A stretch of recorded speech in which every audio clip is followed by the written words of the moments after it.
bold to ride on the sentiment of ethnicity and religion. We avoided it deliberately because the national unity of Nigeria was more important than anything else and anybody else.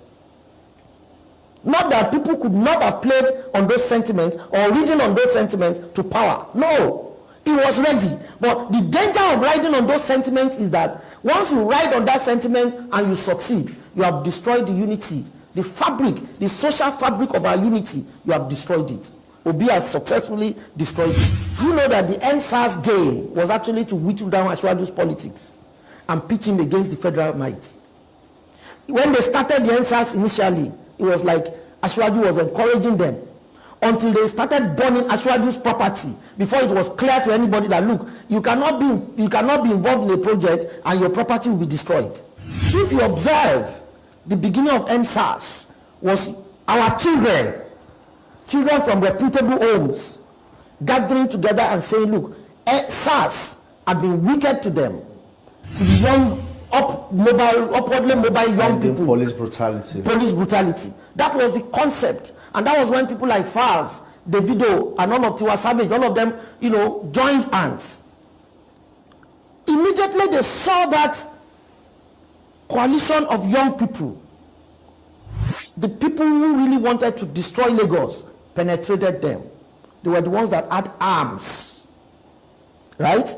And we got a broadcast at that time, purportedly, Nnamdi Kanu, the leader of the proscribed, yes, saying, go and burn this place, go and burn that place, as if he was giving instruction of where to destroy.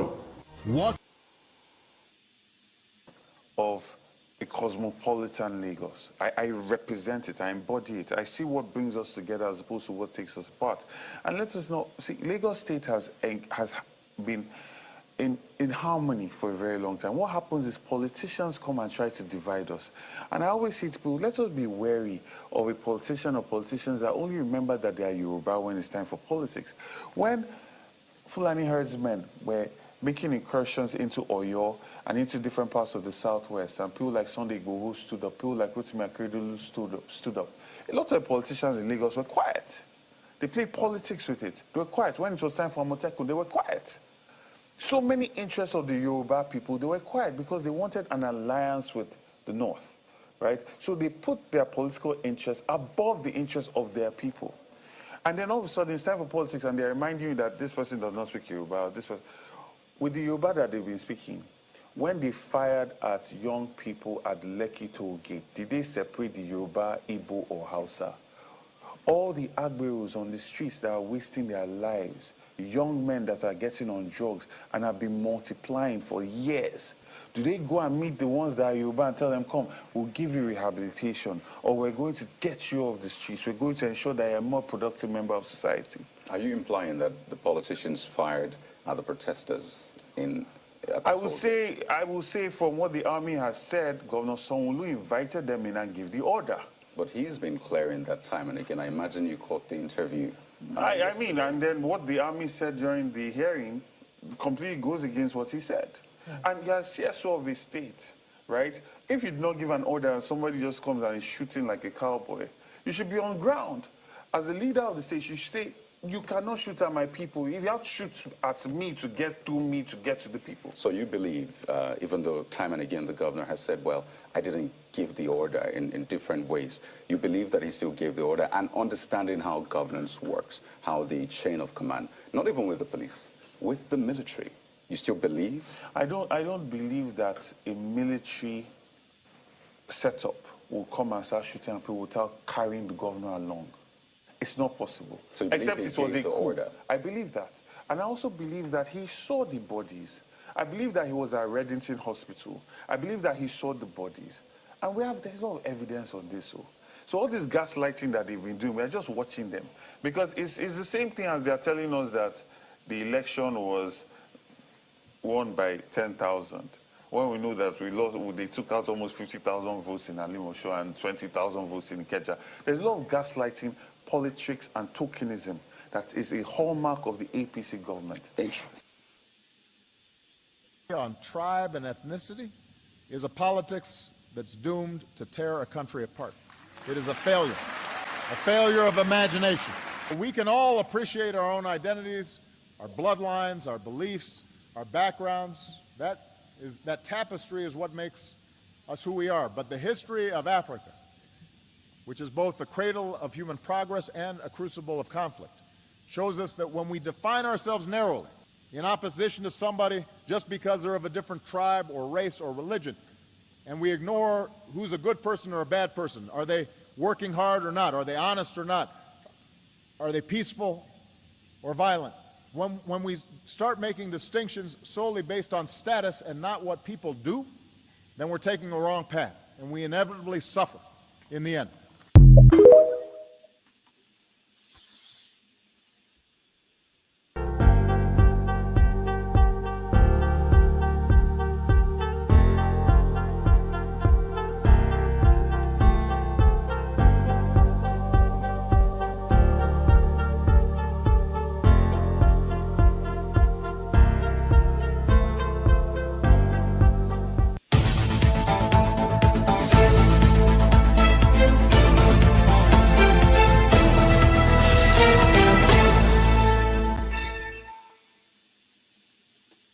Hello, welcome. My name is Rudolph Okonkwo. On Saturday, March 18th, 2023, more than 7 million registered voters in Lagos State will decide who will govern over 30 million people who live in the Lagos metropolitan area. But the election of 2023 is different from any other before it. The emergence of Peter Obi and the Labour Party as a third force in the Nigerian political arena changed everything. Following the Labour Party's defeat of the ruling All Progressive Congress Party in the February 25th presidential election in Lagos, some have exploited the Labour Party's success in the state to turn the politics of 2023 campaign for governor of Lagos State into an ethnic fight, with the incumbent governor facing Labour Party's candidate and others. Some political operatives turned the contest into battle lines between the Yoruba and the Igbo. Tension is high in some quarters. There are threats and counter-threats. How did we get here? What are the dangers? How do we de-escalate the situation? Is Lagos on the path of becoming New York City or the old Kigali? Joining us for a debate showdown today is Dr. Franklin Obunweze. He will take on Chief Remi Oyeyemi and Attorney Ayo Totten. Welcome them to the stage. Hello, everybody. Welcome to the show. Thank you, Rudolph. Okay. Hello to Remi, and Ayo. Hi, Franklin. How are you? Thank you. I'm doing wonderful. Hi, everybody. Chief Yemi, Remi, thank you so much for joining us. Yeah. So, like I told you before the show, we are going to give everybody 2 minutes to have an opening statement, and then we will go into questions. So let me start with you, Chief Remi. Yeah. As far as Lagos is concerned, my concern is the fact that Nigeria is amorphous. Nigeria is not a nation; it's a country, but you cannot even call it a country.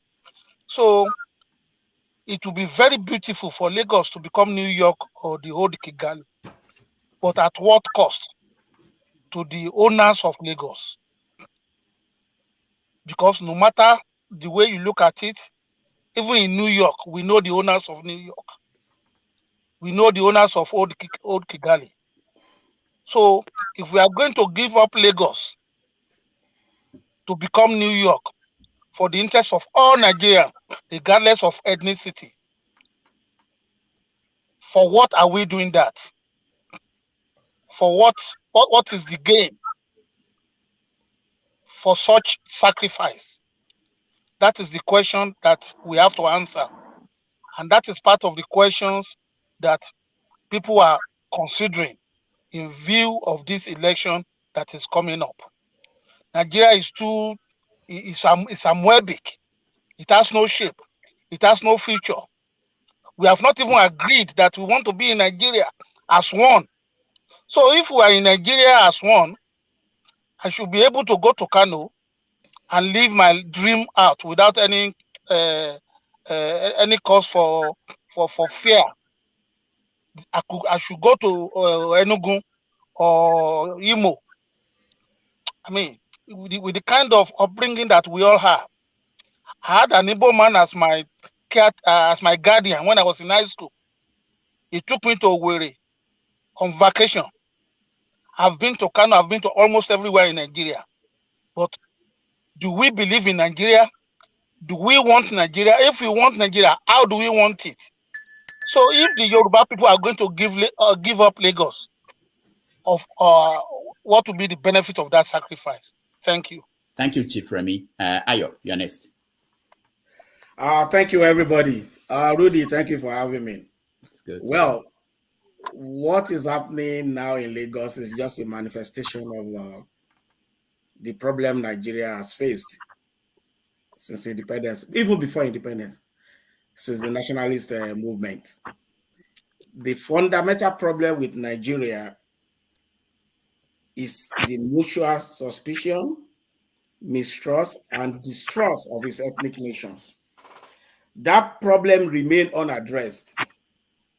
And Lagos happened to be the cosmopolitan, the center where every group comes to meet. So it's going to manifest one day or the other. And that is what we are seeing now. Because some people set a divisive tone for their campaign in this electionary campaign from inception. We will address that later when we get to the body of the issue. So what we are witnessing now is not strange to me. It is a problem that we have got to see. We want to pretend we have got to civil war of 3.5 years that we love millions of people. We have fought several fights. We've had issues. There will be pogrom here. There will be riots on this issue. So the fundamental issue is there. It remains. Mutual distrust, mistrust, and suspicion of all ethnic groups in Nigeria. As long as that suspicion is there and we are not addressing it, if we don't build a nation, each group will be comfortable in its element, will operate under their own chosen system of governance, orientation, nature, and nurture. We are going to continue to have this problem. And if you look at most successful countries in the world, look at Switzerland, by their first world civilized country by all standards. It's a confederation. So there's no tension. We don't have 10 rams drinking from the same bowl at the same time. The bowls are separated. So each drinking from his own bowl. As long as we have about 10 empty rams have to drink together, we're going to have a problem. As individuals, we do well together. Igbo, Yoruba, everybody, we go together, drink, do everything. You, Rudy, I've known you for almost 40 years or so.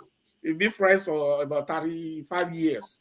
So we do well together one-on-one. It is only when it comes to corporate Nigeria that we have problem. So the issue is with the corporate structure of Nigeria itself.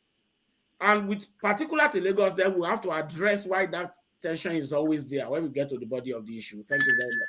All right, thank you. Thank you so much, Ayo. Franklin, you're next. Oh, well, Rudolph, listening to the two gentlemen confuses me a little bit because I don't even see a problem here. Why are we even having this debate? That's the fundamental question we really have to ask. Why are we having this debate? Remy made a very important point when he said, try to differentiate between a country and the nation.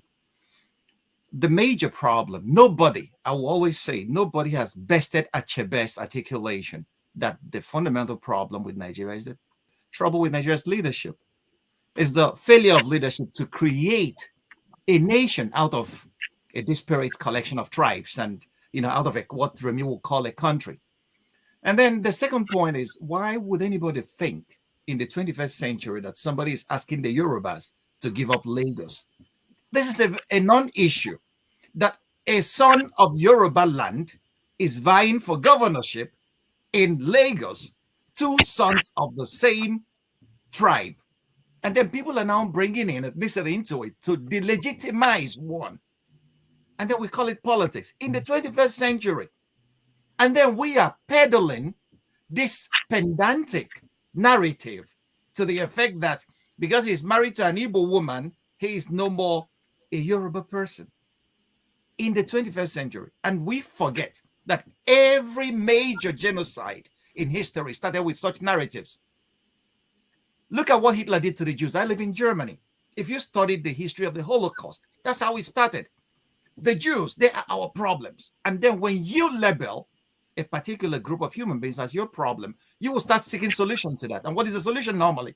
To slaughter them. And that's what Hitler and his Nazis did. It was the same narrative in Rwanda.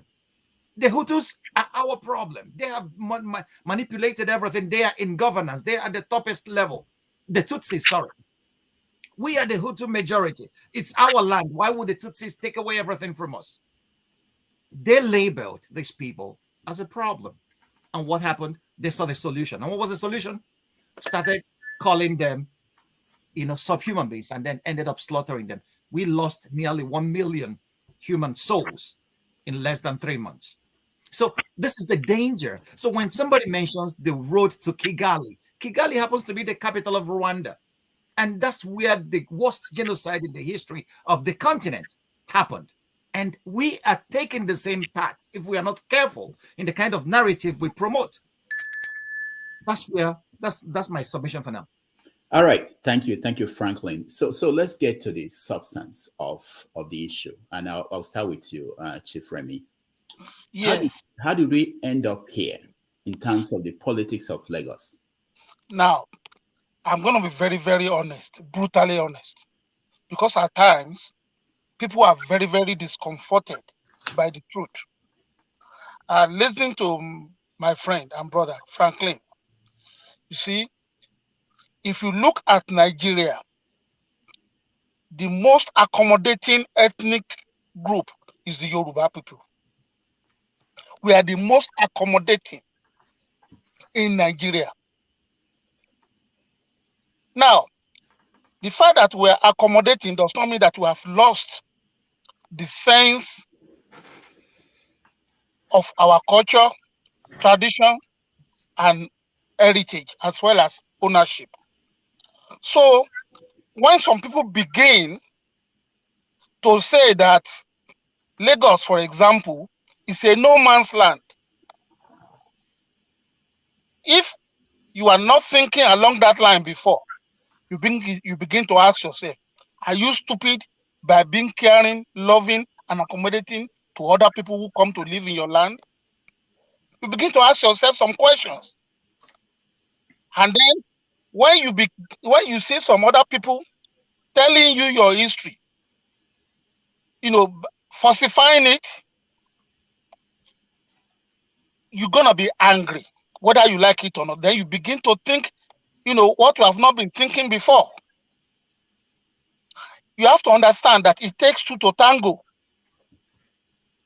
For somebody like me, who have a nephew and a niece by Igbo woman, do you think I want them to be killed? No. But when some people begin to show what I would like to call putrid braggadocio, because we accommodate you, we believe that we are brothers, we believe we can live together, and then you start poking my nose, poking my eyes, that this place is no man's land. The reactions will be different. Because like Ayo said, if we do not take care of certain issues, then we are just deceiving ourselves. We have to sit down and address certain things. If we don't do that, no matter what we do, like Franklin said, delegitimizing a candidate for the other. That is where you see it. Others don't see it that way. And in Yoruba land, we have this proverb.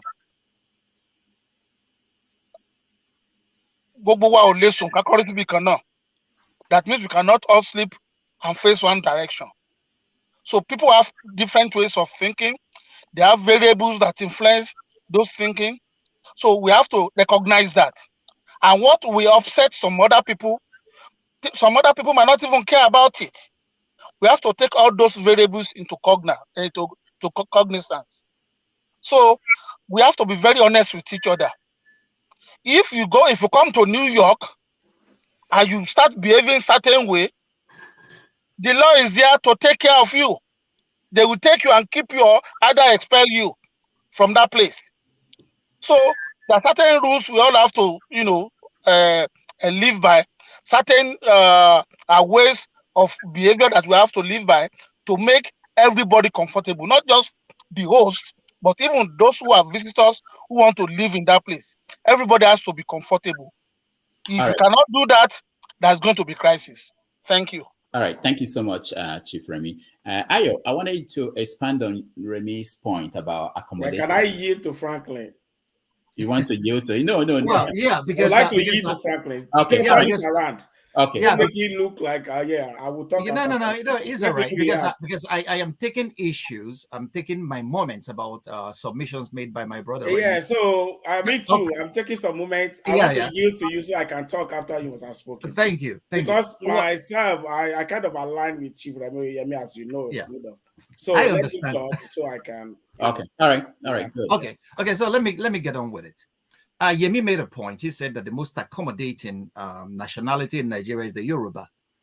I am taking issues with that because hospitality is I have traveled the world, and in every place I have been, I have met wonderfully accommodating human individuals, human beings, families, groups, nationalities. And that made me to realize that hospitality is a pan-humanic trait. You get it everywhere.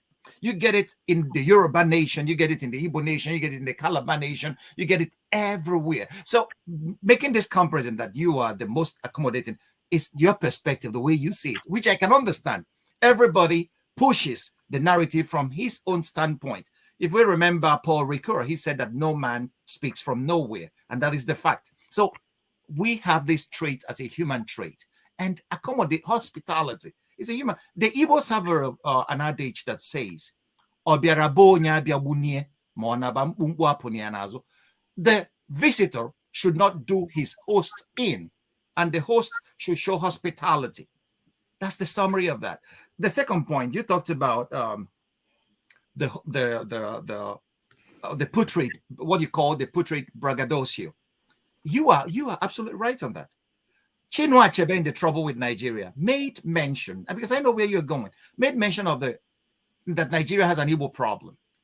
He didn't stop there. He even blamed the Igbos themselves for being noisy, being clannish sometimes, and showing what you call braggadocio. But what Achebe didn't go far enough here. Another professor, Professor Ami Chua, she's a Chinese woman. She lectures in the States. She wrote a book titled The World on Fire, where she discussed what she called market-dominant minorities. And she mentioned the Igbo there. And she mentioned the Bamileke in Cameroon. And we have this fundamental problem. Market-dominant minorities are always that way, just like the Venetians from Venice in the Middle Ages that were merchants. They come into money, they come into wealth. And money doesn't hide itself. And money puffs people up. Wealth and all one. So the Igbo have also this problem. I'm Igbo. I have to recognize that. And Achebe warned his people. This is what we should guard against. Okay? That noisy exhibitionism that almost every Nigerian today has adopted. It seems to be a Nigerian problem because we are very noisy people. So Achebe warned the Igbo about that. You are correct about that one.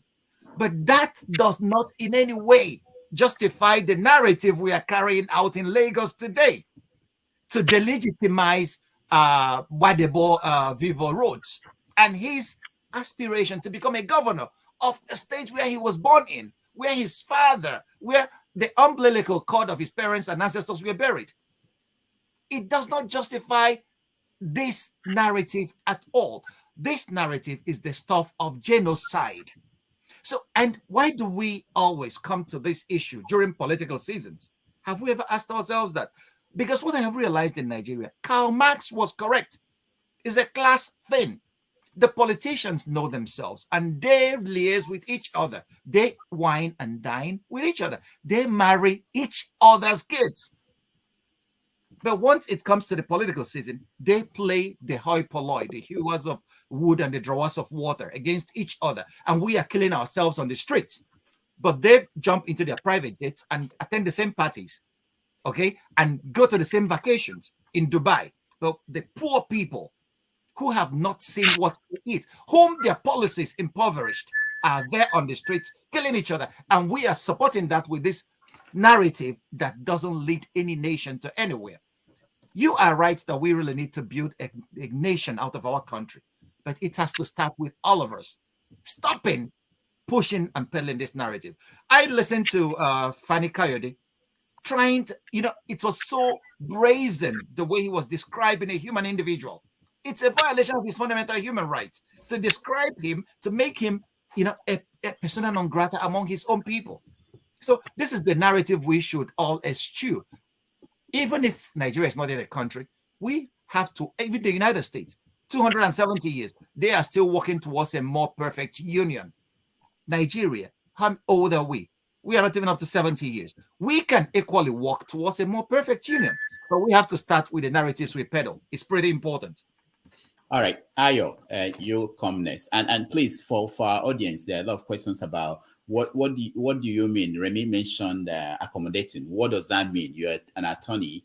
What does that mean in legal terms, as far as people who are part of a nation? Anyway, maybe when we get to question and answer, he will answer that by himself. But let me present my perspective. First of all, concerning the topic itself, whether Lagos wants to become New York or is on its way to Kigali. What I'm going to say is this. Lagos is already New York and more. By African standard, it's more than New York. Lagos is a city to over 20 million people. That is 4 times the population. That's about 3 times the population of New York at 8.something million. It is the 5th largest economy in Africa. It is not a major point because it is people's ancestral land. Some people owns Lagos, not New York. New York history, if you know very well, it was the Italians that first came there. Then the Dutch, they came around the Hudson River. It used to be New Netherlands, New York. When the British came, they supplanted them and changed it to New York. Huh? New Amsterdam. Yeah, New Netherlands. New Netherlands. New Amsterdam. It was New Netherlands. And you can check it out. So let me quickly give you the background to this. I just wanted to correct one thing, that there were Native Americans who were here before all those. Exactly, but they were not in New York area. Don't forget they were everywhere. They were here. They were listen, on the island. They were here. Listen, they were here, right? We can address that. And the issue is still here. They are still fighting. They've not given up. They have to create special law for them and special territory. You know that? So people's ancestry cannot be removed. But I don't want to jump. Let me just follow the sequence because I want the listeners to follow me carefully. So New York is more like a melting point. The population of the Indians become decimated by the invaders who took over from them because they became powerless. You understand that? Lagos is a Yoruba territory. Simple. It's an ancestral land by geographical, spiritually, by culture, by nature, by orientation, it's Yoruba. It doesn't share border with any other ethnicity at all other than Igbo people, the minority Lagosians. You cannot step into a niche of Lagos without crossing Yoruba land. It is completely encompassed by Yoruba. If you come there, this narrative did not start today, that's what I was trying to tell you. Obi as a governor, because he had issue with Fashola, said Lagos is no man's land. That is the phrase. Yes, he said it as a governor, sir. I can bring the report. You know this. Do you know that phrase has been the major problem? You see, like Chief Oyeyemi said, Yoruba people don't care. They just want to live and let live. They just want to enjoy their life. They really don't care. In the tradition of Yoruba, when they are going to bed at night, they deliberately reserve food. They always say when visitors are passing through in the night, they might need something to eat. So no Yoruba people family goes to bed without leaving something aside in case visitors come in the middle of the night. That is the culture. So that is why it's not only in Lagos that you have Igbo. Maybe I told you before, when my brothers have already left the house, you know, they were all gone. I was still back home at Ilesha.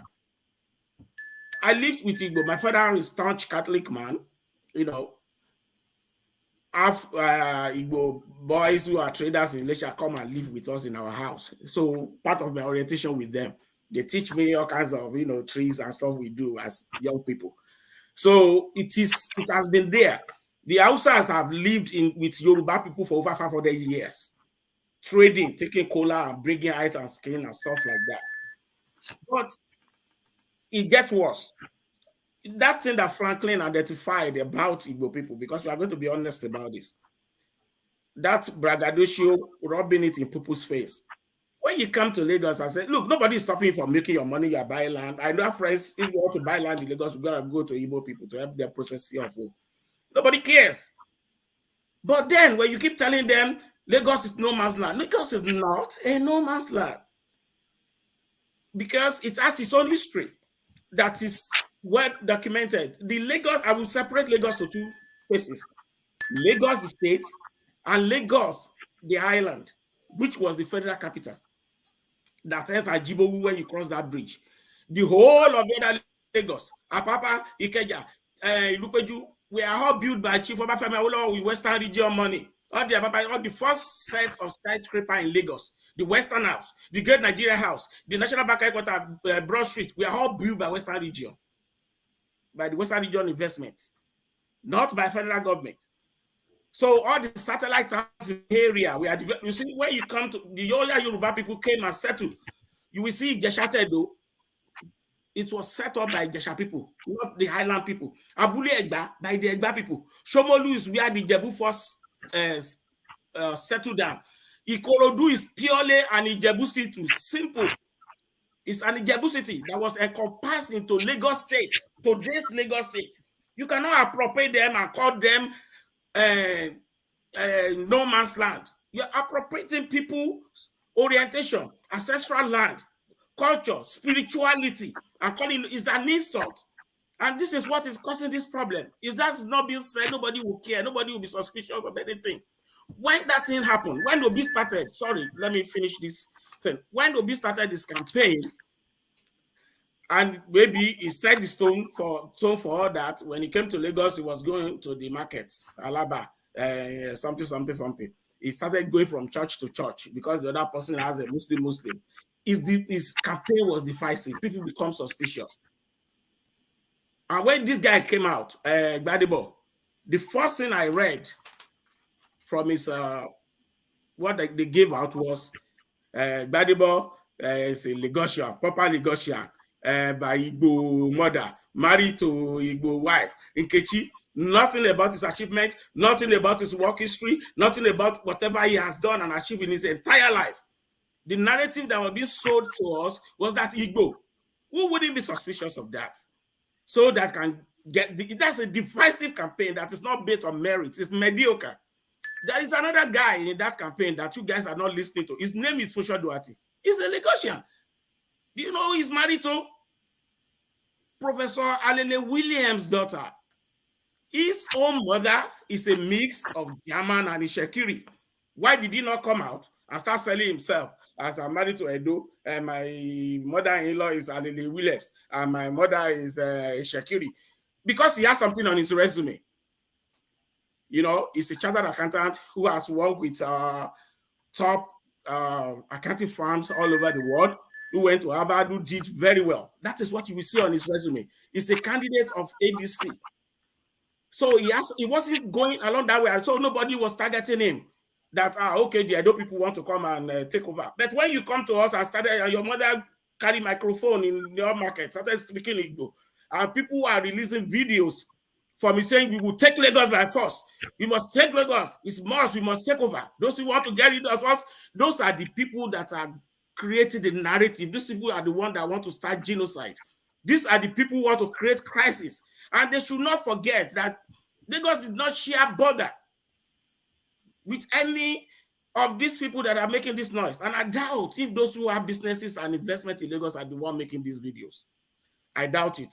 And I doubt if they will support that narrative. So you have to focus on those people who are creating an environment, charged environment to people to be suspicious, and then there will be problem. There will be a rethink. A lot of people voted Obi and Yoruba people. They wanted Obi, a lot of Yoruba youth and stuff. Many of them have started doing the moonwalk back now, dancing back. Do you have statistics to prove that? Yeah, when they saw all this video coming that now Gbedebo is an image of Igbo who want to take over Lagos, period. That is the image that Yoruba people have. You want to know the Yoruba perspective. Well, and that's what he's telling to them. No. Ayo, my brother, you know, sometimes, my brother, I don't want to go ad hominem, but sometimes we peddle information that are not facts at all. And that comes from, you know, I don't know how to describe it. First of all, this word, no man's land, that Lagos is a Yoruba city is a fact. I have not seen anybody, not even an Igbo person or Igbo man, coming to take over Lagos from the owners or ancestral or indigenous people that live there. It's even impossible. All we are dealing with is a narrative. Don't forget that. How can an Igbo man come and become an Oba of Lagos? He doesn't even know the tradition. He doesn't even know the language. It's a narrative, and it's a political narrative. Because this word, no man's land, I will want you to go and read the inaugural speech of Lateef Jakonde. When he was elected in 1979, he was the guy that used this word, that Lagos is a no man's land, where every Nigerian should come in and feel free and safe. That is not true. Even before him, Mobolaji Johnson was trying to correct some people who were saying Lagos was no man's land. So it was not Jakonde who first said it. But Jakonde used it. If thank you for helping me with tracing that history that Mobolaji Johnson said it. So if Mobolaji Johnson, who is a Yoruba man, said it, and Lateef Jakonde didn't say it, he was correcting those who were saying it when he was governor of Lagos State. Lateef Jakonde wasn't correcting anybody because it was in his inaugural speech. I could send it to Rudolph and he could put it up right now for the whole world to see. So Lateef Jakonde wasn't correcting anybody. But when Pius Anyim was being a statesman, Lateef Jakonde was being a statesman when he made that position clear.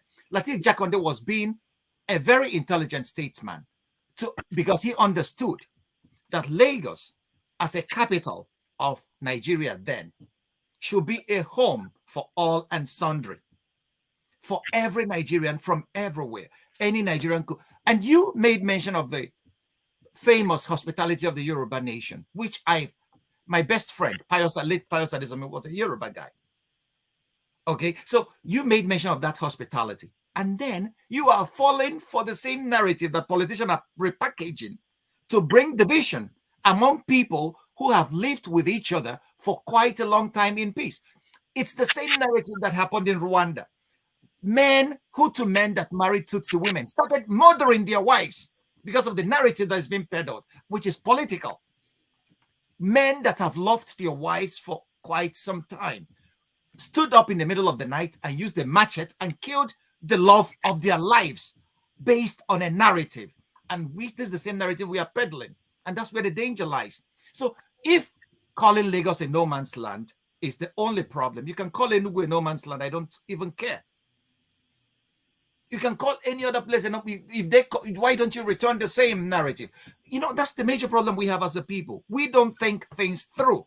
And then we join in the very same thing. When you say that Gbedebo is coming to take over as an Igbo man, no, since this election started in Lagos, you say that? I have not heard anybody. No, don't put I don't take kindly to somebody interrupting me. So, sir, allow me to land before you can. Attempted to interrupt me when I was speaking. So what I am saying is that since this election campaign started, I have not heard about the competence of this young man. I have not heard about the competence of Sanwo-Olu. Okay, the issues now is because Labour Party won in Lagos, and the majority of the people that voted for Labour Party in Lagos are Yorubas. And these are children, young people, old people, adults who are tired, sick and tired of what Nigeria has become. They wanted a change. We all want that change to happen. So the majority of people that voted for Labour Party in Lagos were Yorubas because they want something to be different this time. And APC is very much afraid because they know that this Obi wave is going to throw APC out because they've been in power in Lagos from ACN for how many years now? Close to 20-something years. The whole thing they are fighting about is the elite trying to cover the fact that Lagos has been a cash cow for a group of people. And they are now throwing the kitchen sink at a young man who they believe is going to take power over from them. And we are joining that narrative to create a problem between two ethnic nationalities that have been at peace with each other all this while. And then we are saying that Obi said it's a no man's land. Obi never used those words. I have followed Obi's campaign from the day he started till date. If you can show me where Obi said that Lagos is a no man's land, I will give it. Charge me anything you want and I will give it to you now. I challenge you to show us that Peter Obi Are you done? All right. Okay. Now, Thank you. yes, I want to make 2 points. What's the name of our friend in Dibe? Okay. He wrote an article condemning Peter Obi when Peter Obi had a problem in Anambra State and women were protesting. He said they were the Yoruba women who wanted to topple his government. That's in Anambra, not in Lagos. That's what Peter Obi said. Can you cite that article? Because I don't have it right now, but I never read about that. You are interrupting. You can Google it. You don't You take can any Google to be it. interrupted. Listen to me. You can Google it. And Idibe was condemning him that has he considered the possibility of him being on a national stage and this will not be used against him? That was the question he asked in that article. Now, that's one. Number two, frankly, you are not looking at history. You cannot forget your history no matter what. When the program happened in the north, I've interviewed Joseph Gaba. I've interviewed Emeka Ojukwu, God rest his soul. And I've interviewed Samu Bakwe. And I got so many perspectives from all of them. I'm telling you, when the program happened in the north, no matter the justification for it, that was heartrending. If I were Ojukwu, I would try to protect my people too. But when the war started, he faced Yoruba land until he was stopped at Ore. And there was no program against the Igbos in Yoruba land. What is the motive? That's number one. Number two, when Zik wanted to become premier of Western region, and he didn't even have the majority, they started lies, condemning Awo that he engineered cross-carpeting. And that was falsehood. And Samu Bakwe confessed to me in the presence of Chief Richard Akinjide and Chief Adisa Akinloye, former chairman of a national party, that it was a ruse. We demonized Awo because we wanted Zig to take over the premier of Eastern region from Eyoita. So why couldn't Nnamdi Azikiwe appoint some of his lieutenants who are in NCNC as premier, so that they could all align together to take Western region from Awo? What is the motive? And then when the war started, before they invaded Yoruba land, they said they called it police action. The war has not even started. Biafran planes were bombing Ikeja, and the plane was shot down. What is the purpose? There was program against the Igbos in the north. How come Yoruba land is the purpose, goal, or focus of attack? So we have all taken all this. We try to put them aside, and we try to be kind and accommodating to our brothers from the east. That's not all these things. So if we are now being suspicious. We have every reason to be suspicious. We have every reason to remind ourselves of history. We have every reason to sit back and say, okay, what is going on here? And upon that, you are now calling our land no man's land. You said it is politicians who are doing it. But the behavior of average Igbo man in Lagos testifies that. That is the attitude. That's what they say. So you cannot blame us. I'm sorry, Rudolph. Just give me a minute more. You cannot blame us for it because, like as Bob Marley said, every action is a reaction. We have been tolerating and taking all these things, but now we are getting fed up. We are getting suspicious. That genocide, nobody wants genocide. Nobody wants war. But the attitude that we are getting from those who have been kind to, that we have accommodated, is so negative and is so provocative. So you have to be very honest. Don't start accusing people who are carrying whatever narrative. You have to be able to say the truth that some people's behavior are very, very repugnant and unacceptable. Nobody can come into my house and tell me that my house belongs to nobody. I will fight that person. We don't want war, we want peace. But for peace to reign, everybody has to know his or her boundaries. Thank you. Thank you so much. No, Rudolph, I really have to. No, I know, you will, but I want to say something before you do that. For our viewers, in another 10 minutes, we'll let them in to get involved in the conversation. So, Franklin, go ahead. Thank you very much. The point is that this debate has degenerated into an emotive one. I can understand that. I can appreciate where the Chief Remy is coming from. But the point is that it seems that we have swallowed a lot of propaganda on all sides, even the Igbo themselves too. And Remy, everything he has listed now, many of them are in the realms of that propaganda that has been No. I feel disrespected.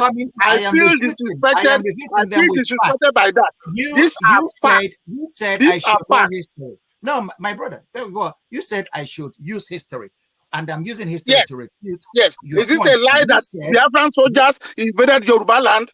You made that point, and I heard it. And is it a lie? I'm asking you. Answer that question. Is it a lie? I'm gonna refute it. Oh. Yeah. Is it a lie that Biafran planes bombed the Keja? Is it a lie? You made your point. Let us respect facts. You can disagree by expressing opinion. Listen, my brother. You are entitled to your opinion, not to your own facts. It's not about opinions. You laid your facts on the table. So sit down and take the refutations. That's the way it works. So the refutations are very simple. It was a war situation.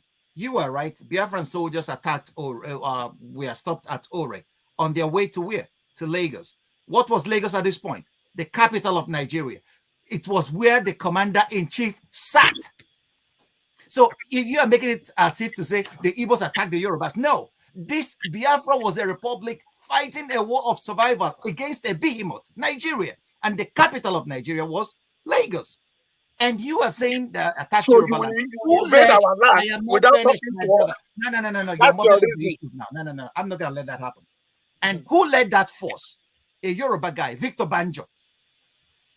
So how could a Yoruba man be attacking Yoruba country if it's not for a military strategic reason? So now the way you are peddling the narrative is as if to say that the Igbos banded together and said we're going to attack Yoruba land. No. So why did Ojuku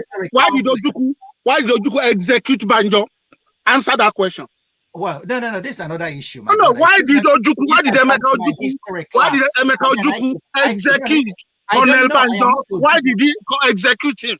When Banjo discovered that he was being used, he refused to carry out that order and was executed. These are the reasons why we are suspecting the people.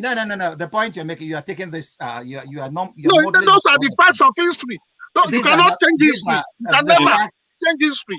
The facts you are talking about are non-facts. You are peddling narratives that are not even correct. If you ask why Ojukwu executed Banjo, only Ojukwu knows his reasons. The reasons they gave during the trial were that they were saboteurs. Ojukwu didn't only execute Banjo, he executed Ifeajuna.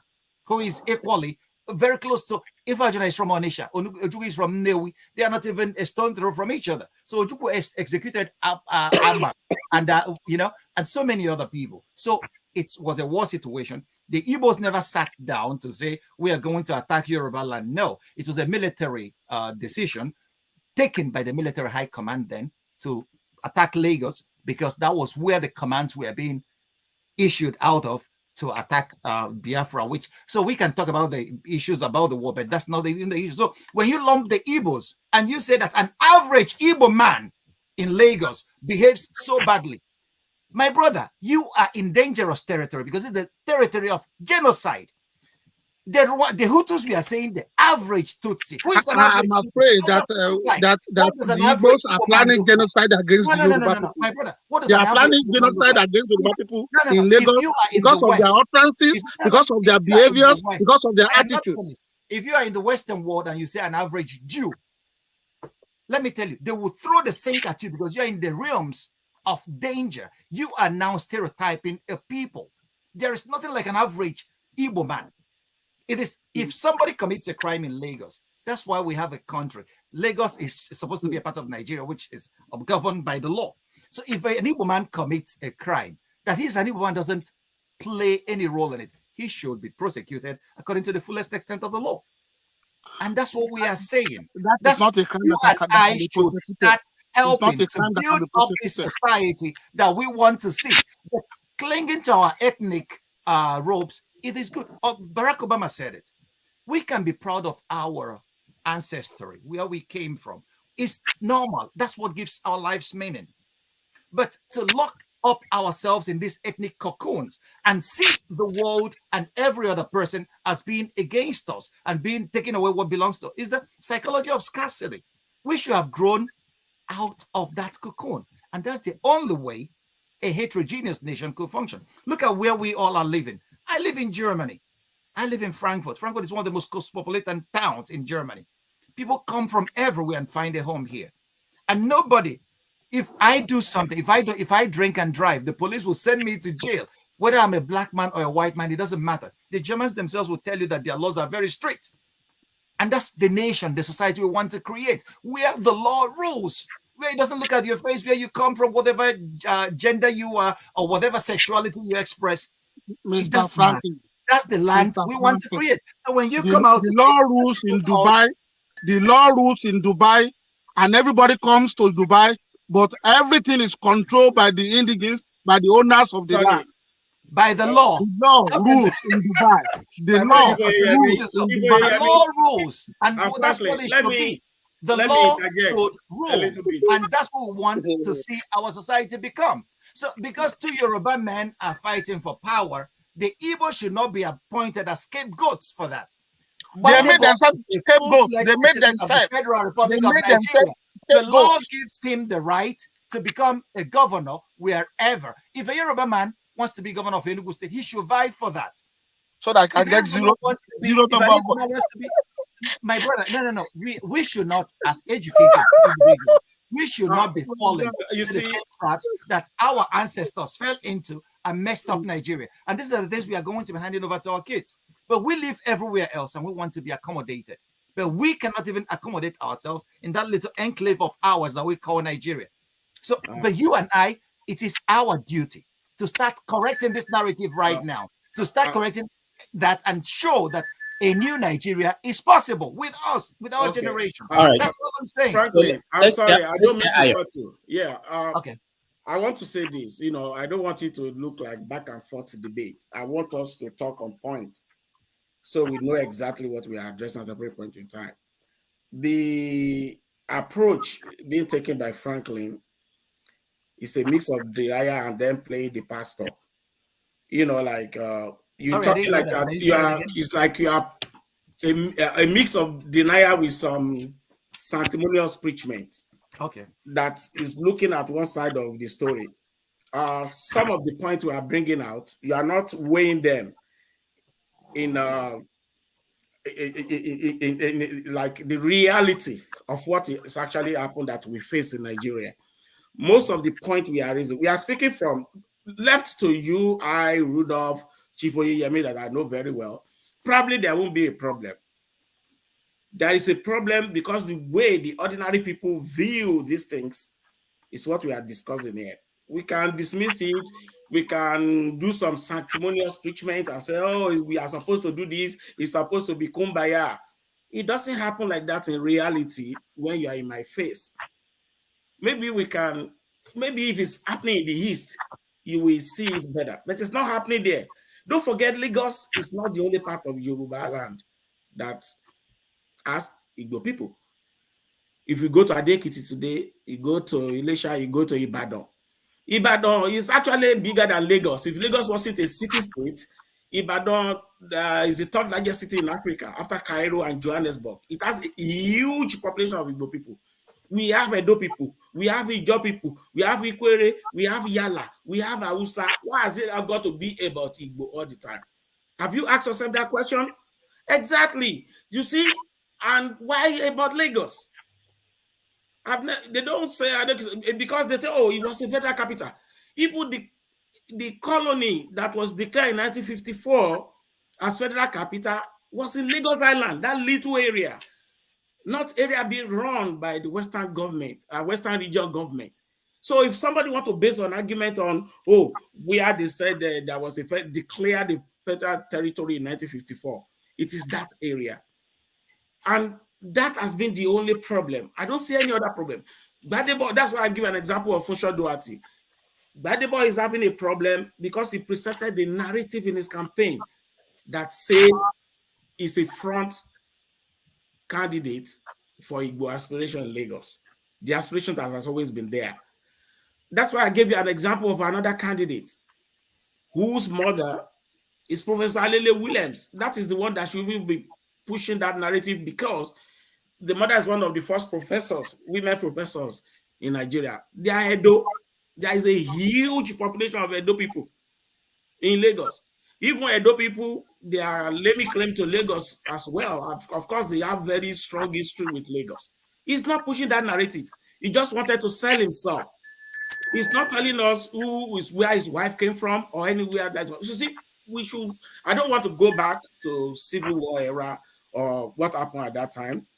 That is not what this forum is, according to but I want to base it on what is happening right now with regards to this election. This template for what is happening now is set by Gbedebo himself. So people are only following him. Oh, okay, this is what you want to do. And it has been amplified by other Igbo people. You cannot pretend that you have not seen the video or people holding meeting in Abia next to Cameroon saying we must take Lagos. You are going to take, who are they using to take Lagos? Gbedebo. So why will you not query him? And he's putting that on his face, so he's putting on that attitude. So people are querying him because of that. He set a divisive template. So you have to properly place the blame. Who wants to create a problem for ordinarily peace-loving people? It is those who come to that territory and start challenging the rights and authority of people in their own ancestral land. That is what we should be addressing. Don't dismiss it. That, it's not happening. It didn't happen like that. You can say it that much here, but the facts are not pointing to that. This issue of no man's land is all over the internet. Just Google Lagos no man's land. You see the Obi, you see the responses to him from different people and every other people. It's not a secret. And I think part of what Rudolph is saying is we should find a way to de-escalate it. Denial will not de-escalate it. We need to admit faults that, okay, you are at fault here, this at fault here, and then use whatever influence we have individually and collectively to stem it down so that it doesn't go to Kigali. It probably won't be Kigali because Lagos is just that little place completely surrounded by Yoruba people. So, and these people don't like to fight. They just want to party and live their life. Even a goat, when you pursue a goat to the wall, is going to turn back at you. That is just a fact. And I think our conscience will speak to us about the attitude of Igbo people in Lagos. They should slow it down. That's my point. All right, Okay. Franklin. Okay. I am a trader in words. Words are very powerful. And the words that we use in this debate, they are, because I could see that, like I told Remy, when you say the attitude of Igbo people is stereotyping already. Because I cannot imagine that a German could stand up and say the attitude of Jews, or even an American could say that.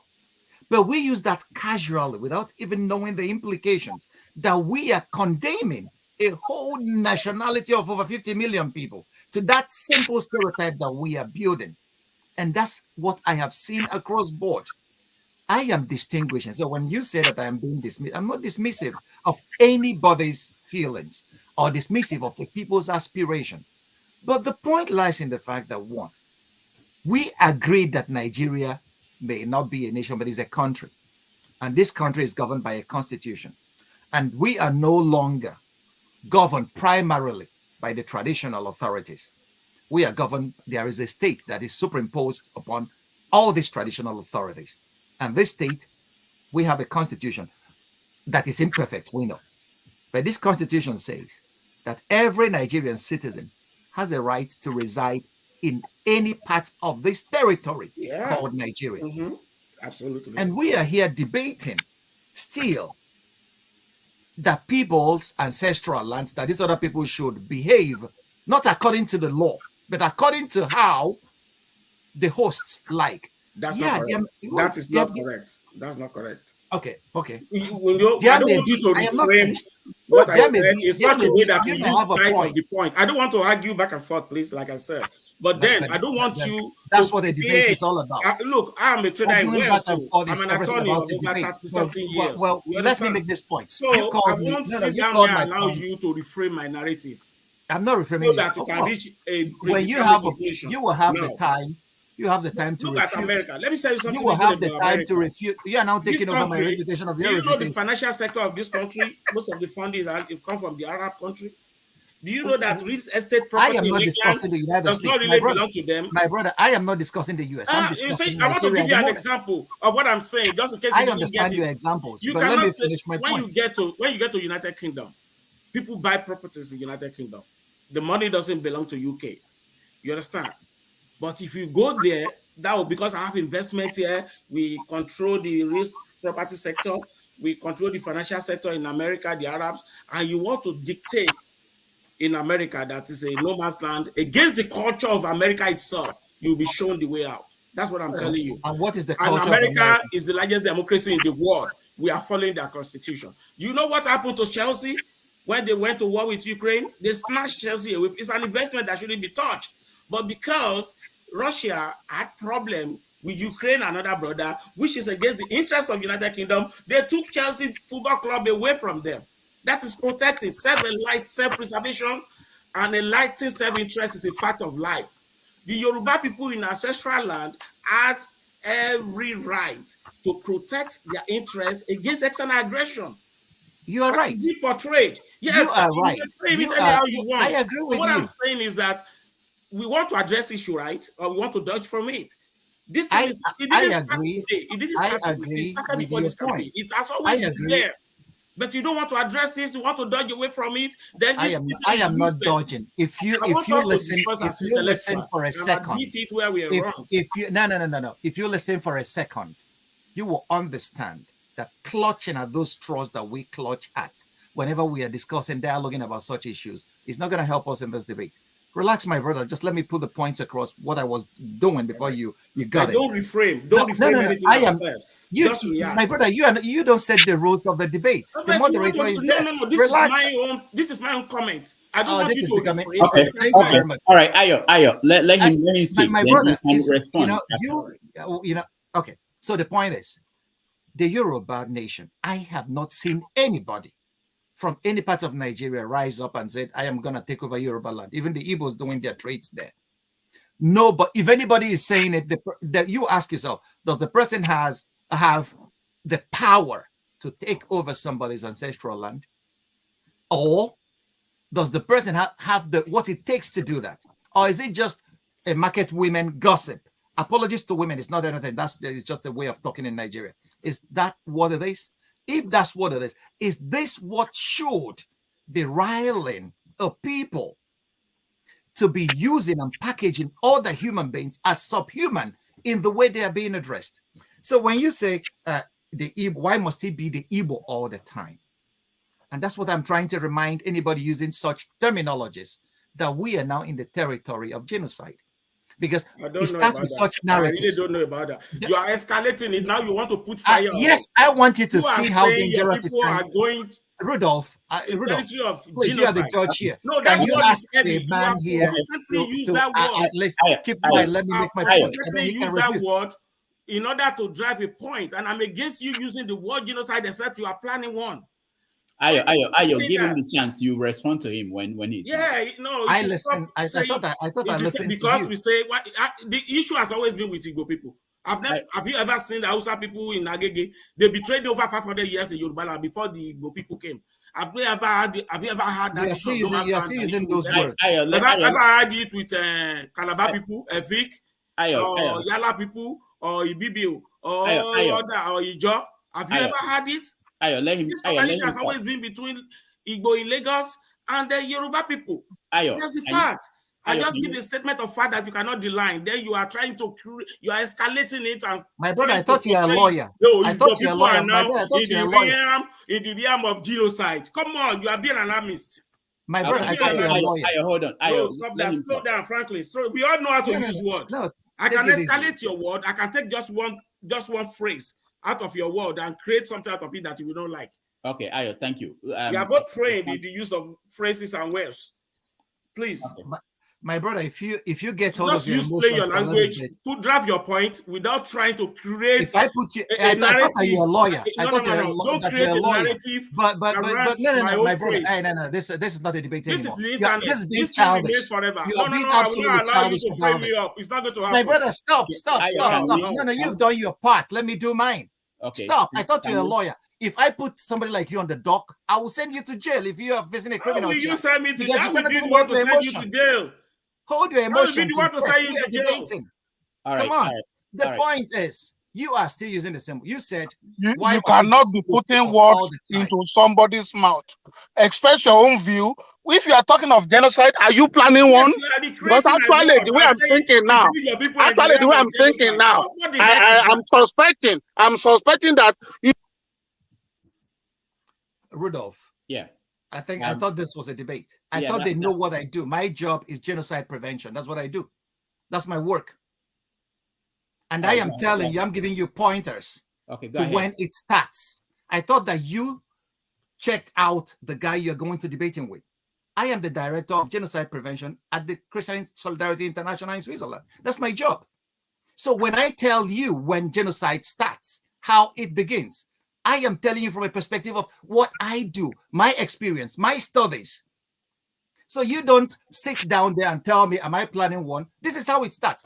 Tell me that the genocide against the Jews, the Holocaust, didn't start with narratives that lasted over thousands of years. We are calling the Jews money grabbers. Even Shakespeare wrote it in The Merchant of Venice when he painted Shylock as a money grabbing Jew. And that sank in the minds of Europeans. And we saw the apogee of that creation of otherness in the Holocaust that murdered 6 million European Jewry. Did we not see that in Rwanda? We had the same narratives of calling the Tutsis, cockroaches, and subhuman beings, that they are our problems. Where it landed Africa today. Is that a fact that you can deny? And then we are using throwing the same terminologies about these people. Once you start using the word, these people, you have gotten into the territory of stereotyping them. And when you say, why must it be about Igbo people all the time? Have we had problems with the Efik? Yeah, I'll tell you the reason. The reason is very simple. Because the Igbos are what Professor Amichua called the market dominant minority. They are always on the move. They trade.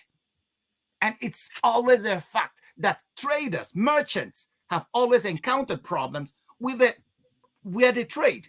It's normal because they come into money, they come into wealth. And this wealth sometimes generates a kind of unease in a society. We understand all this.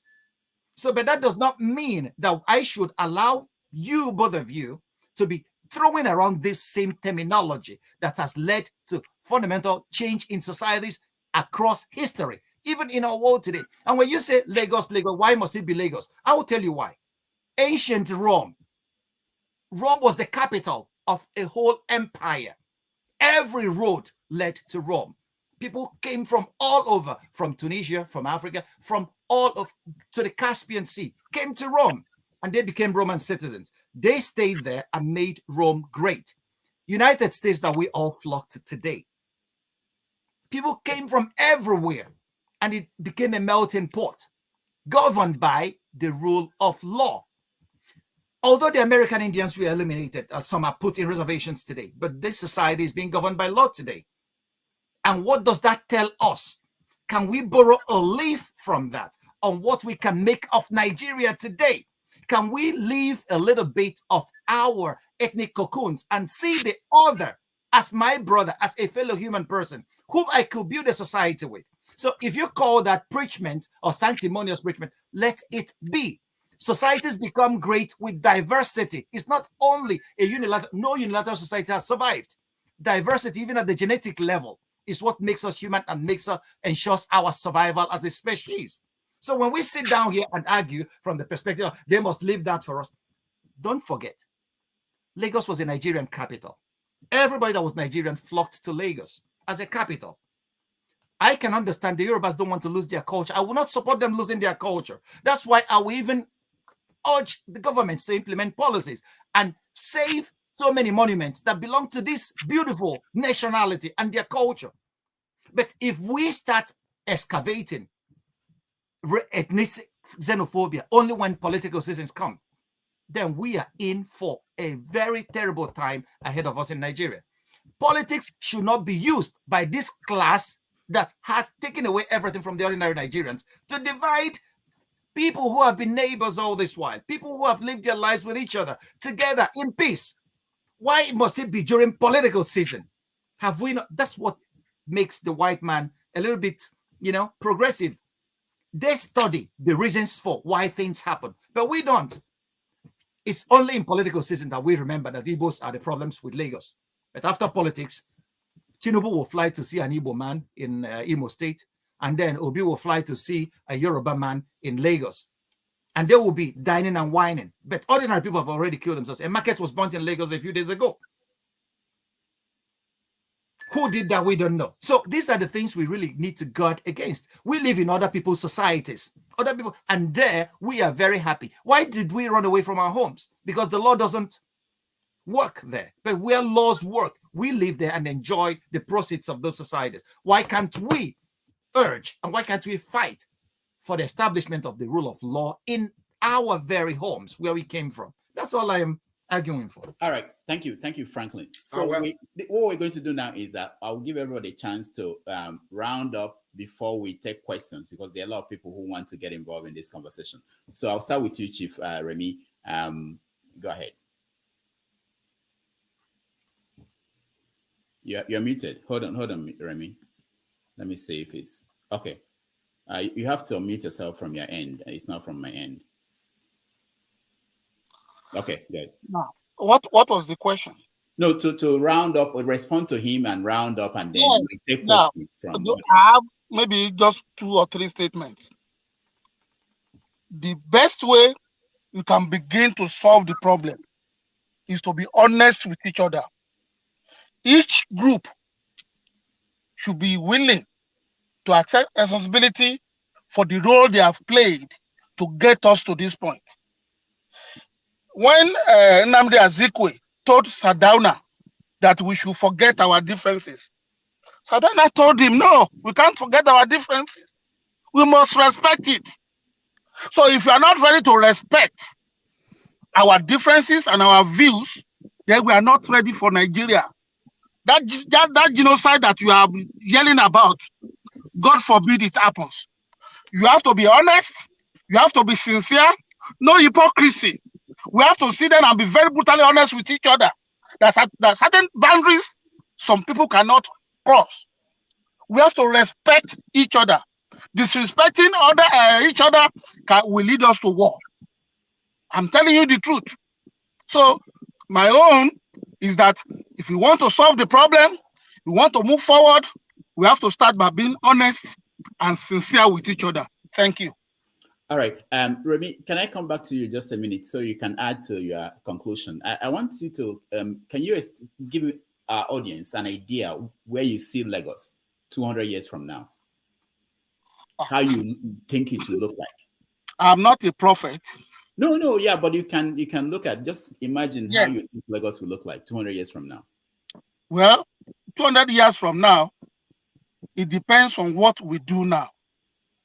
Because, like Franklin was talking about genocide, if you keep rubbing people's nose, poking it, wiping it, it will get to a point they will react. It is a nature of man to do that. And if that happens, it will change the dreams that some of us will have for Lagos. So, but if we are able to prevent it, like you said in the rider for this program, it may become like New York, but what we are saying is that whatever becomes of Lagos, the owners of the land must have a say and control over it. You don't come there and tell them they amount to nobody and their ancestral land is a no man's land. It's not going to work. It's going to lead to a very serious consequences. So if you can nip this in the bud, it will be very fantastic for us. All right. Thank you, Chief Remy. Ayo, you're next. Yes, thank you. Let me quickly react to that similar lecture that Franklin was giving. Look, we are all trained in this act, and I've been out there on this stuff for a long time. Rudolph will tell you from way back. You see, what you are trying to do is clever by half. I'm so sorry to use that language. We are called together here by Rudolph for us to discuss what is going on, a current issue that has been there for decades. And it has become escalated of recent, and he wants us to talk about to de-escalate it. Now we are trying to tell you, as Yoruba people too, their perspective, the annoyance. At the moment we mention what that annoyance is, you dismiss that and you pretend you don't see it, and you say, oh, your people are not in danger of genocide. You don't want to address provocation. Even the law has provocation as a defense. You do not want to address the fundamental issue that we are raising. Oh, your people is not that. You say you Igbo. You said these people use these people. Is that the issue we are talking about? Semantics. You people, they don't use that one. I heard that all the day on the street. But when people don't have something to say, they use it. Why did you call us you people? Why did it? But we are addressing very serious matters here. You know, that could lead to loss of life, really, which is a fact. People are annoyed. They feel challenged on their land, and we are trying to reiterate some of those things. The utterances that is getting people annoyed, and try to bring it out in an intellectual manner so that we can address it in a robust manner. You are now trying to reconstruct the narrative to me. Oh, now you are being threatened by genocide. Me want to threaten genocide to anybody or who? I mean, we that all of us here, we are approaching retirement age. We are only looking for posterity. Our children to have a place they can call their own. That is what we are doing here. Do not reconstruct my narrative. I'm just telling you what the annoyances are. From being a lawyer to Gbedebo Yoruba of North America for several years and their legal counsel there, I know what people discuss. I'm in touch with my base. I'm in touch with several other Nigerian groups, and I know what the issues are. Left to me, Nigeria should have a referendum and decide whether we want to go our separate ways or we want to live as an autonomous unit within the context of Nigeria. That is where I stand. What we are discussing here is people's annoyance. But the moment we raise it, why people are annoyed, oh, you want to kill my people. Is that what you guys are saying? Come on now, this is not a kindergarten class. We are all too wise for that. Don't reconstruct my narrative. Don't put it out there because it won't solve the problem. It will keep escalating it if we are not willing to admit. If you tell me that, okay, Yoruba people too, they have this tendency And that might be annoying the Igbos. I won't take it that you are stereotyping my people. Actually, stereotyping is scientific. When they culture something, it's another word for stereotyping. When they say, when police do sampling of certain behavior of areas or something, it's another word for stereotyping. Even that's how science works. Either it's culture, how they are likely to behave, how they respond. When you do clinical trial, it's stereotyping, but you can put it in the negative context, depending how you want to use it. So please, I want us to address that clearly. I'm not recommending genocide for anybody. I'm talking about people's perspective, and it's either you admit they are doing it or not that you are reconstructing the narrative. No, it's called red herring. It's diversionary argument. I'm trained in that. I'm doing it for 35 years as an international lawyer. And now, to round up, like you already said before people ask questions, I want us to go back, and do some introspection as a people. Like I said earlier, one-on-one, I've never seen Igbo people and friends dragging anything. They probably just have fun together, read together, share books, enjoy life together, help each other. I've seen a lot of that between Yoruba people and Igbo people. But the moment we talk about Nigeria, there's a problem. The unit interest trumps, then it becomes a problem. I've told you why Yoruba people are annoyed. They are not mad at any Igbo people for whatever reason. I've never seen that because they've thrived the way they want in Yoruba land. We don't see a lot of people Yoruba go to Igbo. Even Yoruba hardly go to Hausa. They are live and let people and they are more comfortable. When they leave Nigeria, they are going to London or America. You hardly see them. I'm not saying they are not Yoruba, but they hardly go. And when you come to them, you are their friend. But if they have reason to complain, we need to examine that reason very well. They don't like wars too. So they are not likely to kill anybody or go into any genocide tomorrow, but they fight silently. So let's go back and do introspection. If there's anything you want to say about Yoruba people here that is causing tension, you can say it. Because when we are talking about this narrative now, we have Babajide Adebanjo, holding Obasanjo. They were holding Obi all over the place. Say Obi is who they are supporting. They want Obi. That is not likely to happen to a Yoruba person from Igbo people. It's not likely to happen. Yeah. So I'm just telling you the character of a people. That is the truth.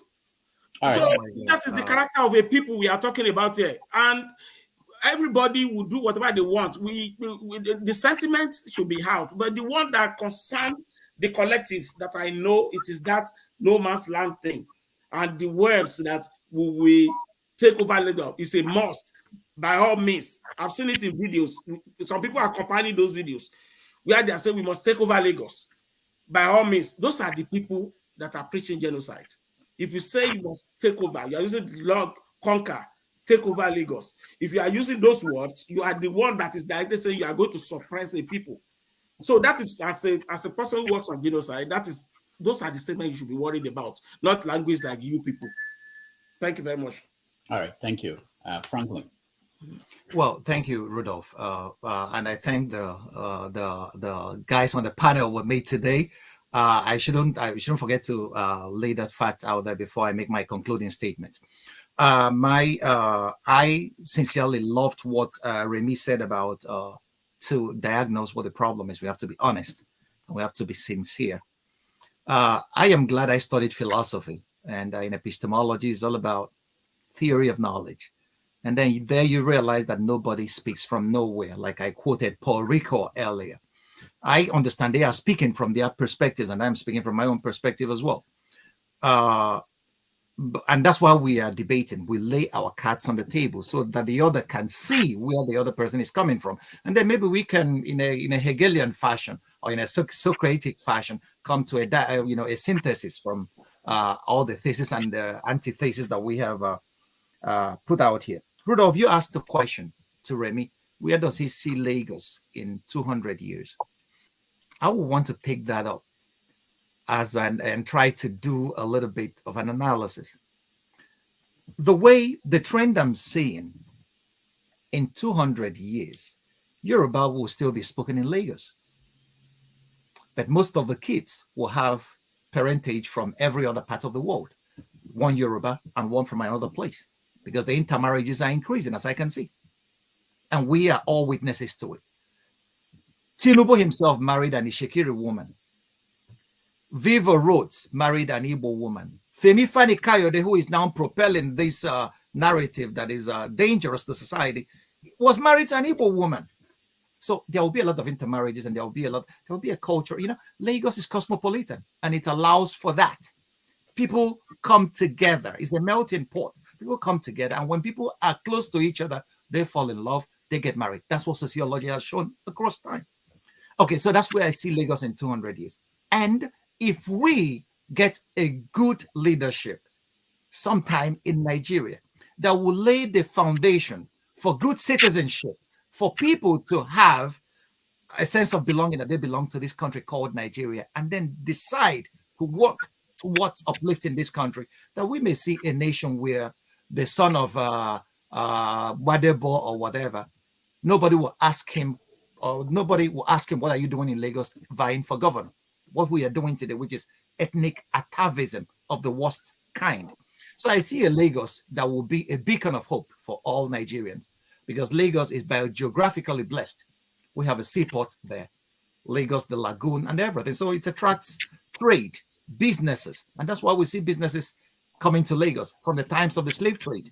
So Lagos will keep being that if our governments make a policy that ecologically save this place and doesn't let Lagos be washed away into the sea. And if we keep on a cultural openness that allows us to dialogue with each other and come to an understanding that we are human individuals, human beings, and not let base ethnic sentiments destroy what could have been a very beautiful country.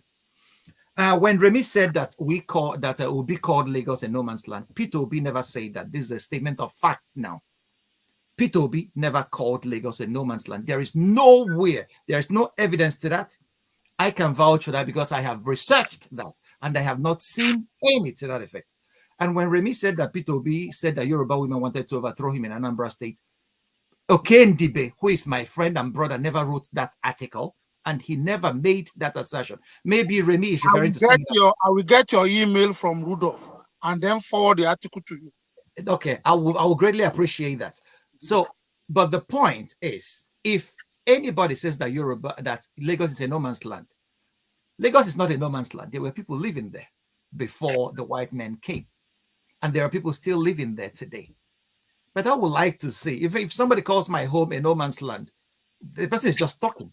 That wouldn't even mean anything to me. So the Lagos, I am saying now, if this is what the bone of contention for Ayo, because I don't believe that every Yoruba man sees this as his bone of contention. If this is a bone of contention for Ayo, I am telling you, my brother, Lagos is not a no man's land. Lagos belongs to the Yorubas. We accept that, and that is a fact. But the accident that brought us together as Nigerians has made it imperative that every other Nigerian, when Lagos became a capital, that every other Nigerian could go to the capital city because the British did a number on us. The number they did on us is that they localized everything in a place. And every other person that wants the favor from the government comes very close to where the favor is. And we should not lose sight of the fact that Lagos had better infrastructure than every other state in Nigeria put together, except when Abuja was built. And business and trade goes to where infrastructure is that supports the business. So that every other Nigerian and the majority of the people that do trade, the Igbos, that they will move in droves to Lagos is imperative. And that there will be skirmishes with the locals is normal. But what intelligence teaches us over time is that we could peacefully resolve those differences. That's why the law is important. That anybody who commits a crime in Lagos faces the law. If we are able to build a country where that becomes the case, we will not be sitting here arguing whether Lagos is a no man's land or not. The people that own Lagos know that they own Lagos. And nobody, I don't see an Igbo man coming to take over Lagos from them. Gbedebo Vivour is a son of Yoruba land. And for me, he has absolute right to vie for governorship anywhere in Nigeria. Whether the people vote for him is another thing. But that he has this right and that he should not be delegitimized because of where he comes from, this nativism and this nationality or this patriotism, false patriotism that we carry about. We should remember that patriotism happens to be the last refuge of the scoundrel. I will end my point here. So when we say the word, the character of a people, there is nothing like a character of a people. Stereotyping the people is absolutely wrong. Stereotyping is wrong everywhere. People could say it used to be the scientific way. That's why African Americans are fighting the police, because the police stereotypes African American. When you catch a thief, you will say he's a black male, and that was used to lock up over 1 million black males in prison today in America. We know it's the remnant of slavery. So, and that's why we are fighting today, that we should stop stereotyping each other, because stereotype and xenophobia is the shortest route to genocide. And what is genocide? Genocide happens when xenophobia gains political power. I am done. All right. Thank you. Thank you so much. I want to thank Ayo, Chief Remy, and Franklin for a wonderful debate. I wish we could have more time to engage all of you. But we're going to now have our audience join by giving them a chance to ask questions.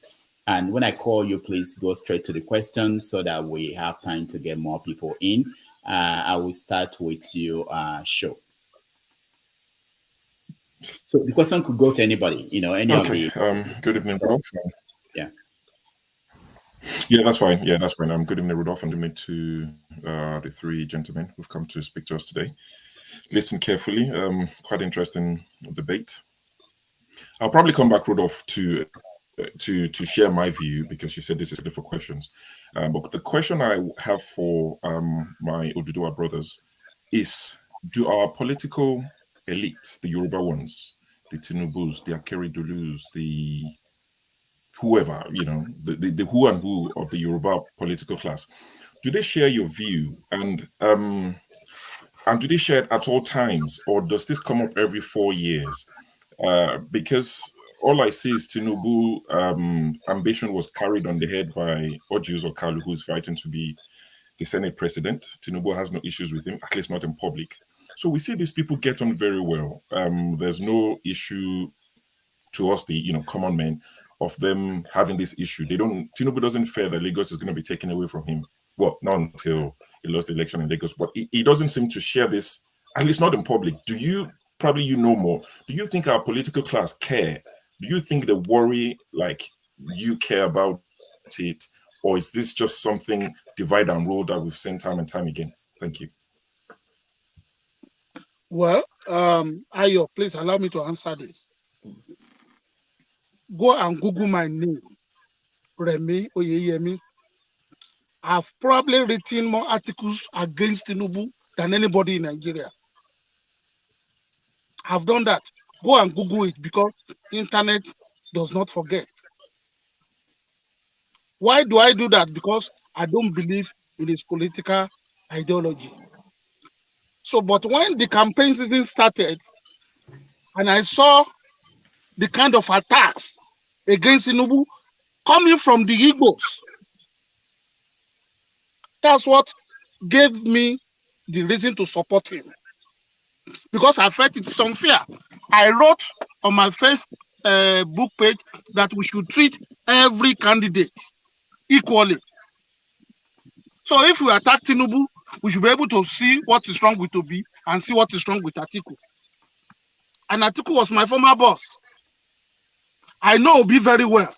Myself and Peter Obi, we won Atiku's campaign in 2018. We went everywhere together. So I know the three players very, very closely. But I did not support any of them until I saw the unfair attacks on Tinubu coming mainly from the Igbos. Then I read some minutes into it. So as I'm talking to you, I don't think Tinubu shares my view. I don't think he likes me. And I don't want him to like me. But I do things that I believe in. As long as I believe in it, I'm all on it. So I can even tell you, though that's a speculation, that if he gets there, he's not going to do anything for Yoruba nation. And I will not be disappointed. But the truth must be told. What is good for the goose is good for the gander. So if we are criticizing Atiku, we must use the same criteria for Atiku, for Obi, for Tinubu. That's just it. So I don't think it will share my own view, and I don't think it will share your view either. But I can speak on that. Thank you, Chiwe. That is the irony of the whole thing. The question asked by show is the irony of the whole thing. If you Google my name to Ayototin, some of the first thing that will pop up are some of the write-offs I did against Tinubu. So it is not about the political class, because the political class is just an interest group that cross all over the place, for their selfish interest. They are not about the people. And that's why I keep saying that this issue predates this political season. It has always been there, and it's an issue we can address at our own level, not for politics. The fundamental problem I know is the structure of Nigeria itself is fundamentally defective. No two countries like Nigeria, and no country ever structure Nigeria will ever succeed that is not dysfunctional, if there is any. And it is by that analogy that I made that you have a bowl and you have 10 FT rams drinking from the same bowl, and you don't expect them to lock horns. They will. That is why Canada has different constitution for different speaking area. Switzerland have different constitution. Germany has 6 constitutions. You see, every functional country in the world, they find a way around allowing their different interests, either religion or ethnic, from locking us. In India, with over 1,000 ethnic groups, they try to create their state along the ethnic lines. So contiguous one can agree and form a state together. So they have something in common against them. So there's no tension. If Abuja is decentralized, it's not too much power or warehouse for stolen wealth, there will be so much problem in Nigeria because we are not fighting for that power, the ultimate. A Nigerian president is probably more powerful than any other president because he is head of military, head of INEC, head of CBN, head of everything. It's the constitution. It's a constitutional dictator, a Nigerian president. And because of so much power concentrated in Abuja, everybody wants to go there. It becomes a problem. Oh, that person must be my people. That person must be my people. It is our turn. And they forget about we, the people, the original we, the people. I speak from the perspective of the ordinary Yoruba person on the street, not those people. I can assure you of that. I have no interest in any of the political party and I don't even believe in political party because they're always crossing all over the place, jumping and jumping and jumping. I just look at people at every point in time. While they were doing APC primary, I was for Shibajo because I know he was already positioned for that position. He works in National Rock, is brilliant. If I don't like him, I will say no. So I thought they should have given him the ticket. He did not get the ticket. I look at the 3 leading candidates. I did my assessment. I don't think it's fairly okay for power to go back to the north. It should come to the south. Iwe will be antecedents as a governor. Tinubu and Obi probably have 8 years as governor. And Iwe, Tinubu's antecedent. Corruption I discount because they are all corrupt and I have my facts that I can prove. So, but when you look at policy matter, I just say, okay, this thief will still steal our money anyway, but it's good when it comes to policy issue. Obi, I don't really think I like what came from Anambra. So it's not based on any sentiment. That is just my personal assessment. I might be wrong, and I'm willing to admit that I might be wrong on that. But I don't want anybody, because this man, Tinubu, that you guys are talking about, this chief Remedy, me and myself, we have written so much against him. And it's on the internet. The internet don't lie. You guys will find it there. So it's not about him at all. It's not about his presidency. It's about how to make it better for the rest of us. Be hardworking. And those of us in diaspora, we want a home we can go back to. So that is what we need to start working towards. Thank you. All right. Thank you so much. Sure. Thank you so much for that question. Let's go to Mo and then go that way. Mo, you're next. Thank you, Rudolph. Thank you all. Listening to what the guests have said, and I'm not impressed. I'm not impressed that at this time we're still saying certain things. We shouldn't.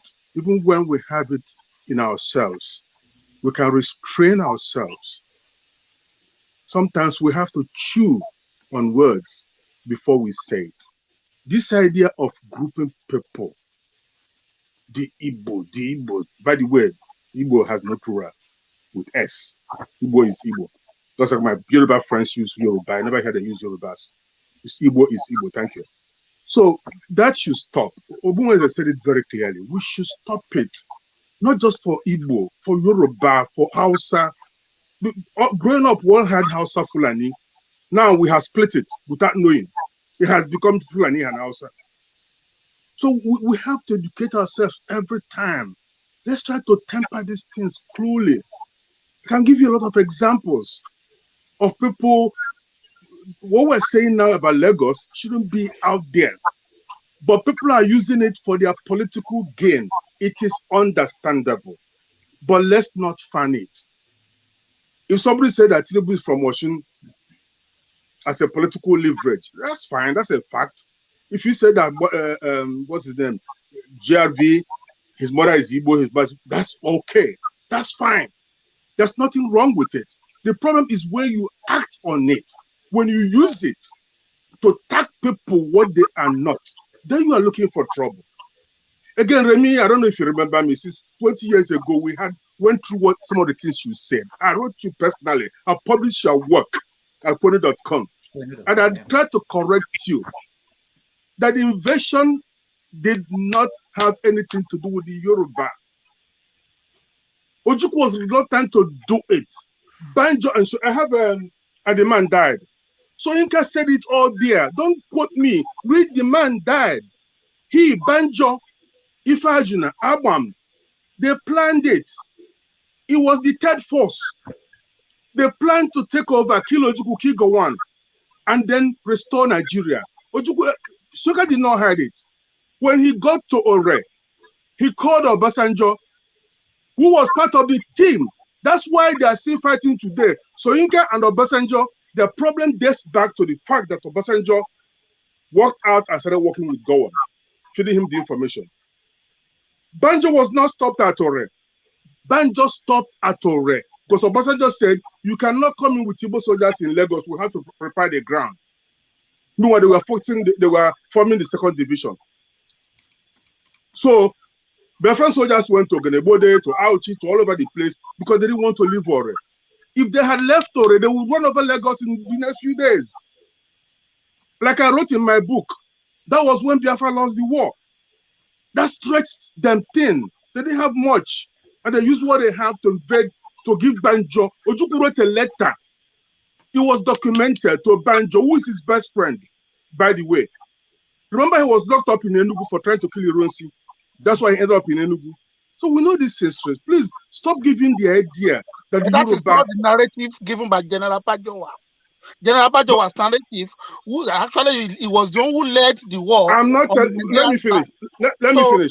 Pajowa did not lead anything. Let me tell you the story. If you read General Mutala that did the pushback, it was Banjo that led the force.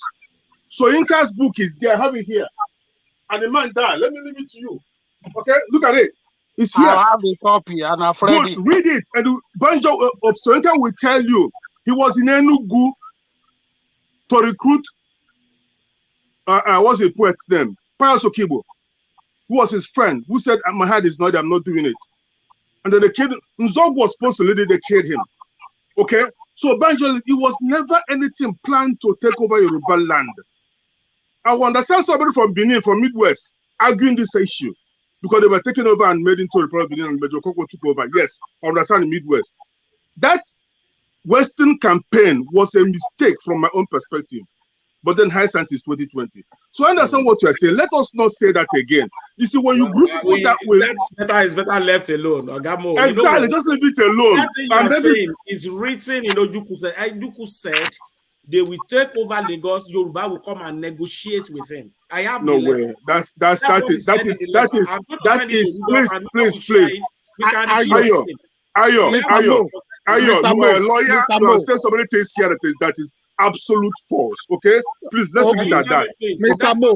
Mo, it's you not have true. to remember. I think Rudolph remember. He said Yoruba, we have to negotiate their freedom from him. Ayo, hold on. Oh, Ayo, hold man, on. there was nowhere. Let me finish now. It's my Mo, turn. just a Okay. minute. When I finish, Mr. I'll Mo. leave you guys alone. Mr. Mo, When I just a finish, minute. please, Remy, please stop. Okay. Thank you. Go on. What you are saying is absolutely false. It's not false. That's the truth. What exactly? Will you please stop? There was What is false? Invasion of Western region is false. West was not invaded. Oh, okay. I didn't know that already. I didn't know that already. It's in Igbo State. Oh, sure. You see, that's why I can't interview with you. You say that the invasion of the West is not possible. Number one, you are here. You just said I live in Lagos. Ateju Osho was attacked by Ojuku's bomb. Rudolph, could you stop these guys, please? Let me talk. Just mute them. Just mute them. I can't chase after every mad dog. I can't get where I'm going. You are peddling falsehood. Okay, hold on. Stop them. Stop them for a while. Hold on, Stop them for a while. I'll just now tell you story that I know. Let's okay, so if I want to, I walk away from it. You said they bombed Ikeja. Yes, Johnny bombed Ikeja. So bloody what? It was a war. So you want to? I don't know why you keep saying it. As if hold on. As if the bombing of the civil war issue will bring a lot. Hold on. Then let me educate you. Just wait. Just cool down. Okay? Fact is fact. If they bombed the Ikeja, and it's true. They killed people in Asaba. The first victim was Babangida's father-in-law. It's a fact. They bombed churches. Egyptian air pilots with Russian illusion fighters bombed marketplaces, refugee camps. It's a fact. So stop saying this idea like even people met at night and say, oh, let's go and bomb the Ikeja this morning. It didn't happen. It was a wartime. So leave it alone. Cure yourself of this hate that you peddle around. We talked about this 20 years ago. I don't know why you still carrying it along and hurting yourself. Let me move on from that. Just about that. Read Wole Soyinka. He will tell you about the third force. Okay? He'll tell the truth. Now, this is the clearest form of exhibition of identity I've ever seen. You cannot talk about Lagos in this way. We know why Lagos is there. We know what it represents. Let's not fight it. Like Rudolph said, in 200 years, if we come back again, we will not even recognize Lagos. It will be so changed. The level of intermarriage going on is so high, you wouldn't even believe it.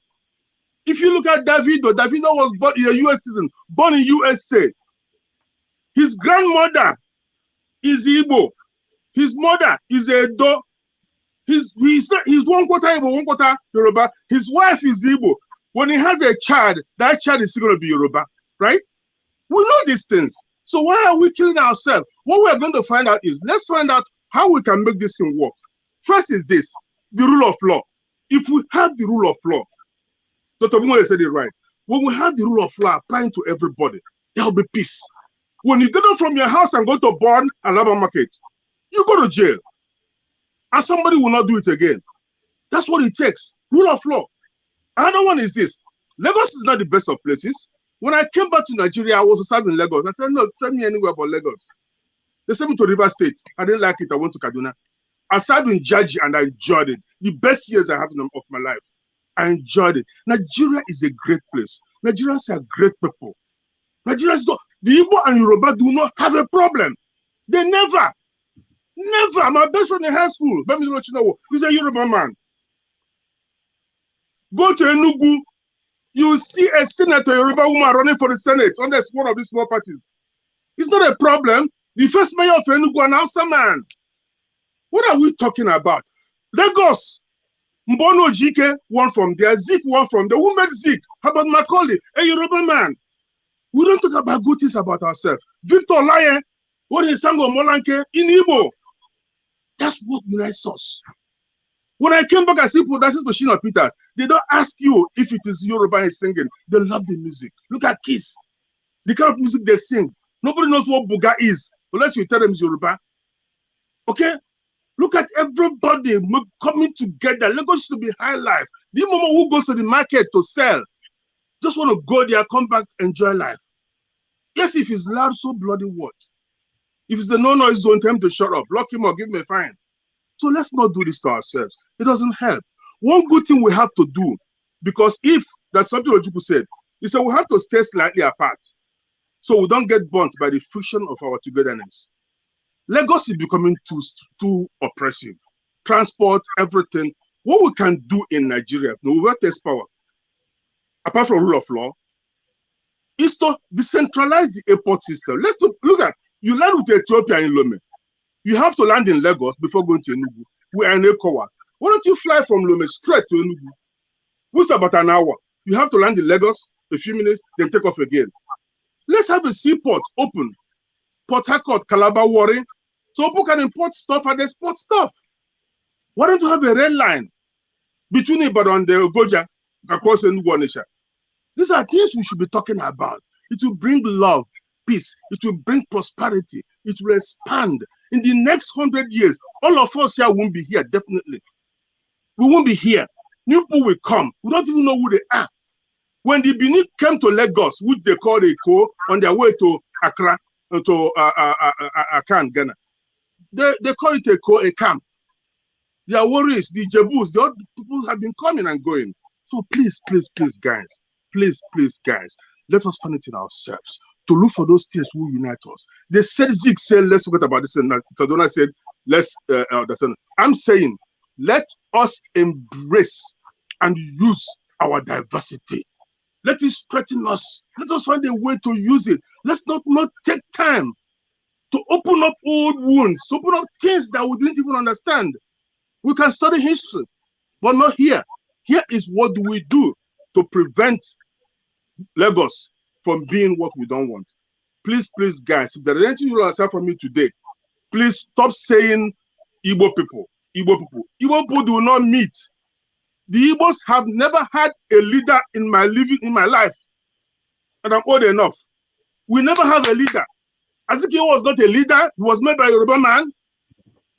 Zeke was, Ojukwu was more Yoruba person than Igbo. Ojukwu didn't even speak Igbo when he was made a governor. They're pure Eko boy. He was born in Zungeru. So please, let's understand our Nzogu. Kaduna Nzogu doesn't even speak Igbo. He spoke their dialect because that's what a speaker to people who know him. Never lived in the south. His name is even Kaduna. So please, we can do this. We can leave the next generation something to remember us by. I'm sorry, I'm going to leave very soon. If you are not timing, yeah, I'm leaving too. You have the day. You said I'm ignorant. I consider get already. We are loonies. That Rudolph will mute us. It's all here. You are talking like I'm not doubting critical. And that is the problem. You wrote all this kind of nonsense here. You call me a loony. You say we are loonies. You just not to move us. You say we are ignorant. You use some kind of plastic words. And you're not talking here like you are being reconciliated. It is people like you that is causing problem between us. People like Thank you. You are lying. Then take people like me away. I'm telling you the truth. The truth you want to hear. He's a loony. Rudolph, please stop him. Rudolph, he's blocking. Why are you saying that? And you are an elderly person. I don't want to sit down and listen to this nonsense. I want to listen to those who are at the time you were behaving like a lunatic. Tell me you are an elderly person. You said you are holding up. You are not behaving like you are holding up. How can you use so much abusive words? You put it down here in writing. I've captured everything. And you are now talking like you want to preach peace. You are being hypocritical. You will leave this forum now and go and say there's one Remy and Nayo that are abusing Igbo people. That is what people like you do. That's a shame. All right. Thank you, Mo. Thank you, everybody. Let's go to Ngozika. Good evening, Doc. Good evening, everyone in the studio. I followed the show from the time you started. I was in the audience typing away at my own comments. So let me quickly ask my question. Can we ask more than one question? No, one. Or is it just one? Okay. One, yeah. But we can come back later. Later on, yeah. So I am hoping Mr. Ayo or Mr. Remy will answer me this question. So First of all, thank you, gentlemen, for taking the time to come to this show. Really, really, really, we need to do more of this. So I want to ask Mr. Yemi, Mr. Remy, or Mr. Ayo. Mr. Franklin said it. He kept referencing genocide, and he did that because of the narratives Mr. Ayo and Mr. Remy were pushing out. They kept using certain words, and he told them clearly that because of the work he did, he knew that these were pointers, that this is usually how genocide starts. They tried to misconstruct what he said, and he tried to tell them exactly what he was saying. So I want to ask Mr. Yemi, did it make you uncomfortable when Mr. Franklin pointed out that you were making narratives that fuel genotype? Did it make you uncomfortable? And how do you feel to have found yourself in such a position? That is what I want to ask. Hold on. Remy, hold on. I think you are muted. Go ahead. Okay. Go ahead. Number one, I don't feel uncomfortable at all. I just feel Mr. Franklin is very hypocritical and dishonest. Why? You see, the Yoruba says, "Tí ò bá sí iná, kò ní sí èéfín." There is no smoke without fire. All these things that have been happening is because of certain things. All these reactions by the Yoruba people on the street is caused by certain things. Instead of Franklin to address those things and say, okay, how do we address those things so that there can be harmony and progress? He was dancing all over the place, not addressing the issues. And I think that's hypocritical. You can talk about genocide all you want, but some people are fueling it by their attitude, by their utterances, and by their actions. So all of us can decide to be ostrich, bury our heads in the sand, and pretend. But we have to be honest with each other. We have to be brutally honest. So I'm not discomforted at all because, well,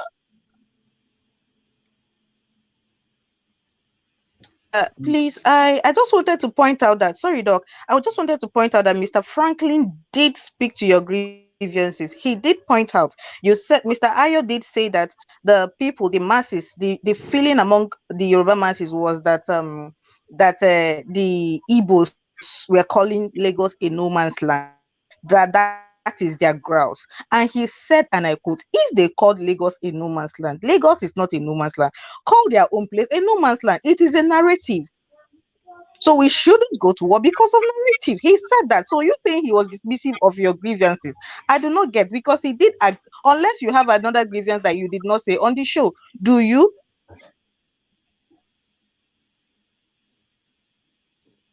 All right. Is that a question for me?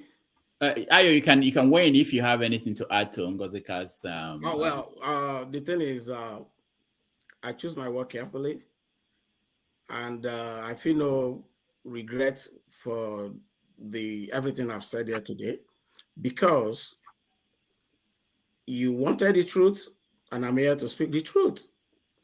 And a reflection of what we are discussing here is happening as we speak. Look at the comment section. You will see this is more like a Biafra forum now. You will see the way they are hauling insults. You know, the moderation I've been on many fora, like this on Zoom or something, participated. The moderators too will try and monitor what everybody is saying. Whoever is being abusive to panelists is either censored or removed. Of all the comments here, 99.9% are abusive. And 99.9% of them are against myself and Chief Oyeyemi. And that is a sample of what is happening on the street of Lagos. You see it here right now. The language they are using, fake lawyer, made in lawyer, shut up, let him, they are loonies, they are crazy. Is this an intellectual forum? Rudolph, are you reading the comment section? Did you see it there? That is a reflection of what is happening on the street. Some bunch of wayward and uncontrollable people. And they are making the rest of other people who are intellectual they look bad. So why would I want to regret that I'm saying what I'm saying when it's right here being proven? Everything I've been saying is being proven by the comment section. Go through it. None of them is talking anything intelligent or intelligent contribution being made in the comment or raising issue that historical. All they are saying is they are just abusing the rest of us. Oh, look at he's stupid. Stop that, Ayo. He's a loony. He's crazy. He's a fake lawyer. You yourself, you'll be ashamed of yourself. Look, just look at it. Do you think if we present this thing in a video now and present it to neutral people, say in Kenya, and you ask them to read, and they know the orientation that 99.9% of our audience are Igbo people, and what they are doing is assaulting and insulting your guests that you have invited to come and participate because you want to listen to their perspective. And that is what they have done. So and that is a reflection of what you've seen on the streets. So the case already speaks for itself. So why should I have any sense of remorse?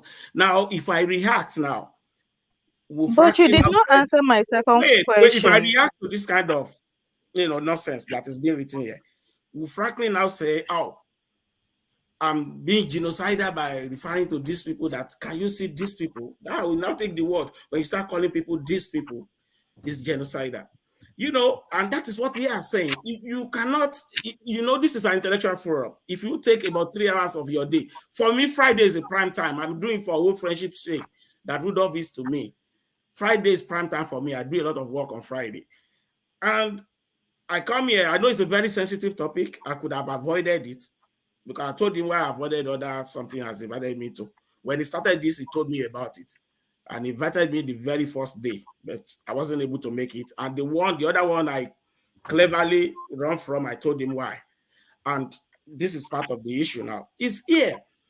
Well, because you have to talk of already biased audience that are not ready to listen to you. At least you can make a constructive criticism or argument against whatever I'm saying that you don't like. One, don't try to change my narrative to something I did not say, because this is that it doesn't forget.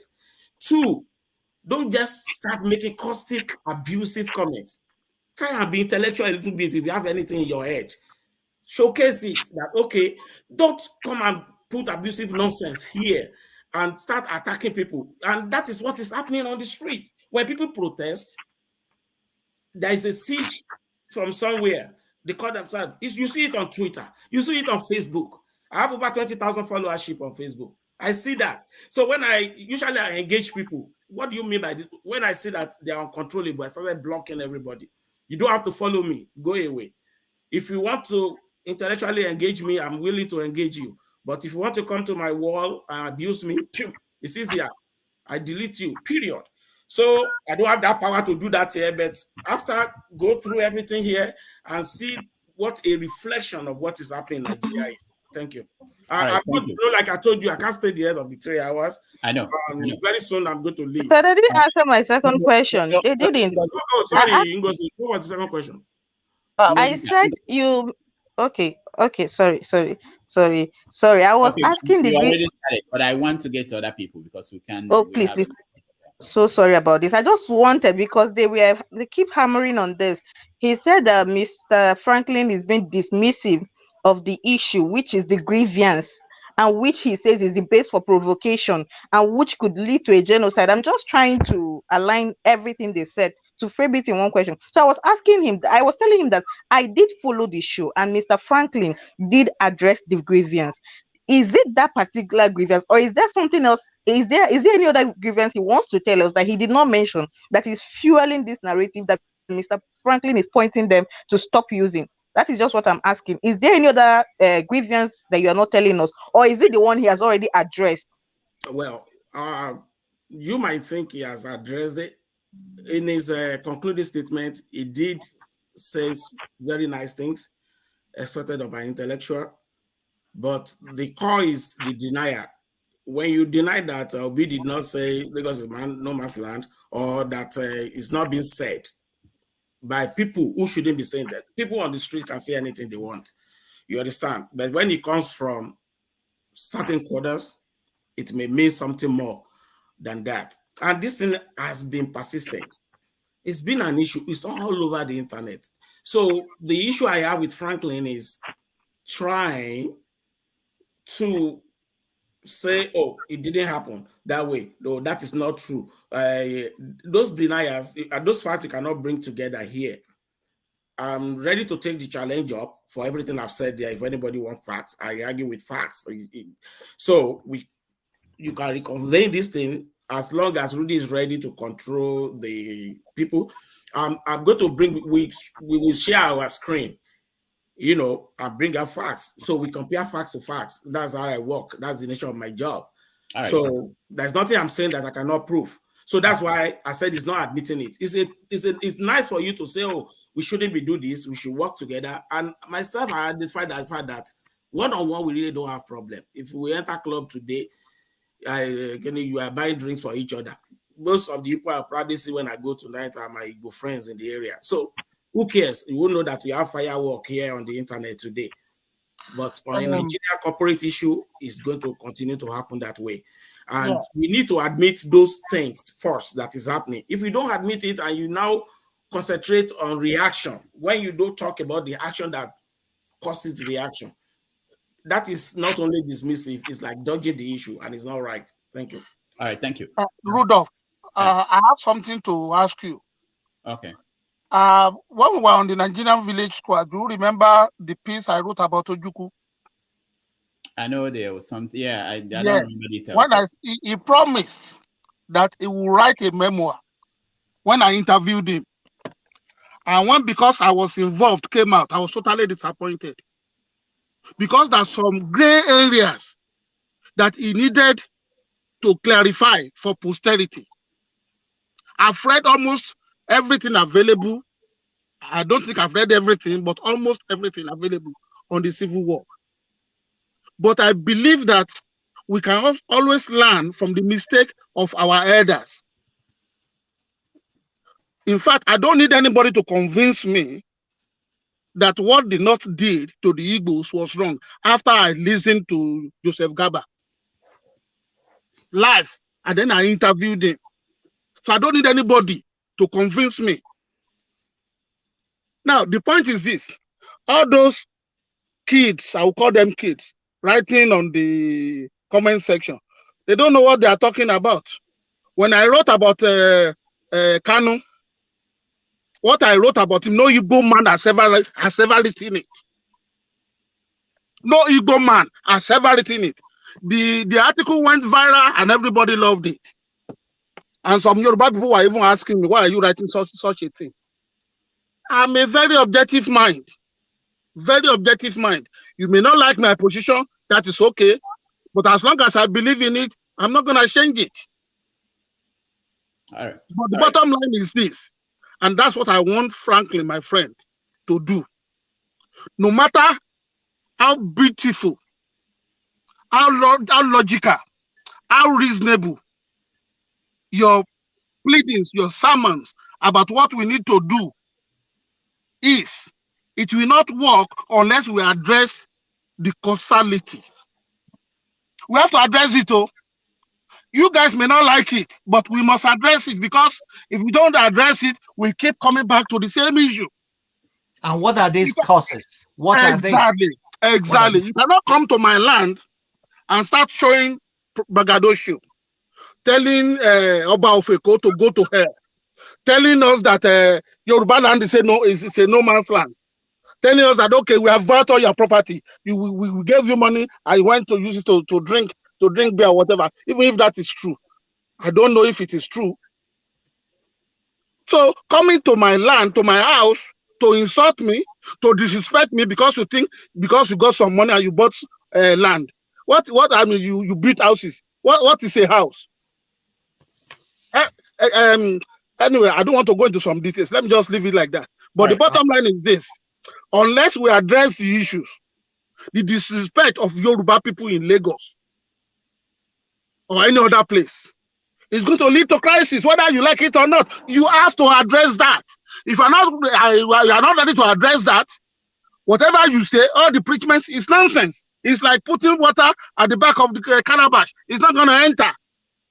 Thank you, For us to have peace, I'm sorry, Gary, just give me 30 seconds. For us to have peace, let us be honest. Let us come together. Like I told you, I have one niece, one nephew, whose moms are Igbo. Igbo was my father's caretaker for 25 years in Ilesha. For 25 years. Charlie, Rose, and Stella, I see my brothers see tomorrow. They took me to Owerri for holiday. So I know what I'm talking about. I'm not biased, but we have to say the truth. And the truth, most of the times, is uncomfortable. If you don't address the issues, forget it. Thank you. Thank you, Remy. I have to promise our audience that we have to have part 2 of this conversation because we don't have enough time. ABK is joining us from Nigeria. I would like him to speak, but Franklin, respond first, and then ABK, you speak. Oh well, yeah, because everybody threw in Ayo and Remy threw in a lot of things together. This is why I said we should watch the words we use. For example, Ayo made a very important point when he said we should address the causes of all these problems. And he mentioned braggadocio as one of the things that Igbos do in Lagos that shouldn't be. He mentioned telling the Oba of Lagos to go to hell. I wonder who said that. And he mentioned calling Lagos a no man's land. And then he mentioned disrespect for Yoruba people. First of all, it will not be dismissive of me to say I am trained in law like Ayo. I have not seen anywhere where braggadocio is a crime or whatever it is. I have not seen that. But it is cultural sensitivity for Igbos living in Lagos to respect the owners of the land.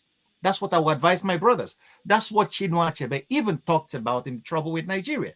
That the Igbo man should stop the noisy exhibitionism that attracts the envy of others is what the Igbos must do. It's cultural sensitivity. It may not be a crime, but for peaceful coexistence, the Igbos must learn to respect the people and not rub their success in their faces because it gets people angry. We are all human. I understand that on that point. I believe that Remy is correct. I wonder who told the Oba of Lagos to go to hell. That is even an insult under our constitution. That person should be taken. They've said it on this platform. They've said it on this platform. Here on this platform. Here.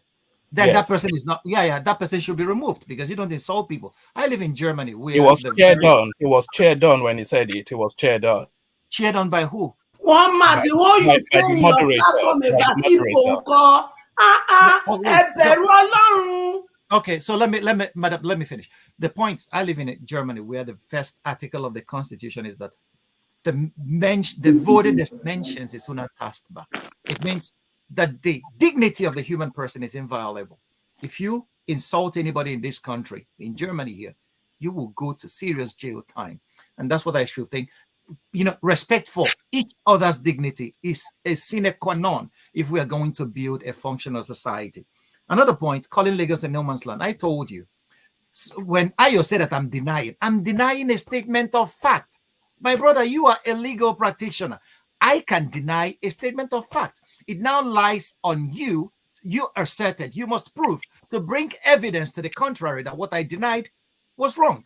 You said that Obi called Lagos a no man's land, and I said, Peter Obi is nowhere on record that Peter Obi called Lagos a no man's land. There are others that have said it, but Peter Obi, no. And I am denying that because there is no evidence to that effect. So, and I will deny that tomorrow until you give me evidence to that effect, and then I will change my position. That's all I'm saying. So it's not hurting you or hurting the Yorubas when I make a statement of a fact that could be verified. Peter Obi never said that, and we should not put it in his mouth. If somebody came up tomorrow and told me that Awolowo said that every Igbo should die, I would say it's not true because there's no evidence to that effect. And that's what intelligent minds should do. About disrespecting the natives anywhere, it's not done. So the Igbos should learn to respect the Yoruba. The Yoruba should equally learn to respect the Igbos. We should respect each other as human individuals, human beings, because that's what we are. Underneath our skin, we all is the same red blood that flows. We don't even know who a Yoruba man is. If you skin him alive, you don't even know who an Igbo man is. An Igbo man will walk in a hospital where a Yoruba man comes to buy things, to take treatment. The same may be the case. I was in London sometime, and I had to visit a friend in the hospital, and I got in there, Yoruba doctors being so very proficient and attending to people courteously and being very professional. And I was so very proud to be a Nigerian. But I will come to my country and we are here arguing whether a Yoruba and Igbo man should live in peace together. And this is what upsets me. We should step over that and then pave the way for the future generations to teach them that we could build, let me give you guys a secret. I am in so many fora where white people make decisions about the world. And many of them believe that the black man cannot even think. And we are giving them evidence to that effect by the way we treat each other in Lagos or in Nigeria or any other place. We treat each other worse than animals could treat themselves. And I will tell people that nobody will respect an African until Nigeria becomes a first world nation. What are we doing to build Nigeria, make Nigeria a first world nation? By going into our ethnic cocoons? That will not do it for us. We will respect our diversities because there is power in diversity, even at the genetic level. But we have to rise above those petty ethnic atavisms that we clutch to, and then build a nation where law will rule, where merit should be the case, where people should respect each other because they are human beings, not because of where they come from. That's the only case I'm making in this debate. And let it be known that wherever you are commanded, not even by nature or nature's God, but by the fact that we are human, to respect the other person. And that's why, even though I'm debating in a very hot manner with Remi Oyeyemi and Ayo, I have been with Remi since Nigerian Village Square started. I was in Kwenu.com since it started. I started with Pius Adesami, my bosom friend, until he died. So we can rise above our pettiness and create a country that could serve as a beacon of hope for every African everywhere. The black man has suffered. We were sold into slavery for 460 years, and we are still fighting about basic things that are not even necessary. It's time for Nigeria to rise, and we can only rise if we create a nation where ethnicity will never be the basis of judging anybody's character. Martin Luther King Jr. said it, that he wants a nation where his kids will not be judged by the color of their skin. I want a Nigeria where my kids will not be judged by the ethnicity they came from, but by the contents of their character. That's what every Nigerian should aspire to. And that's the case I'm making in this debate. Thank you. Thank you. Let me go to BK. BK, don't go, please. I know you hardly do you say something. Go ahead. I have to leave. Yemi, you have to. I'm here. Okay. Okay. BK, if you have to leave, Doc, can I speak? Yeah, you can speak. Yeah. Hello. Yeah. Go ahead, BK. Okay. Thank you very much. Good evening. Good evening, gentlemen. I think this conversation has been very interesting and a lot of emotions. Two things I have to say here. One is that the issue of what is happening in Lagos here is quite troubling. And I don't think as a collective, the Yorubas and the Igbos have any issue. On individual level, yes, there might be some. So most of the grievances here, apart from the Lagos and no man's land issue, which have been an age-long debate, most of others are actually just social media gossips. So on this election, what is really fueling this crisis here? There are two things. One, the social media, which encourages this mob culture. And two, politics. The politics here is, there are two parties, major parties, the APC and the Labour Party. Both of them, whether we like it or not, are driven by ethnic sentiments. APC, you know, the southwest part of the APC is ACN. We all know it's a regional party. And their campaign had already been based on this whipping up regional sentiments. That is how they've held the southwest for all these years. They now came in Labour Party, which is now being propelled by majorly by Southeasterners, which we say Igbos, majorly. So there's this clash here, which is creating this unnecessary tension. Each of these parties want to hold on. The APC want to hold on to Lagos. The Labour want to dislodge. And both of them are coming in, pushing the agenda, using their own, rallying their base the Labour Party base, which is the Igbos, the APC base in the Southwest, which are the Yorubas.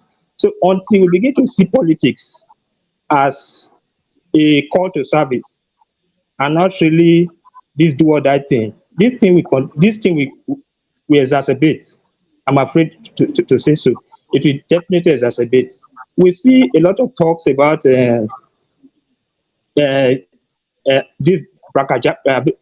Igbos being too noisy and the rest, Yorubas being lazy. These are just things that are said for political sake. If you say the Igbos are noisy, yes, like they said, they are business. They are business there in Lagos. Yes, these things are about to happen. But as a collective, there's really no issue. But when we begin to use this little difference at individual level, we elevate it to seem as if it's a collective. Igbos meet somewhere and decide to do this to Yorubas. Yorubas meet somewhere and decide to do this to Igbo. This is inevitably, this is where we're going to land ourselves. So to the issue here is, how do we actually de-escalate this tension? That is the point. That is the point that we should be discussing here. You can see the panelists and most people have already seem to have dug in to already held positions, and nobody is willing to yield. And if that's how this discussion will end, if intellectuals here cannot really discuss and come to an amicable resolution, okay, this is the problem and this is how we're going to solve it. If we fail to do that here, what's going to happen to those in the streets? You don't expect any better from them. So here we need to see that politics. Doc, please let me just make this point. Politics is the issue. We should tone down the ethnic rhetoric we use in our politics, especially in these two major parties that are contesting for Lagos. And because the PDP, or you can say everything about the PDP, but one thing about them, one thing about the party, it has been built around this national consensus. Maybe I might be wrong, but I feel that's what I feel. That we built about this national consensus. But this APC, I cannot say the same of them. Labour Party, I cannot say the same, at least for now. And that is what is driving this unnecessary tension in Lagos State. I think if you can see how that can be de-escalated, I think gradually everything might come back to the way it used to be. And the two ethnic groups can continue to live together in peace and harmony within a prosperous Lagos State. I think that should be a way that should be something that should be considered as a part of the resolution of this issue that's happening in Lagos. Thank you very much. Right. Thank you, Ebike. Thank you, Ebike. I like your contribution. Yeah. Okay. Any of the panelists, any comments? Any of you have comments, or we go to the next person? Yeah. Well, the case I wanted to make, he made excellent points on the issues of this being all about politics. I always say that the political class are there interacting with each other at another level, and then they will send their streets and their surrogates to be making trouble. It's about power, and we have to know. Now, Chomsky made it very clear. Power is a very violent institution. And unless power is controlled by the sovereign is the people of Nigeria. Okay. And these people should be allowed to elect who they want in a free and fair manner, which has not been the case in Nigeria at the moment. That's not the issue I want to get into. The Labour Party seems to be the new bride.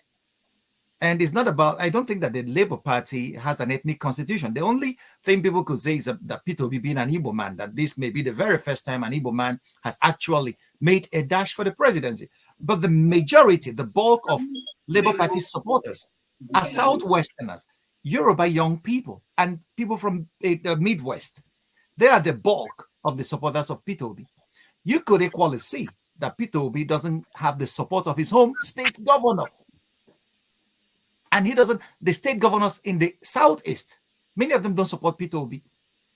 We see that Hope Uzodimma is an Ogo, he's an APC man.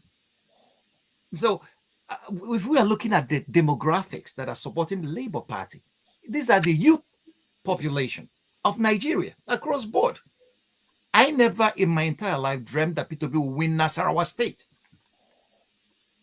But these are the things that are happening. So we have to, APC issuing being a merger between ACN and the ANPP then, yeah, I can understand that.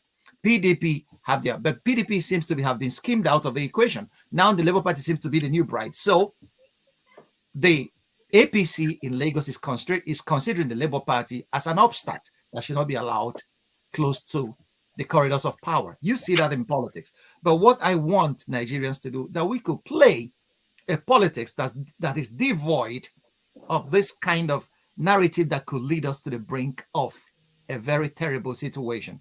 We could play APC could tell Labour Party to go to hell for all they care, but don't walk on our primeval fault lines like ethnicity and religion.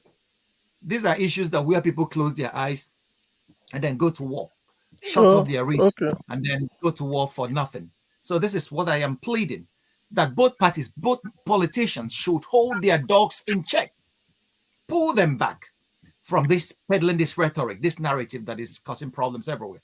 They can attack each other on the issues. That's what politics should be. All right, thank you, Franklin. Okay, so let me now go to Madam Echo. She came here first before anybody else.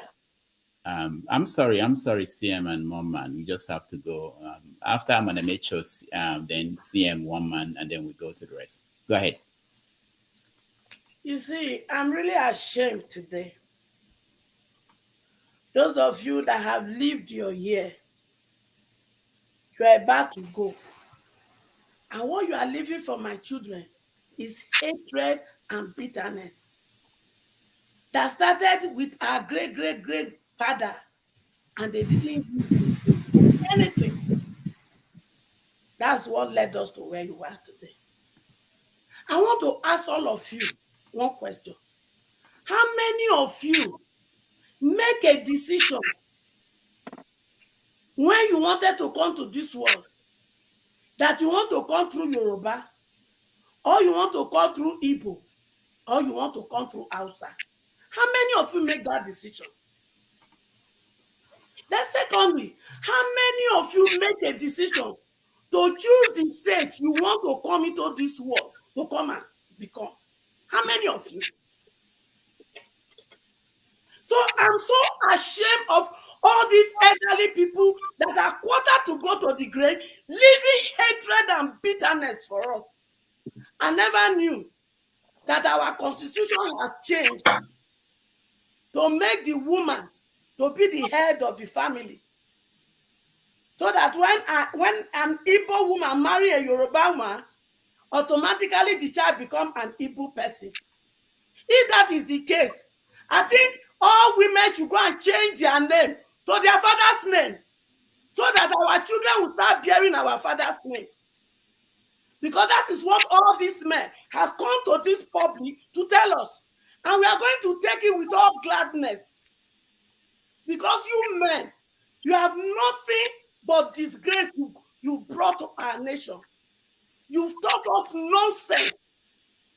And you are making our children to fight each other for no reason. I beg una. Make una leave me and my children alone. Una dey hear? Leave me and my children alone.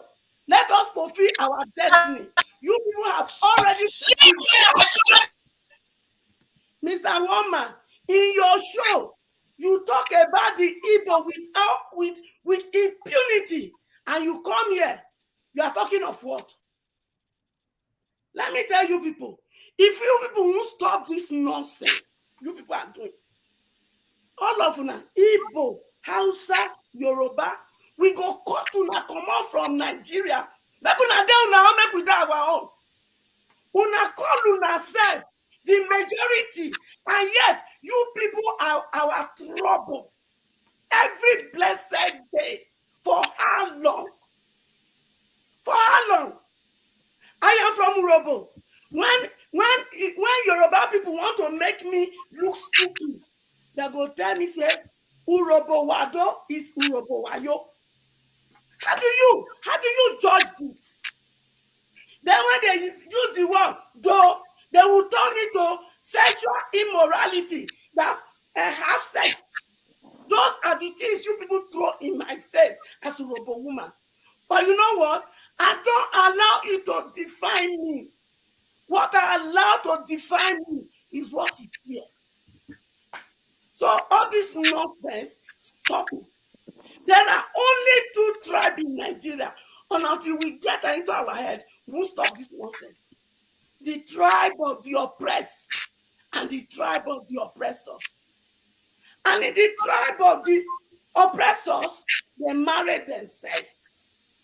They go to party together. We are not qualified to be in their midst.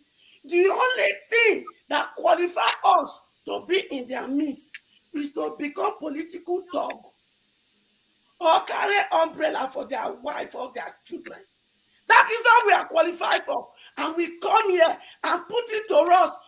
Stop it! If you don't want to stop me, leave me and my children alone. We will marry each other. We will fight for each other and will fulfill our destiny. Because you people, you are the element that the oppressors are using to divide us. During politics only when they are coming to use my children as orange, that is when they come and sow the seed, either religion or tribe. I refuse that for my children, and it will stop in 2023, whether you people like it or not. We are tired of you people. Leave us alone to fulfill our God-given destiny. Thank you. All right, thank you, Madam Rachel. I don't know if Remy, Ayo, or Franklin, any of you, if you want to respond to her, you can. Otherwise, we'll move on to. I have no response. No, there's nothing to respond to. Okay. Yeah, go ahead, Franklin. Oh my God, Madam Mama H.O., that was powerful. I have never heard someone so passionate. Everything you said, I agree with. The politicians use us to divide, and then they will go to their enclave to enjoy the proceeds. They don't. And that's why today Nigeria is still a laughing stock of the I have world. to speak for myself. Nobody uses me. Nobody. Okay. I say it openly. I can say it anywhere, anytime, any day. Talking of you. Hey, madam. I am talking of Nigeria youth. I am talking of Nigeria youth that they have come to say my own. Boys and girls. I am talking of Nigeria youth. Madam, allow me to say my own. When you said your own. Nigeria youth that they have turned to kidnapper. I am talking of Nigeria youth that they have stolen. Madam, I was not even talking to you. I was talking to my brother Franklin. I'm saying that nobody. You have lived your life. Yeah, Madam Rachel. Madam Rachel, thank you. Yeah. Can you tell her to allow me to say my own? Yeah. I'm only responding to Mr. Franklin. And I'm saying, and I'm repeating it. Nobody uses me. Nobody. No matter how rich you are, you cannot use Remi Oyeyemi. I'm saying it and I'm beating my chest. So I follow what I believe. Now? I follow what I believe and I do what I believe in. So please, thank you, Mr. Franklin. Okay, thank you, my brother. I was using us as a generic term. Politicians use those they can use, excluding Remy. So, and then they, at the end of the day, is power for themselves. I was making a point. The point is, 60 years after independence, we were like other countries that were colonized by the colonial masters. Malaysia, for example, Singapore, Korea. Where are these countries today? When we started, our GDP was greater than theirs. But today, Malaysia is a hub of production, manufacturing. Singapore is the financial capital of Southeast Asia and one of the first world nations. The Koreans, Samsung started as a fish company, and then they are now electronic giants. But where is Nigeria? We spent $10 billion at a Jokuta still. Jokuta is not functioning until today. Do we have infrastructure, roads? Where are they? But almost every politician, Nigeria is the only place where the richest people are not industrialists or entrepreneurs, but pastors and politicians, these two P's. Nigeria is the only place in the world where these two classes of human beings are the richest. Other societies, it is either the merchants or the industrialists. In Germany, the families that are wealthy are the old industrial families like the Krups and all the rest of them. or the new people that got into the .com era and then made a lot of money. But in Nigeria, if you're a pastor, you go hammer today. If you're a politician, hey, it's taken us for granted that you will be rich. Any politician that is rich or goes there to make money is a rogue. And that's what we allow, because they divide us and we cannot come together with one voice to say enough is enough. And that's the danger that Labour Party, with the youth demographic, poses for these people today, that they are running from pillar to post. Is because of that. The politicians know. Because for the first time, you see a man that tells us, if anybody has seen me being corrupt, tell me, come to the public, I will stop campaigning. Nobody has ever taken him up on that challenge. If anybody has ever seen me take 1 cent from public purse, let the person come out, I'll stop campaigning. I know they give shit. If I am in the car, they can only buy gas. This is the first time in the history of our country that a politician is saying that. And that's why the youth found him interesting. And they are following him. So the old guard know that if this guy gets into power, he will remove our mouths from the trough, from where we've been eating, because politics has been a career for them. And that's all this gang up about taking over and then not taking over. So that's why they're using this narrative. And then we should be intelligent enough to understand that. I'm done. All right. Rudolph, quickly. Rudolph, quickly. Let me just say this. I think we have been all over the place. Rudolph tailored the topic towards this election, what is going on in Lagos right now, and that was what I was prepared for. It's not that I'm not prompt I cannot address some of these issues, but if we continue to discuss all the problems of Nigeria, we won't leave this place today. My own thing is this. Nigeria is a fundamentally defective country. That's why it's dysfunctional. Our foundation is wrong. There's no country that is built in Nigeria that is working. The politicians are using that divide during election, but the problems are there because they are fundamental to be exploited by whoever, either in business, in politics, and whatever. Emotional fat operations and being partisan is not going to solve that problem. At the intellectual level, at least, we have to be honest with ourselves. It's not about preachments. It's not about this is what we are going to do. It's not going to happen if we don't give solution, practical way to do it. The people talk about change of mindset. Human beings are the same all over the world. It is the system that whip people to line. We have to use a working system. And that number one thing is we need to decentralize Nigeria. The thing that makes us fight is that Abuja is the warehouse where all the stolen wealth are taken and they divide it. Let each region go and develop at their own pace. That is my picture of Nigeria. Regarding this particular issue, that fundamental issue is being exploited, and no politician is better than the other. Obi can be saying if anybody call me a thief today, I will. It's depending on who is listening to, because a lot of people are calling him that he puts the state money in his bank. He went and invested in a brewery that is invested in. That is in America, he will be in jail. So he can be preaching that to the Marine, not to some of us who know how this thing works.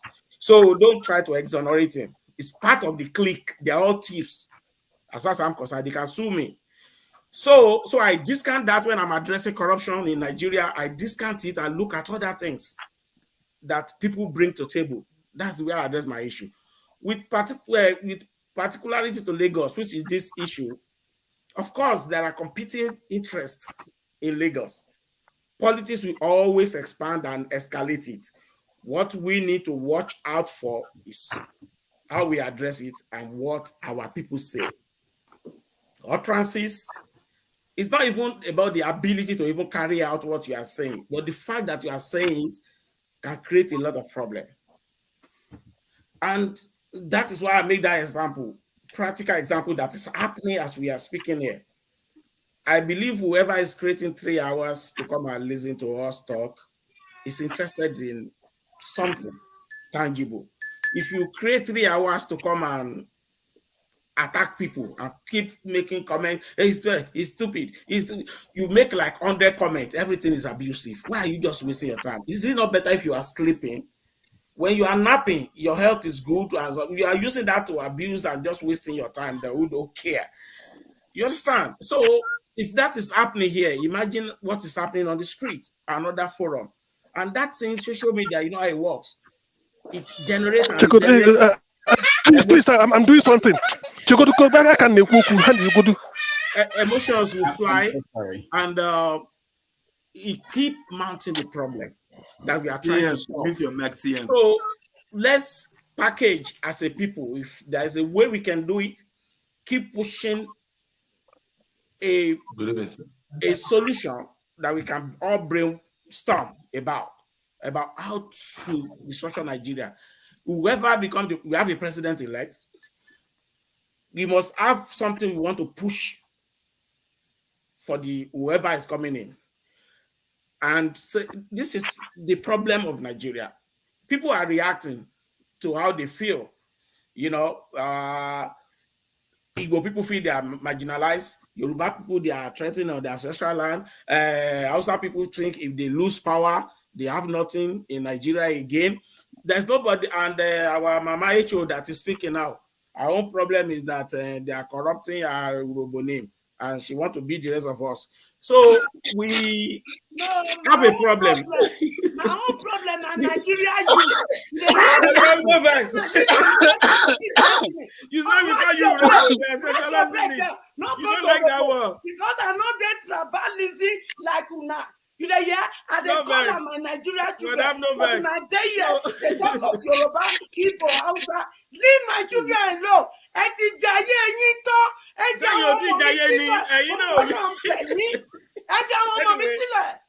So anyway, as I was saying, let me round up. So I don't take too much time. So what I think we can take away from here, Rudolph, you know most of the people here, form a think tank team of Igbo and Yoruba. The people that you know have word and can reach out to people. Let's brainstorm. Don't bring nuisances to that meeting. Bring people who have something in their head to contribute. Now, let's sit down. You see your language. And then, yes, that's my language, ma'am. If this is being directed at you, if this meeting here is being directed at you that you're fighting because they said you robo, you blow down the internet. And you know what I'm saying is this. Put people bring a thinker together. Okay, how do we address this issue? Allow him to make his point. Allow him to make his general one like this. Then we can compromise. I'll come out with a paper. Okay, this is what we have discussed. Let's push this to our people. Okay, this is what people think from this perspective. This is what people think from this perspective. This is our recommendation.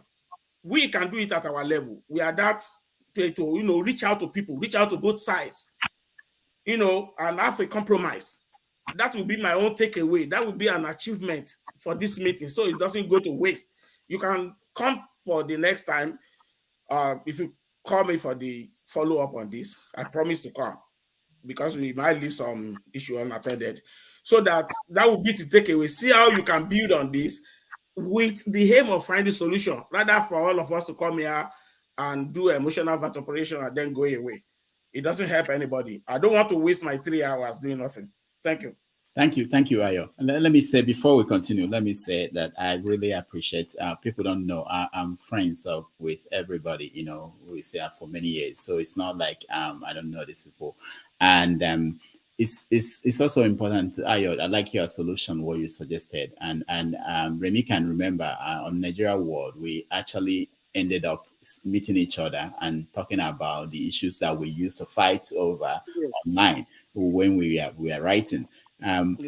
For you, Aya, let me just point out that because I think maybe you've not been on this platform. I've invited you several times. One of the things you do when you are a guest is you ignore what is going on in the comments section.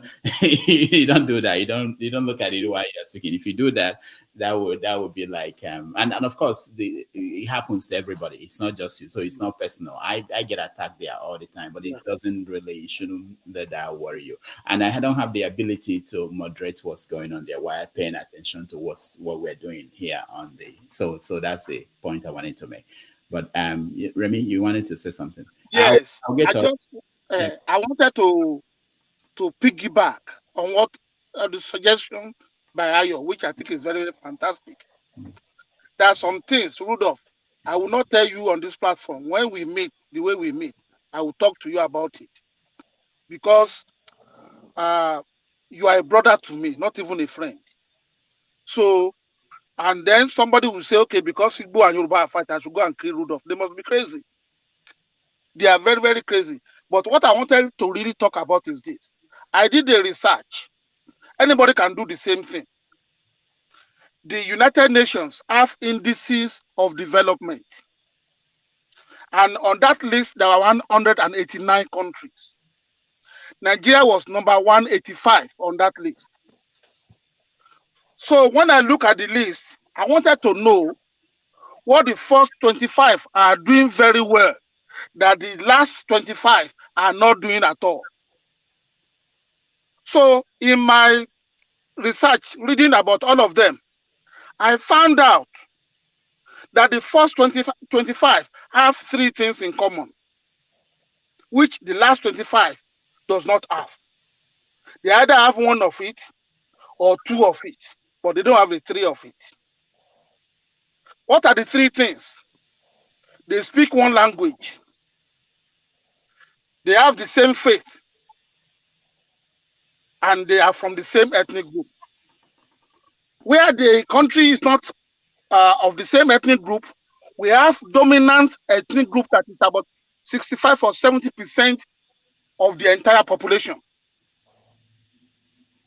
They speak the same language, they are of the same ethnic stock, and they practice the same faith.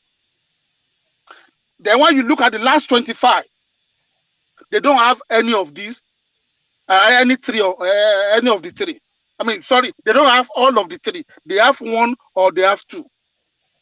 So in the suggestion made by Ayo, maybe we can form an intellectual think tank that will bring something meaningful out. So that we can look, okay, because I don't want war, I have to be honest with you. I can't kill my nieces and my niece and my nephew because their mother is Igbo. I can't do that. I'm not going to be fighting against Charles. If Charles speaks Ijesha for you, you are going to be surprised. We all grew up together. His dad was my guardian in high school, and he was the caretaker of my father's house for 25 years. So we have to prevent, because there is no way there is going to be war that won't kill those who are beloved to us. So what we need to do is to prevent it. Recognize the fact that, okay, there is a crisis, and these are the causalities of the crisis. We bring ourselves to address it and provide solutions. And the suggestion by Barrister Totin is very, very fantastic. And I know that Rudolph can coordinate this. So that's what I wanted to say. All right, thank you. Franklin, then we'll go to CM. Local, we have to follow what other people came in. We can't just jump to you. I know. Just sorry. Actually, let me say something. Actually, it was supposed to be Bamayecho before me. If you remember, I was here earlier on. The system kicked me out and it brought me back. I'm okay. Just all right. If you don't want me, I can wait. Also me. I was kicked out too, please. I was kicked out. No, I know when you came in. I was supposed to be after Bamayecho. Yes, you came before me. Local, you came before me. Thank you. So who came last? Who came last? Who came last? The man on the cap came last. I've been calling in and out. I've been kicked out like 5 times. So that's why I've been raising my hand. All right. Okay. Franklin. Okay, what I wanted to say is that the suggestions are beautiful, but we have to know that there are a lot of high-level discussions going on between Afanifere and the Ohaneze and all the rest of them. And there have been some, they have coalesced into a lot of committees that are working on the handshake across the Niger. We may not be seeing the results of that at the moment, but that doesn't mean that such things are not going on at so many levels. But the more the merrier. The more the merrier. If people could start talking to each other, like I always say that, talking to each other. If the moment we stop talking to each other is the moment we start fighting each other. So, and it's not necessary to build a society. That's why the French created parliament, palais, where people go to talk. We talk it out. They can scream and shout each other down in a parliament. That's what happens in a debate. But at the end of the day, what happens in parliament remains there. And people go to construct societies that will carry and embody their aspirations. That's what I want to see for Nigeria. We are too talented of people to spend.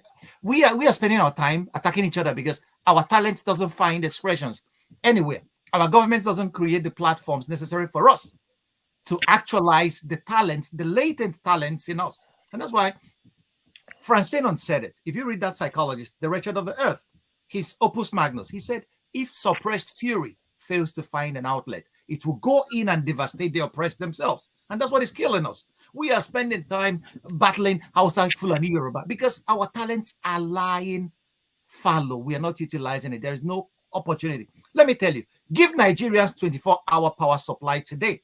I will tell you, Nigeria will become China in the next 20 years. The people don't want you to give them money. Create the platform. Nnamdi Azikiwe said it. The motto of his West African pilot was, show the light and the people will find their way. Nigerians are that talented. We can always find our way. Just give us the platforms. You will see these issues of tribe will disappear in a night. Give us good water supply. Give us good roads. And, I will always talk about infrastructure of integration. I live in Germany. While I was a student, I was traveling from Frankfurt 4 hours. I was on the train. Go to Berlin to chase a girl and come back. Party hard. Come back. Until we have that kind of infrastructure where a guy in Lagos can go to Enugu tomorrow morning and eat, point and kill, and go back to his base.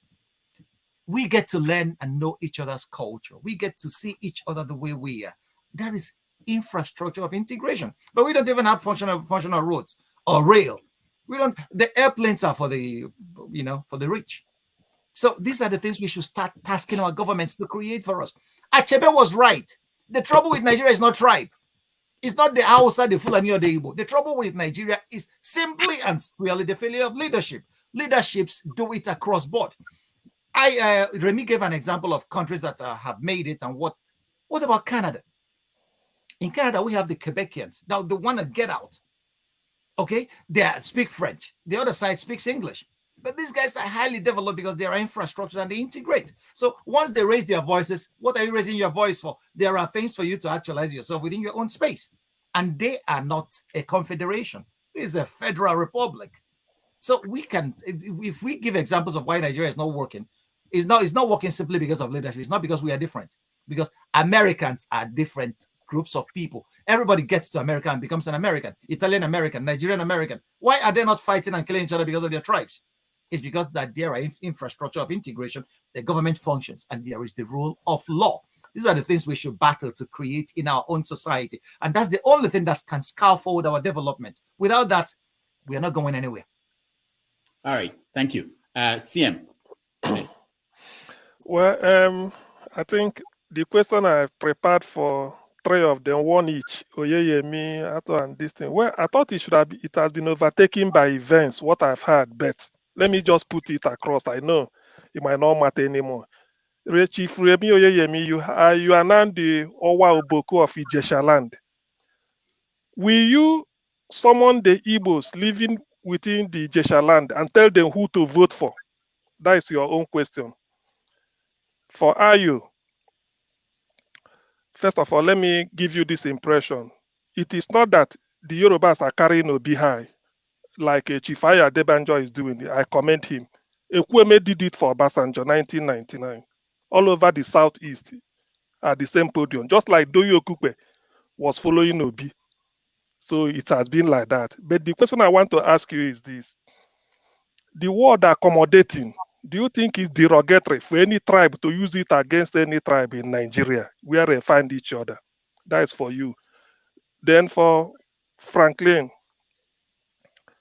given what you know, the exposure and everything you've had, do you not think that the incoming government should, as a way to de-escalate tension between Ndi Igbo, probably, and their host in the north, and Ndi Igbo and their host communities in the west, do you not think that one of the priorities of the incoming government, whoever it may be, is to go and put infrastructure in the east? At least, even if 100 Igbo people will like to go to the north or south, let's say it will now be 30, 70 will be back, and then so that to de-escalate this tension of you are here, you are not there. Thank you. All right, I think that's good. Chief Remy, yeah, you want to take? you with us? I think it's paused. Yeah, I think network. Okay. All right. Let's go to Ayo Yones. Yes. Regarding the word accommodating that was used by Shipo Yemi, it could have. I think he has addressed it once, and I can maybe, since you asked me, but it wasn't me that used the word, I would have said hospitable, and it's a fact that Yoruba people are very hospitable. It's cultural, Some areas you can't stay there, It's just a fact. It's a state of fact. I don't want us to go back over what we have already discussed, but the point is, generally, Yorubas are hospitable people. They don't disturb anybody, and we can see that from the history of Nigeria. Now, regarding holding of hands and people, when you said Ekweme held Obasanjo's hand and took him all over, yes, that is true. But who else would it have heard? He would have heard Fala if he wasn't holding Obasanjo, because there are only two Yoruba in the something. And Obasanjo was not It was even sorry. It was even an Igbo man that stepped down for Falaye so that he can be two Yoruba contesting.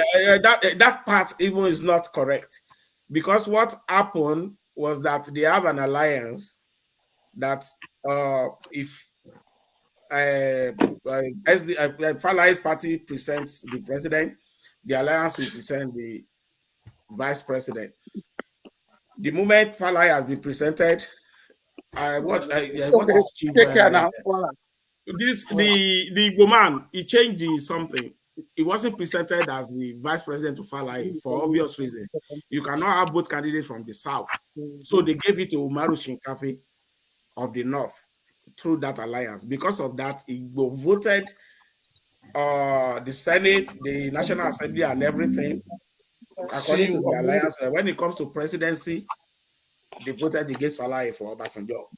Falaye was, for me, this is a personal opinion, better by miles than Obasanjo, seasoned economists of international repute, and that was the candidate of Yoruba. Obasanjo was candidate of Hausa. Obasanjo himself lost in his own polling unit in that election in 1999. So I won't see it as something done for Yoruba people. It is just the same way of voting along with the North. So I don't want us to go back there, because some of the issues will be open wounds that we are trying to close. And regarding some of the things Franklin said, Canada operates like there's very little difference between federalism and confederation. Canada operates like a confederation because they have their own constitution. They are autonomous.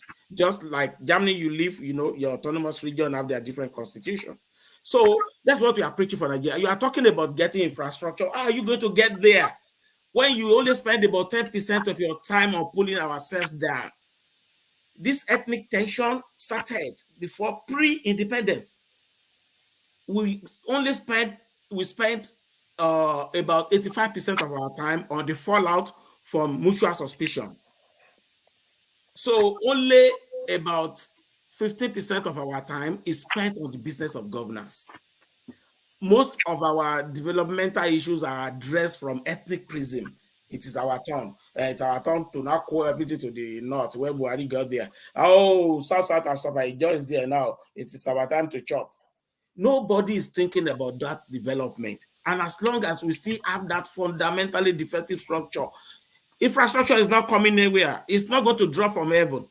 It's a system. A bad tree doesn't produce good fruit. We have to address the fundamental problem with Nigeria first. You know what the East is capable of doing in manufacturing. If they have the full autonomy to bring in whatever they want to do their own light, everybody will attest to that ingenuity. I know what the Western people can do. Even the North, with the arable land of farming, they can be the basket food for Nigeria. They don't even have to, we don't have to plant food in the South. Look at America. You can cut some states that are specialized in agriculture, New York, financial sector, Idaho, potato, Florida, orange. Each can specialize and leverage on their areas of interest. These are some of the things I expect we will discuss when we have the think tank, so that nobody is left out. every part of Nigeria is viable, but the fear of unknown that if we start this thing, will my region suffer? As we are able to present the plan and allays the fear of different region that, oh, if these people go, waiting I go chop. If we are able to do that, Nigeria will develop. You know, like if the West is developing, East is developing, South is developing, Central is developing, then the whole country will develop. But if we keep a system, the infrastructure is not going to happen because nobody is monitoring anybody. It's our turn. Instead of all of us shouting that this president is misbehaving, we will now refer to when Jonathan did the anchor, when Buhari was doing his thing there, putting everything in the north, everything.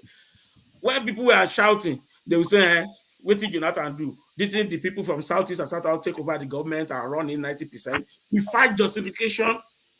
We use that which is not working to rubbish that which is working. Because we find justification in our own ethnic experience. So the best thing for us to do is to find a way to create an embryo environment for each region of Nigeria to develop at its own pace. That is only where we can have development, because the system is not calibrated for development. It's calibrated to fail as it is right now. All right. Thank you. Thank you, Aya. Franklin, you want to say something? Well, no, well, I was asked a question, so that's what I wanted to address. Oh, okay, okay. The question he asked me. That's true. Yeah, was whether it wouldn't be meet for the government, the incoming government, to provide infrastructure in the Southeast so as to mitigate the migration of Southeasterners to every other place. Sociology shows us that it wouldn't. It's not necessarily about infrastructure that people migrate to where markets are. Okay, so if there is market anywhere, you will see people who are a market dominant minority going there to apply their trade. I wouldn't want any government to concentrate only on the Southeast. That would be too nepotistic of me to make that a case. Buhari tried that with the North when he told the United Nations to only concentrate on the North. Wait, I didn't say that though. Is that? No, I wasn't talking to you. No, I was asked the question by by the man that asked you. Yeah, go ahead. So when Buhari told the UN to concentrate their relief efforts in the North, a lot of people may misunderstand it, but I can understand it because that was the Northeast was being ravaged by Boko Haram and the insurgency and all whatnot. So I wouldn't advise any government to only concentrate on the East. Nigerians always shoot themselves on the foot. You are not doing a people a favor. As a government, you don't do your people a favor by providing infrastructure. You are doing yourself as a government a favor, because if the people have the infrastructure to help them in being productive, they will pay taxes to the government, and the government will use that to develop the country. And then as a government that you are credited with developing your country so very well, your party will always be returned to power. But we leave the basic things and then we fight over irrelevancies. No analysis has beaten Achebe's analysis. It's not about because Nigeria is created on a defective structure. No. How are countries formed? Either by conquest or that people have been living together, or, that's the way it is. What about those countries that were conquered? And they evolved to become good and great societies for their citizens. What made that possible is leadership. Leadership is the factor that pulls every other resource together to create a viable human society. That's what it is. It's not because we are different or because our structure is defective or because the British roped us together. Our problem is that our leadership has always failed. If somebody brings in the argument to say, yeah, if Goodluck Jonathan did it, and then who will try to defend our tribesman? Let's remember when Murtala Mohammed came to power in 1975, the very first thing he did was to institute a quasi, war, a kind of war against indiscipline. Murtala Mohammed ordered that each civil servant that is not on seat by 7 a.m. in the morning, the time that work starts, will lose his job. People thought he was joking. And then he went to the Federal Secretariat and sacked a few people because he was there at 7. The next day, this famous Lagos traffic disappeared and people were on their seats at 7. Excellent leadership. It's not, I'm supporting a military junta, but that's what leadership is all about. Achebe said, is the failure of leadership to rise to the responsibility of personal example. That's the only trouble with Nigeria. Our leaders are not personally responsible. We make the laws, and they are the ones to, first of all, break it. You will see a judge in traffic, and his policeman will be kicking every other person's ass so that he will jump the queue. Personal example. That's what leadership is all about. It's not necessarily voting a politician from my tribe. No. A man who is competent, a man who has integrity. That's leadership. Achebe has not been beaten by anybody in his analysis to that effect. So anybody that wants a solution to Nigeria's problem, Achebe gave it to us in a simple pamphlet. The Trouble with Nigeria. I have it here. Every Nigerian should buy that book and read. Every other discussions we are holding, we have already been given the solution. If we find good leadership, Nigeria will be great tomorrow. Until we are able to come to that point where we can say, I don't care where he comes from. Can he deliver? Many of us Nigerians living abroad and working in many companies today, they don't ask, where are you from? Can you deliver? By your application and by your interview, you say you can deliver. They give you the job.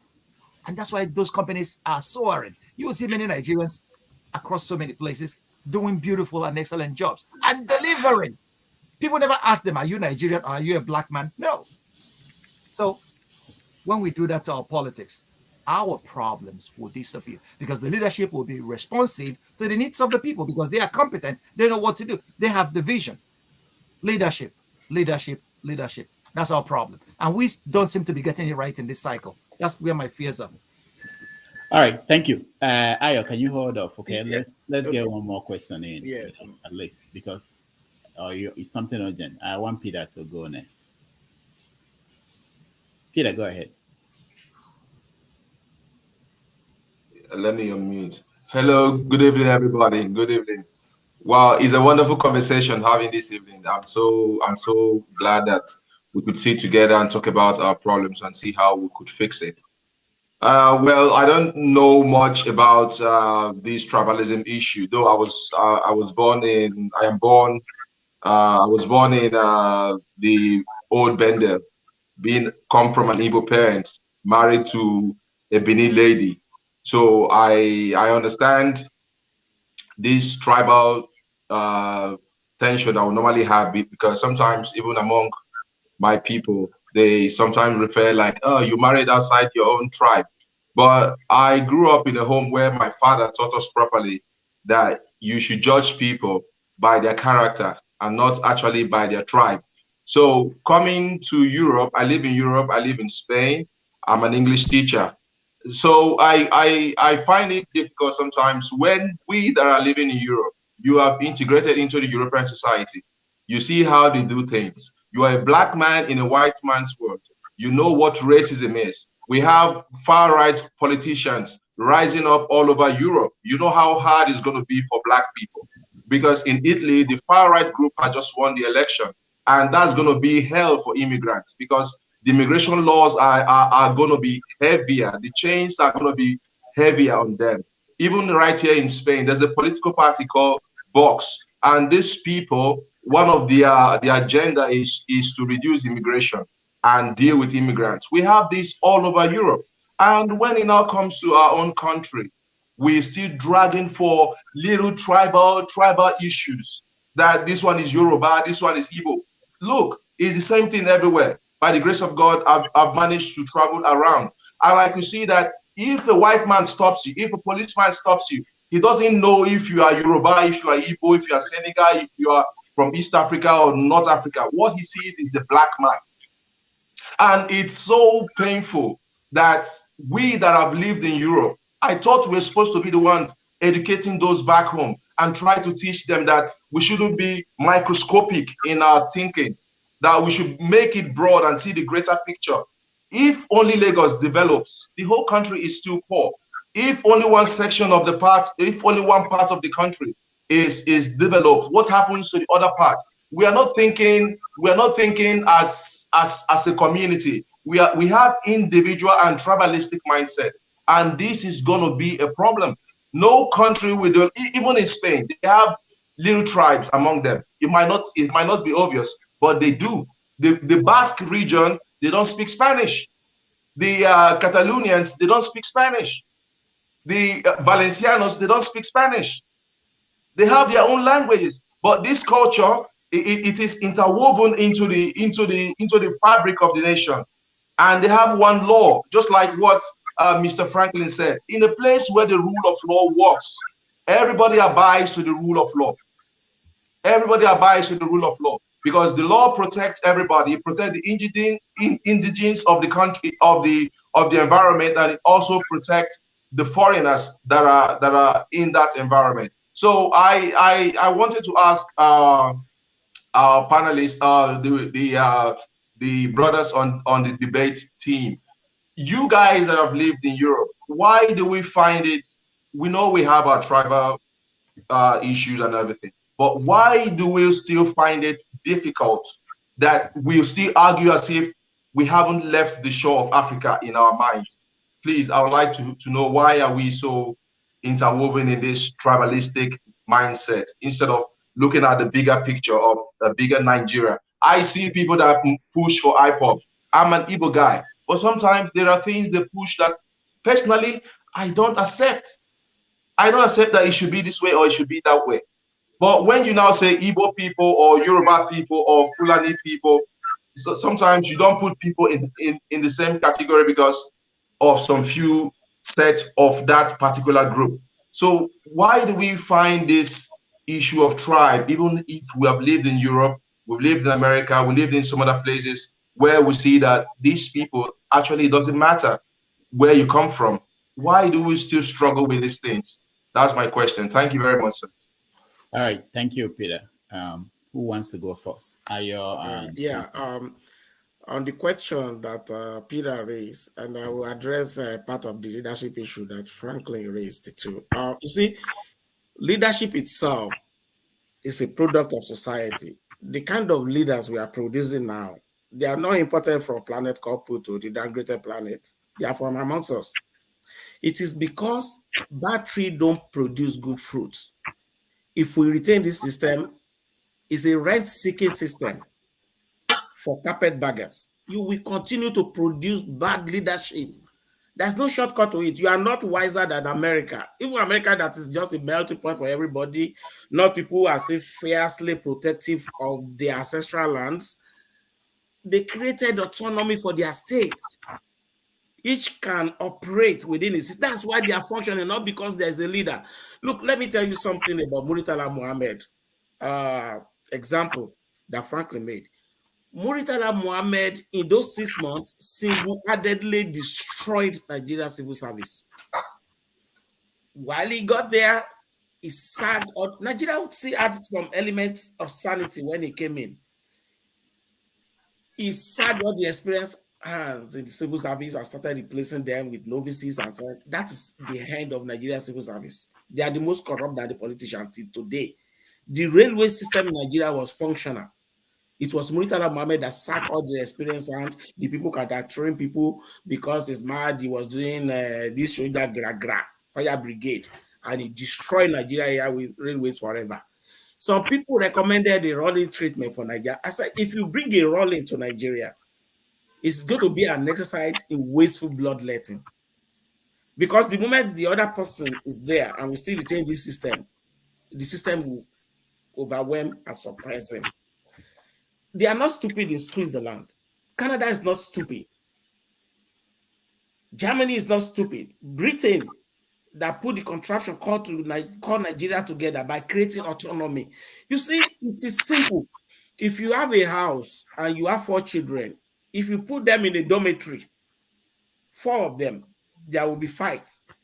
Who put this bucket here? How did my pot get over there? Who put that pants here that didn't remove it? But if you break that same dormitory into 4, and this one is responsible for his own room, then you can properly apportion blames. That is the problem with Nigeria. And I've used the analogy of empty rams drinking together in the same bowl, and then their horns are touching. They will lock arms.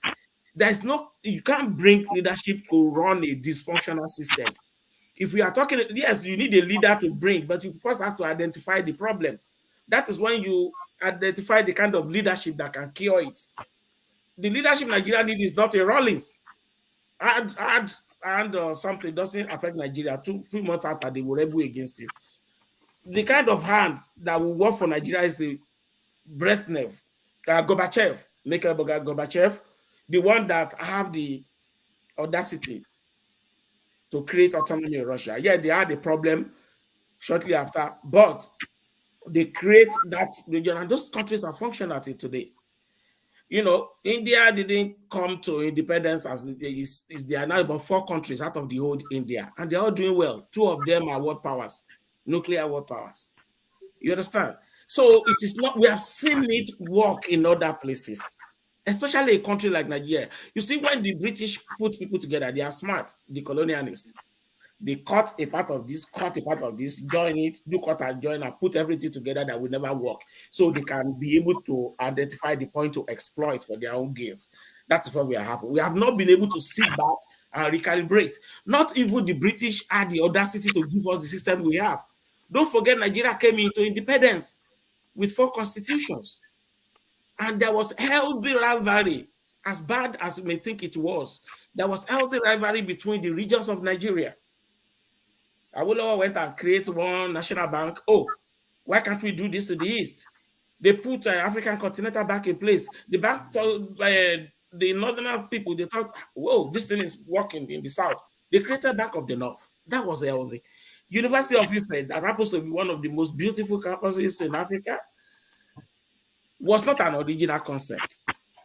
It was because they created Nsukka, University of Northern Nigeria, which is Abu today. It started as just of Northern Nigeria. They later changed it to Ahmadu Bello. When they came, there was no university recommended for the West. That was Awolowo said, okay, we are going to build our own thing. We needed a university. That is competition. So there is something they were learning among themselves. You know that, okay, this region is doing this, let's try it, let's try this, let's try it. So that energy that we are channeling to fight ourselves now, he wants to take my land, I'm not taking our land, now we get money pass. We will channel it to develop our area, to showcase that this is what we can do. And because we don't want the East to beat us in the West, we are competing. We want to see what we can steal from you. The North is looking at that, okay, what model are this guy using? Can we borrow from it? That is how we are going to develop. Because as long as we are waiting that when we die, we just go to use Koboko to straighten up Nigeria, it's not going to work. It is the system that will now bring out the leadership we want and then will give us the leeway to develop. And that system is concentrating on their own development pace. And so we can have healthy competition. And that is why all the countries, I can say it, all the functional, the best run countries in the world, even, do you know that China has some autonomous regions? As terrible as China is when it's not the issue of governance, China does have autonomous region in China. It's a fact, a controversial fact that we see in the books. So that's the way I look at it. And the moment we have that, we won't have to worry about somebody want to take my land again, somebody call something. No, we wouldn't even have to worry about that. We have other businesses to deal with. Right now that we are using just 10% of time on business of governance, the rest we use it on big crane and try to pull each other down. No, Igbo man must not go there. That Hausa man must leave, we must fail. It's our turn. We won't have that again. And that is why we are not concentrated on development. Thank you. All right, thank you. Franklin. Oh, well, okay, Rudy, can you hear me? Yeah. Okay, you know, well, I have a kind of misgiving because a lot of people are waiting to ask their questions, and it will be quite unfair to them because if I start talking, I will take a lot of time. To be quite unfair to all of them because they have been waiting patiently to participate, and I would like us to give them time because I wouldn't want to counter what Ayo said. Ayo made excellent point. But we have to remember that leaders made countries like Singapore. Singapore is just the product of Lee Kuan Yew. Leaders made countries like Turkey, Kemal Mustafa Ataturk. So, and we have seen that. It doesn't mean that leaders must be one man. No, leadership at all levels. We have Lagos, for example. Lagos generates a lot of money. What has the leadership done? Major cities like Lagos have metro systems, subways. But we have not been able to do that kind of, so which means our leaders are still at a level where we have not, where we don't like still. Why aren't the states competing among each other? Because we believe, you use the word that is very instructive. You call it many rams drinking from one bowl. Why should we drink from one bowl? Why can't the states compete among each other, utilize their resources, build their human resources, and from there generate taxes and then develop themselves? They don't But we are control not the even doing resources. that. Exactly what we are saying. So if we are not even doing that, so who tells us that if we break apart, that the regions will start doing that? No, we are not doing that now. The states are not even doing that. So do you know that the region don't control their resources? I like the example of Singapore that you made. My brother, I what agree was with Singapore you. like when it was part of Malaysia? I agree Did with they make you. it until they break away from Malaysia? Yeah, but Singapore did not succeed or exercise its own autonomy. So Yeah, it produces its own leadership based on. making, You see, the example you use is actually against your point. No, it's not against my point. Okay, if you say it's against my, what about Turkey? Did Turkey break up from anywhere? Or can we say when it evolved from the Byzantine times? The point I was trying to make is that leadership is Please, can I ask Mr. fundamental. Frankine? Without leadership, we cannot attain anything. Even if you break apart from anywhere and the leadership is dysfunctional, they don't have nothing will ever be attained. That's just the point I'm trying to bring across to you. I'm not saying anybody should break apart. That's All right. not the point at this point. All right, let's try. I like Dr. Rudolph, can I ask my question, please? Yeah, hold on, Maxwell. Hold on. I like what I know that everybody wants to ask question and go, but I like what he said in terms of we have to get to the questions. So for our guests, please make your answers fast so that we can get to many questions. So what I will do is I'll give people a chance to maybe 2 people will ask questions at the same time, and then I'll come to you guys so we can run through a lot of people. Loco, you are okay. Let me go to someone in driving. Just consideration purposes. Oh, he's gone. All right, Loco, you are next. Doctor, you sound like God damn my side, eh? You want to I wasn't the one that kicked you. Sound big. You sound. All right. Thank you everybody for coming here. I like the way we do this. If we can be doing this all the time, right? At least it will still be bringing our head back to where we were going, back to like, I think we need to be together, rather than going far from each other. For me, my anger is this, right? Amongst all the speakers I've been speaking here, nobody here has thought about history to before all this independence, pre 18th century, 19th, 20th, 15th century. Were we not related before now? Did we not come from the same ancestor? At least I'm from Edo State, right? Before I left Nigeria, I'm a civil engineer. I used to go to communities, doing state and federal government projects. You understand? Like my company then. And if I go to the villages and meet the Igbo's, the Ezes, the kings there, if I tell them I'm from Benin, most of them show me the picture of Oba of Benin, and they start giving me lectures, how they are related, how the same ancestor, how this and that.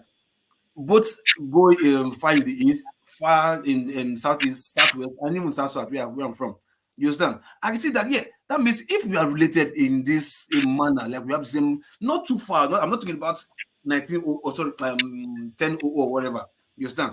Before, not too far, we are close to, we are related. But I see nobody's even talking about Chief is at least Chief should know about maybe tradition more than I do. But to the extent as a Benin man, I know at least to the extent I know some tradition, and I know that we are related to the Yorubas, we are related to the Igbos, even the Obi of Onitsha, even attested to that, how they are related to the Benin. You understand? So if you are related in this manner, why do we see ourselves as different people? These politicians up there, they know what they are doing. Tinubu went to Ilumelu's house yesterday, and they were hugging each other, almost kissing each other. Nobody was talking about go there and tell them that Igbos want to take over Yoruba. Tinubu really want to slap you first. What are you talking about? Because they have the same interest. What is our interest? Why can't we see that? Okay, yeah, you can do something for me, I can do something for you. What is the threat? You want to take over? What do you have that people want to take over? Your government have been using your head, taking over your head since they have been enjoying with their children flying abroad. You can't do anything. Is it very poor man like you that is struggling the way you are struggling? Do you want to say no? Is this, is that? And I ask even Oga Ayo and Oga Yemi, whatever. I've seen some rhetorics that some Yoruba boys are doing because of election, whatever. How many of you have even come out to condemn those Yoruba people that even say that kind of rubbish? How many of you have come out? Because you come and say, yes, it's not good, but at least in your post, in your small power that you have, how many of you have come out and condemned those talks, those kind of nonsense rhetorics that people are doing, trying to incite violence? Because for me, you're like, there's no point in setting it for this. Arrest those people, use them to make example, but you will not do it because it serves your own interest. You understand? So my question here, just to allow somebody else to say something, because I know it doesn't ring bell for me now. It's just like, please, please, Ayo, chief, you are a chief. Unless you have gray hair. Franklin, please, I go verse for una more. If una no one tries, like, bring history back to these people. Look, we are more related than we are. Let's stop using these politicians' gimmicks to separate us. It's a game that they've been doing for years. That's why they separated Bende to Delta and Edo. They also divided rivers to Bayelsa and rivers. They also divided Cross River to what's it called, Akwa Ibom and Cross River. They did it in the east. They did it in the west, just to divide us, make them use our head. We not get sense. Why can't we just see that this is the fact that this people are trying to do it, and we are falling for it? And we also we go school. I mean, based on me talk about man go the first. Don't vex. Thank you so much. I will. You guys hold on before you answer. Let's get Mohammed in too, so that you can then get it too, so that we'll get more people in. Mohammed, go ahead. Okay, thank you, Doc. So I'll just try to. I have a question for all the three guests here. So I'll just try to be brief. I think I'll start with Chief Remy. So you mentioned that you did an analysis of the top 25 countries and the last 25, and that you noticed some sort of ethnic, religious, and language homogeneity in the top 25, and the last 25 did not have. It just popped up in my mind at that time, like where would the United States fit there, and where would Somalia fit there? Because like the same religion, the same language, the same skin color, the same everything, but I think a failed state, but the United States the opposite. So that was my question to you, I think. And then to Ayo Totten, you mentioned about the need to have like regional entities. So into how many composite parts do you think Nigeria should be divided? That's my question to you. And then to Franklin, you mentioned that not just you, but many people mentioned that the Nigeria's problem has always been the issue of leadership. If we have a good leader, that the problems of Nigeria will go away. But what I noticed and what I observed is that wherever you take a sample of Nigerians, the problem that you see at the leadership level in the country, you see it exactly there. I'll just give a quick example of in my university days when we had these Nigerian student associations. We donate money like $100 per year or something, and then there's this factional leader. This one is Yoruba, the other one is Igbo. They are fighting for 3 months. We don't know who the leader is. We gather $15,000, but then after 5 months, it's $3,000. Like the tribalism, the religious, everything is there. Like whenever for those people abroad can attest to that. Just gather group of 100 Nigerians and give it the composition of the country. You have Hausa, have Fulani, have Yoruba. You see the same problem that you see from Tinubu and Obi and all this. So is there more to it than just leadership? That's my question to you. Thank you. Thank you. Very, very good. Thank you. All right. So who starts? Chief. Let's start with Chief Remy. I will answer Mr. Muhammad's question, but I want to respond to Mr. Loko. Now, you are asking that how come were we not related before all this so-called nonsense that we are fighting about? You have forgotten one thing. At that point in time, the history that you are talking that we should talk about, nobody is controlling everybody. Everybody is in his own territory, living his own life the way he wants. So at that point, it was easier for us to be friends. But now, the equation has changed. So whoever is the president wants to lord it over somebody in Anambra, or somebody in Oyo State, or somebody in Kaduna State. That is why we are having crisis. It is against the law of nature. Look, when even slaves, when they were enslaved and they were dominated, they were rebelling.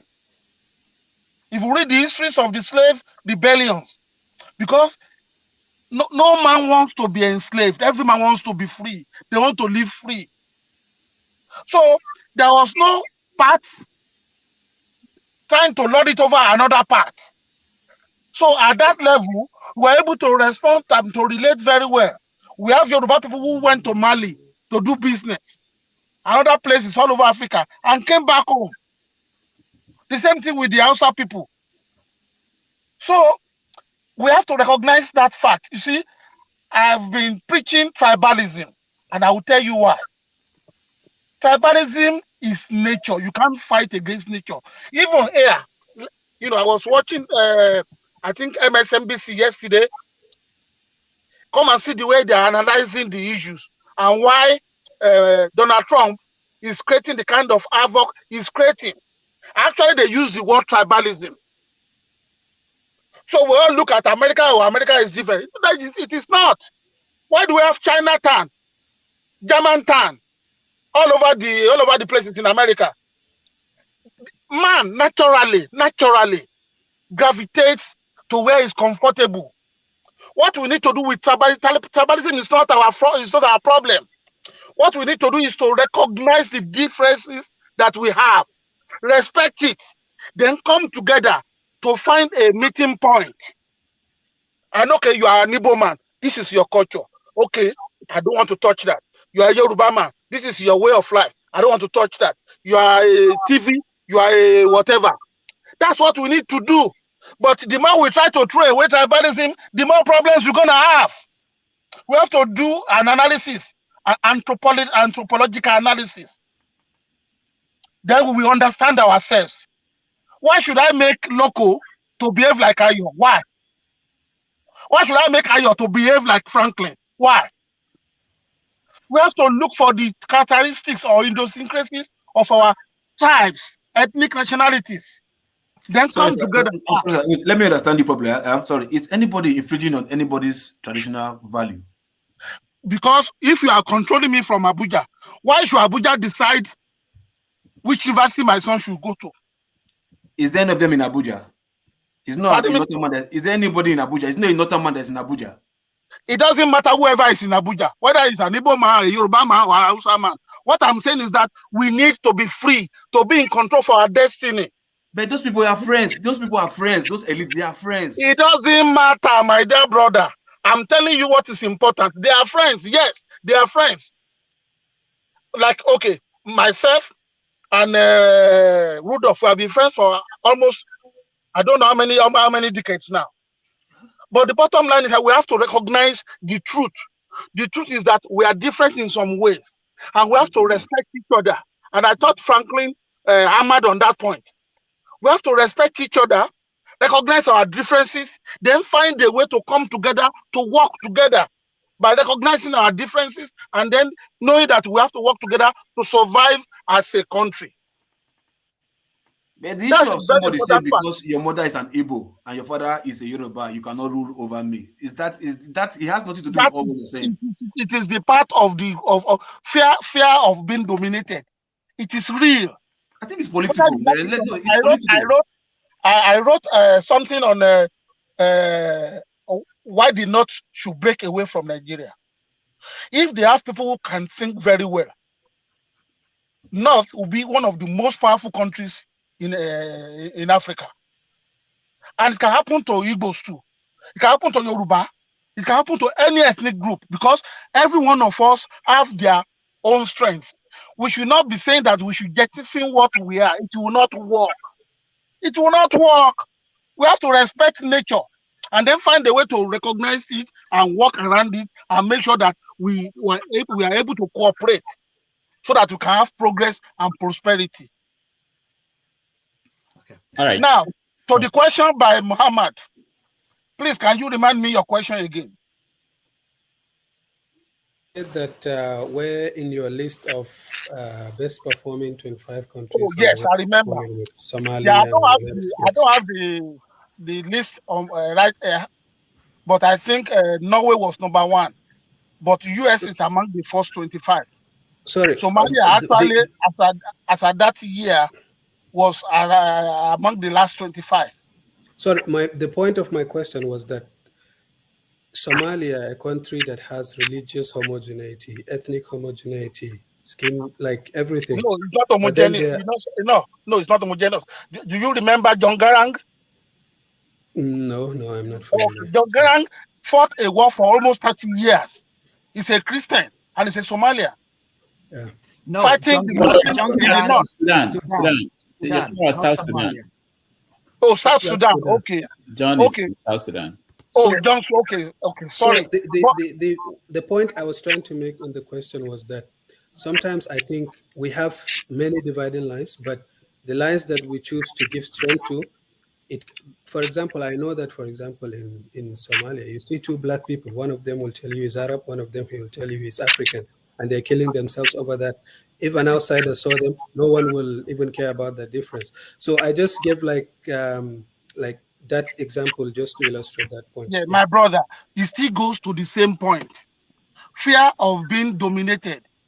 Some people even have the fear of being enslaved. Look at Morocco when they were winning the World Cup. One of their players, no, we are not winning for Africa. We are winning for Arabs. That is identity thing. We cannot do away with it. What we need is to recognize it and manage it.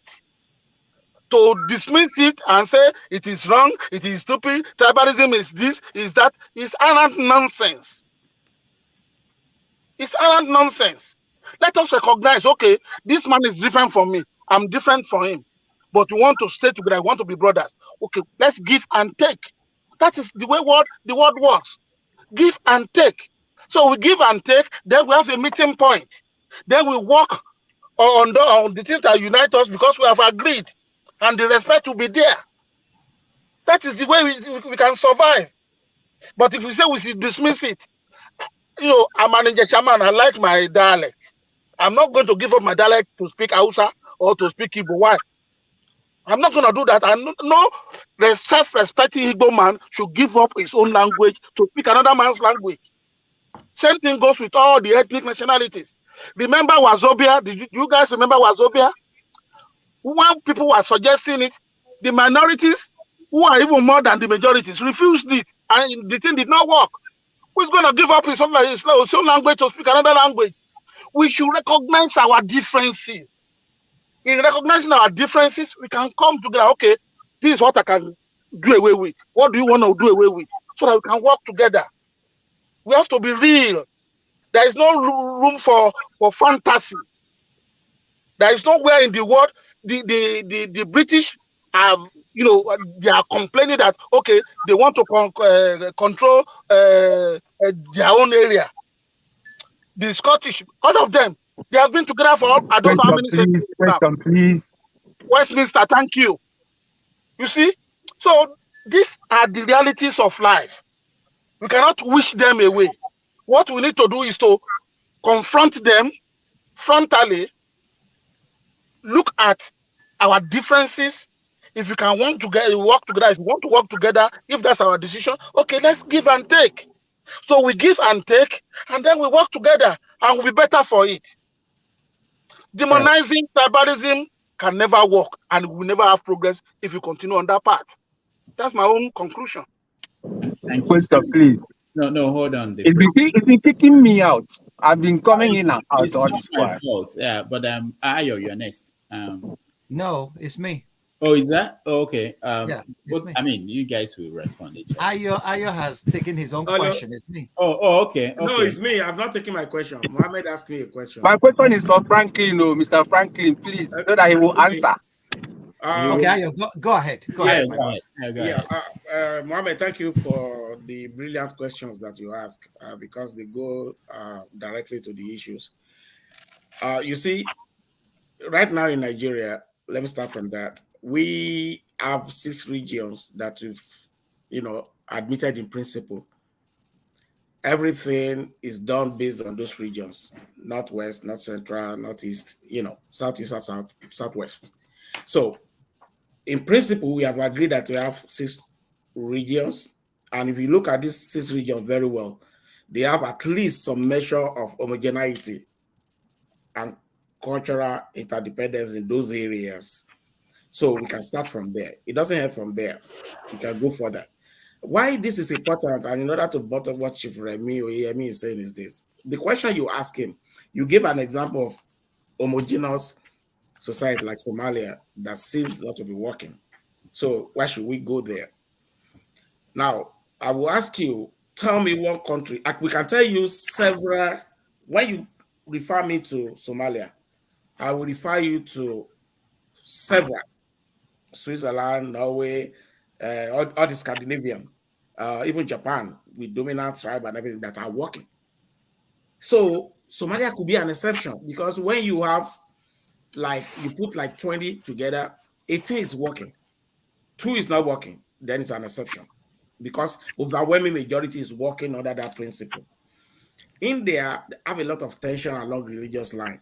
So they created for the Hindus, India, Pakistan for the Muslim, Bangladesh, I think a Muslim too. So, and it reduces the tension. You understand? So here in our own situation, I don't know of any other country like Nigeria that is working. We are the states who go to the federal every month to collect allocation, and we have states that are supposed to be controlling their own resources, grow at their own pace, and develop. You have to wait at the end of the month and then go to federal government to go and collect alawi. How would that ever work? Tell me one country like that is working, and I will give up this argument. Sorry. None. It has never been replicated anywhere. No country like that. So Nigeria is not going to work. It's not going to be an exception.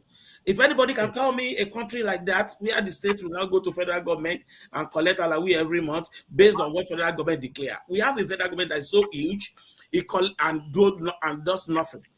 50% of our total receipt go to federal government. The state has to share about 36%, the rest go to the local government. And then what happens? The federal government created a lot of redundant agencies with overlapping duty that does nothing. They are just gateway to siphon money. These are money that will be used in regional development because those people are closer to the people. Here, where I live, power belongs to the counties, equivalent of local government. They do whatever, most of the things that we want, even the road construction that our politicians used to campaign. Yeah, you construct this road. Who campaign with road construction? Those are routines. It's a department in local government that sees to those roads is done. You cut it on A, on B, on C, on whatever. Local government chairman does all that because he controls his own resources. Sorry, I don't want to interrupt you, but I think you missed the point of my question also to the respected chief also.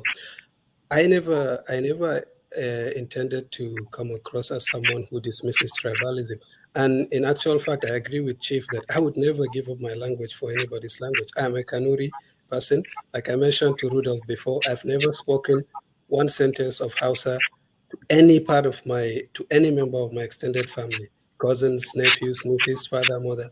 Never, ever. I've never done that. So that's not what I was trying to communicate. I was just trying to give like a counter example to it's just homogeneity will not solve the problems. And in the case of Nigeria, honestly, what I think is even if we divide, let's say into 4 or 6, I just think the problems will just come down to those 4 or 6 regions because the people fundamentally they will not transform overnight simply because now they're in Oduduwa land or they're in Arewa land or something. Like thieves are thieves. People are people. Like all these things about states and boundaries.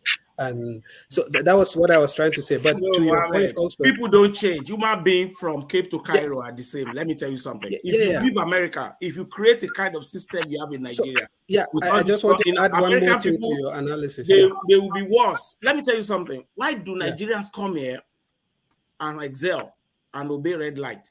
The system works. They change. Our students will be bright. They go everywhere and excel. Because it's the same Nigeria. It's not that they are different. They don't go back to their mother and get recreated. Listen to me very well. So it is the environment that shapes human being. Environment will shape you, whoever you think you are. Mindset don't change. Your environment will shape you gradually. That is how system works. You see, I'm not saying we should divide. If you create is it not the same Nigeria that was rivaling Malaysia, China? Do you know what is different? That was the time the regions have their autonomy. They were able to perform. So now that thing is no longer there. The states are calibrated to fail. as it is.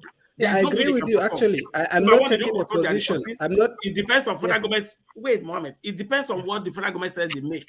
If federal government say, oh, we only make 100 billion this month, we have taken 52%. You guys take, it doesn't matter if it's 500 billion, it's whatever they declare. So we have a lot of waste that should go into plowing back into the system. You have to address that. We have given you example of the ones that work. Yeah. Give me an example of one in Nigeria that's ever worked. Let's No, start from there. sorry, Rudolph, I'm not let me trying ask to this argue. question I'm and not go. trying to argue. But just one thing. So your Come answer is quick. basically 6, right?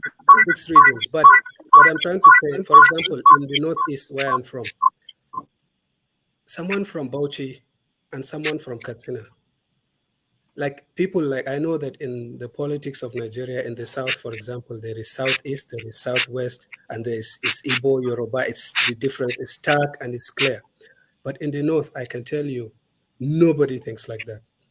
I'm from Borno State. I'm Kanuri. I had to learn Hausa. Like I did. That's not my language, but I can tell you, there's no difference whatsoever between, let's say, someone from Bauchi Northeast and someone from Katsina. Nothing. Like just nothing. On the level of the people, there's no difference. On their political choices, there's no difference. Just go and see the voting patterns of those two places. So if you divide them along those lines, for at least for the north, it doesn't make any sense. Like someone from Bauchi and someone from Katsina, someone from Borno and someone from Sokoto, like there's no difference. Like although we don't give too much credence to language up in the north, and I can tell you that's why you will see Tinubu will pick someone like Shatima, minority Kanuri supposedly, but then he will defeat Atiku in the northwest where they are dominated by Hausa Fulani. Like in the south, you struggle to understand. For example, I pick an Igbo man, but then he trounces a Yoruba candidate. He trounces Tinubu in the southwest, for example. Because in the north, like really for us, northwest, northeast is just constructions politicians use. Go and ask average northerner, they don't even know what that is. That's what I'm trying to say. So I just wanted to add that to your analysis. I'm not trying to argue with you, actually. I'm not taking a position on divided Nigeria. I'm just trying to ask you, like, since like you feel passionately about this, what is the vision that you have? For example, like, is it like northeast, northwest? I just told you northeast, northwest doesn't exist. It's just imagination. Okay, north, south, like, but then you have southwest, southeast. So is it into 3 or 4? My question was a practical question. If you wanted to do We it have today, operated on the basis yeah. of that So, yeah. regions for the past for over 20 years now. We have had those in principle. We have referred every time we are talking in discourse. You always ask Southeast. You want to tell me you have never had it? You have never tried it. You cannot condemn it because what it creates is that bring government closer to the people. If it is not going to work, if there's nothing like Northeast, why do you think Nigeria as a whole will work? 200 million people. You have to bring governance to unity. You have to bring it down and give them measure of autonomy. That is the only fact that you cannot controvert.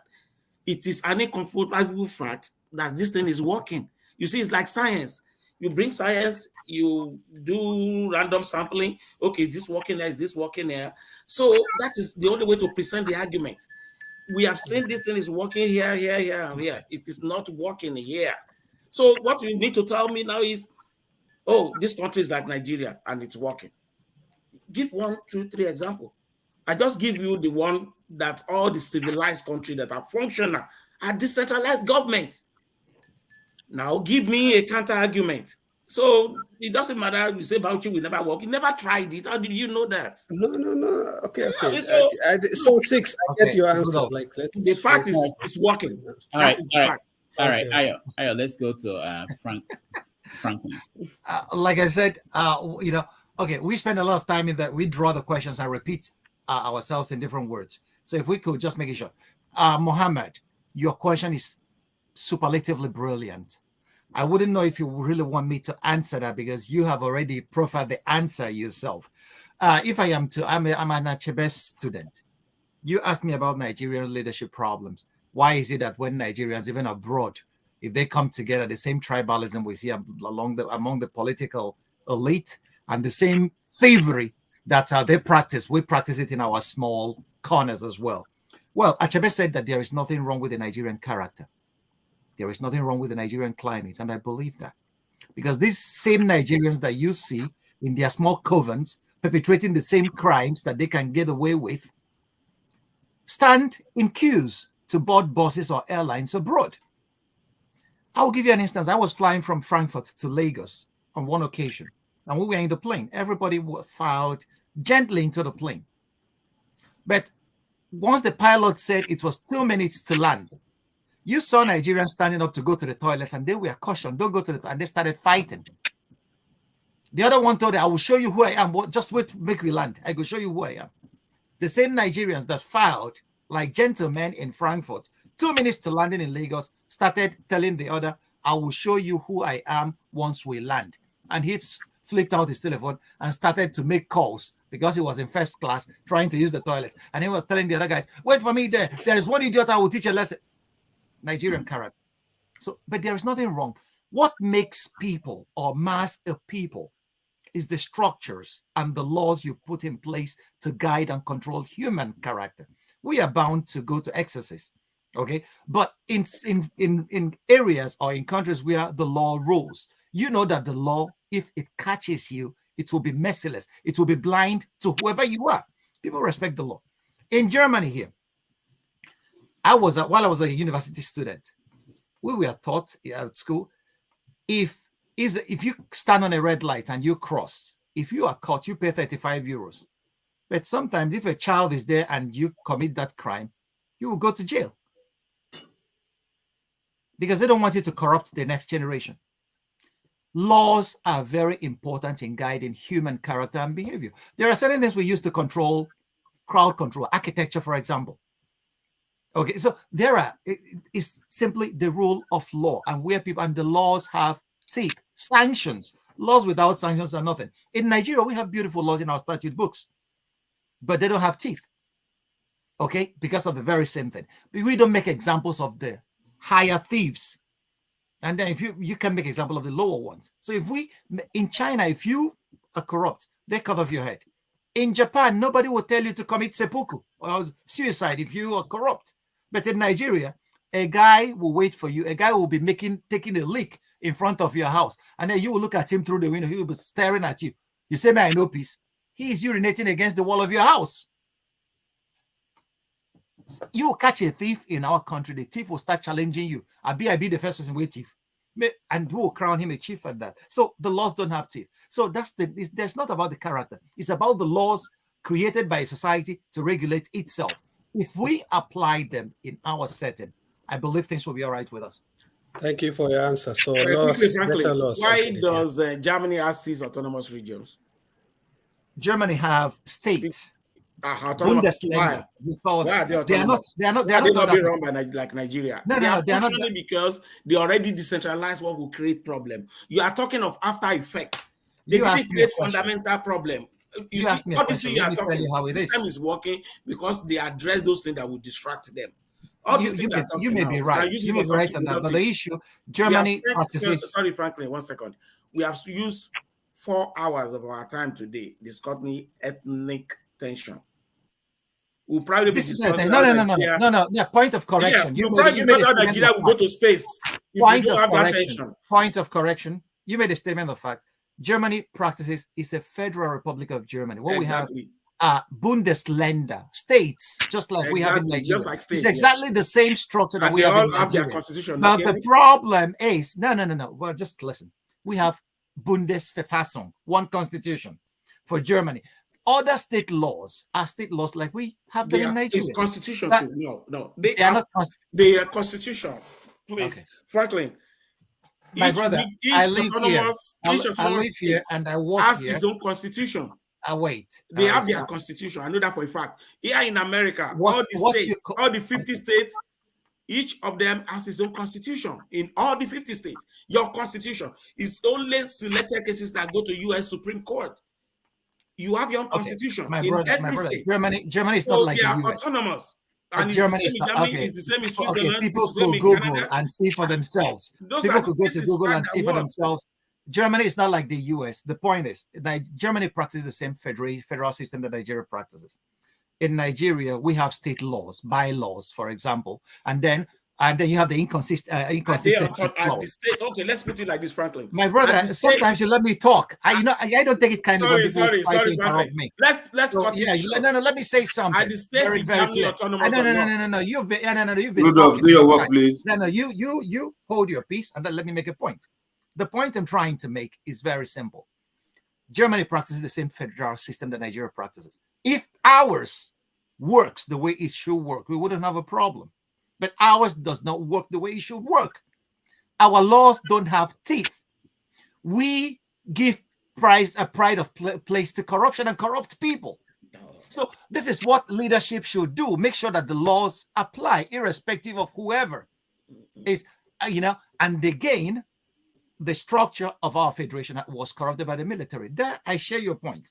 And this is what it requires. When leadership comes in, good leadership comes in, it will decentralize all this and then make sure that each state that we practice. That's why people say true federalism. Let us practice true federalism. It will solve a lot of problems that we have. We are saying the same thing now. All right, thank you, guys. Let me go to Maxwell and the priest of Prince. Go ahead. Okay, thank you. Good evening, everybody. I want to appreciate the barrister Ayo, Prof. I don't know, they call him Douglas, my prof. I'm a student of Professor Franklin, and he's the reason I'm on this program. And Chief, too, I want to also appreciate you so much. And my question is very simple. Prof, you've written so much, and there's so much to learn under your timeline. And I take home one major lesson I will never forget in my life. You make your teaching through religion, you sweep through politics, through philosophy, it's endless. And you were teaching me something about bread. You said that, I was asking you, Prof, what's the business between Jesus and bread? You told me that everything Jesus was doing was about bread. And Prof, the bread is the ocean.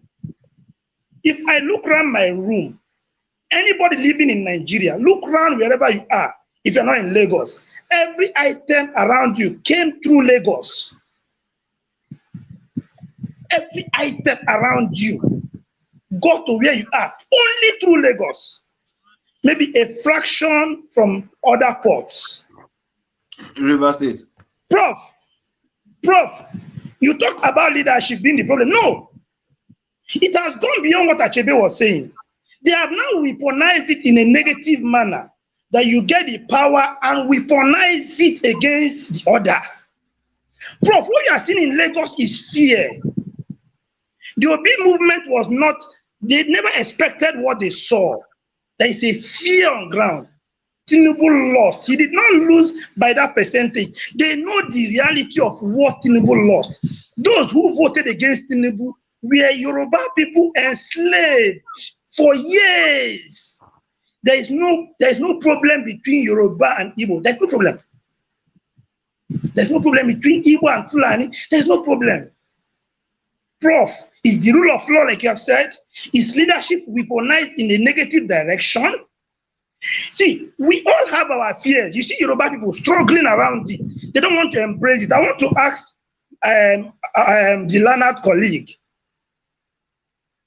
Barrister Ayo, if Lagos Seaport is shut today, because we know there are a lot of water bodies around the whole of the South, Akwa Ibom, Cross River, Rivers, Warri, Abia, Anambra, we are very close, nautical miles to the ocean. I want to ask Barrister Ayo, if we shut down the seaport, because I'm trying to help Lagos. Lagos is not any wonderful place to be. I grew up in Kogi, schooled in UNN. I believe that Lagos is hell for me. I can't go to Lagos. But there's a reason you see Igbo people in that hell. If you shut down the seaport in Lagos today, as I'm speaking to you, that there is a law that shuts down the seaport in Lagos today, Lagos will be a game reserve. I tell you. You will see mass exodus of people away from Lagos, Akwa Ibom, Delta, Cross River, Calabar, that you don't see anybody building Lekki. Lekki will die. Lekki will become old GRA. Okay. You will now have You will now have your ancestral land to yourself. You will be the one begging Igbo people to come Do you want me and do to business. respond to that? Yes. Yeah, you see, And so, that comes to what we have been saying. That comes back to what we have been saying. Barrister, please, I'm coming. Barrister, please, I'm coming. Okay. Because we want to address the fact that Igbo people are disrespecting Yoruba people. They don't love you. We married together. My best friend today is a Yoruba person. I have a Fulani friend. No Igbo person will wake up one day and start looking for Yoruba person to disrespect. If the seaport in Lagos is shut today, Barrister, you will have your Lagos to yourself. And all the struggle is about the bread Doc talks about. That bread, that ocean, that access, that control. The question I'm asking you is, what is the Igbo man doing in your Lagos when he has a sea? Yeah, what is the Igbo man? Let me ask. I'm done. Let me answer that. I'm happy you say all these things. You see, this is very good because you answered your own question, and this is what we'll be talking about: decentralizing Nigeria. Lagos itself is breathing under the heavy yoke of that port. You see what happened in Apapa? The gridlock. Who do you think bears the brunt of? The federal government has neglected Lagos. They don't plow back the money. The money goes elsewhere in the country. It's Lagos government that pays, that clear the mess after everybody. It is the interest of Lagosians, of Yoruba people, that there are ports in Calabar, there is port in Warri. I know international ship has been betting in Warri and Port Harcourt. Let them take the ship there now. Lagos doesn't like the kind of problem that the port has brought. Do you know like how many people enter Lagos every day and what that government has to deal with? As we are talking, maybe about 1,000-2,000 people are planning to come to Lagos. When people reach a dead end wherever they are living, they are coming to Lagos. We don't want that because development is not evenly spread.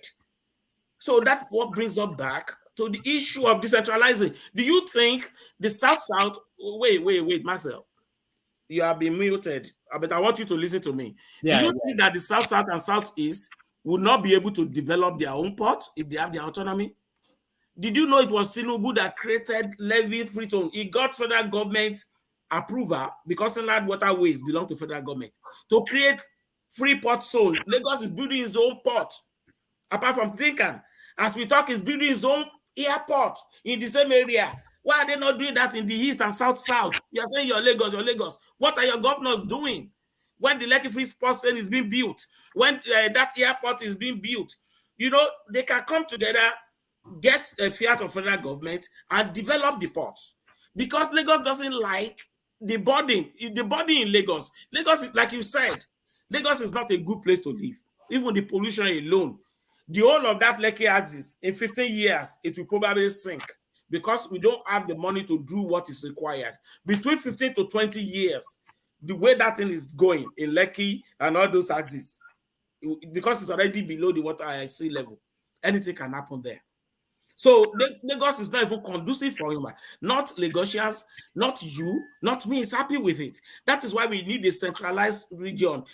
A decentralized power. Let the region concentrate. Let them have the power to build their own port, to create their own power. That's what we are saying here. We cannot be waiting on Abuja to come and do everything for us. Federal government have no business in talking about educational policy. That should be in the realm of local government. Our federal government will be supervising how people are admitted into secondary school. They call it unity school. What bullshit is that? So it's not just the port. We don't need this thing. Lagosians don't want it. They want people to go. So the sea, do you know what the sea will be if those containers are not coming there? It's not going to be a village. It's going to be developed to tourist center. When we were growing up, you walk like 2 miles to get to that sea. Beautiful white sands. The whole of coast of Ondo. Ondo State has the largest coast in Nigeria. Beautiful beach. Right there. Nobody's talking about it. We are the second largest deposit of bitumen in Nigeria. Are they touching it? Do you think it's only affecting Igbo? No. The gold in my hometown of Ilesha now, in Chinese just go to Abuja, they will collect license, they will come there. The whole place is being degraded as we speak with mining of gold because they don't care. They just want to carry their own gold and go away. So that thing you are talking about does not have, that is why we are talking decentralize it. Let each and every one of us control our resources. So you don't have to blame me that is because we have not been a center. That's why they are cheating us.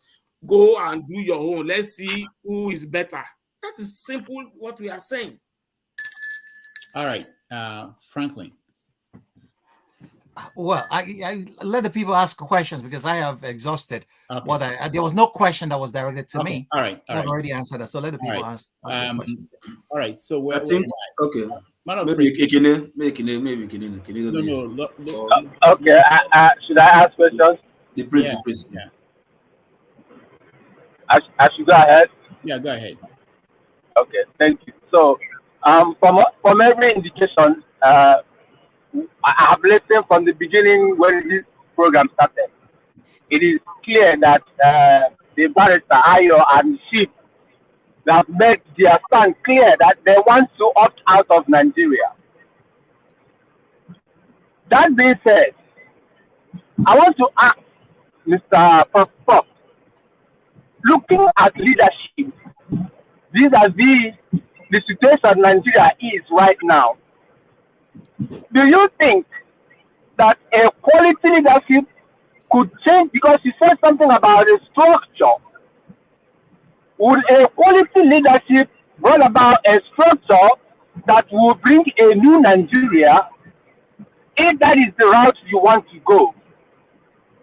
Or should a quality leadership bring about a structure that would devolve Nigeria into what it was in the 60s?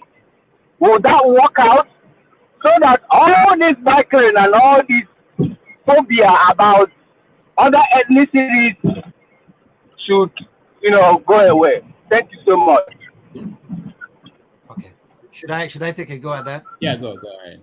Okay, thank you very much, my brother. If you understand the psychology, Rudolph, I'm not going to participate again. I've been saying I wanted to say something for the last 20 minutes or 25 minutes. Okay, You have sorry, not you even can go allowed ahead. me. Oh, You can go ahead. We You can didn't go hear ahead. I'll you. take a back seat for you. Go ahead, my brother. It's okay. Remy, you are in two places. You are here. So we didn't hear you. Sorry about that. I have no idea about that too. All right, go ahead, Remy. A chief, the only chief we have here. How can we do that? Go ahead, Remy.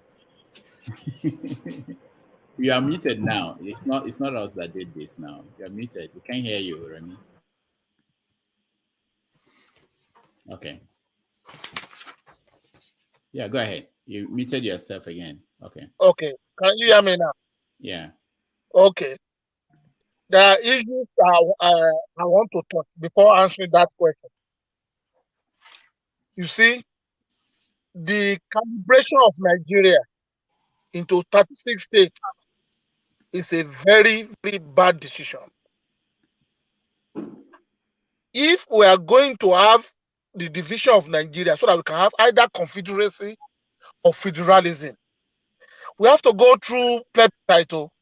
We have to do referendum, because maybe there are some people who wants to go with the Fulani in Sokoto or the Hausas in Katsina. You should allow them to decide that. We should not allow people to decide for others. Whether you are a big ethnic nationality or average ethnic nationality, we should not decide for anybody. We should allow people, because the Constitution, the Constitution says, we the people. It's a lie. A lot of you know that it is a lie. So if the Constitution says, we the people, and the people never contributed, this is just a constitution from the pocket of Abdul Salam. So why are we having problem with it? Because we did not contribute to it. Our feelings were not reflected in that constitution. That's why we're having problem. So what Mr. Muhammad was saying, if the people in Bauchi wants to go with a northeast or go to the northwest or north central, they should allow the people in Bauchi to determine that through their own referendum. One of the problems we had, the Kwara people had a referendum that they wanted to go with the southwest. Tafawa Balewa and President Azikwe frustrated it. So if we really want peace and progress, we should allow people to be the determinants of their own destiny. They should be the captain of their own souls. That is one. Number two, how you have addressed that issue, it's not compulsory that we should use Lagos Port alone. We should diverse. I mean, if we are still going to be in the same country, we should diverse in true federalism. For instance, let me give you an example. When President Clinton was the governor of Arkansas, Jimmy Carter was the president of the United States. They were both from Democratic Party or Democratic Party, and they had disagreements. Jimmy Carter was going to deploy the U.S. Army. Then Bill Clinton deployed his own National Guard too to counter them. That's the same country, the same people from the same party having serious disagreements. That is federalism.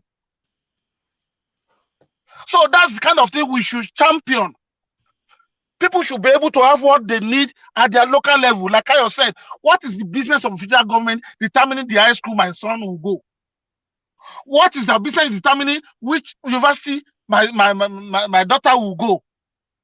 It is silent nonsense. So we need to decentralize. Like the gentleman was saying, that if they leave Lagos, it is not true. Because if everybody go back to their place, then Lagos is able to breathe. It will even become more prosperous. Now Lagos is choking, it's killing everybody. So let everybody go back to their base and build their base. But the only way we can do that is decentralization. We have to get real. We can't continue to deceive ourselves. Somebody said that some of the behaviors of the leaders, we find it on the followers. Yes, because the followers are frustrated. All the I don't want to call it a revolution, because to me that is not the true definition of revolution. All the things that obedience are saying, the movement they are having, is a reaction to to all this kind of corruption in a way. They're just going about it the wrong way. But the bottom line is that for us to be able to make any progress, we have to be honest and deal with the real issues. Lagos is choking already. So if you have ports in Warri, in Akwa Ibom, and people can spread out, it's not going to be better just for Lagos. It's going to be better for everybody involved. And if we decentralize, like Ayo was pointing out, we build a port in the east, we have it in Kaduna or whatever. We can do it in Baranja and River Benue. We are going to be better for it. Like Ayo was pointing out, we build a port in the east, we have it in Kaduna or whatever. We can do it in Baranja and River Benue. So that is my contribution, and that is my answer to that question. Sorry. Thank you so much, Chief Remy. Let's go to Franklin to respond, and then. Or you don't have any. I can go to Kene and Ife. No, I was here before Kene and Ife. I thought I was talking before before Chief Remy came in to say that he didn't, and I said let me yield to him, so that after that I could answer the question posed to me by the priest, the guy that was driving. Okay. I wonder if you want, but I'll be very quick about it. Okay. Well, it's very simple. He asked me that I have been harping on quality leadership as the solution to our problem. You don't need to believe me. Read Achebe, read anybody who has ever given a serious thought to the Nigerian problem or to problem of development anyway. Even the people asking why countries fail or why nations fail. You can never underrate the impact of leadership on the evolution of human societies, And then he said, is that going to bring a solution to all the bickerings among the tribes? Yes, it will. Because quality leadership will make sure that the society is governed by the rule of law. And that's when we find justice. St. Augustine made a point when he said, what is a nation? What is a country? What is a people? What is a government without justice but a band of robbers? And that's what it is. So, and then if we look at the psychology of scarcity, that's why people bicker when there is unfairness, when there is injustice. Not only human beings, there are experiments that show that monkeys, if you give one monkey 2 pieces of vine, 2 pieces of what is it called? Banana. No, not banana, whatever, banana, and then give one to another one instead of 2. The other one will react violently. And we are mammals and we are primates. We share almost the same genetic makeup with monkeys, and they know what injustice is all about, and they react violently to that. What about human beings? So you see, societies where people bicker a lot is where resources are very scarce, opportunities are scarce, there is no accessibility, there's no level playing field. But people become relaxed in a society where they know that the playing field is level. If you read John Rawls, when he's talking about whose justice and whose rationale, you will come to see he's talking about level playing field for everybody. That's what Nigerians want. Nigerians don't want a government that will stuff them with money. No, give everybody equal opportunities. That's what Nigerians need. So, and this is what justice is all about. Giving to each what his due is. What is your due may not be what my due is. The people in Lagos, their due is that is their ancestral land. We could give them difference for that. That's justice and fairness. Okay, so this is what leadership does. It provides the vision, it holds the society, it holds itself to account, and holds people that it gives jobs to account, and then makes sure that the law carries sanctions and has teeth. So this is what leadership does. And a society that governs itself by the rule of law creates an equal playing field for everybody, and bickerings will go. Because if I know that if I steal, I will get punished. Likewise, the Yoruba man that steals will get punished. We will not be quarreling. If I know that if I insult somebody because he's a Yoruba man, that I will go to jail for that, we will not be quarreling. But it's because nothing happens. There is a reign of impunity. Nigeria is the impunity republic. That's why we are bickering and quarreling and fighting over rent and things that are not even we are not supposed to fight over. This is where leadership is pretty important. That's why I believe and I share Achebe's views that the trouble with Nigeria is simply and squarely the failure of leadership. If we don't get leadership correct, we will never get any other thing. It's the leadership that will look at Nigeria and say, hey, this country is too big. Let us a little bit decentralize it. Only leadership can do that. Nothing else. All right. Thank you. Thank you. Well, we can't discount leadership. No, I mean, of course. But what we are saying is that no matter who the leader is, if you don't have a system to work it, you fail. I don't care who you are. What leadership creates systems. One man doesn't create. Okay, exactly. But you have to understand what kind of system will work. You can create. You see, we have different leadership that work for different people. Ronnie work for Ghana. Gorbachev work for Lee Kuya work for Singapore, and it's different models. I agree. What do we need in Nigeria? What kind of leader do we need? That's what we should be discussing. A leadership that has vision and understands what Nigeria needs, and is ready and has the courage to work for that. Exactly. Now, what does Nigeria need? You see, what you have expressed, I'm sorry. Good leadership. What you have expressed is wishes. You are talking of the ideal. If wishes were horses, beggars will ride. You are talking of the ideal. You are not being realistic. Oh, we should do this. Human being, this is what Nigeria needs. How do you get there? Now, we are trying to identify the fundamental issue. The fundamental issue that we can identify Nigeria is its composition. It is inherently defective. So, what should a good leader do in Nigeria? How is Nigeria inherently defective? Sorry, can I come in if this is a conversation? If it is a conversation, then I'd like to come in. One man, please join the queue. Please join the queue. So, how is it fundamentally defective, the composition of Nigeria? Because I've said it over and over again in the course of this debate. Because we have 36 useless states that goes to Abuja every month to collect alawi. No government ever function like that, ever. None existed in the whole world. But that's not composition. That's not composition. No, give me one country like Nigeria, one country that is run Nigeria that is successful. Well, I can't give you that example because you are making a case. Okay, let's do question and answer. So you are making a case for composition. Composition is the people that make up Nigeria. You see, there is nothing. We will never get anywhere if we address it like this. Let's do it one by one. Question and answer. Then we define our words and terms. Give me and then one understand country with good what we leader. mean by the words and terms. Franklin.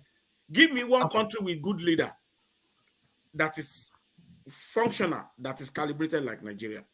That is the leader that makes it so beautiful. Give me one. No country is calibrated. No country like Nigeria will ever work. You see, for a leader to work, you must have a system to work with. No. You asked me a question, and then you superimpose it upon it. Words but you said no. You said no country. No, I said no two countries are the same.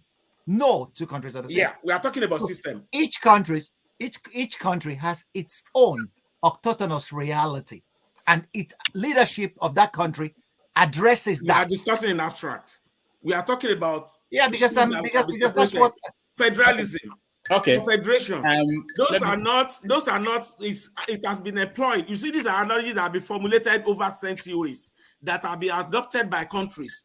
We have re-federalism in America. We have re-federalism in Canada. We have in Switzerland. We have all over the world, and they are functional. Nigeria calls itself a federalist state, and it doesn't have federalism. So, us, the state, will now go to Abuja every month. Where is our Alawi? It's an abnormal. It's an aberration. It's never going to work. It has never worked anywhere. I don't care who you bring. Wake up Mother Teresa and pair it with Nelson Mandela to come out. That's not even my bone of contention with you. My bone of contention with you is about composition. Yeah, composition means the constituent, the people that make up the country. There is nothing defective about Nigerians and the way we are made up. Not Nigerians. Yeah. So, but no. What you're arguing again? What you're arguing for is the fact that we ourselves allowed the military create these states for us. It's not the composition of Nigeria. It has been composition created. Are the people so let's that make address up solution. Nigeria the way it is. What would you have done? States are the structures that we are operating at the moment. That is dysfunctional. Everybody agrees with that. But we can change that. This is what good leadership, once it gets to power, will say, this structure is unwieldy. We cannot afford it. It's you agree that it's not working, or it's dysfunctional, or it doesn't fit us. Okay. So we can sit down and change it. A good leader can say, let's dialogue. Let's have a dialogue of the national. It cannot be getting back to what you've been saying. Let's have areas of disagreement. No, let's talk about what we have agreed about. You don't have to what we are saying. What you just said is referendum. You have just said that this structure is bad. You have agreed with us. You just said no. I didn't agree with you. I said only good leadership could put that in motion. Good leadership can come in and say, look at this country. I have looked at it. The way it is constituted, it cannot work. So let us do something to that effect. Only good leadership would say, hey, Nigeria is either this situation or this structure we are operating is too costly. We cannot afford it. So let us do something to change it. If you have a leader who doesn't believe in that restructuring, the leader will fail. It doesn't. The personal goodness of anybody. You're now discussing an abstract. If hypotheticals. Yeah. And I'm not talking when I talk about good leadership.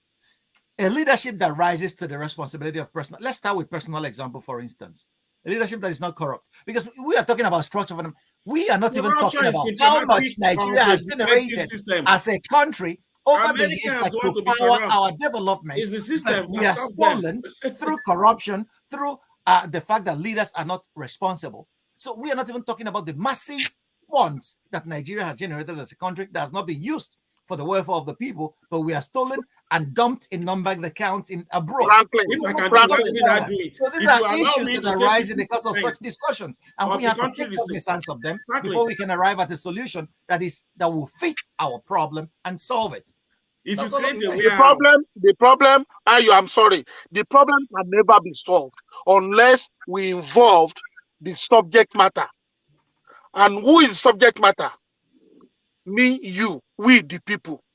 No matter any solution you bring, even if a leader comes with a revolution who is visionary, if the vision is not bought into by the people, it will fail. It will fail. You have to remember every time that what we need to do is to get our people mobilized. Do you want Nigeria? Yes or no? If they say yes, how do you want it? Then the people will now vote for people who represent them to carve out a constitution for them. If we bring a visionary leader whose vision is not accepted by the people, it is going to fail and we're going to go back into crisis. No matter what you do, in Yoruba land, we say that Aki Faori Leyin Olori. You don't bash somebody's head behind him. Everything we are doing here, if we do not allow ourselves to consider, to give due consideration to the people on the street, their feelings, their desires, their dreams, their aspirations, we are just working in vain. No matter what to bring to the table. So we always have to remember that. All right. And there are ways we can do this. Referendum. Thank you, Chief Remy. Thank you so much, Franklin. Thank you, Ayo. We are going to. I want to know how long you guys have with us. I've got to go. Okay. We have already overstayed. Ayo. Sorry, I came here because of Franklin. Hold on, guys. You are owing me money. You are owing me money. Yeah, because of you, I've not been able to see some of my clients. No, hold on, guys. So they want to go. I want to make a decision. So the decision I'm making is that I want to say that we allow the people who are already here to ask their questions. You know, nobody comes in anymore. So be quick so that we can get to everybody and then round up. I can hear you, Ernest. Yeah, thank you, Dr. Damages. I actually come here not to ask them any question because your guests today are really, really provoking my anger, but I'm not here to ask them questions. I'm actually here to make some comment and maybe applaud Dr. Franklin because I think he is the only one that stood out, today. Mr. Ayo asked a question that he made a comment that leadership is a product of the society. Yes, leadership is the product of society because Nigerians were not getting it right before until now. Nigerians are waking up. They are trying to do the right thing. So I believe that they should be given that chance to choose the leader that they want to lead them. And this is in contrast with what Mr. Remy is saying when he stated that the Yorubas are fearful. They have this fear of domination. I don't know the Yoruba that you are speaking for, because the good Yoruba that I know are not afraid of any human being. They are not afraid of anything. It is only, let me use this word, Dr. Damages, please. I'll be very kind today. It is only the criminal among them, or the criminals among them, that are being fearful of domination. Because the true Yoruba people that I know are very accommodating. These same Yoruba people, when the Igbo people left their villages and come to Yoruba land and asked for land, the good Yoruba people sold their lands to the Igbo people. Is the significance that we are accommodating people.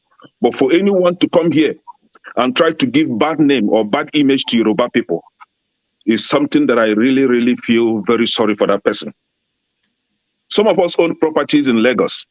You cannot come tomorrow and ask me to abandon my property and go to my place. I paid for it. I gave you money when I paid for that land. It's so pathetic that most of us are in foreign land today, own properties. What if, for people in the United States, for example, what if the American Indians ask you to leave and go back to your country? They are being fearful of you.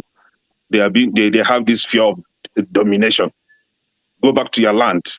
According to Mr. Remy, go back to your land and develop your place. Chief, Mr. Remy, you should show us an example. Please, I will not address him as chief, please. You don't tell me what to say. I know chief when I see one. Please. No, I know chief when I see one. Please, you don't tell me how to address anybody. His name is Remy, and I'm very kind enough to call him Mr. Remy, showing that he's an elder, right? Please. Allow him to express himself. In our place, if we have taken enough from a king, we tend to put basket and put the king that's your in his place. Though, not Yoruba land. Hold on, and that's please. The conversation. Dr. Damages, it's your place. Mute this man, please. I'm not here for you. If I'm here for you, you will know. No, be as you are in your place, but not in Yoruba land. That's please. I'm really, really trying to calm my nerves. Please don't provoke me. Please respect yourself. You're a hair trigger anyway, so let it be. Let's hear you. Please. If everybody should be going back to their place to develop, we should start showing the example. Leave the United States that you are, go back to your Lagos state and develop it, or to your village and develop it. Now, what actually triggered me to call in was when Mr. Franklin responded to Dr. Franklin responded to Ayo's argument, stating that some Igbo people, or maybe he didn't mention Igbo, but there are some people said that the Oba of Lagos should go to hell. I was one of them.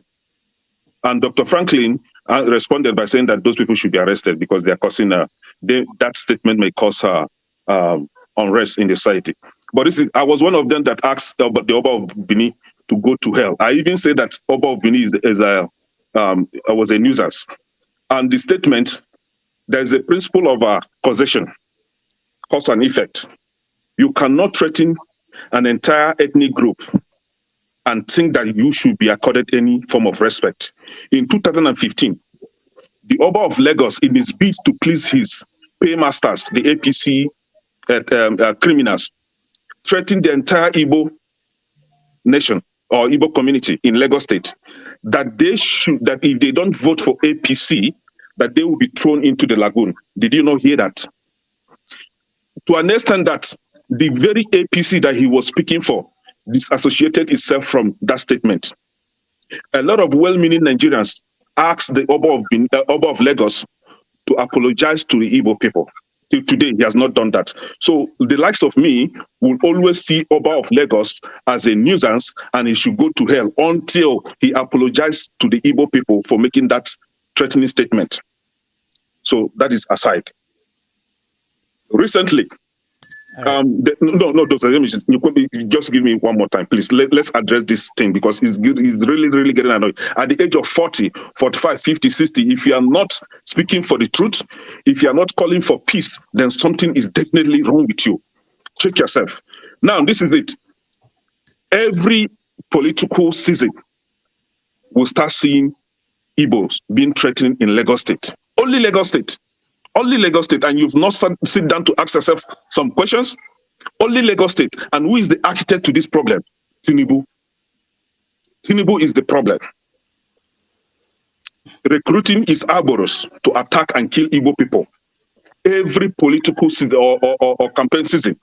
After this election now, everywhere will be calmed. Then we are all loving, peaceful people. But once it is election period, the lives of Igbo people are in danger. Just during this election now, presidential election, we saw a lot of them threatening Igbos.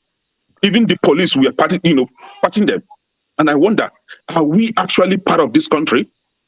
If you are calling for secession, this is not the way you call for secession. This is pure wickedness against the Igbos. Recently, the spear market being maybe literally owned by the Igbo people was set ablaze. Over 200 shops destroyed. A life was killed. Many were injured. And the likes of Mr. Ayo and Mr. Remy did not condemn that. Maybe they did elsewhere, but I didn't see them condemn that here today. And you are saying that we have no right to choose who we want to lead us. We reside in Lagos. We own properties in Lagos. And by virtue of that, we have every right to elect who we want to lead us. Don't we have such right? All these things that you guys are beating about, trying to, play some smart game, is not going anywhere. We are not leaving Lagos State. Because in Onitsha, in Igbo land, we have a lot of Yoruba people. We have a lot of Yoruba people in Igbo land. We've never threatened them to leave. We've never threatened them to leave. In Enugu State, Soji Salah Street, please mute this man, please. Soji Salah Street is owned by a Yoruba man. He owned a lot of houses on that street. No Igbo person has ever threatened them to leave Igbo land. Okay. Why must it be us all the time? Can I thank you? Tinubu's wife is from Ishekiri. Let me respond. Kenny, thank you. I think you are very, very disrespectful, and you are a very pure hypocrite. And I Always would let you know, number one, for you referring to me as Mr. Oyeyemi is very, very disrespectful. I'm a chief, and that chieftaincy title, I didn't buy it with money. My efforts were recognized, and they gave me that chieftaincy title. It is part of these putrid and insulting, disrespectful behaviors that are annoying us. If you have properties in Lagos, don't you meet people there? Don't they have a culture? If you are cultureless where you come from, must you bring your cultureless attitude to Nigeria? I mean, to Lagos? What's wrong with you? You have no respect. You are so hypocritical. Okay, before the king of Lagos, Akiolu said something. What caused it?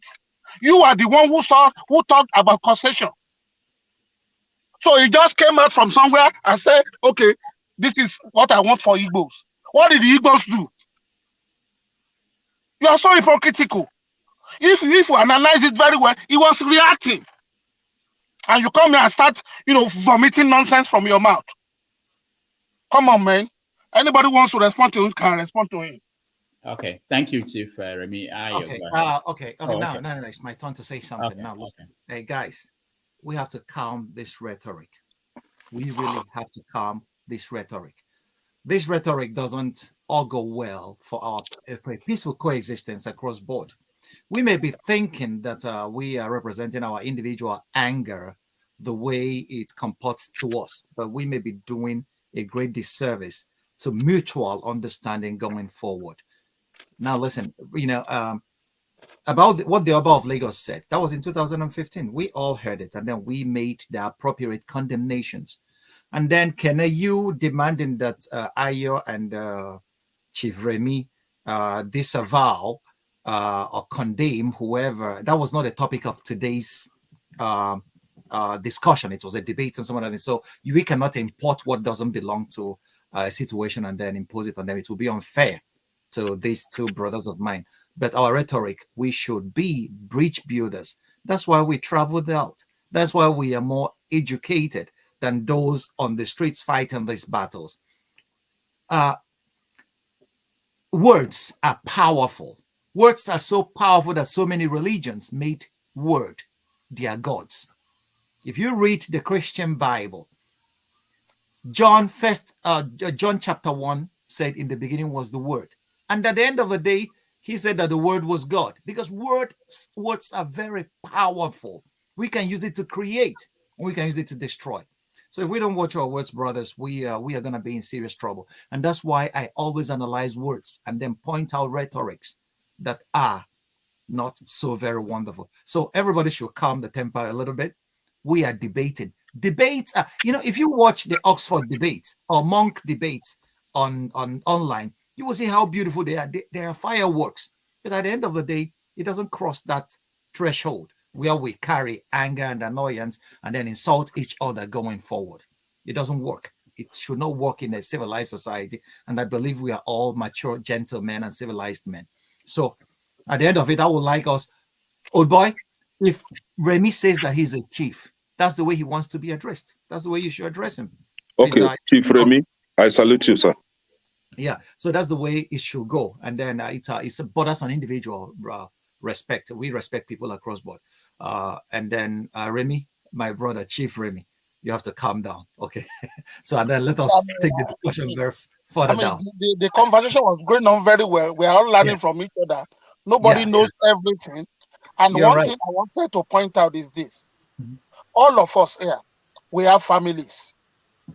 Do we agree with every member of our family? No, not at all. Exactly. So we're not talking of a larger society. So what we need is understanding. Not come here to disrespect me, because even if I'm older than you, I owe you respect. You're right. I owe you respect. So you don't just come here and just talk to me anyhow. I don't really appreciate that, but that is over now. So let's move on. Chief Remy, Chief Remy, you owe me. You owe me a keg of palm wine. No, they're going to silence me because they don't like to hear what I have to say. Let the woman speak now. No, we said that everybody will speak. Everybody He's here been will trying speak. to speak now for over 2 hours. Yeah, but Yes, but it doesn't like to hear what I have to say, so I he don't will want silence to it. feel that some people are being discriminated against. I'm not Biafran, I'm from Oyala, so that color says. Let him talk, I beg, Rudolph. All right, one man. Ayo says all right, so thank you, Ayo, and thank you, Rudolph, for having me. I only really came on really because of Franklin, who I'm hopeful to address, and I hope I have the space to address him. And I want to ask you a question, Franklin, and I want you to address it. So I don't want to hear what Voltaire has to say. I don't want to hear what Jorgen Haberman or I'm asking you. You've already set the backdrop with all of the books you've used to line your backstage, so we know what you're projecting. So I'm asking you frontally, not Achebe, not Voltaire, not Confucius, you. So I'm painting you a scenario. Because really, what's led us to this space is a guy called Chinedu Rhoses Vivour, and I only call him Chinedu Rhoses Vivour because that was on his campaign poster when he wanted to be senator just as early as 2019. Anybody can Google it, you'll see it. It's all over the internet. So this conversation really comes into play because a guy called Chinedu Rhoses Vivour, who cannot speak a lick of the Yoruba language, he is aspiring to be the governor of Lagos State. And that doesn't sit with the culture. It does not sit with the culture. Whether the rights and wrongs of it, we are Yoruba people and we're of a particular way. And it does not sit with the culture. The Nigerian constitution, whatever, it does not sit with the culture. That a person that cannot speak an ounce, a lick of the Yoruba word, but fluent, by the way, in Anambra dialect of Igbo, so it does not sit with the culture. So it does not sit with the culture. And, all of this pushback now that Lagos is no man's land, it's a narrative that comes from your quarters, and we have heard it endlessly, and we have heard it enough. So I think people conflate the Yoruba mild-mannered Omoluabi way as a form of weakness. And the biggest fool alive is the person that conflates the Yoruba mild-mannered ways, because we are. I don't know if you know why we call ourselves Omoluabis. That's a civilized person. The Yoruba language is too nuanced to translate directly into English, but the sum total of the Omoluabi philosophy that underpins the Yoruba ideology is a civilized person. So don't conflate that civilized manner as weakness and then come into our space. We accommodate you. We give you the fat of the land to live fat, and then you tell us that our land is no man's land. Lagos is Yoruba land, though. It has an Oba who sits on a throne. Lagos is Yoruba land, so there has to be clarity on that. But the question I really wanted to ask you, frankly, and like I said, I'm not asking Confucius or whoever, I'm asking you. So please don't philosophize and no straw man. So don't give me any straw man narrative. If an Igbo man called Muyiwa or Kafo wants to be the governor of your home state, wherever it is within that region, does not speak a word of Igbo, has all of his leanings and affiliations are is maternally Yoruba, paternally Igbo, Muyiwa or Kafo, who wants to be the governor of whichever state in the east, knowing, as we all know, how insular and clannish that region is, will he even get to the first step to buy a farm? So that is to you, Franklin. My brother, I will really push back because the questions you just bundle up a lot of overgeneralizations that are quite untenable, and then push them as a question. If you're asking me a question, you should have to come at me like an intelligent man, because that question at the tail end of it sounded less intelligent than I expected from you. Well, yeah, address it nevertheless. Listen, I gave you time to talk. Allow me to now address your question, because it's so very unnerving and annoying to address me this way. I am not a guy that you will just, so you can address the people so very clannish and insular. You know how insulting that is. That's the most stupid thing I've heard. Is that not the general perception of the region? Is that not how people see that region? Allow me to talk. I will choose not to answer your question I can do that. You don't call a people. I spent a whole part of 4 hours here trying to make people realize how dangerous it is when you use certain words. And then you sat there to call my people, knowing how insular and clannish. What can be more stupid? What impudence? You stood before me to tell me that kind of rubbish and you want me to take it lying low with you. What kind of nonsense is that? Is it because that we sit down and talk like Nigerians? I've been the guy, I've been an apostle of peace. And then you dare address me this way. You dare not do that with me. I am too intelligent for that. And then you are telling me to abjure myself, not to philosophize. Did you pay my school fees? You ask me a question, you tell me how to answer it. What impudence. Nigerians, you guys have a lot of effrontery on you. You don't do that kind of nonsense. At this age and level, before the whole world, you are addressing a man like me in such a manner. I have been respectful with everybody here today, but you dare not do that before me, or else I will wash you down, because I know I can do that. I'm capable of doing that. well, you every other person. Yeah, you asked me a question, and then you remain quiet, and then stew in the misery, and then let me take your question for what it is. You asked me a question. Because a guy is named Chinedu, he could not speak it. What are the constitutional provisions for becoming a governor in Nigeria? Did you ask yourself that question? And then a man like you is peddling this pettiness, this clannishness in the 21st century. Other countries are advancing, but your thing is, because it's our culture, he doesn't speak Yoruba. But his father is Yoruba. So he's no more. Do Yorubas inherit property from the maternal side? Is Yoruba land a matrilineal society? And then you are very proud to delegitimize a fellow human being because you say it's not our culture. Is it written anywhere in Nigeria's constitution, in Lagos constitution, that before you become a governor in Lagos, you must speak Yoruba? Is it a constitutional requirement? If it is not, why are you? It is. Why is it? I stand to be corrected. I don't know. If it is, yeah, no, let me correct you then. It is instituted in the Lagos State statute books that Yoruba language is the second official language of that state, and it's the language of governance every Friday in the state parliament. Okay. So that is an understanding you don't have, and more to it, probably Chinedu does not either. Okay, thank you very much. Did the law say it is a requirement for becoming a governor of Lagos State? Thank you for that. I asked you a question. Did the law say, did this Lagos bylaw say is a constitutional requirement for one to become a governor of Lagos State that this person must speak Yoruba? Well, I've already answered that. They conduct parliament in Yoruba language, so it's implicit you said that you must speak the language. That Yoruba language is too nuanced to be translated into English. Every language is too nuanced. And that's from my philosophical basis. Philosophy gave me that idea. Every language. That's why in Spanish they say that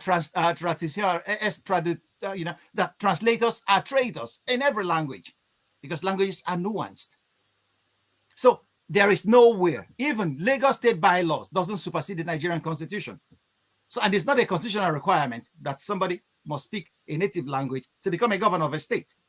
Until you guys make that a law, I don't see anything constitutionally prohibiting this guy from vying for governorship.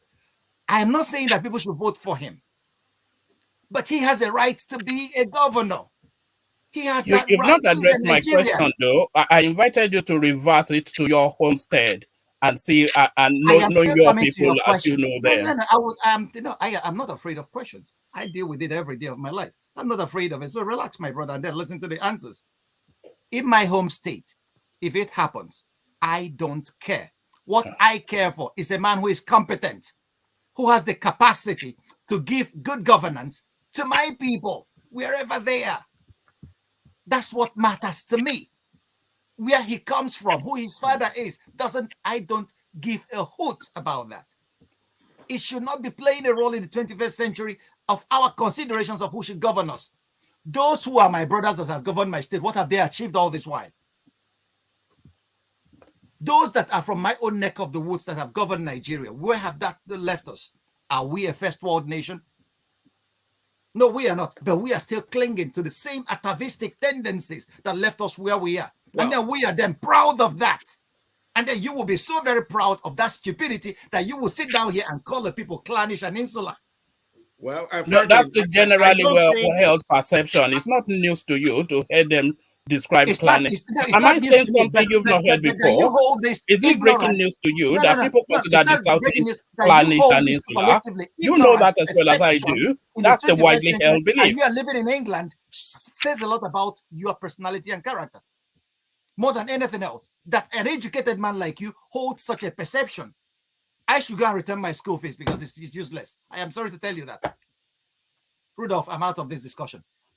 All right. Thank you. Well, So and there much. it is. Rudolph, Can I have a say, because you give people enough time to speak, but you're not giving me. You have spoken now. You know I spoke on your behalf. You know, let me hear from Ayo. I asked Rudolph, to let you speak. Yeah, he may have not been able to present what he wanted to present. I don't believe anybody is challenging Gbedebo, from legally from being a governor that is not qualified to be governor in Lagos State. It is the narrative that is the problem. And what I think is the major issue with most people that are against him in Lagos is the presentation. He has been presented as an Igbo candidate. That is the presentation. The first write-up that came out about him only celebrated his Igbo heritage. They said he is a proper somebody. I saw the short write-up. Proper Lagosian. I don't know. He's not a proper Lagosian of a wife of over 200 years. With Igbo mom and the wife married to Igbo Nkechi, and that's why I gave the example of Funsho Duarte, who is also a Lagosian, married to Edo, Professor Alile Williams' daughter, whose mother is a Shekiri. He never put any of those on his resume or for anything. He just put plainly his resume. And people become apprehensive, especially with the tone that the presidential election has taken. So I can excuse people. I can see people's annoyance. Why people say, okay, this is the agenda. And then video upon video keep coming out. We must take Lagos, we must do this, we must do that. So that is the apprehension. And that remains in the realm of public opinion. People will still vote whoever they want to vote. It's not a legal issue. People can go ahead. I'm not going to take it against anybody for being apprehensive about him. If we break down his father is from Lagos, it has no meaning. Because at the end of the day, we all came from somewhere. His father is not from Lagos. I put that on my Facebook. That Mr. Ayo, can you just have Mr. Ayo make clarification whether or not it was Vivour himself and his campaign that released that resume, or was it some third party? Can you clarify? I don't know, but that was the only thing being distributed across. I didn't say anything about it. He did not that, please. Dominic, he never disputed it, and he didn't put anything to the contrary out by himself. Everything, I've never seen anything about his campaign that tells me what job he has ever had in his entire life. Who does he own his client to make life? I heard that he went to MIT, he's an architect, okay, but I don't know what job he has ever had or any project he has ever executed. So I take issue with that kind of narrative. I'm not voting even the ADC candidate that has good resume, put everything there neatly, because there are so many other dynamics. But I'm just saying about that particular candidate, why people are apprehensive is you presented yourself this way, and some people are also reinforcing that. Rudolph, you did not give me the chance to land. You gave everybody else plenty enough time. No, one man, you had enough time. Dominic, hold on, okay? I want to get Ify to ask a question. We have to end in another, at least let the guest leave, and then we can have a wider conversation if you guys want to. Rudolph, the reason why I rejected was I wanted the Ayo to make proper clarification whether or not it was how Vivour presented himself, or if that's what third party used, because he keeps putting it out as how Vivour presents himself. That's why I wanted to make okay. Let me ask you a question, Dominic. Do you have anything that Vivour himself put out? Do you have anything? I don't have anything. I don't even know who the man is. That is the only thing in the public face. Is the only thing I can attest to that I can talk about. And he never disputed it. That is the only narrative being sold. How can you ask me to vote for a person because his father is from Lagos? That is untrue. That is untrue. I'm only pointing out that you are pushing a narrative, a very sensitive narrative, and you think other people will not react to it. No, I'm only saying that this kind of discussion is like you are holding somebody else to the back and you are telling them not to talk. All right, when they talk, then you use it against them. Hold on, everybody. That won't be fair. That won't be fair. I'm only saying that I don't know this gentleman, and if I'm listening to him for the first time, if I'm hearing you about this man for the first time, and I'm hearing it from you, the way you put it out is this is how this man represents himself. You're not being specific about whether or not it was him that released. But you are not able to tell me what he has presented. Okay, let somebody who knows. Dominic. Okay. Let somebody who knows tell us. Let's go ahead after we go and Google him. What he plays out. That's a straw man argument, by the way. That's a straw man in logical fallacy. Gbedebo has of cosmopolitan Lagos. I represent it. I embody it. I see what brings us together as opposed to what takes us apart. If you have been in a campaign before, Lagos State has been in harmony for a very long time. What happens is politicians come and try to divide us.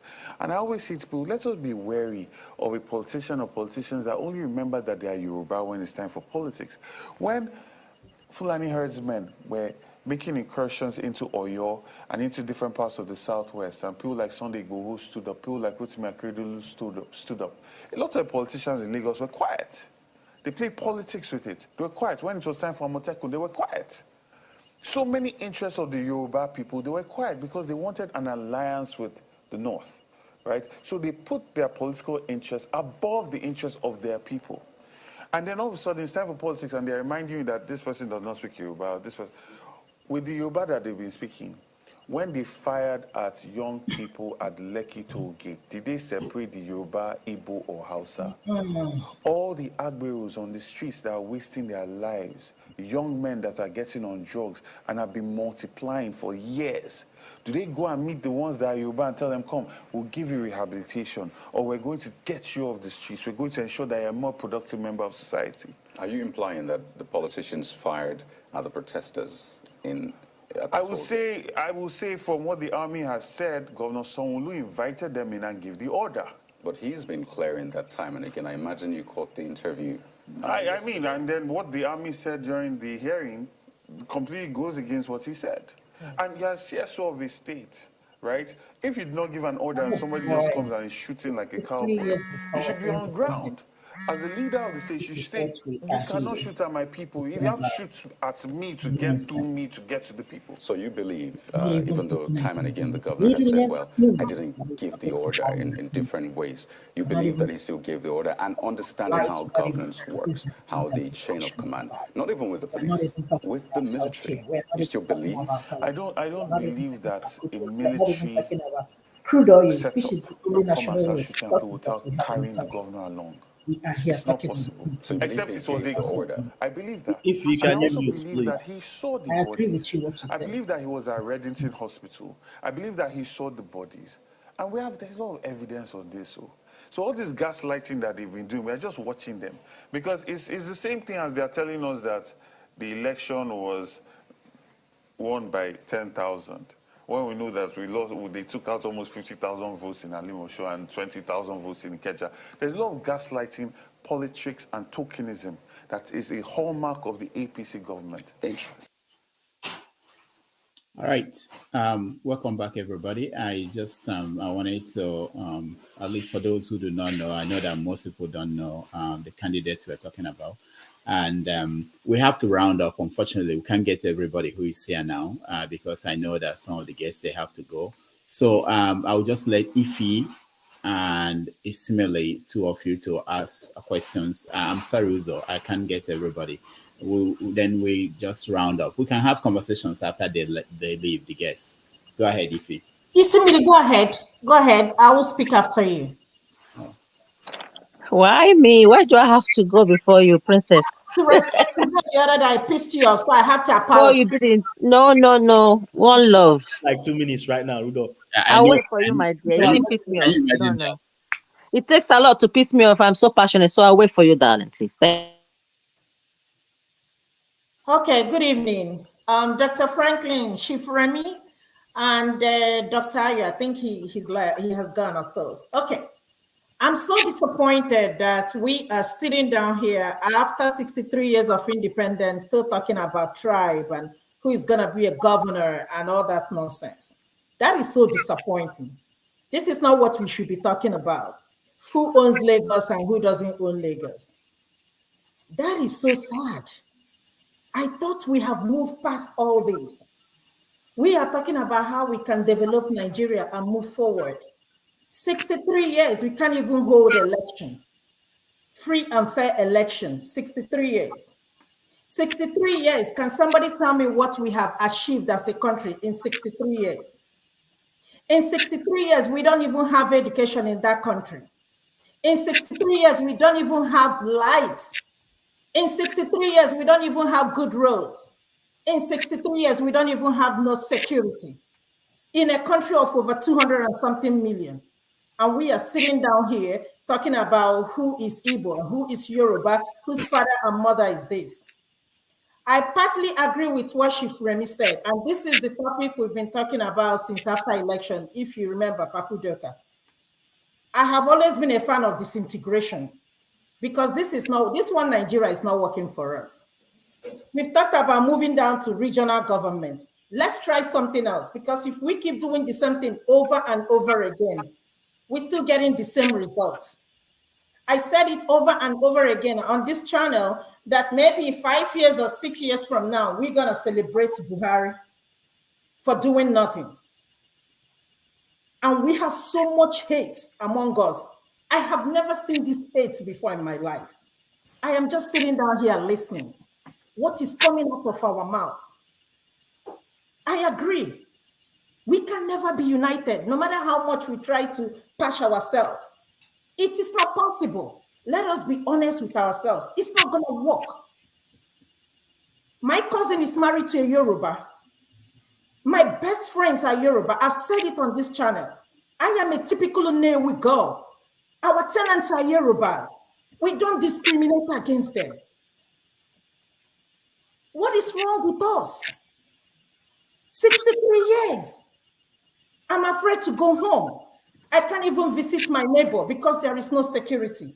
63 years. Can somebody tell me what we have achieved? Can I tell you?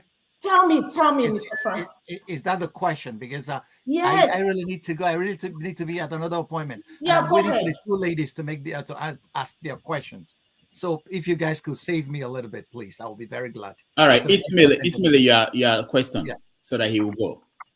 Okay. I'm using my phone and my eyes are going gradually because of age, as you guys can see. I'm trying to stare at the screen to call out your names respectively. I believe in respect, so please don't feel disrespect if I don't mention your name. I do respect you, obviously. I can see vividly that it's only Mr. Franklin that is present. Yeah. The other two gentlemen had left because maybe they think women don't matter. If you're listening, please, we matter. Come back and take questions, please. Like you have given the other men chances. We have voices. This is disrespectful as well. This is marginalization in another way, okay? Thank you. So my question is, I wrote it down.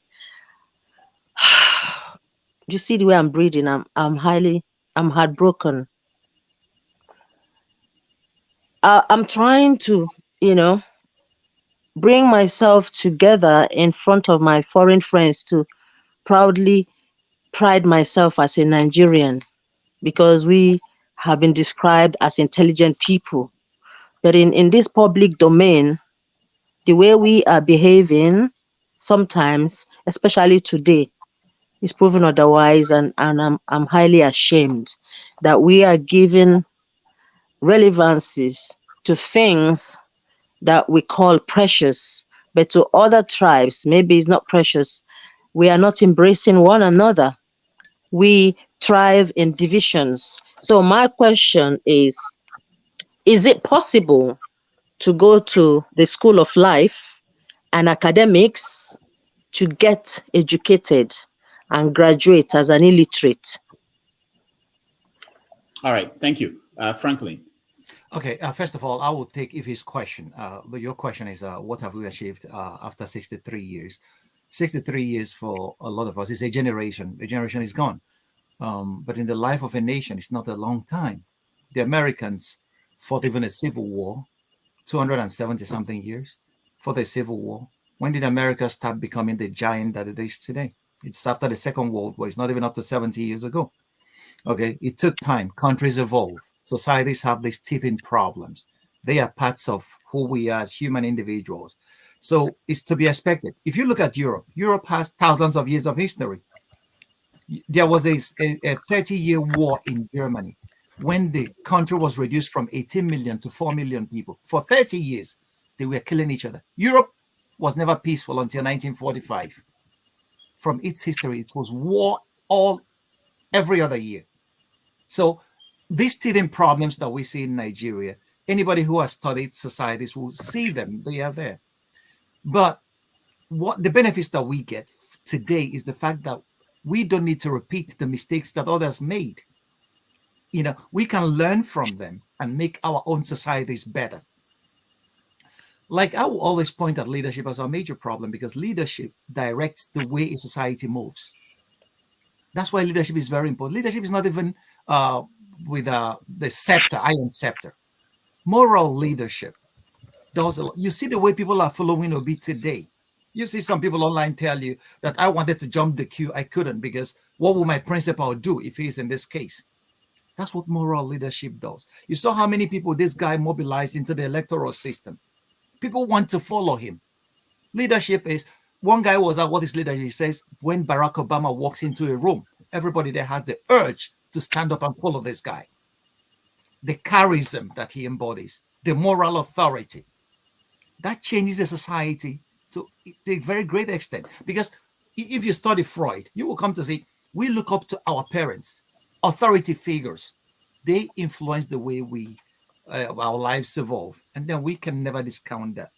So we have to be patient with ourselves. I don't think, and I don't believe that there's anything wrong with the Nigerian character. I don't believe that there's a problem between the Hausa, Yoruba, or the Igbos. I told my IPOB brothers that they should go to hell with that argument that the Fulanis are our problems. No, hell no. The Fulanis are not our problems. The problem is that we have a dysfunctional leadership that when somebody commits a crime, his face is looked at before judgment is passed on him. If we are able to get that right, every society went through all the teething problems that we are going through today. We will arrive there, but it will take time. Our generation may not live to see it, but we should learn from the Chinese who learned to plant trees that they may never live to harvest. So we have to make development plans, long-term development plans. Where do we want to see Nigeria in 50 years, in 100 years? The Germans, after the Second World War, started rebuilding their economy. They called it a 50-year project. And in that 50 years, what happened? Germany became the economic power of Europe. They planned. It's a conscious plan. Development doesn't come by accident. There are a lot of mistakes made along the way that will be made along the way in our own case. But we really have to be patient with ourselves. Saying, oh, we have to break up because we cannot live together. We have not tried a lot of things. We have not even tried actually to live together. We are still entertaining our fears, fanning the embers of those fears. And our politicians are smart. They will come and use those fears to tear us apart. At the end of the day, they will go and attend each other's weddings together, partying in the same clubs. But we are here fighting and killing each other for nothing. That doesn't make any sense. We can get Nigeria right. I believe that we can get Nigeria right. People say, well, some people will tell me, some of my white friends tell me that Nigeria is too big. You have a lot of people. You guys should stop having kids. And I'll ask them, what about China that has 1.3 billion people? Our population is a huge resource that we could use for our development. Our diversity is a great strength that we can use for our development. So that's why I am impatient with anybody who is too petty to be peddling tribalism, be he IPOB person, or be he a greater Yoruba nation, or be he an Arewa person. I am too impatient with such people. Our problem, I would dovetail into your question. Our problem is not that we train, how did I write it down? Our problem is not hate. Sorry, if you said so much hate. Our problem is not hate. Our problem is ignorance. Because if we know, he who knows will always lead he who doesn't know. So if we come to the realization that we are all human beings, that we are all equal, and that's what the law should do. We should all be equal before the law. And our mindsets. And we should get, and once we get to that point, development will just happen. Development is at the end of a process. I wrote an article titled, "It is Philosophy Stupid." It's on my Facebook wall. I wrote it about 4 or 5 years ago. I was coming in from Vienna. I was at the train station. The train station was so perfect, so functional, that was built for human beings. And then I remembered Murtala Muhammad Airport in Ikeja, where whenever I get there, I feel like crying. And then I was thinking, why is it functioning? A train station is more beautiful, more functional than our international airport. Why is that the case? It's not because of the people. It's the way, it's philosophy, the philosophy of governance that we have evolved over time in Nigeria. And this is where education is pretty important. How do we educate people? What's the curriculum of our education? It's still colonial. And that's why our leaders treat us like colonial subjects. Everything our leaders are doing today are what the colonial masters did to our fathers. So we have new Franz Fanon called them white, black masks in one, white faces, black masks. Our leaders have colonial mentality and they treat us as such. And then we fight each other like they played us against each other. So these are the things that we have to start thinking for ourselves. So that's why when somebody tells me stop philosophizing and stop quoting books, I will tell the person that that's damn ignorant. That person should go and educate himself and read. Reading opens your eyes to reality. You can cross universes by reading alone. I do read, actually, just to correct that. I do read probably as much as you do. Dr. Franklin, sorry, can I just say one last thing before? You didn't answer my question, Doctor. No, everybody. Thank you so much. And my question. We have to let him some other time. It's been 5 hours of sitting there, no break. We didn't take any break. So, Dr. Franklin, thank you so much for joining us. Let me greet Dr. Franklin.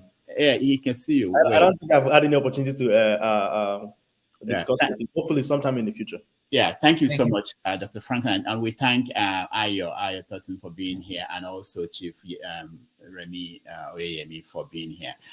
When we come back, we take just a few break. When we come back, we dissect what happened today. And Franklin, thank you so much for being here.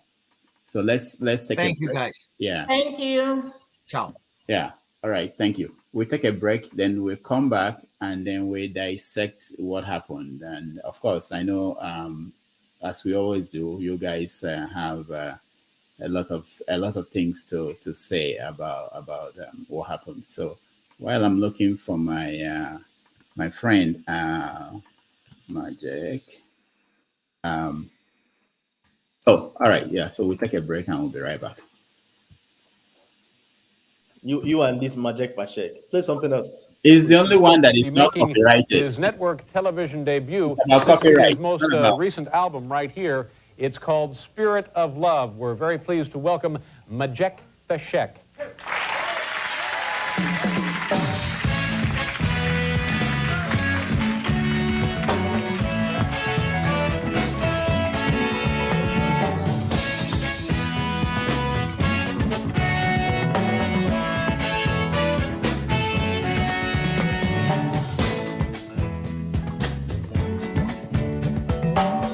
Arise from your sleep, Africa. Rise from your sleep, America. There's work to be done, Africa. There's work to be done, America. But if we unite, we will be free. So long, too long, so long, too long. We've been sitting down for so long. We've been fooling around for too long. We've been sitting down for so long. I have not been fooling around for too long. So long, so long, too long, too long, so long, for too long, too long. Hey.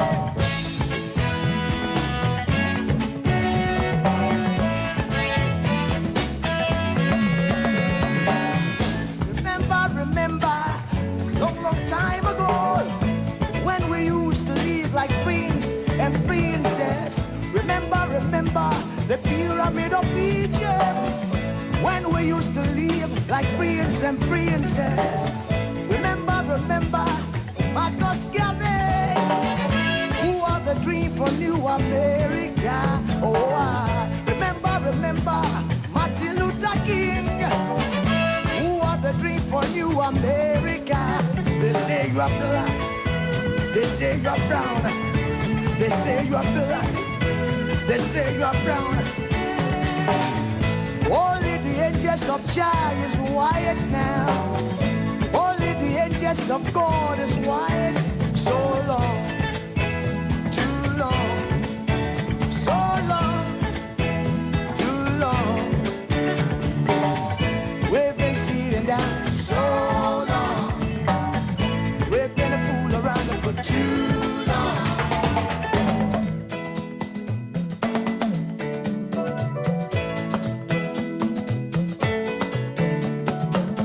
Arise from your sleep, Africa.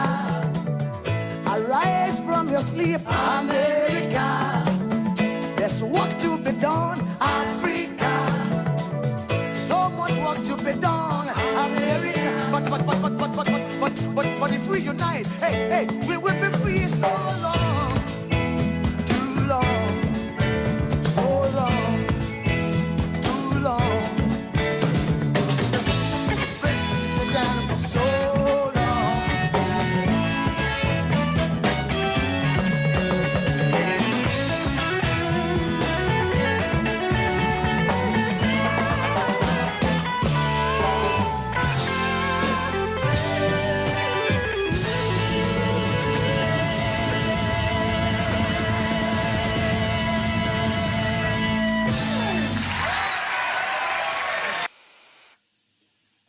All right. Thank you so much for hanging in here, everybody.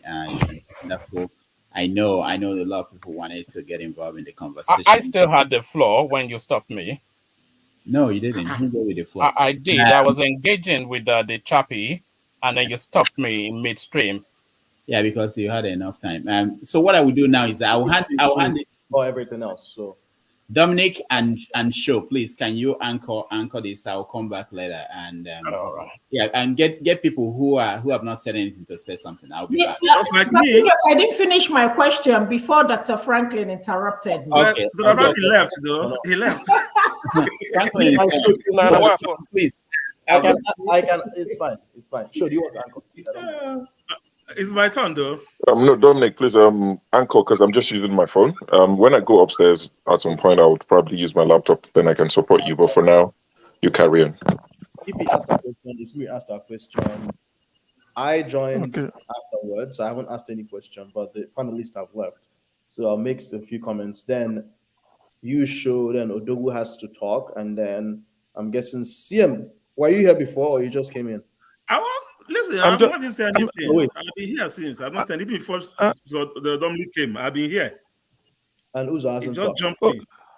All right, Uzo, okay, let me speak now. So I thought you called me. You said CM. I thought you called me. It's just acknowledge that you are here. Because I'm still fresh. I'm still fresh. So I'm still fresh. Yes, you were here before. Okay, you were here before. Sure, was here before. So it's my turn. Okay. It's Don that called me. Okay. I hope both the three Ayo, Franklin, and the Chief will be listening to the to this. You know, I was listening when they are talking. Man, I was like, is there Nigeria we are looking for? When you see them speak from the beginning of the show, man, you're going to. If I'm a virus, I'll put virus on this computer. When they start speaking from the beginning of the show, I was listening to three of them. I was like trying to now one slap. I'm going to dash all of them one. Take it home because they can't come on they can't come on the national. I'll call this national TV. This is the best national TV that we have now. I'm beginning to international TV. International TV. I'm going to talk something that makes no sense. That how can you say something cannot even say to your son or daughters how to live their life? Then you come here to say it. I was so embarrassed when I heard them saying whatever they're saying. People grow annoyed. Like what the comment section, man, they be like, "What's going on here?" you know. But I was surprisingly, before the middle of the show, they became to start laughing. I said, who are you guys even deceiving? You know, as far as I'm from the chief side, my own from the chief side, they say chiefs are the, he says he's a chief. Yeah, I respect him, but the chiefs are the mouthpiece of the gods, you know. They speak truth, not only the truth. But everything he's saying is just like the same thing a boy in the street will be saying about Igbo does that, he did this, that, this. It doesn't matter. We're trying to learn from them. They are all of them. They are all elders. They have some like me, some of us. But when they speak like some people that don't even like. I don't know where they're coming from. I don't know the end they are coming from. If they exist or what's going on in this world, you know, they don't know what's going on in this world. Dr. Franklin tried to like. Another one is like he tried to modelize the whole topic, the whole thing to make him 6 piece. But the way they are firing like one man came on board. See how we have seen his own people that fired where he fired. He want to go the same way they are going. But on my own side, if this is what the Nigeria are looking for, I don't think there's any Nigerian at all. I don't think there's Nigeria at all. And Show came on board trying to direct them. No, Show was boiling. When it come the first time, Show threw some bullets. Now, like the bullets, you know, like they're just wearing bulletproof. They don't want to even listen to what somebody is saying. They are dragons that something that doesn't make sense, you know. For me, some of them that's also I don't know if educated literate, that's what I call them. They may have whatever they have, maybe their daughter or whatever they are. Is that way they give their patient pew, or is that way they judge their case in the court? I don't understand. You know, from my own end here, I would say, man, if this is what Nigeria we are looking for, I don't think this double Nigeria is possible, because if we can live in peace in Lagos, marry each other, they will come online, we'll deceive ourselves. Not deceiving ourselves since we are deceiving people. That's what they're just doing here, come here to deceive themselves. You know, I'm angry with the chief. I wanted to tell him, be a chief, be an elder. You should cool down. Not when you have an insult from somebody, you give at it. My problem is that what is the difference between you and that person insulting the other person? Somebody insulted, you're insulting back. So all of you are all the same thing.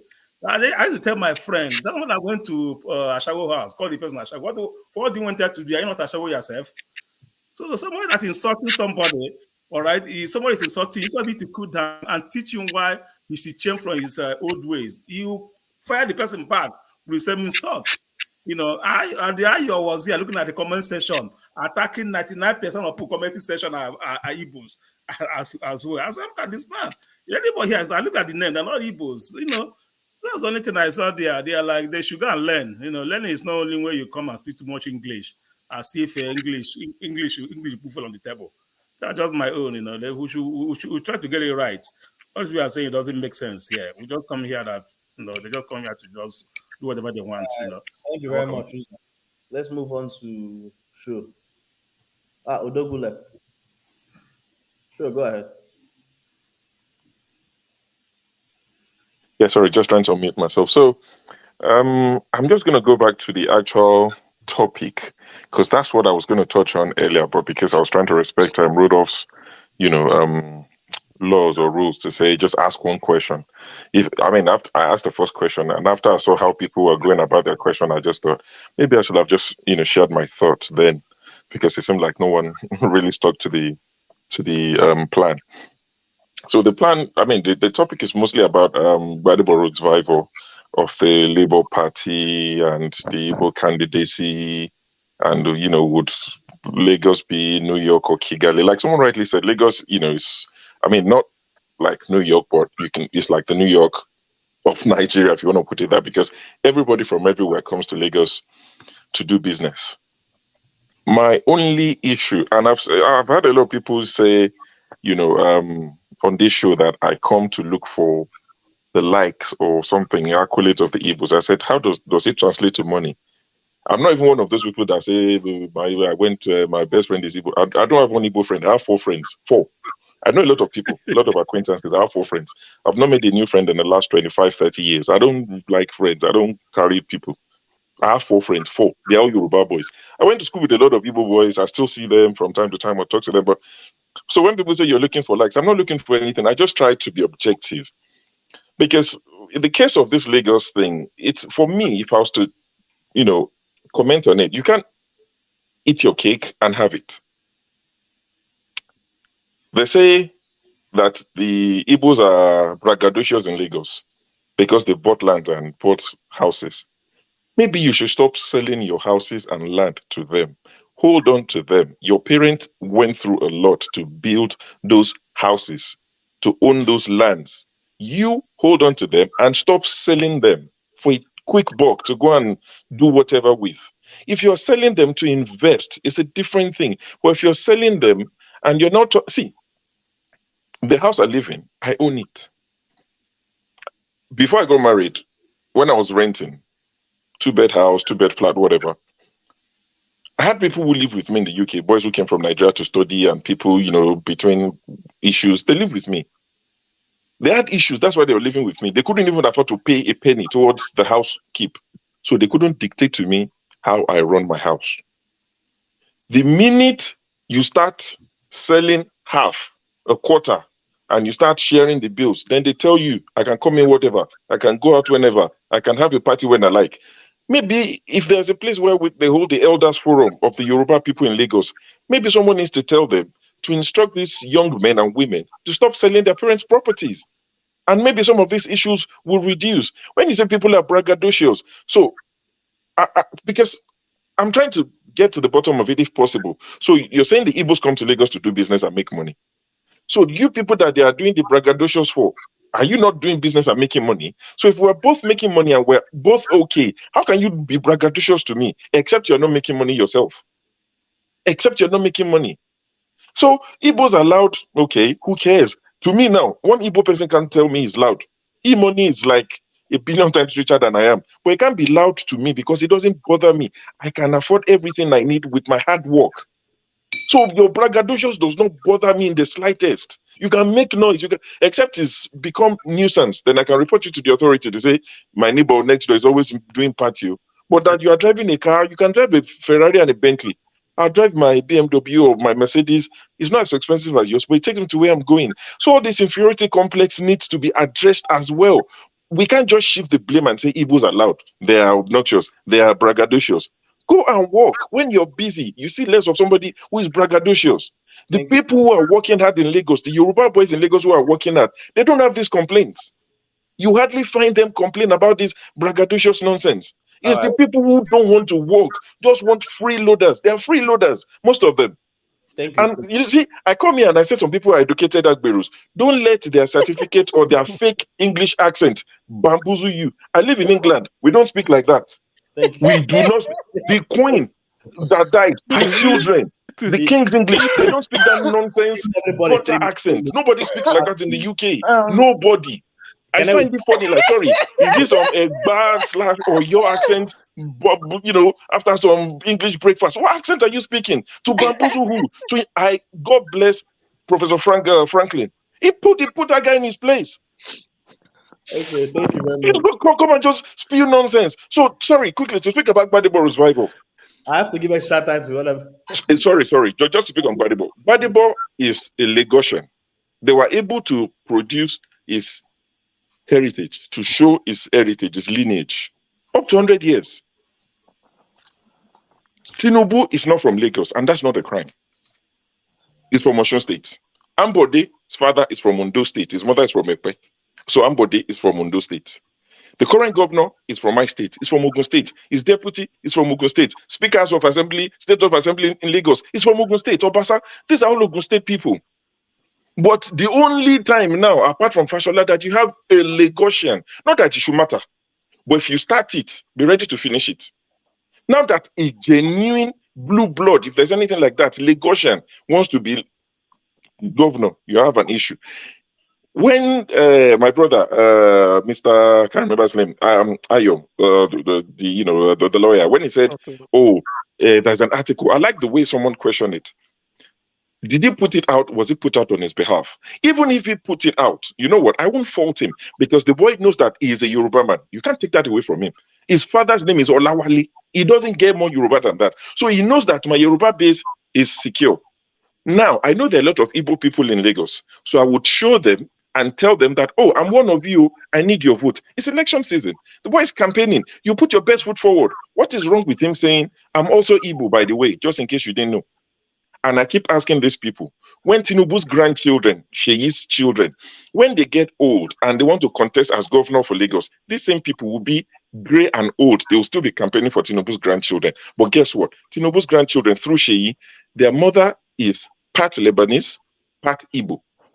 So Tinubu's grandchildren are Yoruba, Lebanese, Igbo. Even Sheyi, his mother is from Ishekiri. That's what I'm saying. No. Sheyi is not Remi's son. Remi's children.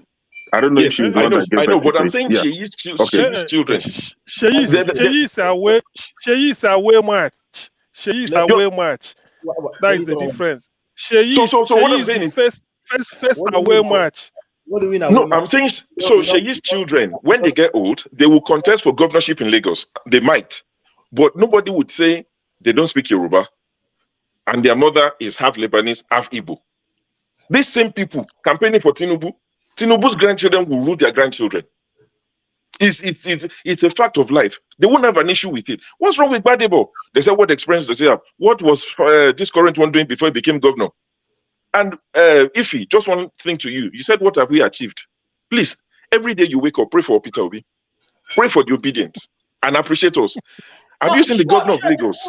Governor of Lagos is now going to the shopping mall and licking ice cream with the people. They will kill me here. Sorry. Governor of Lagos is going to the shopping mall, licking ice cream with people, acting like he's a human being. But for the last 4 years, you couldn't touch them. They were so distant from people. See the movie actor, what's his name? Desmond Elliott. He's not giving them transformer. All of a sudden, they are working, and this is what opposition should cause. When the opposition is active, the citizens are the benefit. Because everything Sanwo-Olu is doing right now, it is Lagosians that are benefiting from it. When we have active opposition, the citizens will benefit. So any obedient has been voted in on the wave of Peter Obi that does not perform, you can bet that APC has learned what opposition is. They will be on their tails, which means those guys will perform, who benefit? The citizens. And this is what people don't get. We would be the beneficiaries if the system works, if the people we appoint work. But they are so hell-bent on, it must be my person that... I couldn't care less if it's not Peter Obi. Give me a person that will do the job. I just worry that Tinubu is surrounded by sharks. That's my only worry. If he performs, I'll be very happy. Okay, thank you. Sure. You took like 10 minutes. Sorry, no vex. As a moderator now, moderator. As moderator, look at this. Okay, Rudolph. Uzo has stopped. So right now it's me, CM, Lexi, and BC left. Well, I think CM has stopped. So let me talk. See, I think CM. Which one be CM? Right? No, I have something important to say. What are you talking? Okay, well, I have something. Dr. Rudolph, it's not fair. These people have gone second round. I only made just one sentence or so. That's not really fair. Even me, I was caught. Rudolph, I was actually here to say thank you and goodbye to all of you. Second round of what? That's second round of what? Rudolph, I can't moderate the show. I thought it's my turn. I don't have the requisite. Oh yeah. Okay, you know what? So, Dominic, if you sure, are you leaving? I can add Dominic now. I can get Dominic back. Me, I'm leaving. See, I came back from work. I wanted to talk to Franklin and Chief Remy, but they left. So I just want to round up my thoughts. It won't be long. Big. Okay, go I'm not play big jacket, dog boy. Rudolph. All right. Okay. What I have in mind is that the ethnicity kind of card we're playing is not helping us to grow. And most especially, you see people that have gone to the four walls of schools as academics and then the walks of lives. Their mindsets are so archaic, and then they speak they speak vocabularies. They even create vocabularies of their own to use it to intimidate others. And when they use these vocabularies, when you check, it has no meaning. They want to sound even more Oyibo than they are. When we are supposed to be true Nigerians, how can we say we are true Nigerians when we display this sort of disgraceful attitude publicly? You should there shouldn't be any bitterness. When you can compete positively. I can see, okay, from the panelists, what did I learn today? Some arguments were constructive, whilst another part of the argument is kind of attacking and destructive, like competing. Who is gonna I don't know what it is, but there is this kind of negative energy when some ethnicities come together. They lose their sense of communication and they start vomiting kind of nonsensical words. This competition is quite, it was clear between the panelists, ended up turning the session into arguments, and that's not why they were here. Trying to, when you see pink, you call it purple. When you see something bad, you try to defend it. Gbedebo is a full Yoruba man. And when I first heard about his name from one platform being described as Okechukwu or Chinedu Rhoses Vivour, and I'm like, how can an Igbo man go all the way to Lagos and wanting to be the governor of Lagos State? And then when I went to make research on his campaign slide, I saw his full names, just like the way you will fill out your full names when you're filling forms. There is no shame in you laying out all your names so that people will know who you are. You cannot deny your originality and your identity just to become a governor. That is who you are. You can't hide it. So from that day, I kind of my respect for certain people, specifically someone like one man who comes to divide, and I can't even stand to listen to his platform anymore. I used to go there a lot before, but the way I was bullied and attacked, I stopped going there. And it turned out to become a tribal platform, a Yoruba platform, that when you are from another ethnicity, you go there, you're a bit welcomed. Maybe, okay, they want some voices from a different ethnicities, but as soon as they start, you are going to be like one person in the midst of sharks, and then you'll be swallowed. I was forced to stand my ground. I was forced to raise my voice the way I shouldn't. And then in the end, you'll be tagged as aggressive. Oh, here we go. The yam heads, the Igbos, the name calling. We should stop all this. We should stop it because it's not beneficial. It's not feeding me. It's not feeding you to be the way we are attacking each other. It's nonsensical. It's not worth it to come online and fight. If it's not going to be productive, there's no point coming online. Thank you. All right. Thank you so much. We appreciate you. It's me now. I'm next now. It's me. Okay, go ahead. Go ahead, CM. Go ahead. Okay, so on this Gbedebo issue, there's something I want to educate the panel on. They said the APC in Lagos made two cardinal mistakes. Number one, they thought that making everybody to believe election is a fight between the Yoruba and the Igbo. Number two, believing that anybody that is not Yoruba in Lagos must be Igbo.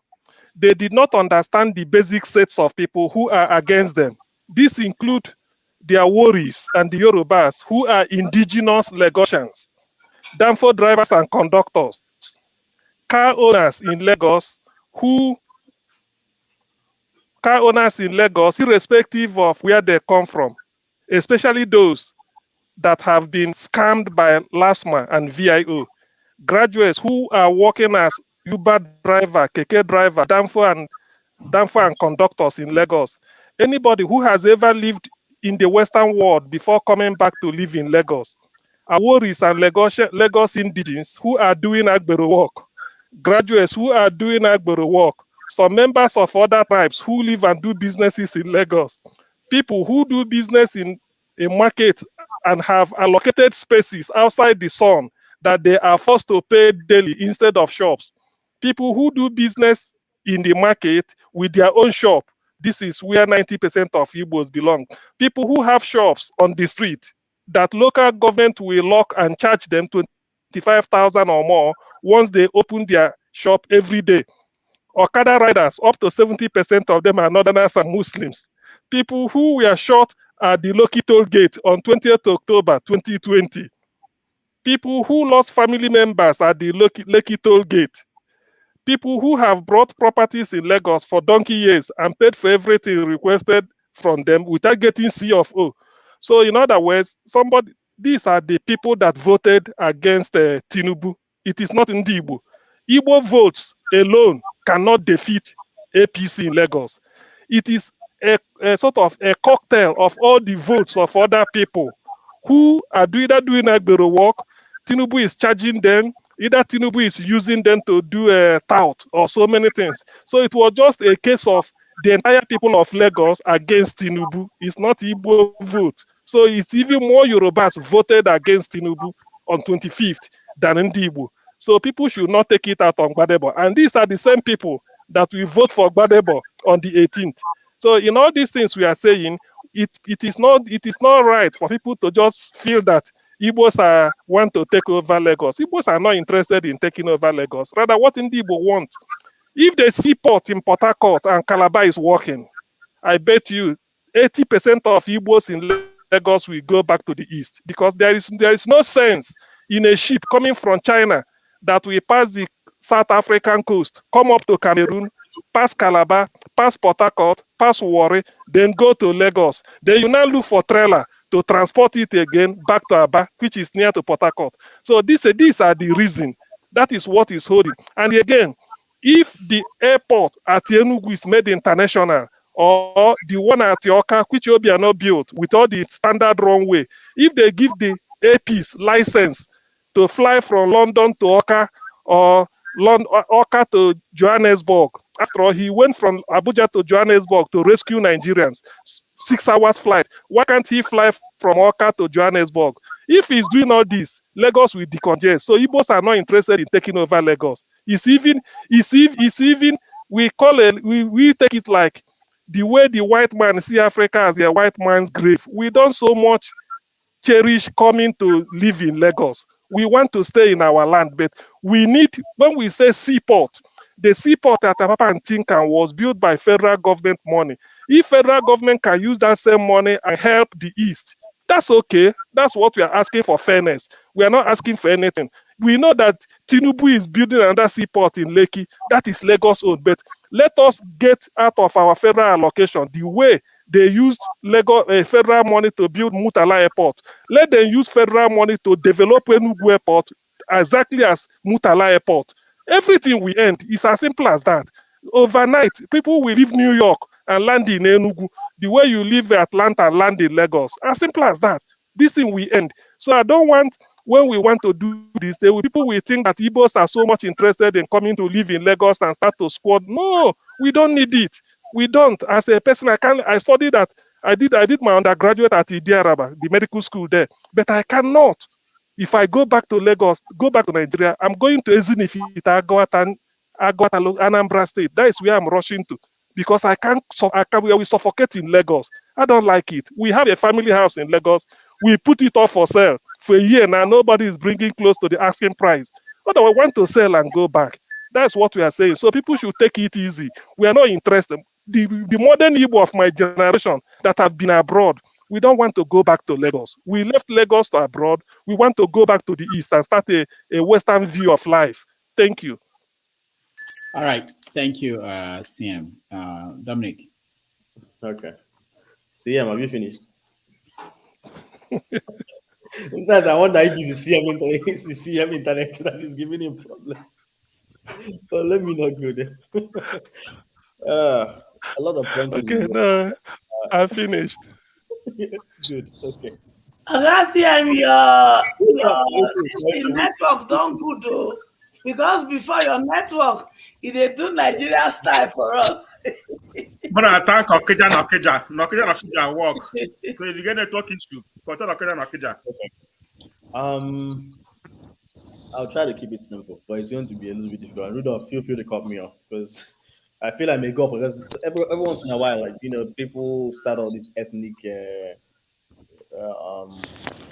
which can be a little bit unnerving, because when you see through the fallacies in people's arguments, it just drives you crazy. First of all, the first person that came to my mind is if there's a Yoruba man, let's say, an indigenous Lagos man, let's try to make it very granular. A man who's a Awori, he can trace his generation in Lagos for 10, 15 generations, however many years that is, right? And his mother is Yoruba, father is Yoruba, but for some reason, because he's in a cosmopolitan city in Nigeria, he doesn't speak Yoruba. Would anyone still bring up that argument of whether he's authentically Lagosian or authentically Yoruba? That is the first question I want. That's the first question that came to my mind when Franklin and Chief Remy and the rest were talking. And then Show made a good point of Tinubu is not even from Lagos, and yet that wasn't challenged. So, when people make these arguments, I'm always like, when you go back in time, go through history, go through the precedents that have been set in the last couple of years, you see that some of these arguments people make is just based on pure ethnic bigotry, and people don't realize it. It is natural. Everyone always wants to go back to what makes them who they are. Right? The Igbo man wants to talk about his Igbo-ness. The Yoruba man wants to talk about his Yoruba-ness. No one thinks about what is good for the public. This is very simple. If somebody does not want to vote Vivour because he doesn't think Vivour should be the governor of Lagos, that's simple. So all this argument of whether he's Yoruba or Igbo is a moot point. Let the Yoruba man or Igbo man go and vote. Let people vote genuinely based on what they want. Don't come on social media or go in the news and be peddling hatred and ethnic bigotry. Let the people of Lagos decide who they want. It's very simple. The one thing that is unique about Lagos, which many people tend to relegate, is Lagos is a cosmopolitan city. It was the capital of Nigeria. And so by its nature and by its history, you end up having a cosmopolitan politics. It is very simple. That's why you end up seeing someone like Vivour. That's why you end up seeing people who are whose father and mother are Igbo, but they're able to run for things in Lagos. So it's only natural. So trying to compare Lagos and other places that have always been indigenously homogeneous is like comparing apples and oranges. You can't compare Lagos to Anambra State. You can't compare Lagos to Kaduna State. You can't compare Lagos to Borno State, because besides the colonial era, those places have always been homogeneous with whatever ethnic group that is there. And so naturally, if a Yoruba man goes to Anambra State, the Anambra man will not vote for the Yoruba man, not because the Yoruba man is Yoruba, but because they are used to voting for people like themselves. They've always been almost homogeneously Igbo the entire time. But if you go to Lagos, it would not work there, because most people have been mixed.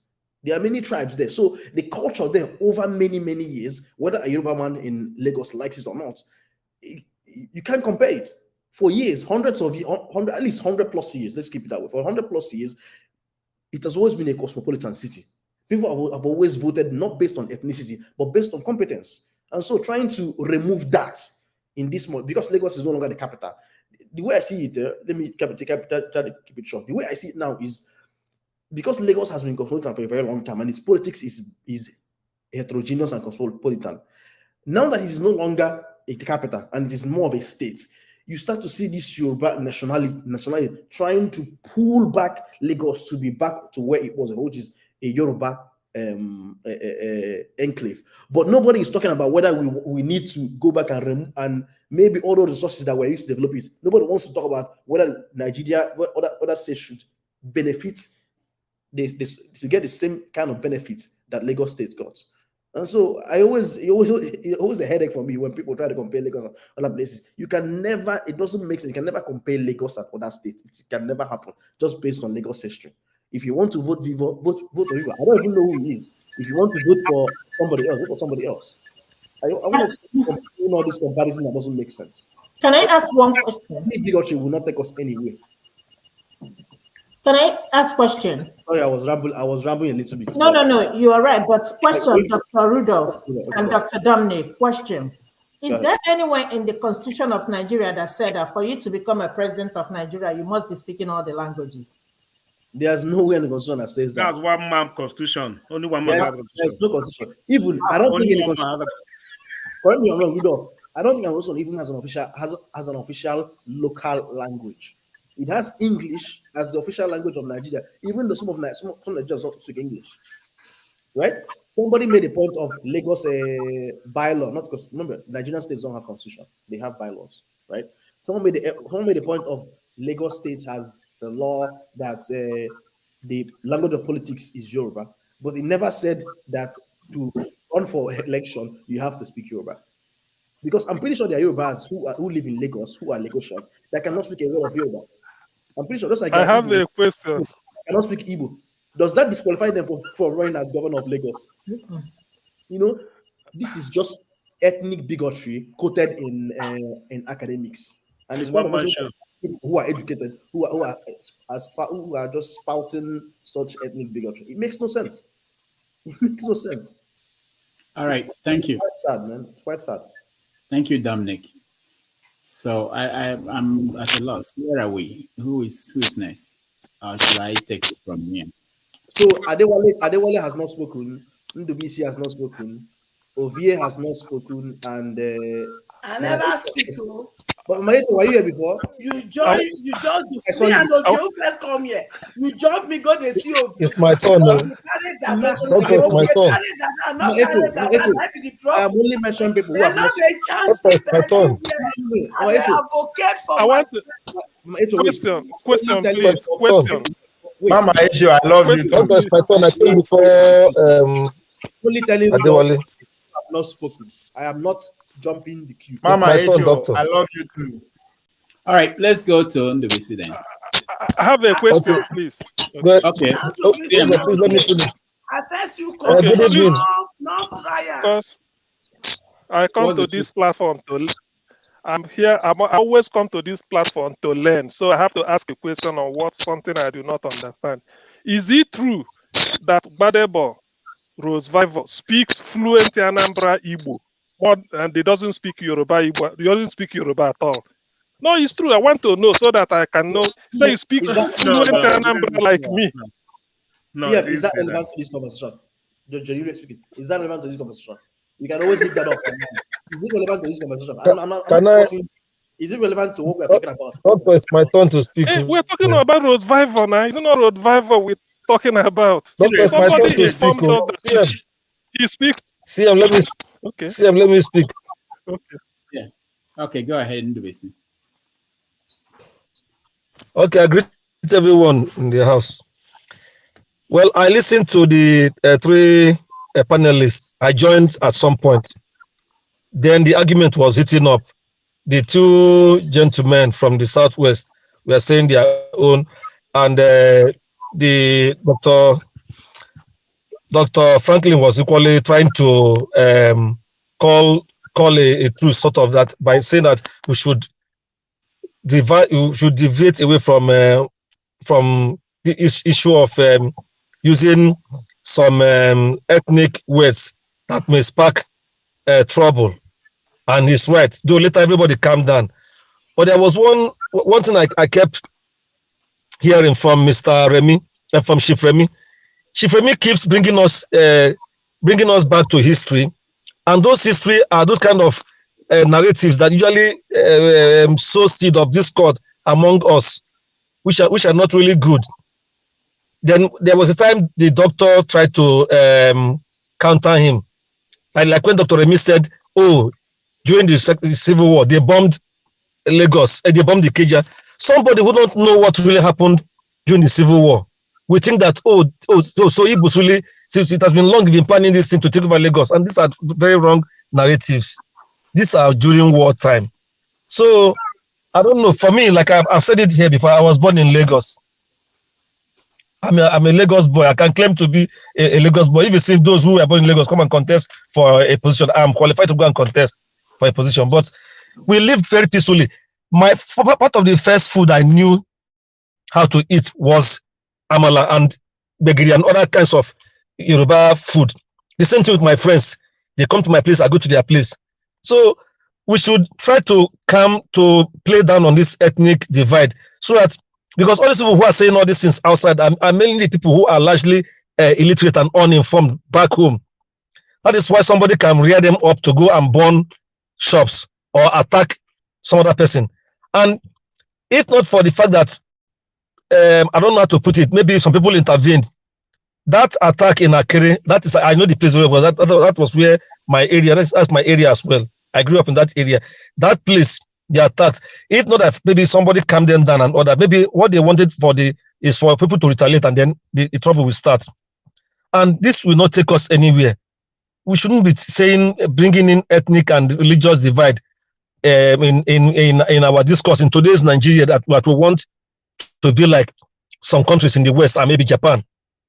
It's really not good. And I feel pain when I see some elders across the divide bringing in all those sentiments. They are telling the younger ones that this is how it is. We should continue this way, and it will not lead us anywhere. We should not be doing this to ourselves. Let me stop here for now. Thank you. Thank you so much, Ndubisi. Adewale, you're next. Udok, I'm heading out. All right, thank you, Dr. You need me, just text me. Okay, thank you. Yeah, thank you all very much. All right, Adewale, you're next. Hello, Dr. Damage. To see everyone again. You came when everything was calm and. No, I was driving earlier when I saw the gentlemen that were debating. So I saw the topic. I was just not interested in it. So I switched it off. It wasn't. To me, it's just something that is not debatable. I think is the what brought this up is the fear. You know, Hurricane Obi was sweeping the southwest and it landed in Lagos. So, and people are going to bring all sort of, some nonsensical argument that doesn't really have base when it comes to politics. Everybody knows that guy is a Lagosian. But, if you want to criticize him based on the policy that he put forward, not to say that he's not a Lagosian. And as far as I'm concerned, I was sitting down here listening to everybody talking. Dominic raised one point that, you can't compare Lagos State with every other state. I agree with that. But, Lagos State is like a state that like a basket where you keep putting all sort of fruit in it. Whether we like it or not, whether Yoruba, Hausa, or Igbo, everyone that lives in Lagos pay taxes. So if you live in Lagos and you pay your taxes, you pay your due, sometimes you're also qualified to leave. But we have this culture that is kind of like limit our growth. I'm glad that we're having the discussion altogether as well, because in the Constitution, Nigeria Constitution, as long as you're in Nigeria, you can contest anywhere, any part of the country. But we have a culture, the culture that makes people see other people as not one of them. It is, to me, is limiting our growth. Honestly, I'm looking forward to the day that we will see a white man contesting for a public office in Nigeria. We're all in abroad, right? So if you're abroad, every time we see the name of Nigeria coming up, we don't care whether that person is Igbo, as long as that name sound like Nigeria name, we praise and that's Nigeria doing great, making us proud. So how come when it comes to our internal domestic issue, we're always saying that I don't look like Dr. Damages or Dr. Damages doesn't look like me. Yes, I may have a big head, but nevertheless, we still belong to the same family, right? So it's nonsensical to me, and that's the reason why I didn't tune in to watch the debate. But our culture is so. Today, you go to some places that will warn you not to marry from certain areas, some certain states. Why? Because we have this myth, that's been passed down from generation. These people should not associate them with them. And I'm talking to you now. The only person that I see in the studio that kind of his name sound like mine is Show, I guess. Others are not from Yoruba land, I guess. But I'm tuning into an Igbo man's show, right?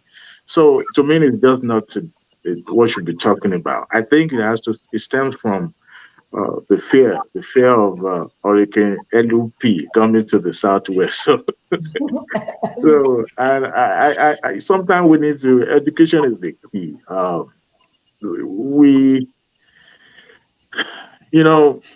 People that actually, I'm a pro Yoruba man. I speak Yoruba very well. and I speak Yoruba language to my kid. But you know, the fear of losing your culture, your identity is real. And some of these things that people, probably maybe comes from that fear, losing of identity. And to me, the guy is Yoruba, whether he speaks Yoruba or not speaking Yoruba. But now we have kids in Lagos that, we are forcing them to speaking our language. Before we used to say, speak English, although you don't know how to speak your English. But now you are forcing your kids to speak your own language. So I think that's what it comes from. But I have friends that speak Yoruba more than me, and their names is Uzo, and their names is Chinedu. So what do you call those people? To me, it's not something I want to draw put more energy into and all that. Adebo, let me ask you. There's something I wanted to get the panelists to comment on, but I didn't get a chance. There's something about Abuja now. So we're talking about Lagos. Lagos was in the past, but there's a new city called Abuja that is out there, and it's being transformed. And there are issues like this in Abuja because the real people who were moved out from Abuja, they are now complaining. And it's not just about Abuja. Even if you go to the capitals of the states, I don't know about states in the western region, but I know that in my states, if you go to the capital, the place they say this is the capital, people complain that the people who are from there are not the ones who control the government in the state or even in. So these are things that are very, very common across Nigeria and even beyond. So, but I wanted to, that was why I was trying to get them to think beyond today, to imagine what it would look like 100 years from now, 200 years from now. Can we stop what we are looking at? Can we stop the advancements? Maybe people are fighting for something that they can't really stop. And if you stop it, what will it look like? Let's say you stop these changes, transformation that are natural, that are happening, what will it look like? Those kind of questions. If I may speak to that, here in America, you have some indigenous people that were in America before European came to take their land, right? So, but the government find a way to identify and at the same time respect them and resettle them. But nevertheless, they are still part of the society, part of the United States of America. So somewhere like Abuja, which is more or less becoming like Lagos now, you know, like I said earlier, culture. We have people that were there before. Where do you put those people? Are you going to eradicate them and say they are now original Abuja people and all that? But as long as the government put program in place that identify and respect the culture of those indigenous people, I don't see them having issues with because the country is growing. It's better we embrace our diversity than to limit the growth to ourselves. To me, it shouldn't matter. People of Abuja or places like Lagos should be, government looking at it and identify, their culture, who they are. By the same time, it's becoming more like a color purple, right? We can't deny that. But at the same time, education. When you tell people, look, you have your land, you have your culture, you have your identity, and this is the program we're putting in place as far as policy is concerned, so that I'll be able to celebrate you, celebrate who you are. I think people will be able to be educated and have a peace of mind. Not like somebody coming to steal your resources and take it to another state. After all, it's still within the country. But it's a good topic that should be interrogated and talked about. But you and I live abroad. Our level of understanding is different from someone who is living in my village right now, who doesn't believe what you and I believe now. So how do you educate people like that? So I think the government needs to do more as far as orientation is concerned and let them see the beauty in diversity and having other people. I grew up seeing people from in my village, people from all parts of the country. So today, when they come home, they are still regarded as the son of the soil. But there are some things like becoming a king, becoming the chief, even that is still an hot topic. But it's high time we start looking at it as it's no big deal. Nobody's if you come to take my land and I'll come to your place and take your land. It's as simple as that. Let's just keep grabbing everybody's land the way I see it. So unfortunately, we are not yet there. So that's what I'll say about it. All right, thank you, Adewale. Thank you. Okay, Madam Echo, I think I'm going down. It was my time before you kicked me out. Me kicked you out? Yeah, you put me in the prison and brought me back. Not me. There are other people who can do this. I'm not. Okay, I think somebody did. Not me. No, it was my turn, actually. Okay, all right, Kenny, go ahead. Okay, this is it. You did that. You declare my tongue. Now me day up. Why you want to fight? No verse, Mama Esho. I be your son. You for take permission first.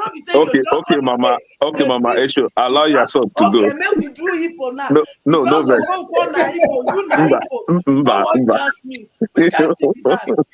wouldn't do that. Sorry. So we're talking about being fearful of our ethnic group or tribe going extinct.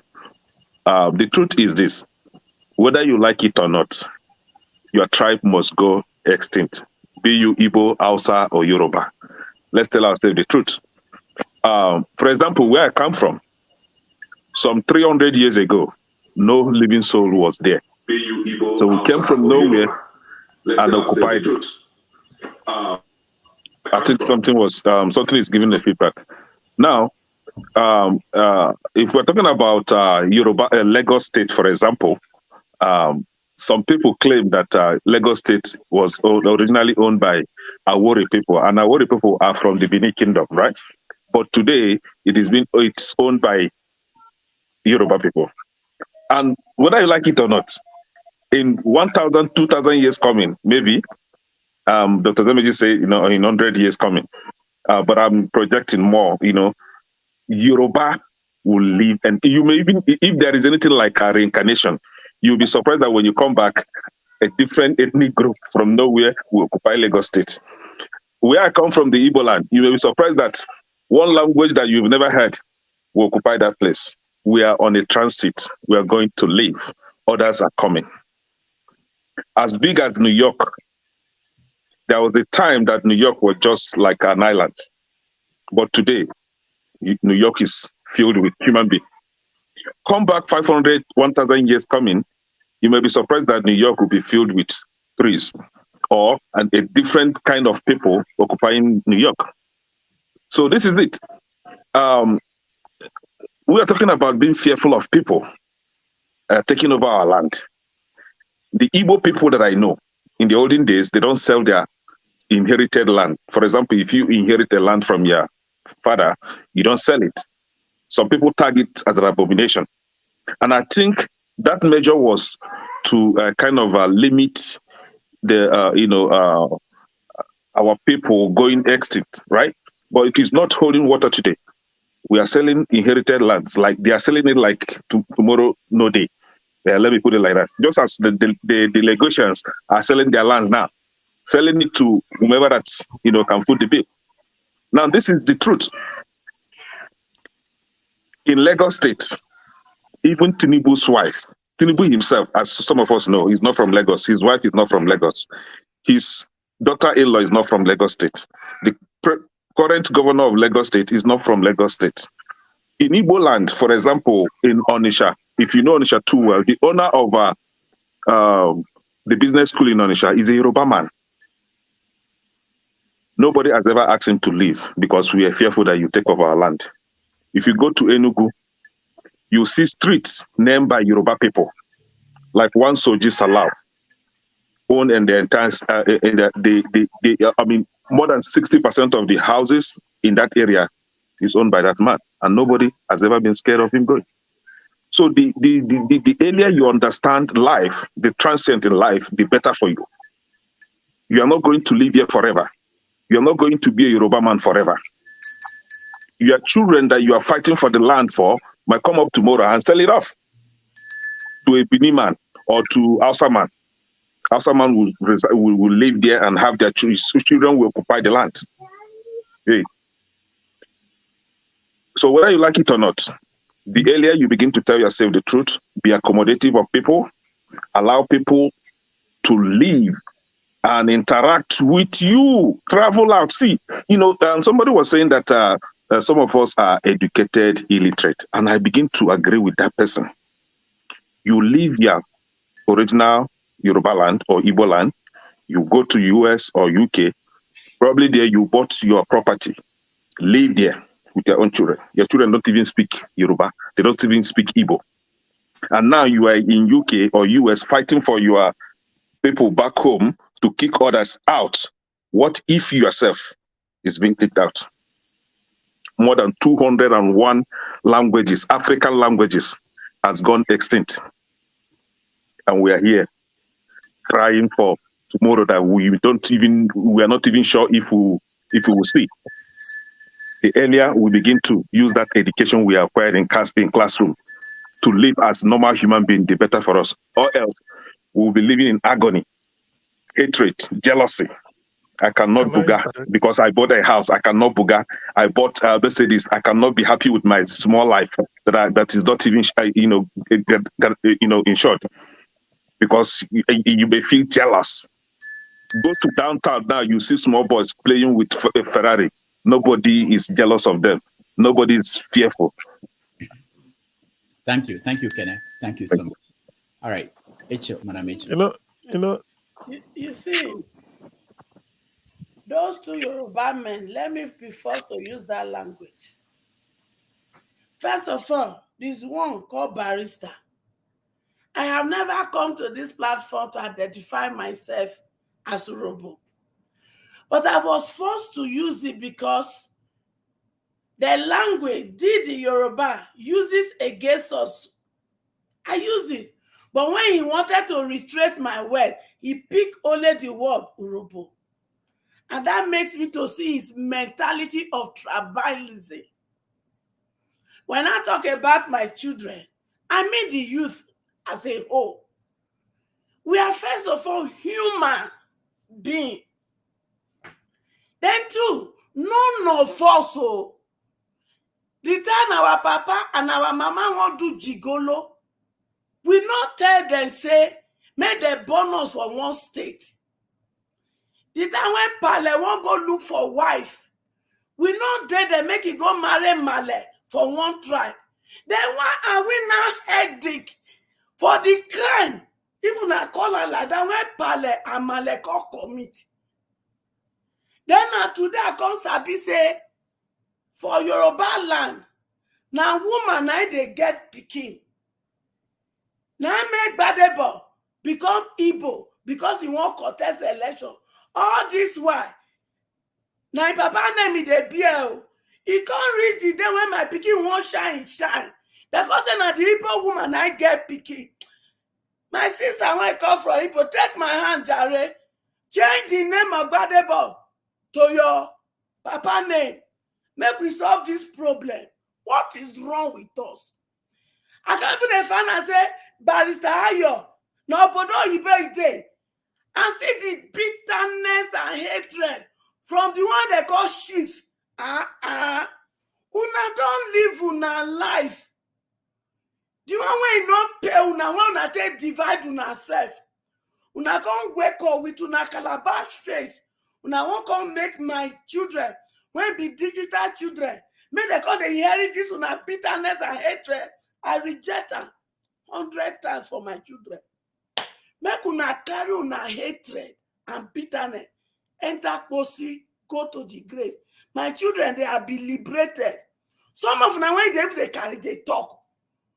Come on, Yoruba, now not they teach children, no. Igbos, now not they teach them. Now they teach them Oyibo. Person like me, when they grow up for my village, you know, in those states, my papa tell me, say, English school, Urobo, inside house. Now say sis I be speak small Urobo, but all of them hey there. How many of them they teach speaking language? How many they teach? You people are not teaching them. Culture, una throw away culture for inside breeze. Breeze don't carry and go America. America, they go our place, go they learn our culture. And we throw away. And we dey here, they fight. And Yoruba people, now one for now. Una use una crow eye, take they sell land. Omonile. Una sell them finish. They can't help una build better structure inside. Hey, with the fear they are taking over. Chineke, not be the same head. When per leg, God give Igbo man. Not be they give una. They tell una man not build house. Why una even they sell land? If not be longer throat of laziness, one I get for na head. When be say na money, one I go take do all one bed. Eh? Man, I go see them for Isaleko. They go only stay for one room. But on party day, they go wear lace when they use 150,000 to buy 1 yard. After the party, they go take and they sell ekpa and guguru for street. Tomorrow, when I go say, Omo Igbo, orale. Omo Igbo use money buy land. You use your money to buy lace. Take a cook jollof rag begiri, all of it for weekend. Then at the end of the day, you are crying. I beg, make una leave my pikin Gbedebo alone. Because any of una when you come cross boundary, my niece I go take a knee down. And una sabi say, the only thing when I sabi they do when he reaches this is not to invoke. And when I dey invoke, some people say you dey cause. Make una not let me invoke again, no. And you're more Yoruba. And let people go and vote their choice. Where they come there? I won't know. Maybe not stop this nonsense. The world has passed us behind. Can't you guys see that we are still operating in the 60s and the real world is in 2023? We not even fear say that they can't take over. And for the Obodo Igbo when you even day, did they address you as a Igbo person? Did they address you as Yoruba person? Did they even address you as Hausa? I mean, where did they address you? Not be black. The real battle is between black and the people who call themselves white. But the good news we say, none of us choose the color when we want to come into this world. That is why me and my children, we are queen, we are king, we are prince, and we are princess. Any other definition one and give to us, we dash you now. We are smart, we are intelligent, and we are hardworking, and we are resilient.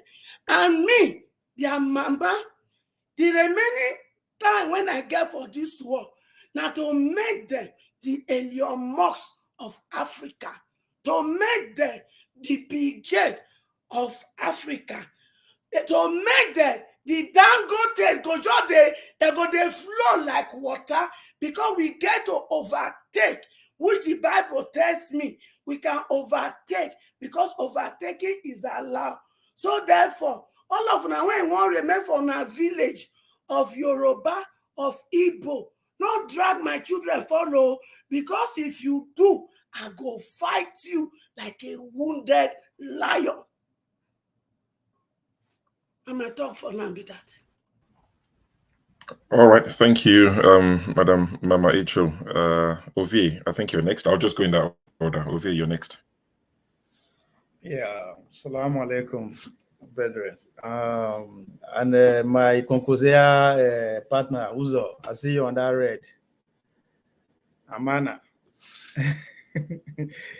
Yes, I actually listened to the debate, so we say, a chunk of it, but off and on after when people started asking questions. But one thing that first crossed my mind was, finally, Fulani go retire. We go retire that Jay-Z. It's going to be turned to Yoruba now, no Masla and Igbo people and all that. That's the next thing we are going to be, the story we are going to be hearing for the next 8 years. So I think as they argue, if you feel like them they watch, you could just sit down as usual, put toothpick for mouth. they laugh. They laugh at us, right? Well, that's the first thing that crossed my mind. Then there's a book called the Fourth Turning.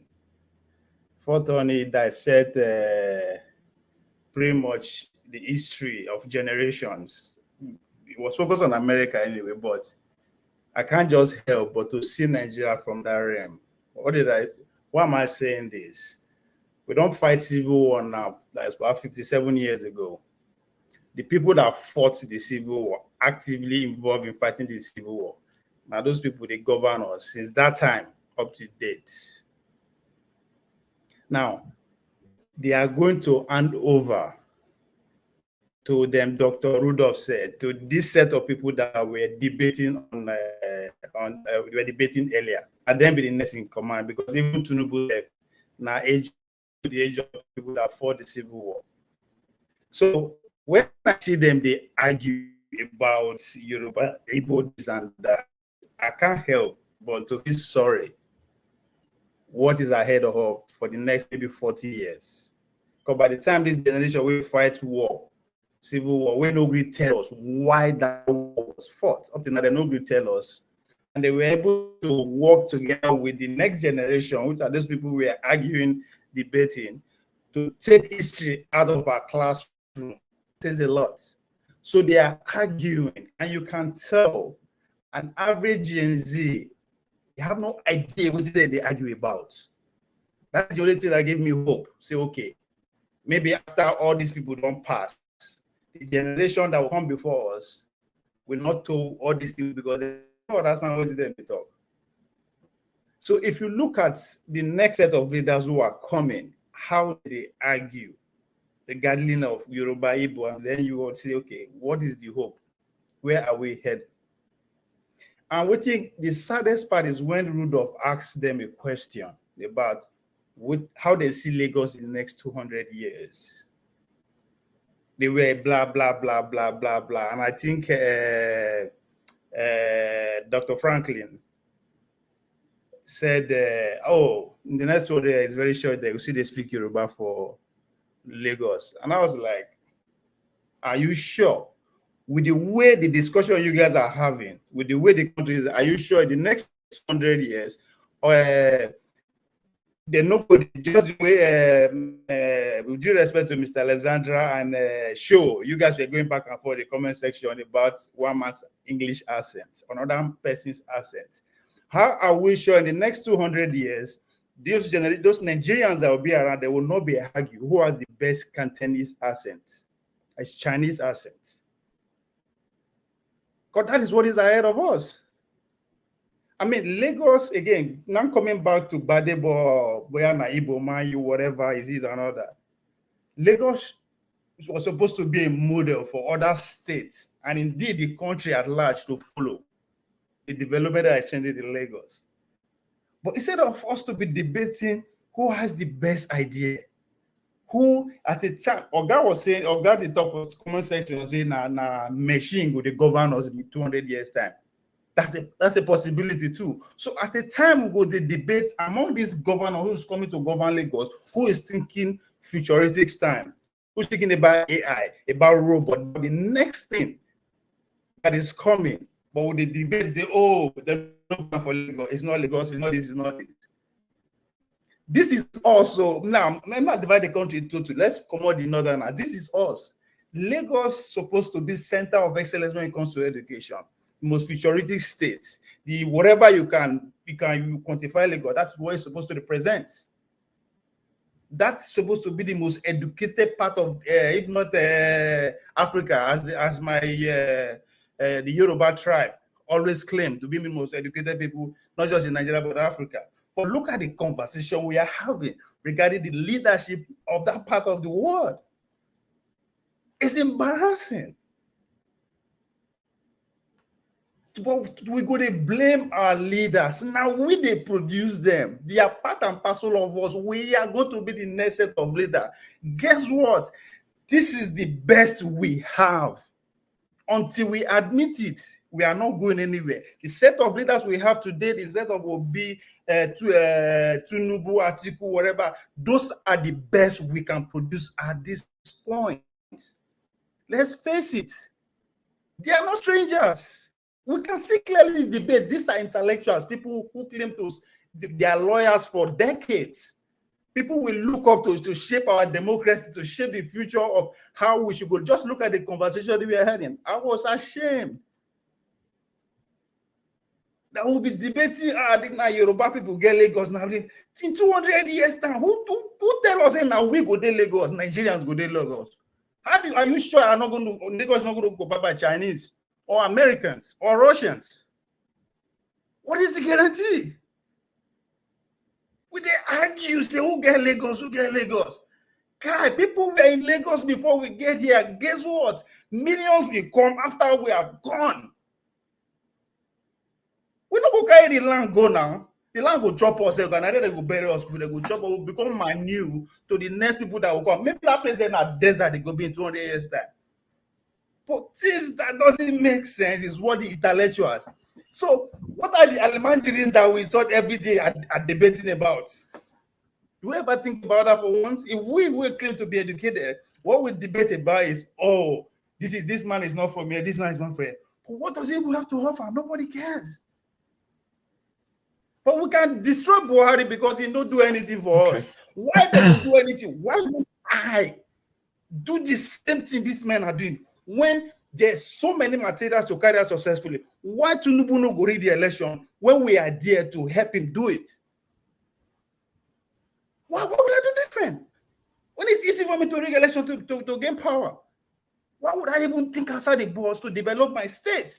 When all we talk about is who do this, who do that? So it's as if we're not even learning from anything that happened during the election. We don't learn anything. We know that's why I say we should pay attention. We are not learning anything from what happened during the election. These people rig election, they use a rig election. That is not, it's not even their problem. Guess what? 4 years time they'll do it again. 8 years time they'll do it again. Sure. Now that's we always make. Don't make noise. That's all we can do. Because we're not thinking critically. Sure. Can I disagree with Ovie? Yeah, just 1 second. You're next anyway. So Ovie, next 30 seconds. Yeah. Oh, okay, you're done. All right, thanks, Ovie. That's thought-provoking. But so CM's got a rebuttal, so CM is going to disagree with you, but you might not get the chance to answer him immediately. But CM, yeah. Okay, yeah. Ovie, given after NSAS of 2020 and what is on the force, the political force that is propelling Obi, I bet you the leadership will be different. I'm saying this because since Nigeria began, we've not had a leader that could be elected the way the type of platform Obi is enjoying. If you check the vote that gave Labour Party Lagos State, it's not Igbos. It's mainly Yoruba vote that did it in Lagos because one, most Yoruba people do not like the grip Tinubu is having on Lagos. That's a fact. Yorubas do not like it. They're embittered that a state like Lagos, ruled by Jakonde, developed by Jakonde and the others, they weren't doing all these things Tinubu is doing. So they don't like it. They use the opportunity, seeing Obi and combining forces with non-indigens. They have to vote for Labour Party. That's one. And that is what is going to take place for Gbedebo. Not because of Gbedebo is so outstanding, but the fact that they want to remove Lagos from Tinubu and his cronies so that Gbedebo will be the first governor that Tinubu did not put in power since 1999. That's one fact. Then if you bring it to the national level, Obi coming, remember the first thing saying, do not vote for me because I'm an Igbo man. Obi is more interested in how to reduce poverty, mainly in the northern Nigeria, because of agriculture. So to that extent, the leadership will change. That's what I'm telling you. The leadership we normally see that is mainly prebendal, in which what you will grab, that will change. But I stand to be corrected. I'm not to be, but I'm trying to sort of tell you, do not have that hope that things will continue the way it is. No, there will be a change. And this Obi coming in we bring the gradual change, because people will now say if Obi can be elected without spending money. It's not a money bag. Anybody can win an election. Remember in Enugu State, two drivers, because they were a Labour Party, go to the Southeast.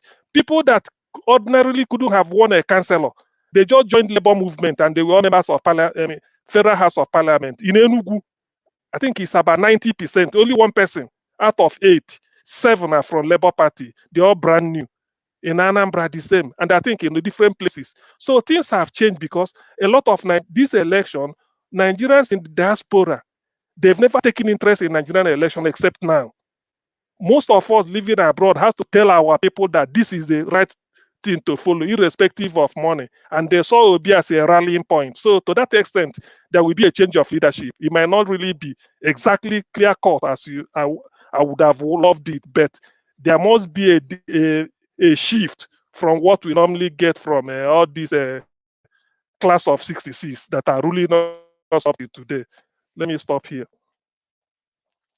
So, all right. That's where I'm gonna.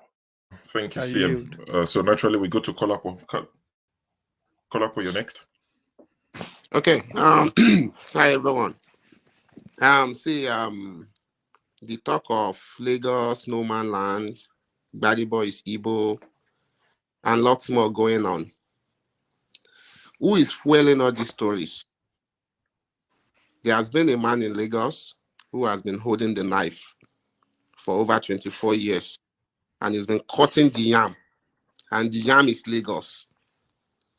Now, he has seen that there's probability that I'm going to lose this knife. Somebody else will take over.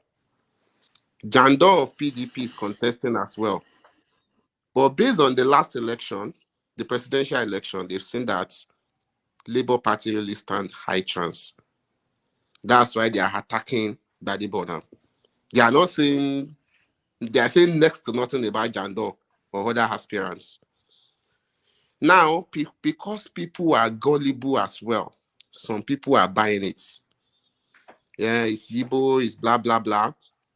And the kind of people they can sell it for are people that are actually, that are not very, that they can't see, they can't differentiate between their left and right. I will say none of us on this platform will buy that. Let's say the election that just happened recently. People believe they rigged it for Tinubu. It wouldn't have been possible if they do. I did think the margin is so wide. I know of a lot of people, even on social media, we both condemn Tinubu together. But on the eve of election, they say, I'm voting Tinubu. I missed all like 5, 6, 7 of them. I was like, what's going on? I had to put one of them in conversation. Why do you change your mind? He said, it's Yoruba. If you think of the whole thing, we will not put Obi is still Igbo. Maybe we do better. So there's a lot of people like that in Nigeria. Now, people that came, if you look at Osun, Oyo, Ogun, Tinubu flood that place, landslides. Despite the fact that some people knows he has nothing to offer.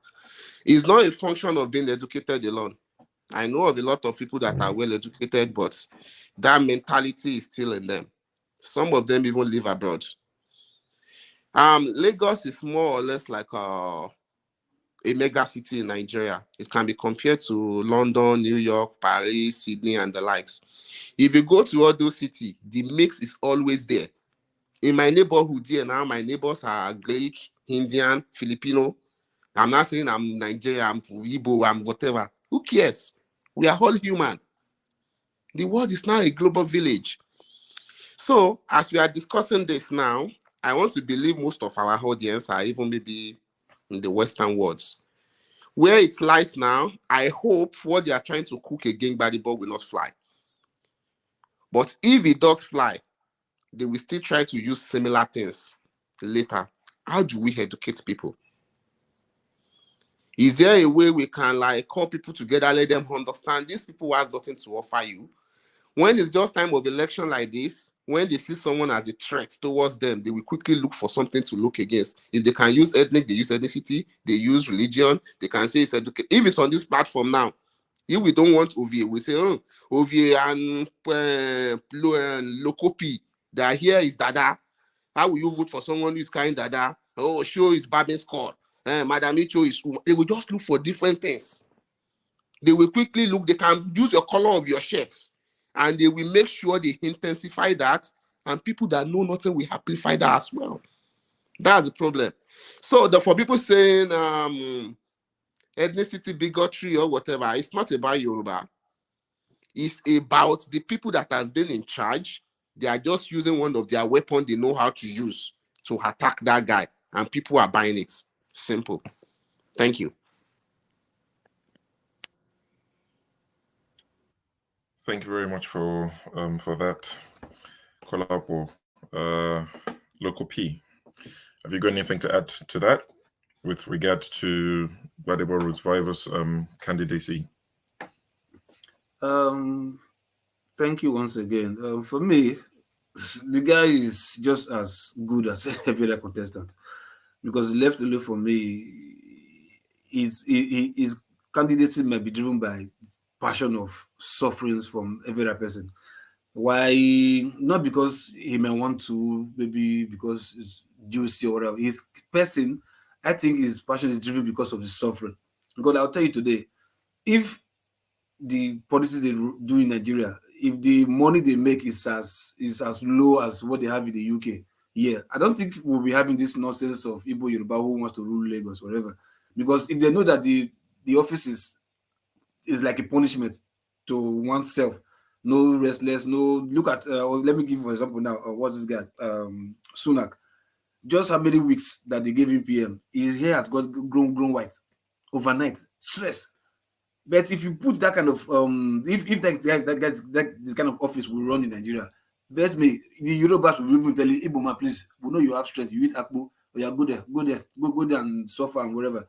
But because they know the place is milk and honey, they always want to use anything. We know it's politics. But my anger is those who we think they're educated, they fall for this narrative, and you and their excuse, like maybe like one man now come, like somebody says speaking one funny accent I don't understand. They will come, but they are the one who uses their platform to broadcast this same narrative. And gullible people who out there who are hungry, who are poor, who are jobless, they will fall for it. And what do? Social media is their tool. They replicate it. Before you know it, they start spewing nonsense to other part of the other tribe, maybe like from the Igbo, who are still under the same category of joblessness, illiterate, and they will take that as insult and want to retaliate. Before you know it, we have this rancor. So for me, I think we here, right? I think the most we can do, rather than talking about it, we should also learn to synthesize our environment. You know, especially maybe people back home. Like, look, stop this nonsense, man. Let's shame them. You understand? Let's shame them to their face.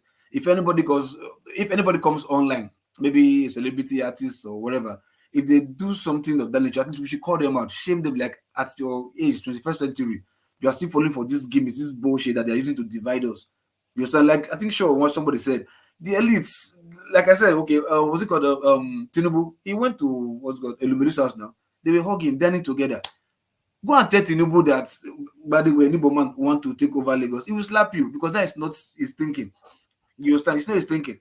So and please, Elumelu was already recommending a young female minister. I'm not sure if you caught that. You saw it. Yes. Elumelu was introducing some ladies, and he said, if you need a young female minister, I'm recommending someone to you. So at the end of the day, they have no beef. They have no beef. You understand?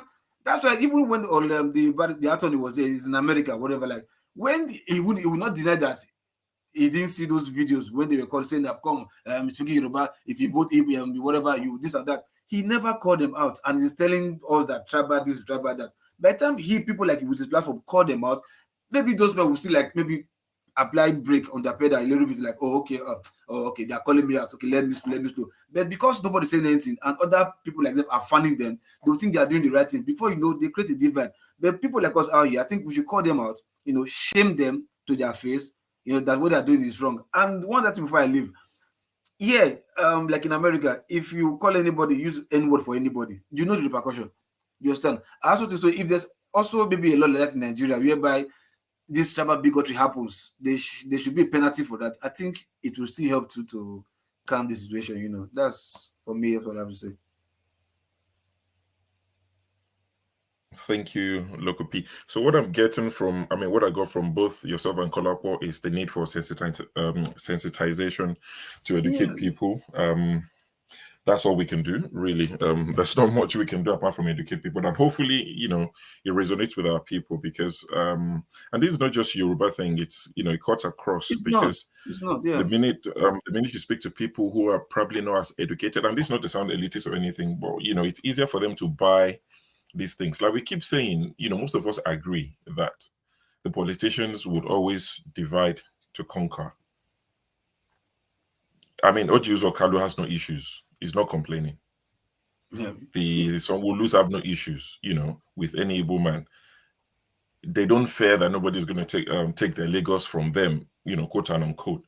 But once you come down the ladder a little bit, there's a way it is sold to people like in the middle class or just below that, and those are the ones who take it and run with it and spread it.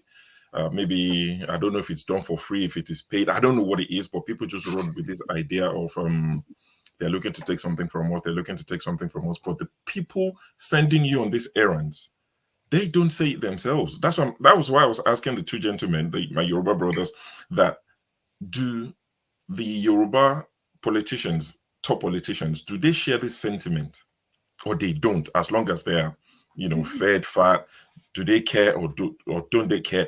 And the answer I got from them made me quickly think maybe those brothers are more of Oduduwa Nation guys than you know, APC guys or PDP guys, because the answer was more like, you know, let's go our separate ways, or let's go, you know, regional government and all of that, which is something that I would, if I was to choose, if I can decide to say I have all the power in the world, I wouldn't even say break Nigeria. Let's go back to regional, you know, government. Let everybody, like it's been stated there, let everybody develop at their own pace. There'll be healthy rivalry. You can develop at your pace. Of course, I still have my worries with regards to that, in the sense that one of the questions I keep asking is, if we were to go, I mean, not that it would happen overnight, but if we woke up tomorrow and they said to us, Yoruba Nation, there you go, not out of Nigeria, but, you know, Western region, Eastern region, the Northern region, like Mohammed said, they don't care about Northwest, Northeast, North Central, just lump it together and say the North. One of the questions I keep asking myself, and I've asked a few people, and nobody seemed to give me the answer yet, which, you know, the guys on the panel in the comments, you can probably say it. I ask, if the Eastern region was to go today, who are the top 3 people that would vie for the premiership? Because don't forget, it is still going to be monetized. It's still going to require a lot of money. They will still come with the mindset of Nigeria when it comes to campaigning and all of these things. So who has the war chest to go against the Rochas of this world, or the Ojus or Kalus of this world? Peter Obi has money, so he probably would contest. But my worry is, you know, when we say Western region now, one second, you know, just to put out a few names. When I say Western region, the people who are not playing a significant role, you know, right now in Nigerian politics, someone like Ayo Fayoshe, you see him at the background. For someone like Ayo Fayoshe, don't be surprised if he comes up and he says he wants to be president. I'm not saying I have anything against him as, you know, being president or prime minister of Western region, but these are the people who are complaining and crying that they've wrecked us, they've ruined us. So I keep asking the question, even when we go as if we go as separatists or whatever, who are the people that would lead? The only advantage I see is every 4 years you get a chance to change it. Whereas in Nigeria, the Igbos now, maybe you have to wait another 36 years before you even get a chance. But I'll quickly go to, I think everyone has spoken so far. Okay, CM, in 1 minute, then I'll go to Dr. Chidi. Sorry, just one thing. For anyone, sorry, CM, just one quick announcement. For anybody that's added to the panel, please, you need to put your camera on before I'll bring you onto the stage. I've seen a few people being added. So until you put your camera on, when I can say that your camera is on, I'm not allowed to add you onto the panel itself. So when you're in the background, if your camera is not on, I won't be able to add you. Thank you. Go on, CM, 1 minute. Okay, yeah. Like the question you posed, if the East should be, will they not do money back? Look, this politics of money back in the Southeast is because we are in Nigeria. If you allow Igbos to select a leader among themselves, it's not, they won't go for money bags. The likes of all Jews or Kalo, I can tell you, Rochas or Krocha, they won't have a chance. Because an average Igbo man will sit down and tell you that, look, we won't vote for this. They know the type, it might be a retired civil servant who retired as permanent secretary or something. Somebody will just nominate him. because the awareness our people have is not money politics has never taken root in the Igbo land. That's why godfatherism doesn't work, because anybody can spring off from anywhere and they can do something. So on our own, that is the fear people always express. They feel that when you go, we play politics of money, and then those with money will lord it over and then spring up. No way, it can't work. They may sponsor from the background, but I tell you, if it's left for the people to decide, they know the type of character they will go for, because they will tell you. Thank you. All right. Thank you, CM. Now we go to Dr. Chidi. Dr. Chidi, welcome to the show. Yeah, thank you, everybody. On a day, I brought some Ghana Must Go bag of money for you guys. So please, after this, I want everybody to old currency or new currency? Old note. Old currency or new currency or old currency? No, see, wait. You know, the old currency. We deal with dollar. Relax. You know that the old currency, the reason why they changed old currency is because Buhari was fighting with this Agbado so that he will not win. And Buhari is a good man. Then Mohammed is a good man, and Emefiele is a good man. And you see, so wait, don't complain, just wait, just suffer it for 5 days, and then the election will be good. Story. Dr. Chidi, story. Once upon a time. You know, bring original palm wine for me. Everybody not green supply me Colorado. So I can't everybody don't dey chop breakfast now. Guys, please, I don't want to. You live in Colorado. Why would you that live in Colorado? I don't want to abuse the time you gave me. They stay inside water. It's making you water drink. Thank you so much, Mr. Moderator. I don't want to abuse my time. You see, to tell you the truth, I don't even know what the topic is, but you know, like by default, if they just touch you, you can just run for 10 hours about what is happening in Nigeria. You don't need to know what they're talking about. You don't need to know what the topic is. But I know two things I came here to do is to help remind you guys that we have an event on Monday, and I'm sure Dr. Domejis must have talked about it. He's one of our media sponsors, so I just want to beg everybody to join in that day. We're going to be doing Enugu State governorship town hall. It's going to be on Monday. We're trying to make it really good. We want to use that to set an example of what it should be, and we're making it open. It's an interview.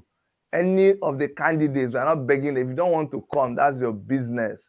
Where you people apply that you want to become governor of Enugu State, we are calling you for interview.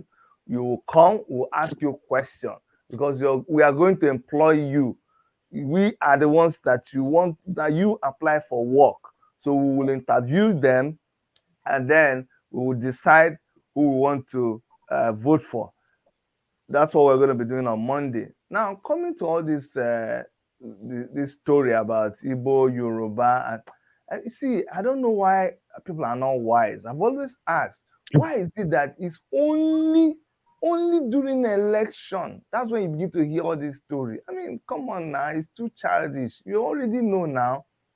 During election, that's when you will hear that Igbo man, Yoruba man, Igbo man, Hausa man. And the one that pains me most when people talk about Yoruba, Igbo, Hausa, I used to say that, see, we have we have a lot of disregard for our fellow Nigerians, and we can be very rude and insulting when you look at people who have over 600 indigenous languages, and every time you want to talk, you say fairness is if it's not an Igbo man, Yoruba man, or Hausa man. That's fairness for you.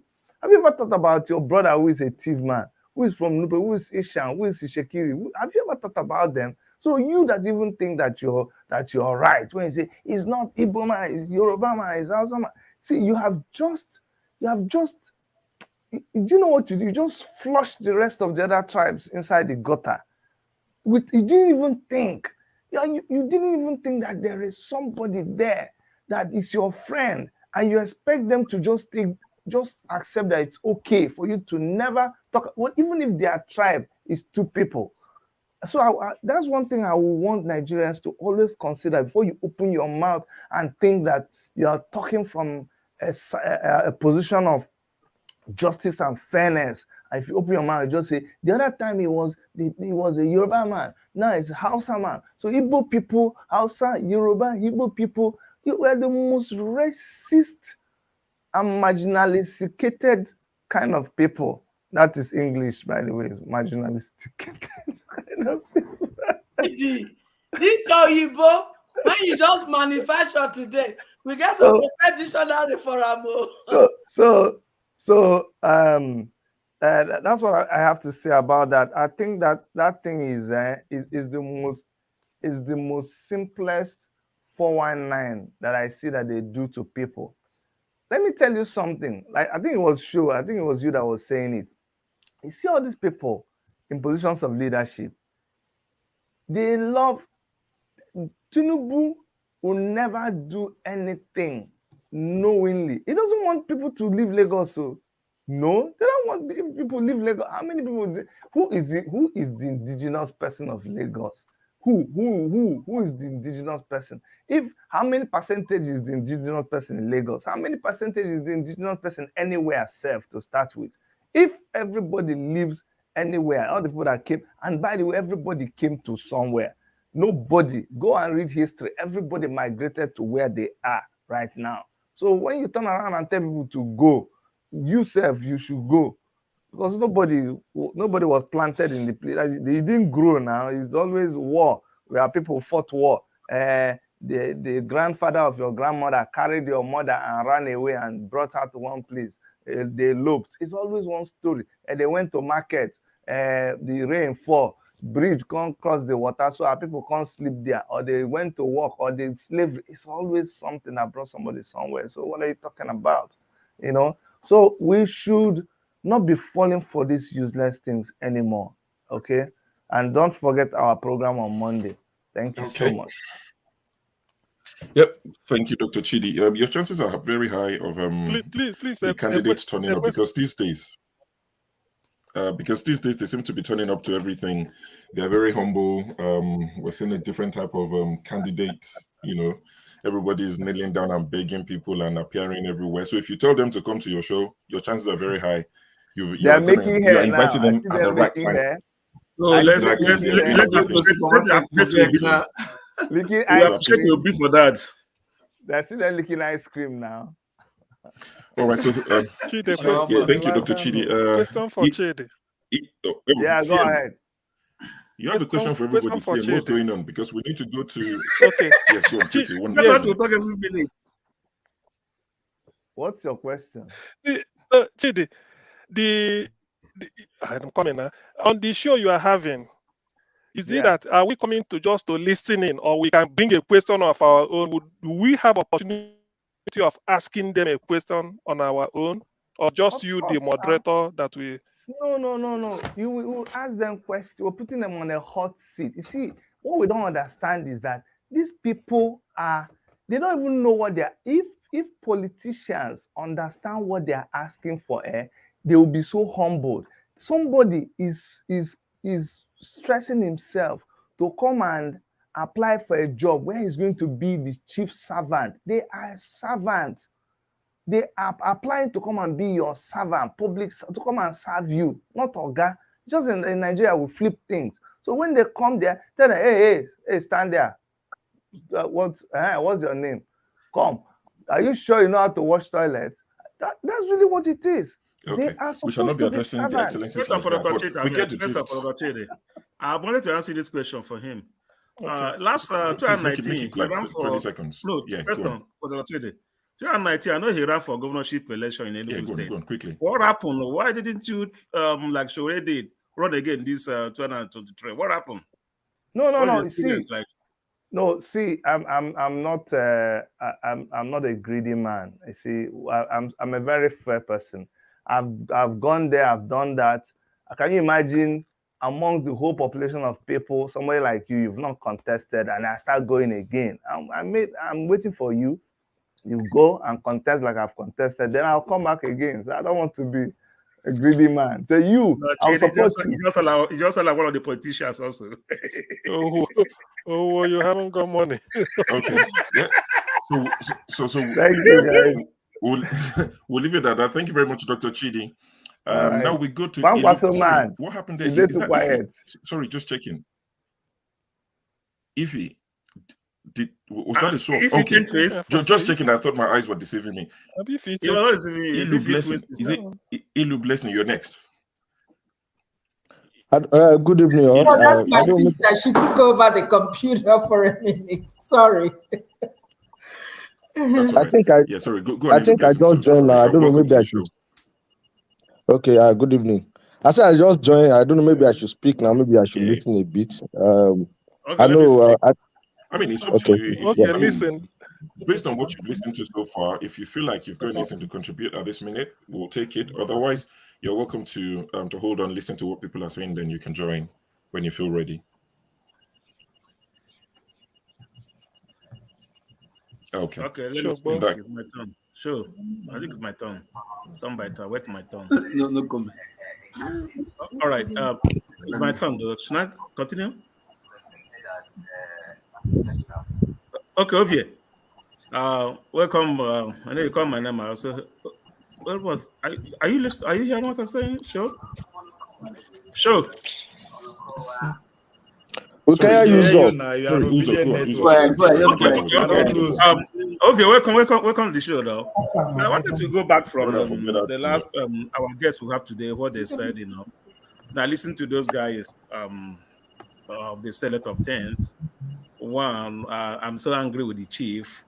He started so many things that will get somebody angry, right? Trying to instigate. I don't know what he's trying to put into the system. Reviving back the Biafra war. How Igbo is not even like, okay, this is a civil war, this is a war. How Igbo attack Hore, how Igbo attack Ikeja, how they bomb Ikeja with plane. These are I don't look at those stuff. I see like this is one of the problems we have in Nigeria. One of the problems we have is those that they are so learned.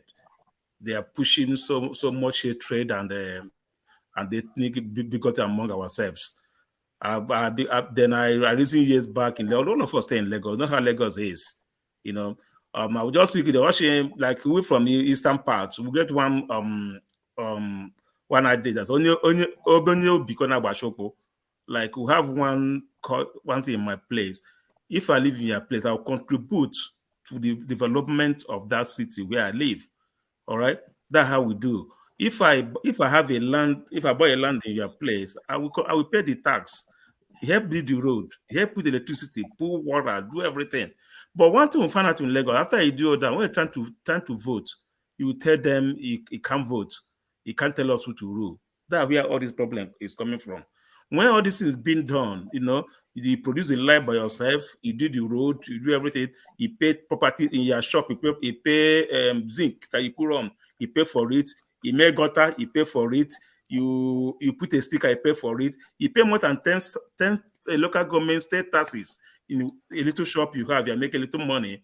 End of the day, when the time to vote, they will tell you cannot vote because you won't tell us who to rule Lagos. That's where all this problem used to come from. And since I was born, I'll be hearing Lagos no man's land. I'm not hearing anybody that people that push these narratives are also the Yoruba that push it. I never see my Igbo brother calling Lagos no man's land. If they want to push it, they will push it like one man show. I heard this political season. I hear you from Mike. Mike now that who pushed this up. He pushed it. Now one man pushed it. They keep on pushing the narrative. I've not seen any of my Igbo brothers calling Lagos. I just hear the narrative. I don't hear it. I never see any of them call it. They push out the narrative during election season to make things not to work. So on my own, I come here. When I come here, he tells us here that in the north, you cannot divide the north because northwest, north, they see themselves as one. If you're telling them north is northwest divide, they will even answer what are you even talking about. They don't even see themselves as northwest and northeast. They see themselves as the same. Between the south, we come Yoruba and Igbo will start dragging something that don't have no meaning. I say, just like call them Tom and Jerry. You know, where I call Tom and Jerry, what are they fighting for? Nothing. They just run up and down, destroying things. What are they fighting for? Nothing. Best of friends, best of everything. Yoruba and Igbo are the best friends I ever had in this world. We do everything. In every Igbo person, you must say Yoruba person beside it. In every Yoruba person, you must say Igbo person beside it. Both club, sport activities, so whatever, class, everything. In every Igbo person, the Yoruba person must be beside it. In every Yoruba person, Igbo person must be beside it. But when we come to fix Nigeria, we'll just be shouting, quarreling, and the promoting propaganda that makes no sense. Don't look at this guy running for governorship now. Actually, people wanted to vote with annoyance. All right, they want to vote annoyance. Okay, you didn't get to be. Let's get governorship. That was a trying to vote, and some party members didn't buy it. They thought you want to take over Lagos. How is that possible? What is not possible in any way? It's not possible anyway. So I'm just calling my Yoruba brothers. Not that every Igbo man wants to take over Lagos. I say it again. Wherever we live, we develop that place. We pay tax. We do everything to make that place congestive enough for we to train our children and live a happy life. Not that we are trying to take over the place. I can't come in a place where there's no road and I have money to make the road. I leave it because it's not my land. Then I park my car 2 miles away and walk home because of I don't want to do the road. So when you do all those, you made the road. It's okay. You want to take over the place. That's where this problem is coming from. There's no light. Through electric pole, we bring the light to a little 4 or 5 houses. Okay, I put the 2 poles. It becomes an issue. So this is only where I see issue is. I don't see any issue with Yoruba and Igbo. You always like cat and job, come and do things together. But at the end of the day, some people will come here and begin to tell me how Igbo bomb leakage. What are they trying to do? No, I don't even understand that. So I just leave it for here now. I'll still come up and a little contribution. All right, thanks, Uzo. The only thing I'll probably say, just a bit of not pushback per se, but you said that you've not, and I'm not gonna, of course, challenge what you've experienced in life. But I've had some Igbo people say it's a no man's land. I've had all sorts of people say it's a no man's land, and I totally disagree with that. As I said, I started hearing this since I was born. Exactly. I've started hearing narrative, so I don't even know where it comes from. And I'm not saying you're lying. I'm just saying, just to put a balance to it. I've had people of all sorts. I've had some Yoruba people push it, that even when you ask them who said it, they can't tell you who exactly. But I've had some Igbo people say it as well. So it depends on who you listen to. There's a particular clip that's been circulating online to say they held a space somewhere. Some Igbo people saying they're going to take the land and all of that. Honestly, I've just not listened to it intentionally. But what I find quite interesting is the fact that we choose to believe what we believe as human beings to suit, whatever we want out of life. When there are lots and lots of Igbo people telling us to say, oh, we're peace-loving people. We just want to go about our business. Yes, we agree. We are loud. We're this and that. We're, braggadocious. But some of us will choose to just go and find 1 clip or 2 clips and believe those people as though they speak for the entire Igbo race or Igbo tribe. I don't believe they do. It's the same way nobody can speak for me as a Yoruba man. So, I'm just imploring people, don't just focus on the negatives. Yes, it's something to pay attention to. You don't want to lose your heritage. I'm a proud Yoruba man. I'm from Ogun State. You understand? I'm proud Yoruba man. Anyway, don't let's go into that. But I cherish my heritage. I live in the UK, but I speak Yoruba to my children. They understand a few words of it.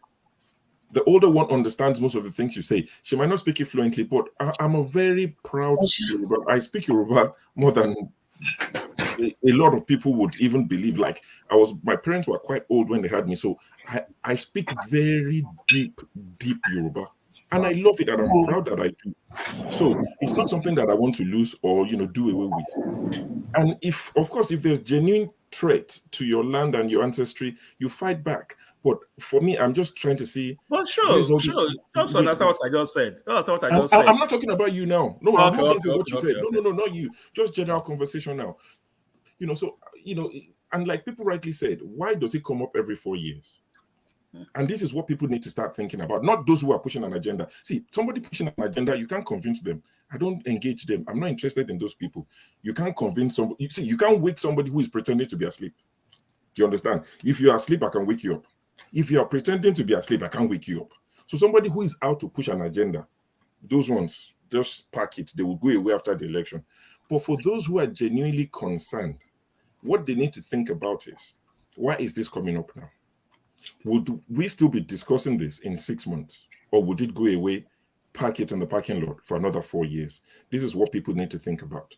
If there are genuine threats to the Yoruba people, of course, it's something to pay attention to.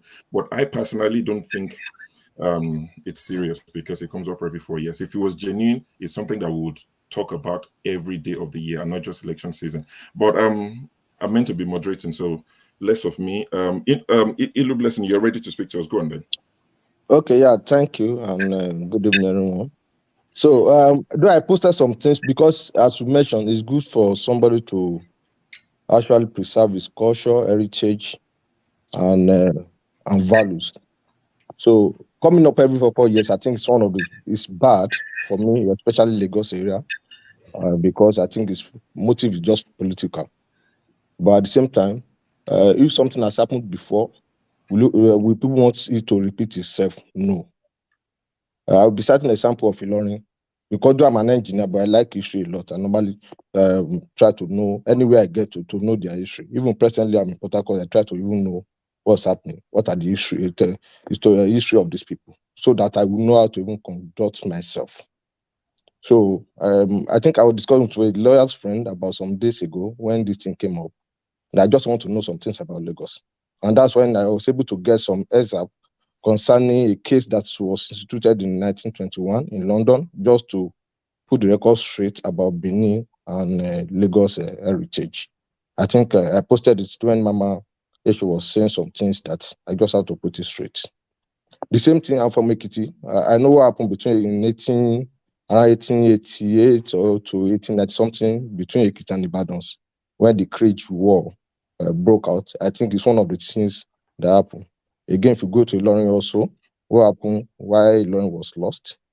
If you go to Akure too, the heritage being linked to Benin, and Ikere Ekiti also, which is still causing some issue within the original owners. Maybe we call Ogoga of Ikere, then Olukere, that is still there. So people don't just want to lose everything because it has happened before. But coming up every 4 years, I think that's one of the things someone like me, I'm actually against, because they are using it for a political move. Gbedebo is a Yoruba man. So, like me, I was born to do, my mother is from Ekiti, my father is from Ekiti, but they're not from the same town. But that doesn't say I'm from the other side. So people should not just use it. And that's where we need to come up again as highlights to enlighten those people at home, especially those that are not lettered, to let them know it's for this. But people are afraid for listening to their heritage.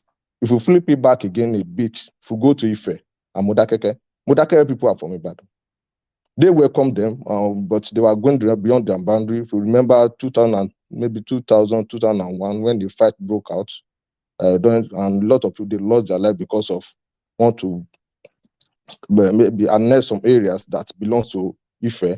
I think that will get back to the road that that didn't pass through Ife again. That was this expressway that passed through the back of Ife. If you know that place, we are going to Akure. So there are so many things that's happened, and people want to protect that heritage and culture.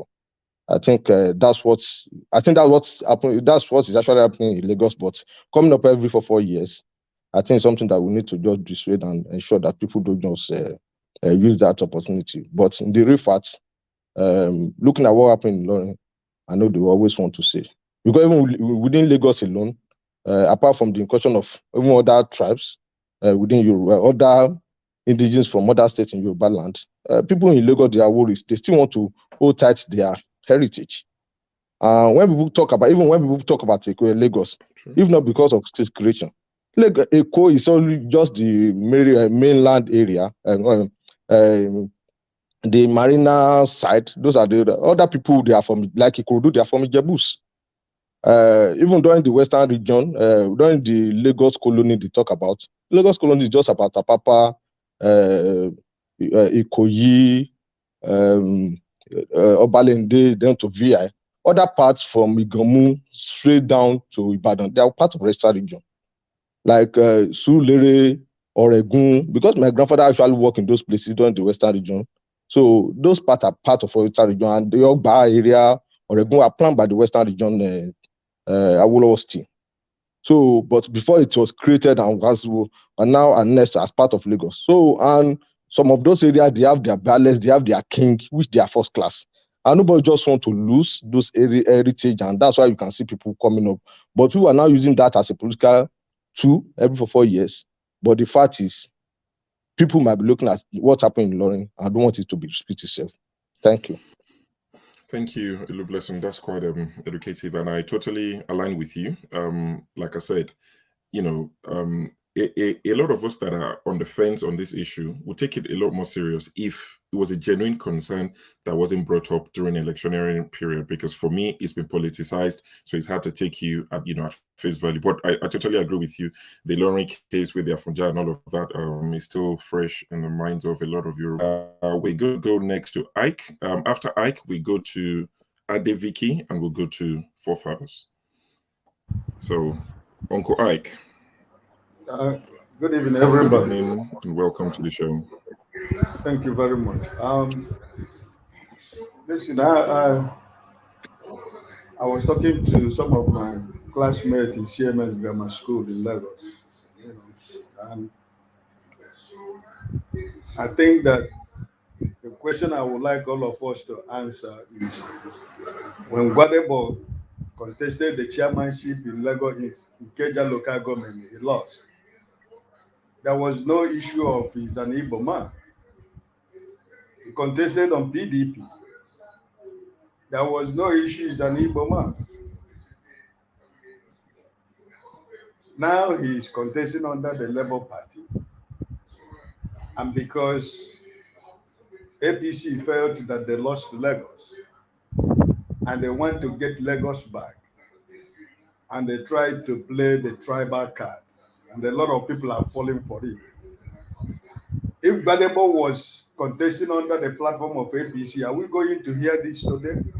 Are we going to hear that Gbedebo is from an Igbo man? No.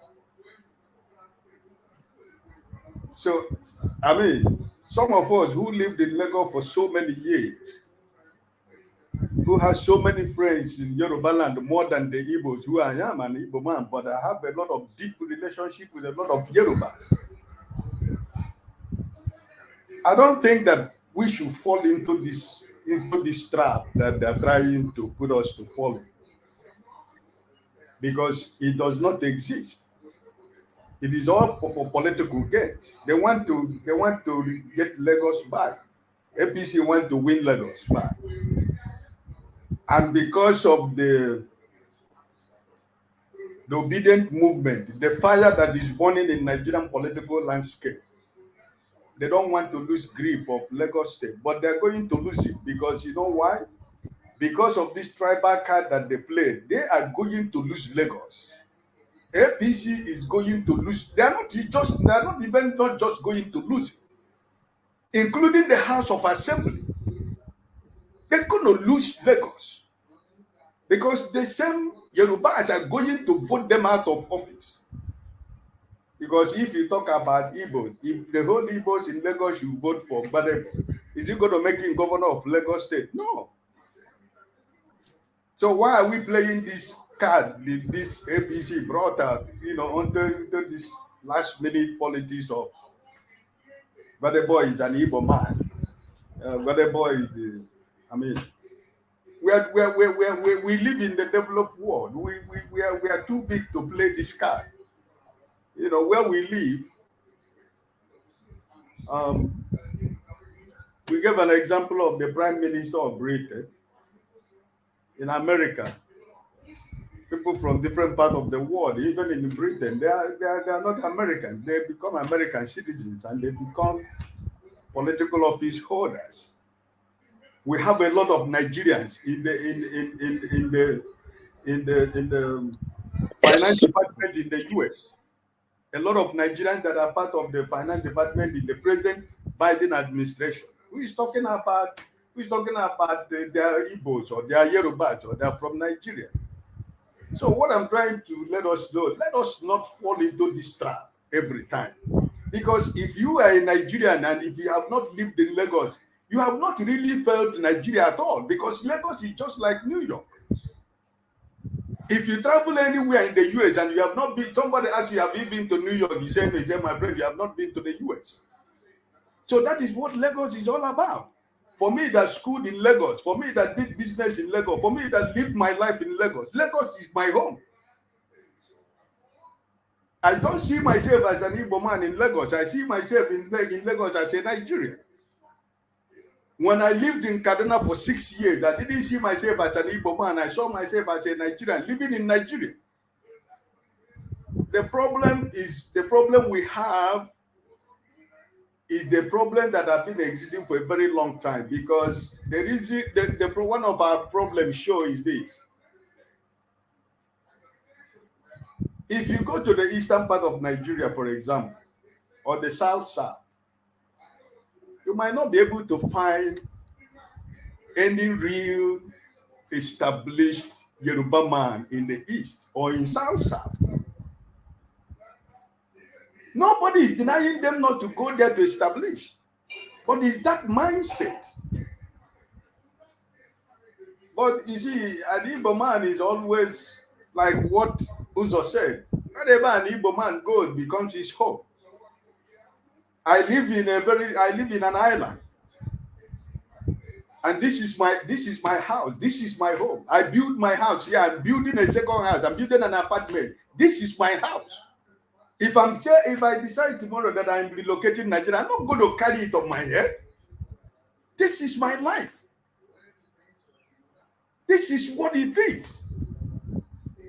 A lot of us feel most of my friends, when I was during those days in school, even when I asked them, let us go to East for holidays, they're afraid to go to the East.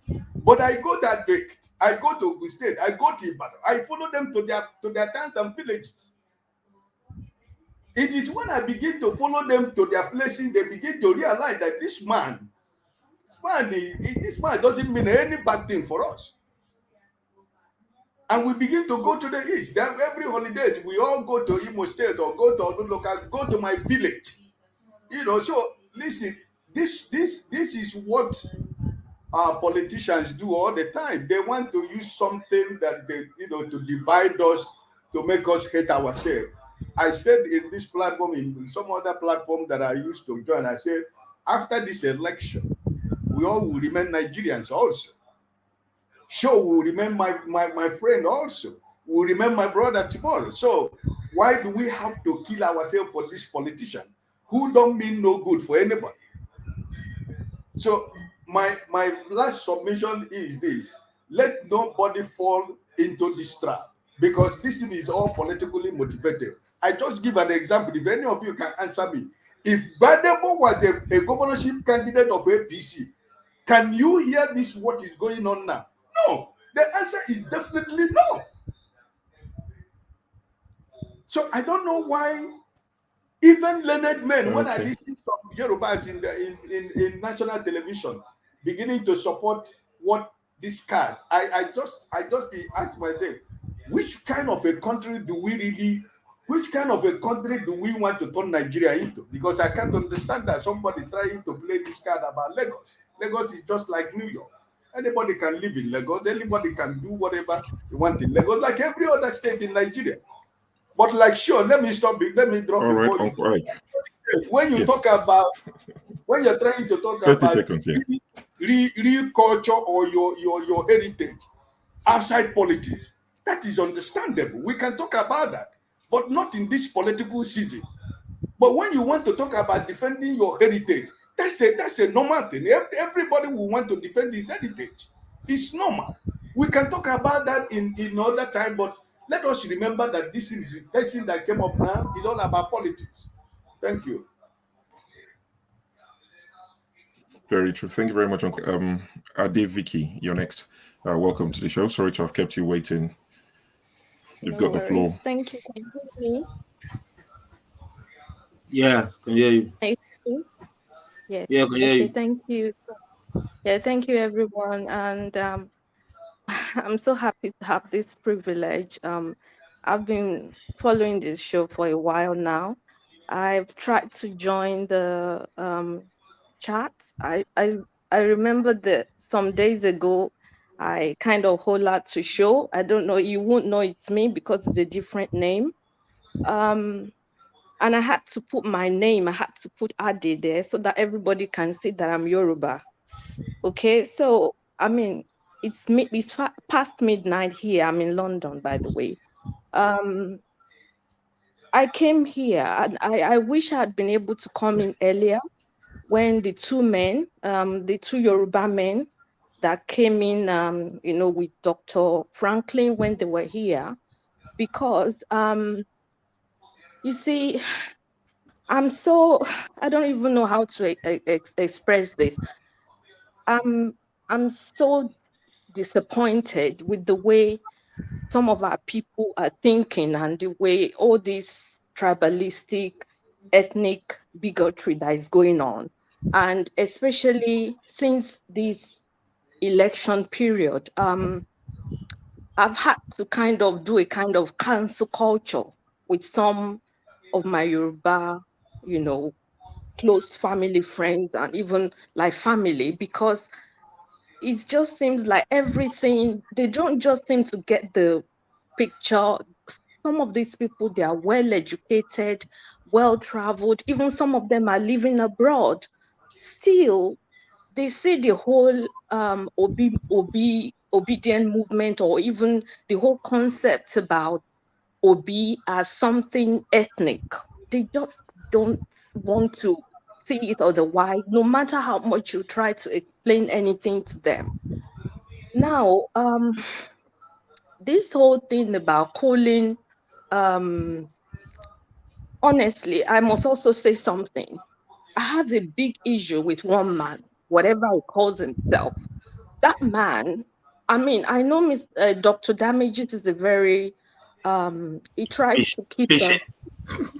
yes, yes. And he tries to keep a very, like a journalist and all that. Everybody, it's like have your say and all that. But this man, he has his own show. I mean, from what he keeps saying, and he keeps saying this all the time that it comes that, oh, his own show, it's more broad-minded, he has more intelligent and objective people coming there. For God's sake, if that is the truth, then why, if you think the people that come to Dr. Damage's show, they only have a one-track mind, or they're not as enlightened as you are, why do you keep coming to Dr. Damage's show? I think somebody should ask him that pertinent question. And then he comes in and is insulting everybody and trying to speak this horrible, because I live in the UK. I mean, his accent is pathetic. Let me just stop there, because that man really drives me off the wall. Honestly, I'm so pissed with him. Let me not talk too much about it, because now it's really getting me emotional. Okay, let me go back to the issue of this Yoruba Igbo thing that is going on. Now, I don't know when this whole thing started, but I started hearing about it when recently, in light of Gbedebo Rhoses Vivour's candidacy, like he wants to be the Labour Party person contesting for the governorship of Lagos State. Now, the thing is, I was actually having this discussion with somebody yesterday, and I said something. I said, you know what? I think for every action, there is it's like this thing is a cause and effect thing. So what I mean by that is that if it is true that some Igbos have been saying something like, what do you call it? Lagos is no man's land. It must have been that something would have triggered it. And look here, I'm not trying to defend anybody. I'm not trying to be like the mouthpiece for the Igbos or trying to pander to the Igbo like somebody has accused Show of doing. I don't have to pander to anybody. And I keep saying something. I am not a Yoruba. I am not Igbo. I'm not what I'm a Nigerian. I don't belong to any tribe. The only tribe I belong to is the tribe of the human race. So as long as you are on the path of justice, as long as you are fair and you practice equity, I am your sister. Now, the whole issue here is this. I believe that the reason why, what could have triggered that statement that Lagos is no man's land is probably because of all these agberos that were, they keep threatening people and trying to say, you this, like Yorubas will say, Iwo Omo Atorunwa. I mean, someone like Show will understand what I mean by that. They will call people that come from outside, Yoruba land, they'll say that they are from Omo Atorunwa, like that means they've come from, somewhere else. So because of that, and threatening them like, you have to leave our land, that's probably why people would say something like, oh, Lagos is no man's land. And for me, I actually argued with the person that was having this discussion with yesterday. I said, in a way, I would actually agree that Lagos is no man's land. And please, whoever thinks otherwise, if you can just give me a minute to explain that. Like, I live in London, for instance, and London is like similar to Lagos. And for those who live in New York is sort of like that.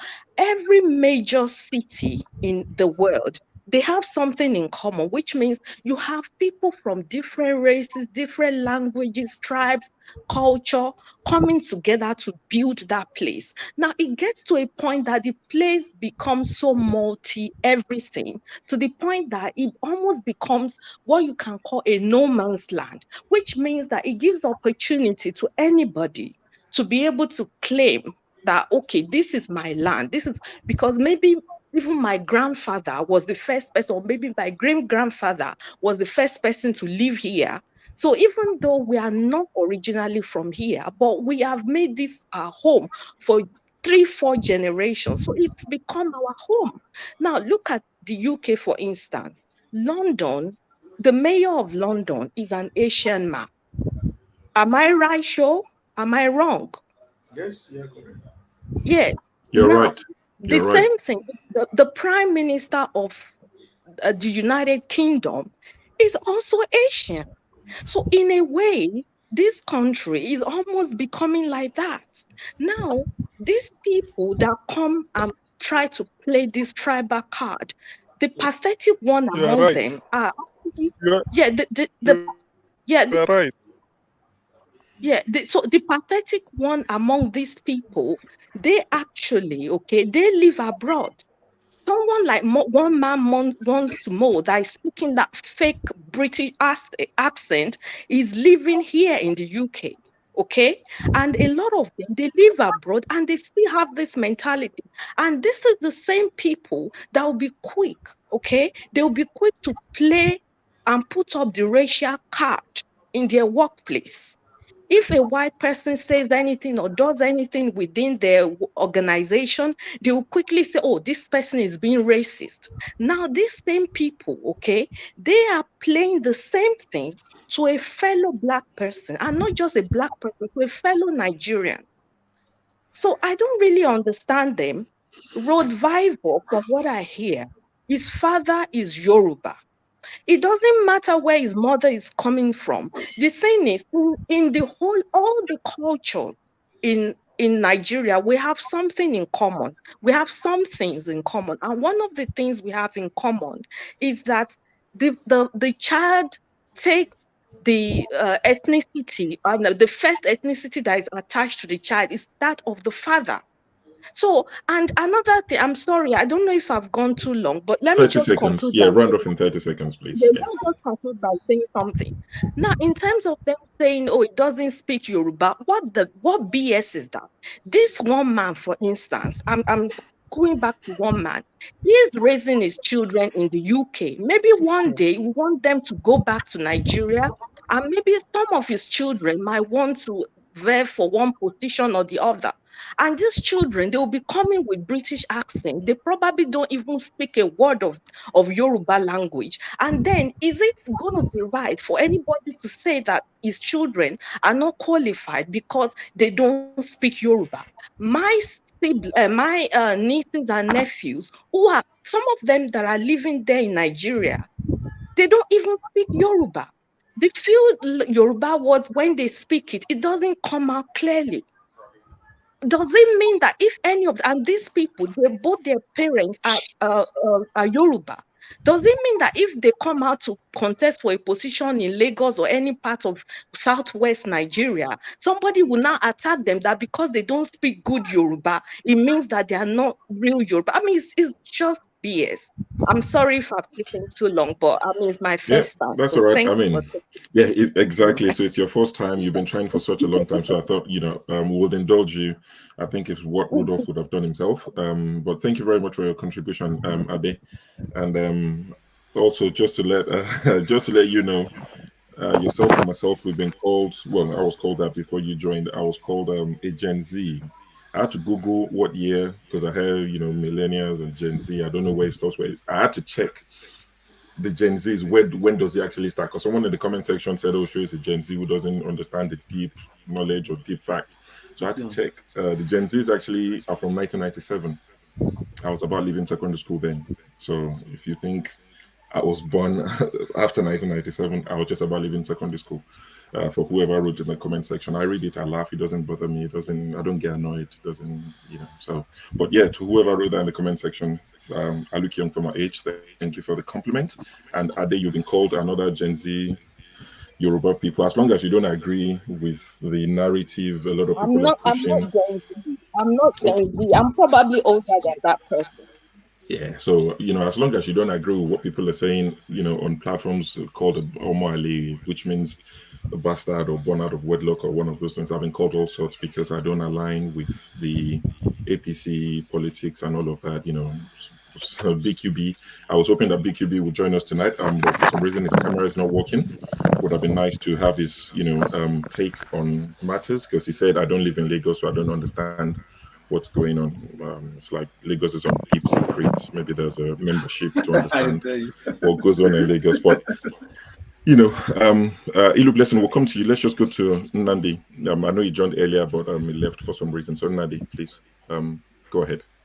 Can I say good evening all, and wherever you may be.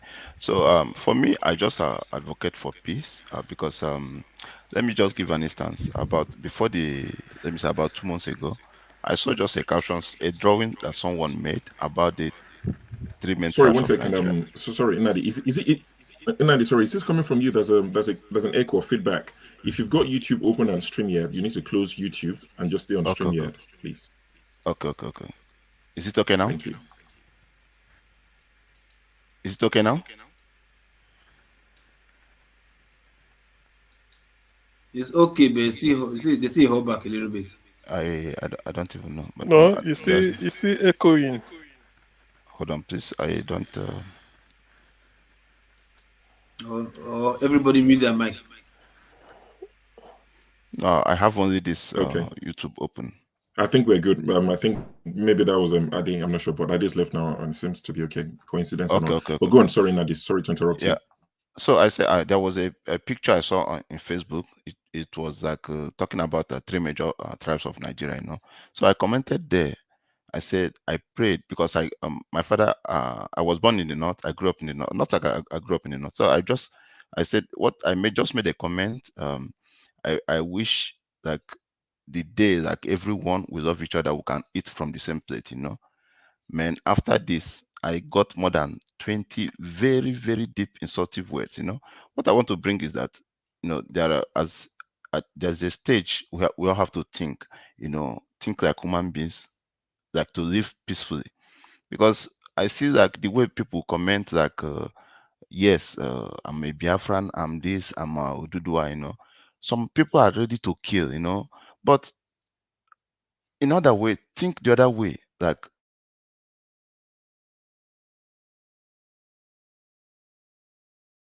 of thinking, but this kind of, there is deep hatred among all of us. Let us kind of change the way we think, because all of us, we are Nigerians. No matter how we take it, we are Nigerians, and this bond cannot be broken. Understand me? So I just advocate for peace, and also we need to pray. Yes, some people are not believing this, but I don't even just want to say much. But I just advocate for peace, and just for all of us to love one another. About this, all this, like this man is from Igbo, from this, it's just people with a small brain are talking that. So this is all I want to say. Thank you.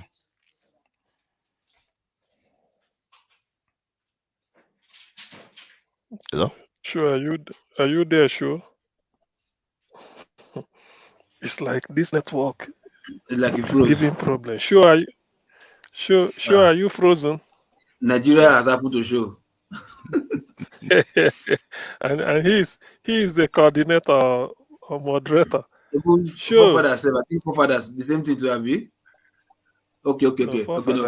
Okay, no, yeah, I can see him now. He's here. Yeah, I think he should be back. Let me get him back. Okay, now you have double show now. Double show in the show.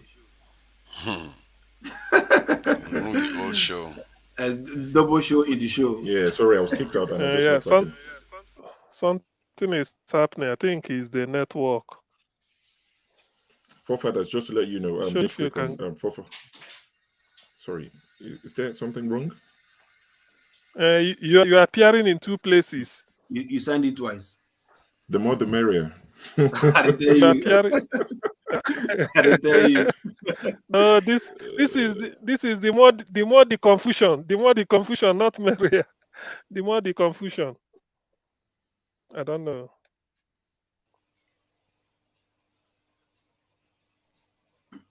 Are you seeing two of him? I can see only one of him. No, it's one. If I put one of him now, it's only one of him now. You two came back again. Yeah, it's one. Two? Now. I can see only one. You came back again. Two came back no, again. No, two now. Two. Seriously? Where are we seeing two? Okay, maybe it's on the front end, but on the back end, I can see only one. I can only see one. Yeah, I can only see one as well. No, both of you are the back end.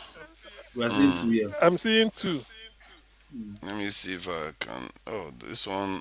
This other one seems to have stuck, and it's not getting thrown out. I guess we may just have to ignore it. Yeah. Okay. So yeah, I'll leave it to you, Sure. Sure, if you can you hear I'll us? drop a message background in the prayer chat. Forefathers. Okay. I can hear you. Okay. Okay. I should I speak? Sure, should I speak? Yes. Yes, go on. Okay. Regarding please go ahead. Yeah, the topic. Regarding the topic of discussion, I think the reason why this stuff keep rearing its head up is that Nigerians, we ourselves, politics always comes in and you try to use it to get one over the other. But normally when these are happening, there are underlying truths that tends to come from it that is resulting in this type of issues. Otherwise, if there's nothing there, you will not have anything to bring up, is it? So, like if an Igbo man is in Lagos and says that there's no, it's a no man's land, they have to understand the sensibilities of people that are from there. Because even in London, we know that the people that speak Cockney and they have some specific people that used to be Londoners and they are faded to the background, even if they are faded, but they are still there. And you can't necessarily just say, oh no, you don't belong here, or it's now a free land. And because it rubs people off the wrong way, especially when around that land is full of the people that you are rubbing off the wrong way. You have to take that into account, because the reason why I say this, you have the same kind of behavior in the South areas too, with some Igbo people when they speak to South people. They sometimes some of them will just completely disregard that the South actually exists. They'll say there's nothing like you people. It's like we are standing in front of you speaking different languages and everything, and you don't even regard us as if we exist. And that type of consciousness that lack of consciousness leads to problems. This has led to problems in the 60s until today is still happening, and this is what is plaguing that region.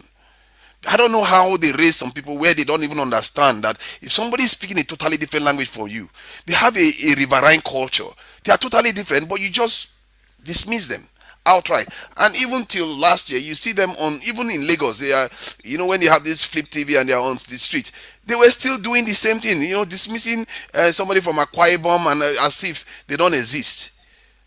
I was like, why do you do this? This is not helping you, because it's making people target you even more. The South Side is going to target you. Yoruba is going to. Everybody is targeting you, and you don't seem to be self-conscious that you are doing these things. I don't.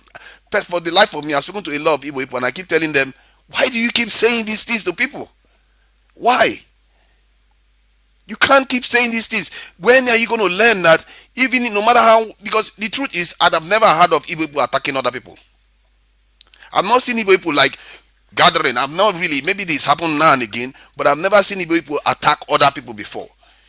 They may mean well, but they don't seem to understand how other people think and how protective other people are of their own heritage. Maybe because a lot of other people are not going into the Southeast as much in recent times. I don't know, but there's some truth there, that they are not self-conscious about how they interact with other people. There is a reason why in the north the same thing will happen. There's a reason why in Dubai the same thing will happen. You have to become self-conscious. Literally, I was even speaking to Igbo people. I was saying, one Igbo guy, I was telling him, you guys need to set up an organization to be checking the temperature of the people around you, so that you can't keep getting attacked over and over again, because I get tired of seeing Igbo people getting attacked. Why is it that Igbo people specifically get attacked? Every part of Nigeria keep getting attacked. In River State, they took Igbo people's property. They seized it from them, something that they worked hard for, because some people won't respect other people's way of life. It's doing them a lot of damage, and that stuff. The reason why I feel a little bit more passionate about it is because it's also not helping the South. It's doing the South a lot of damage. Because if the Igbo people and the South people were working very well together, those areas would be more developed by now. Why is it that? Do you know that I was talking to some Londoners, Americans, and Africans, and a Cameroonian came on screen to argue with me that the reason why the Amazonian region of Cameroon didn't join Nigeria was because of their encounter with Igbo people. How these are truths I'm talking about here. We can't keep rubbing things all over beyond this under the this thing. And Igbo people, as clean and nice people as they are, they have to remember that when you are around people, watch the people, bring the people along with you. There is this thing they say, I think bringing them somebody along with you so that they understand where you are going and everybody's on the same page. There is something to be said for that. I call it the Abel's syndrome, whereby Abel is doing his own thing and is perfect and doing everything perfectly. But guess what happened? Cain get jealous and boom, attacked Abel. This is the story of Igbos everywhere they go. They don't mean harm. They've never attacked anyone. They go and do their own business, mind their own business. People attack them repeatedly. That needs to stop. Igbo people need to start understanding why that is happening.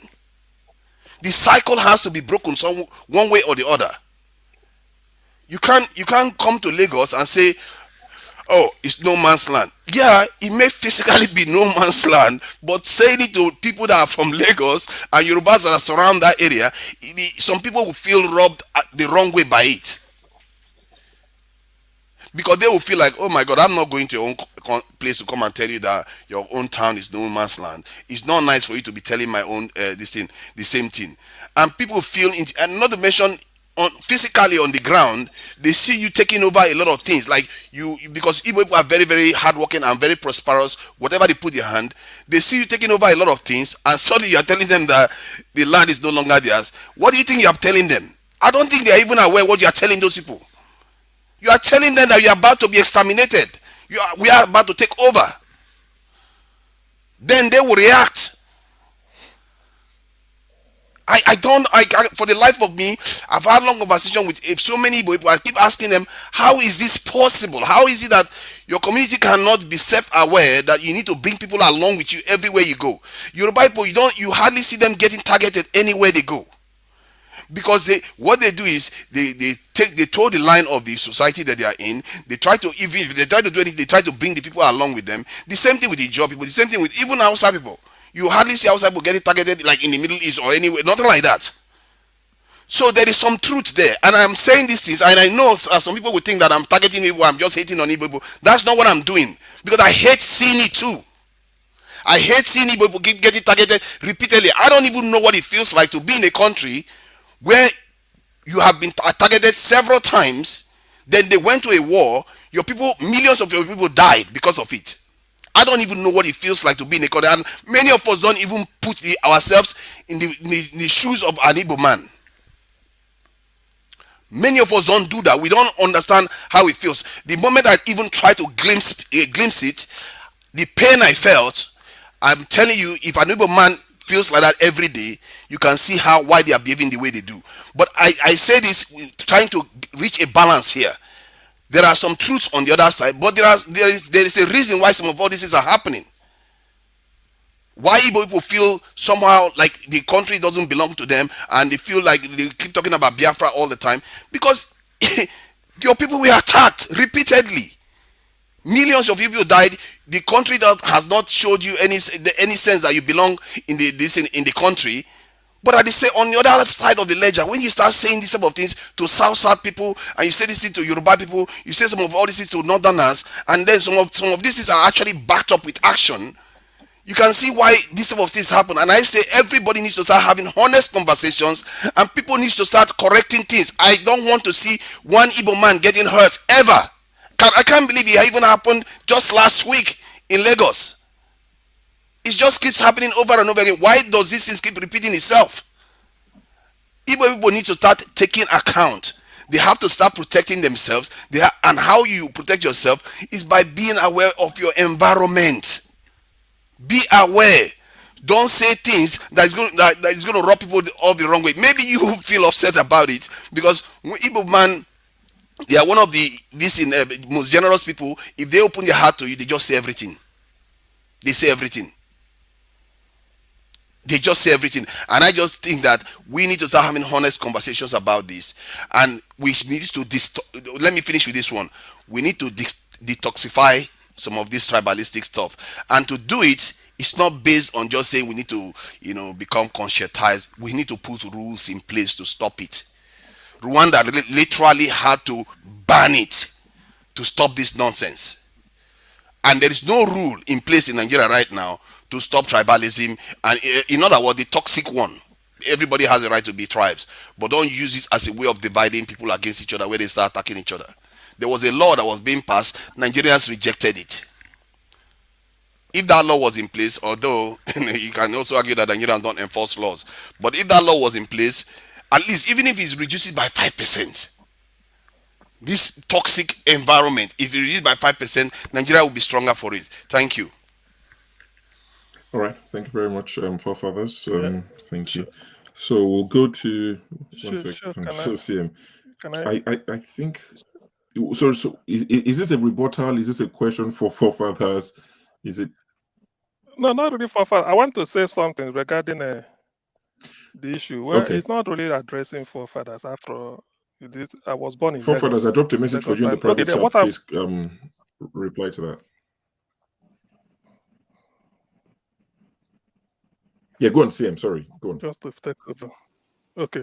So actually, you see, sometimes what I call Igbophobia, that is the fear of Ndi Igbo. It didn't start today. But the issue we are debating today is somebody whose great-great-great-grandfather is a prominent family in Lagos, Rhoses Vivour, from Supreme Court, different types of judges, so many first. It happens that one of the Vivours, Oluwole or so, if I'm mistaken, married an Igbo woman like every other person and gave birth to Gbedebo. Probably Gbedebo loved the mom and he looked for an Igbo girl to marry. That same Gbedebo, somebody said here, contested for Ikeja local government chairmanship. Nothing happened. Today, the narrative is that is the way Igbo man want to take over Lagos. Before you know it, they've started implementing the agenda, very sinister agenda, attacking Igbo. For what? Is it possible that Igbo man, Gbedebo is a Yoruba man, through and through. It's like anybody, he's a Yoruba man through and through. People come to Europe, marry a white lady, gave birth to a child, later you take him to Nigeria, he's a Nigerian. Even the white people will also see the same way. So this issue of Gbedebo or something, so when I look at it, it's just a narrative to paint the Igbo black and then get at them. Nobody's interested. By the way, the whole Igbos in Lagos voting for Gbedebo, it can never win governorship. Take my word for it. The people that are voting against APC and Tinubu that may likely vote for Gbedebo are Yorubas who are tired. Even you, sure, you know, as educated as you are, you wouldn't like that. You are not happy that one man is changing is dictating who will be the governor of Lagos State since 1999. As a Yoruba, even if you didn't say it publicly, as a private person, you wouldn't be happy. But the judge is as Yoruba as anybody. But the judge kicked against it. Meanwhile, Tinubu that is changing people in Lagos is only because he's Yoruba, but he's not from Lagos State. Ambode, not from Lagos State. Sanwo-Olu, not from Lagos State. Probably Babatunde Fashola might be. So when they're saying all these things, they just narrow it down to Igbo man want to take over Lagos. I don't see the need. It's just a bad narrative, and we've been trashing it since all evening here. So it doesn't hold water. Igbophobia didn't start today, and it will never stop tomorrow. Achebe explained it in his book, The Problem with Nigeria. Igbos are boisterous, the way he say.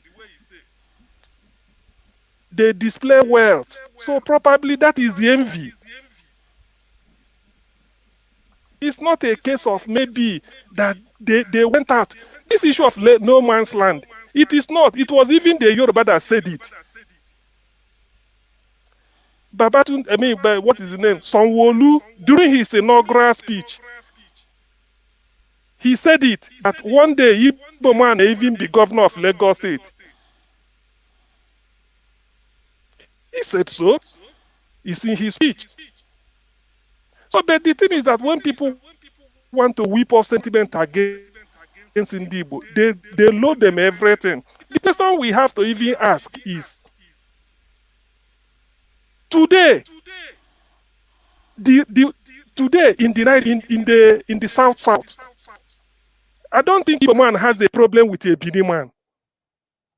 I don't think Igbo man has a problem with Urobo or Ichekiri. I don't think so. The problem has always been in Port Harcourt. Ikweres, they seized the properties of Ndibo, call it abandoned. Ndibo built houses all over Lagos. When they came back after the war, not only that the house was given to them, rent collected was given to them. These are Yoruba people. Why would Ndibo hate them? Ndibo shot gun opposite with the northerners in the north. They were slaughtered. But when they came back after the war, they recovered their property in Kano anywhere. They said, come and take your property back. It's only in Rivers State, not in Akwa Ibom. It's only in Rivers. When I mean Rivers, I mean that is Bayelsa and Rivers together. It's only there that they're talking of abandoned property. Why? Not even in Lagos. It wasn't abandoned. In Akure, Ibadan, people recovered their properties with rent. Even when the person didn't tell you, please keep it for me, they were running in the midnight, they left it. But because you know that the owner of this house is an Igbo man, you kept it for him in the hope that, well, if he comes back, good. If he doesn't come back, good. But when he traced his way back, he said, come and have your... There is no place, there's no property belonging to Ndi Igbo in Lagos. It's only the one belonging to Ojukwu as the leader that was seized by Lagos state government. But with Rotimi Williams as his attorney, he got them back under Babangida. Ndi Igbo did not lose property in Lagos. They did not lose in Benue State, even when thieves joined in killing them. They did not lose all over the north. It's only in Rivers State. Why? Why? It's not because of anything. It's just pure Igbophobia. That is why somebody like Wike, sure you are from Ogun State. But you see what you are doing now. See what you are doing now. If I you are should saying say, it's just Igbophobia. if Hold on. Let me just address this point. And this is the thing. This is the thing I don't like when Igbo people do this. You are just playing down to Igbophobia. Igbophobia in the north, in Dubai, in South Africa, everywhere. No, because sometimes we need to be confronting the truth, not just Igbophobia. Hide everything under Igbophobia. This is Igbo. All right, guys. I'm trying to let me explain Nigeria. One at a time. It's not Igbo. In South Africa. They were killing everybody. They were killing in South Africa. They were killing Zimbabweans. Not just in South Africa. They were killing Zimbabweans. They were killing Ghanaians and even Cameroonians. They all ran away. So that is not an issue. Now, what I'm trying to point out is this is when you talk of abandon, you can never hear abandoned property in Yoruba land. Never. I'm saying it. Let them come out. Even in the north, despite the fact that the war took place in the north. But it's only in that River State. That is why I'm going to tell you this. The organization called Afenifere is for Yorubas. Anybody who says he's the secretary of Afenifere must be a Yoruba man. It must be. Somebody should say, I'm the Secretary General of Afenifere. That person must be a Yoruba man. How can somebody say he's the Secretary General of Ohaneze Igbo? He says it's not an Igbo. Ikwere is Igbo. But because of that Igbophobia, they were told that seize the property of your brother. That is what Wike, that is what Tambua is telling Wike today. Because when we want to talk about, because I know that's why when people are talking about Yoruba, this is what annoys me. He just called Rivers State Igbo. That is this kind of thing they do. They completely dismiss a whole area. Listen. I said. How about the other part of Rivers State? It's a lie. I said Ikwere. I didn't say Rivers. I said Ikwere. Don't put words into my mouth. Yeah, but you put Wike. You said Wike to Rivers State. But you've chosen. You said Wike made Rivers State for APC. Yes. No, we need to have this difficult conversation. We need to have it. You can't be sweeping things under the carpet. Listen. I don't. All right, one at a time, please. One at a time, okay? Okay, so, please, it's my thought. Let me finish on. CM, hold on, CM. In 1 minute, please round up your thoughts, okay? So we can keep it moving. In 1 minute, please, round up your thoughts. And for fathers, please, let CM finish. Okay, yeah. So what I'm saying is that, exactly. Rotimi Amwechi is Ikwere, Wike is Ikwere. Amwechi will tell you that he is Igbo. The former Secretary General of Ohaneze Igbo, Uche Okuku, is Ikwere from Ikwere local government. He was the Secretary General of Ohaneze Igbo. He handed over to the last person. Are they not Igbos? So what Wike is trying to do is the people like that are bringing the division. So he's afraid. That's why he's bringing up the bogey of abandoned property. Why is abandoned property only among Ikwere people? And that's what is causing. Igbo has no problem with Ogoni man. We don't. Kensado Wiwa came to Ohaneze Igbo, 1994. Dialogue with Ojukwu, say, look, even with the Jaws, we never fought in history. This idea that people are saying it as Igbo and South or whatever, Ichekiri, let them tell you the problem they have with Igbo, nothing. Urobo, let them tell you the problem they have with Igbo, from time immemorial, nothing. It's only that Ikwere that want to, because they stay in Port Harcourt, whatever is there, they grabbed it. And they feel that if they say they are Igbo, the brother will say bring. That's why they will say they are not Igbo. They are not Igbo. How can you come from Ikwere and be Secretary General of Ohaneze Igbo, yet you are not Igbo? How can somebody from Kwara State, Ayo Okpadoku, attend the Afenifere meeting? He says he's not Yoruba. Is it possible? So this is the area we are talking about. The issue of Gbedebo transcends all these things. Gbedebo is just Tinubu trying to because they are going to lose Lagos. And people that will make Tinubu lose Lagos are not in the Igbo. Are the Yorubas themselves, because they are tired of Tinubu's regime. The vote of Igbo cannot make any Igbo man to win. So that's what I'm trying to Thank you, say. This CM. idea of the Igbophobia has been there and it will continue to be there. Why is this always there? Thank you, CM. It's not among the Yorubas. Thank you. We all know this. All right. Thank you, CM. Thank you. That got heated up a little bit. So what we'll do now, I'm going to go to, one second, Ilu Blessing. I'm going to go to Okija because Okija just joined us. After Okija, is Mama Echo still awake? So after Okija and Okija, we'll go to Mama Echo. I'll come to Ilu Blessing. I'll go to Pukuli. And I'll go to Kumai. We're rounding off. We're rounding off. Except can I take a minute to respond to that? Because what he said, he didn't necessarily address any of the point that I made. The danger because is I wasn't addressing your point. I was only you are not addressing it. You sidestepping it. This is the problem. This is the problem. We talk sideways and the issues remain. It's not sideways. I say Igbophobia is the problem. That's all. No, it's not Igbophobia. That is all. There is something triggering it. I'm telling you, there's something triggering it. But what did you do? You just said it's Igbophobia. Hold on. Can I speak? What is Igbophobia? One at a time. Okay. What Pretend as if it doesn't exist. Okija is the one who's speaking. Somebody who has hate. Somebody who's poor. When we end the show, you guys can talk at the background. You see? You know. The Jews. All right, guys. The Jews were killed. Fathers, please. If you mute your mic, it's giving feedback. No, the Jews were killed for being Jews because they have shops. Go ahead. Hello. Okay. Yeah, go on. So go on. It doesn't matter. People that want to kill somebody, they will have a reason to kill someone. That's it. It has nothing to do. Forefathers, you were saying something. You said, you just talk a lot of nonsense. That they took their property because they did not respect the way of life of those people. What way of life? What are you talking about? Don't you know that you are perpetuating this nonsense? As educated as you are perpetuating this nonsense, what way of life did Igbo respect? Igbo and the Igbo people, don't they have the similar culture? What are you talking about? You see, when people are poor, when people are ignorant, when somebody comes to their area and he does better than you, you feel hatred, and then you want to persecute that person, you want to do anything to take from that person. That's what is happening. It has nothing to do with way of life. What way of life? Did Igbo climb their mother? Did Igbo climb their mother? Did they do their shrine? Did they do this to their shrine?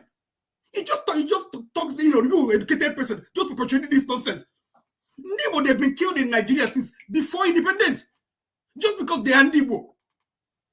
Igbo, they everywhere. They go and mind their own business. People say that Igbo, they show. Igbo, they don't even show. Igbo, if see an Igbo man with all his money, he's wearing slippers. But he has a big house in the village. They don't even show. I mean, people just, bring up things. Bring up, even up to now, Jews, the people still, have things against them. The KKK, they will march and say, Jews will not replace us. People will just, fermenting or they talk nonsense. This perpetuates every day. People like you, God, I never wanted to talk about, this kind of issue, here today. But, listening to you forefathers, I was embarrassed that you should be talking about this. What? Just tell me what did Igbo do? What way of life? Just tell me. Just give me one. Okay. So you ascribe what happened in the entire River State to just Ikwere. That's what you are missing. There is a bigger part of River State. Let me explain to you. The first group that wanted to secede from Nigeria. Let him respond. The first group that wanted to secede from Nigeria was the Ijaws. Isaac Adakaboro. If you knew him, you understand the grievances of the South. And this is not only from the South, it also happens in Cameroon. So when those people saw what was happening around their areas, they felt like the Igbo people were taking over everything, and the resources of Nigeria, which was, I don't know, understandably being used to develop Enugu, and they felt like, okay, we got all the oil, we don't have anything. Do you know that in Bayelsa State, where they first found oil, the first filling station was built sometime around 1990 something or so. Where was the first oil So found hold in on Nigeria? now. Oloibiri in Bayelsa. Oloibiri in Bayelsa. That's where it was first found. So when was it drilled? Hold on, that's where it was first found. I don't know what you mean by that. There's no other place that they ever mentioned. So these areas, they felt marginalized by the Igbos, and when the civil war occurred, that they were the first to secede, and guess who put them down? It was Ojukwu that put that secession movement down. After Ojukwu put that secession movement, within a year or so, you had the Igbo war happen. That's the civil war happened. Then the Nigerian government went and released Adakaboro, because he knew that Adakaboro was a nationalist. He wants to protect their own people in the south. So what I'm trying to address here, I'm not saying it's justified that they should seize Igbo property and all the rest. I'm saying it's just putting it down to Igbophobia. It's not good enough, because people are dying. Your own people are dying. Hold on. Stop it. Just stop it. Your own people are dying, and you just put it down to Igbophobia. That is not very responsible to protect your people. You want to know why it's happening and deal with it. Igbophobia is just a logo. Adakaboro was not for South. Adakaboro was not for South. Adakaboro was for Ijo. South does not. Ijo is not South.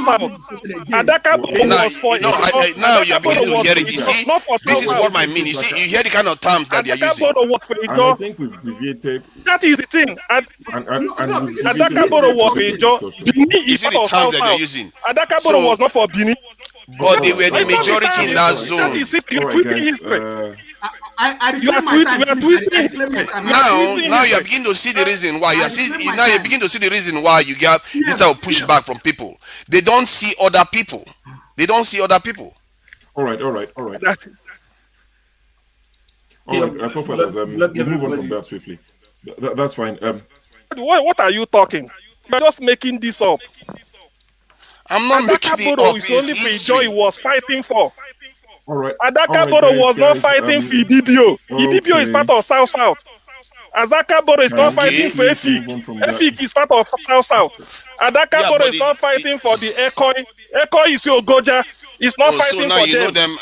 But you didn't bother to mention them when you mentioned River State. Adakaboro is not fighting for Ndokwa. Ndokwa is part of South in Delta. Adakaboro is not fighting for Ichekiri. Ichekiri is part of South. You see, now you are beginning to see what I'm talking about. You see the reaction they are getting. If a South person is trying to let them understand, this is the attitude you get. They try to shout you down. You twisted history. Now you're beginning to see what I'm talking about. You are the person shouting me down. You are the person shouting me down. You are not. Everybody calm down. See what happens. Okay. Everybody calm down. Okay. Ndibo, before. Hold on. I'll put everybody on mute. Please just hold on for a second. Let's take a breather. This could be a discussion for another day. I'm sure if Rudolph sees this, he might be interested and setting up a debate, and you can, gentlemanly discuss it. I know it's something that will probably trigger emotions and people will want to shout the next person down. But what I keep saying is, the next time somebody listens to this clip, somebody who's not watching live, or whoever's watching live, they can sort of understand how we got here. But somebody clicks into this video in 6 weeks, in 2 weeks, they hear 4 or 5 people talking over each other. Honestly, I've listened to clips, not even politics, different discussions, 3 or 4 people talking at the same time. I close it because I can't even make sense of what's going on. So I understand it's passionate and all of that, but please, I don't even mind this discussion happening tonight, but it has to be more civil. If we're shouting over each other, it won't work. It's just not going to work, So I was even planning to round off in the next 10-15 minutes. I don't mind waiting for another 22 minutes, make it 1:30 a.m. UK time. Don't worry, you can go. I'm here. Why you? I thought you were supposed to go. If you're happy, I'm happy to stay. I'm happy to stay here. So, I'm good. They will be more civil if I'm the one. If I'm the one moderating, they will be more civil. Don't worry. See, I've had all this conversation with CM before. I've had this type of conversation in a civil manner with CM for hours behind the scenes. So the fact that he's acting as if we never had this conversation before, it tells you that he never listened to anything I said that day. He never did. The truth. Let me say something. Let me finish what I was saying, please. Let me say something. The truth. 1 second. So, Okija. Sorry, Lokopi, 1 second. Okija. So, I can't tell you how to spend your 5 minutes, but this is what happens when you get your time and you take it to address somebody. It would not that you do it all the time, but the danger is if you say, forefathers, what you said, the minute you use your minute to address somebody, they will want a rebuttal. And when people come and say, one man said this, one man said that, you see, I spoke about one man, but I didn't make him my target of whatever. I just brushed off, made banter about the accent, and I moved on quickly. So please, spend this time to educate people, to share your insights, to let us know how you feel about these things, as opposed to going after forefathers. You can address what he said without necessarily calling him out to the point where he feels the need to defend himself. But carry on. Okay.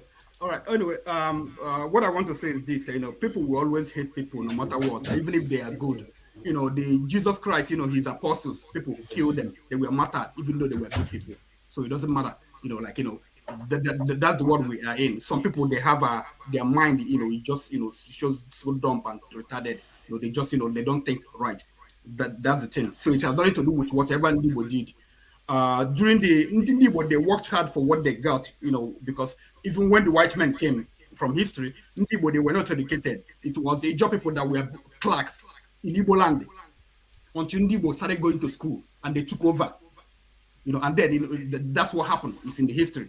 Anyway, but I want to say something about the thing is I'm happy what is happening in Lagos because the APC they know they're going to lose. That's why they are jittery. But I think they are playing into the hands of people because people will hate them for what they are doing right now. They want to portray this guy as an Igbo guy, and that will make a lot of Igbo people even to vote for him. Actually, fair people online say, "Oh, this is the person." Look at what is happening right now. Igbo might become the president to the ninth, May 29th. So you better bet this. We better vote this guy because he's going to protect us in Lagos. But anyway, issue of I don't know why people take people. I've heard it in Lagos. I've heard Yoruba people say that Lagos is no man's land. But I don't know why people would just appropriate that and put it on Igbo people, or even they see a clip of one. So when somebody is speaking, when an Igbo person is speaking, they will use it to. You have to try to judge people as an individual. You can't just somebody said because it's on video, then you say all Igbo people. People might even say some stupid thing, but they don't really mean it. I've in Lagos, the thing when Buhari contested, I think when he was in CPC, one man, one guy was running for, I think House of Rep, an Igbo guy. Another Igbo guy told him no, he shouldn't run for House of Rep. He was like, why? He said, leave Yorubas to run for it. So but anybody who has ever heard something like this will say, oh, Igbo, they want to take over Lagos. People are individual, just judge people. But Lagos, just like a lot of people have said, Lagos is different. Lagos should be an example of what Nigeria should be. So Nigeria, if everybody, wherever you are Nigerian, you are qualified to be run for office wherever you are. But people like one man, that comes here. Listen, Nigeria has moved on. I thank God for young people, not even young people, even old people. People are getting married, like whatever Vivour, Rhoses Vivour. His parents, they got married. Igbo and people, Yoruba and Igbos are getting married. Hausa and Igbo are getting married. People are getting married. But only people who have hate in their heart, they don't know what is to do. They are so deformed in their mind, in their soul, that they have to see things, look into things, and then be talking nonsense. But thank God, one day, eventually, all of them, those people that will have those bad souls, they will disappear, and the free will rule the world. Thank you, guys. All right, thank you, Okija and Okija. So we come to you, Ilu Blessing. I know you've been itching to say towards the end. So Ilu Blessing will come to you, and from there we'll go to. Okay, thank you, Show. Okay, sorry, I wanted to respond to Adiviki. Again, I like the energy in the room, but we need to just take it easy because whatever we do here, so many people are watching and they pick something, they see us as intellectuals, and with the kind of because some of those things we are saying, they might likely take them out and again go ahead to act in the same way. So as I mentioned before, we need to respect each other. No matter what we do, anywhere we find ourselves, the heritage is still there. Like as I don't know the region I've not lived in this Nigeria, outside land, Igbo land, where those areas I've lived there. But one thing that my father taught me is I need to even study the environment, know what they want, and be able to align with their culture. Align what they want and what they need to hear from you. say it, what they don't want to hear, try to know it. And that's why at times when we see others saying some things that are not too complimentary, please, we need to watch out. We need to just watch out. So that's just my take. Thank you. Thank you very much. So Local P, it's time to get up. All right. Wow. Anyways, my own take is very straightforward, and I want everybody to listen and listen really good, right? You see, sometimes indirectly we are falling for the gimmicks of these people who wants to do this divide and conquer. All right. Mohammed, I think the right time he came, he said in the north, there's nothing like, because those guys, because we feel they are deprived of education, they are smarter than us. We who we think we are the doctors, the professors, we fight amongst ourselves because of what? One buga, like I'm more than you, I'm more than me, this and that, for nothing. I will say this, not as if I'm supporting what Fathers is saying, right? I will say this from experience, like I said, I'm a civil engineer, I was a civil engineer in Nigeria. And I'm still a civil engineer, but in Nigeria, I've worked in different communities. So I said before, like, whenever I tell them this is where I'm from, they always show me the picture of the Oba of Benin, and they give me history lessons of whatever I didn't know. You understand? I've done that in Aoda. They tell me it's from Benin. I've done that in Emoha. I've done that in Abua. I've done that in Elemen. They always give me the history with connection with Benin. And to maybe CM on Okija, if you look for the history of Prince Akalaka of Ikwere, right? If you check, I won't tell you anything about it, but just on your own check, you will see some history about him. You understand? Ikweres and the Benin. You understand? So I'm not saying whether you are saying this because the name sounds Igbo or whatever. I don't care about that one. But like for me, research have taken me there because of the nature of my job. Even in the Southwest, the same thing, I think Ilobe something about Ondos and other stuff or whatever. That's what Ilu Blessing. Something about Ondo, Benin, and whatever. So like Benin have come a long way, have this blood relation with these tribes. And like I said, not supporting what Fufa is saying, Asaba, Onuchugbo, Ogwashuku, right? They don't even regard them as real Igbos. You get Ebonyi. They don't see regard them as real Igbos. So Igbos are still doing that on their own local way. You understand? Not saying that what the Yorubas are doing right now to them is okay. No, I'm not supporting that. But I'm just trying to let them know that look, even within the Igbos, they still have this, you are not real, we are real, like that. I forgot the name of this place that I went to. Anyways, but what I'm trying to say is, in the Igbos, they have their own issues. I think probably they are the best people to deal with it. Not because they are Igbos. Whenever they see their flaws, they want to cover it. When they know they have flaws, I think they should call themselves out so that people watching them will not say that, oh, it's because it's Igbo. That's why you are covering it. You understand? If you are a real Igbo, you understand, and you see something that is not worth doing or saying, call them out, at least to set a good narrative and set a good precedent so that others listen to you, they will learn. You understand? So for now, I think let me say that so that other people speak because of time. Okay, thank you very much. I'm just gonna say one or two things and I would log out myself, and Forefathers will carry on. I would send the link for those who want to join and carry on with Forefathers. If I can, assure, before Local P leaves, please just let him know one thing. Local P, regarding what you said about Asaba and the Ogwashukwu and all the rest, there's a man called Dennis Osadebe, former premier, Western region. And Ebonyi. And Ebonyi, yes. And there's a man called Dennis Osadebe, former premier, Midwestern region. He's from Asaba. He wrote a book about the history of Asaba people. If you look for the book and read, he will tell you the river. There's a place called Dunteje in Anambra State. They are from Asaba. They are settled in Asaba. There's nothing like from today because of time. There's not this idea of real Igbo, not real Igbo, is a creation of after the Civil War to divide in the Igbo. The Obi of Onitsha would the Obi of Onitsha would not agree with you. The Obi of Onitsha will not agree with you. Listen. Obi of Onitsha is highly regarded in Igbo land. There's nothing like real Igbo. I'm from Anambra State. I'm coming so that I don't lose my train of thought.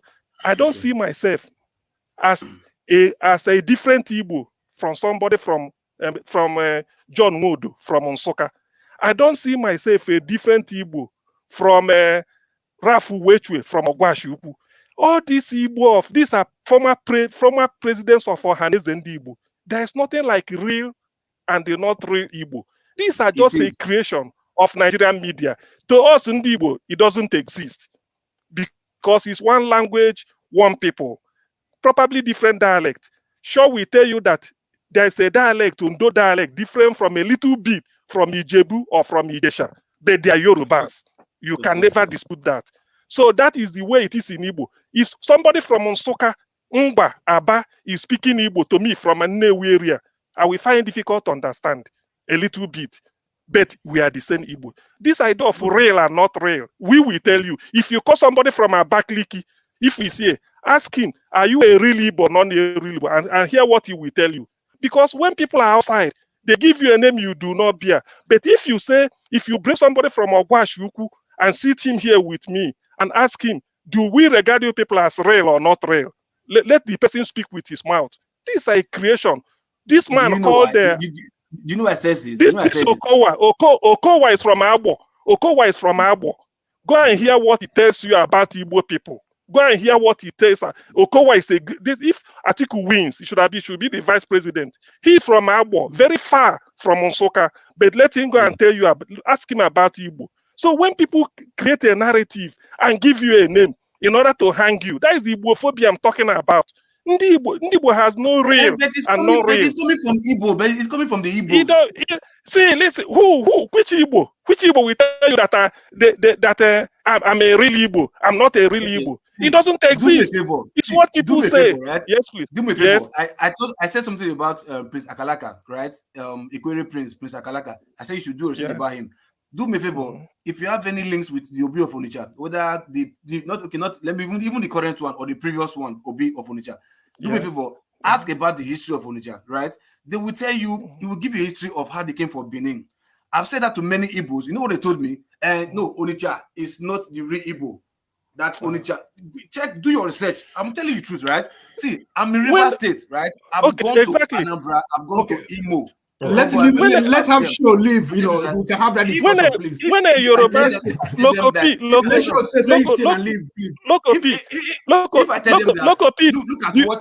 you know that the Yoruba said?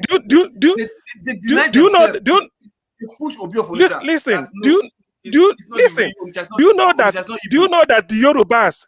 Do you know what brought about what we hear today? A Yoruba man will say that Gbedebo is Igbo.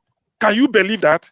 Even you that is not Yoruba, you will dispute it. We know that is a lie. We know that's a lie. So for somebody to tell you that that Onitsha is not really Igbo, and Igbo man saying it, you know it's a lie.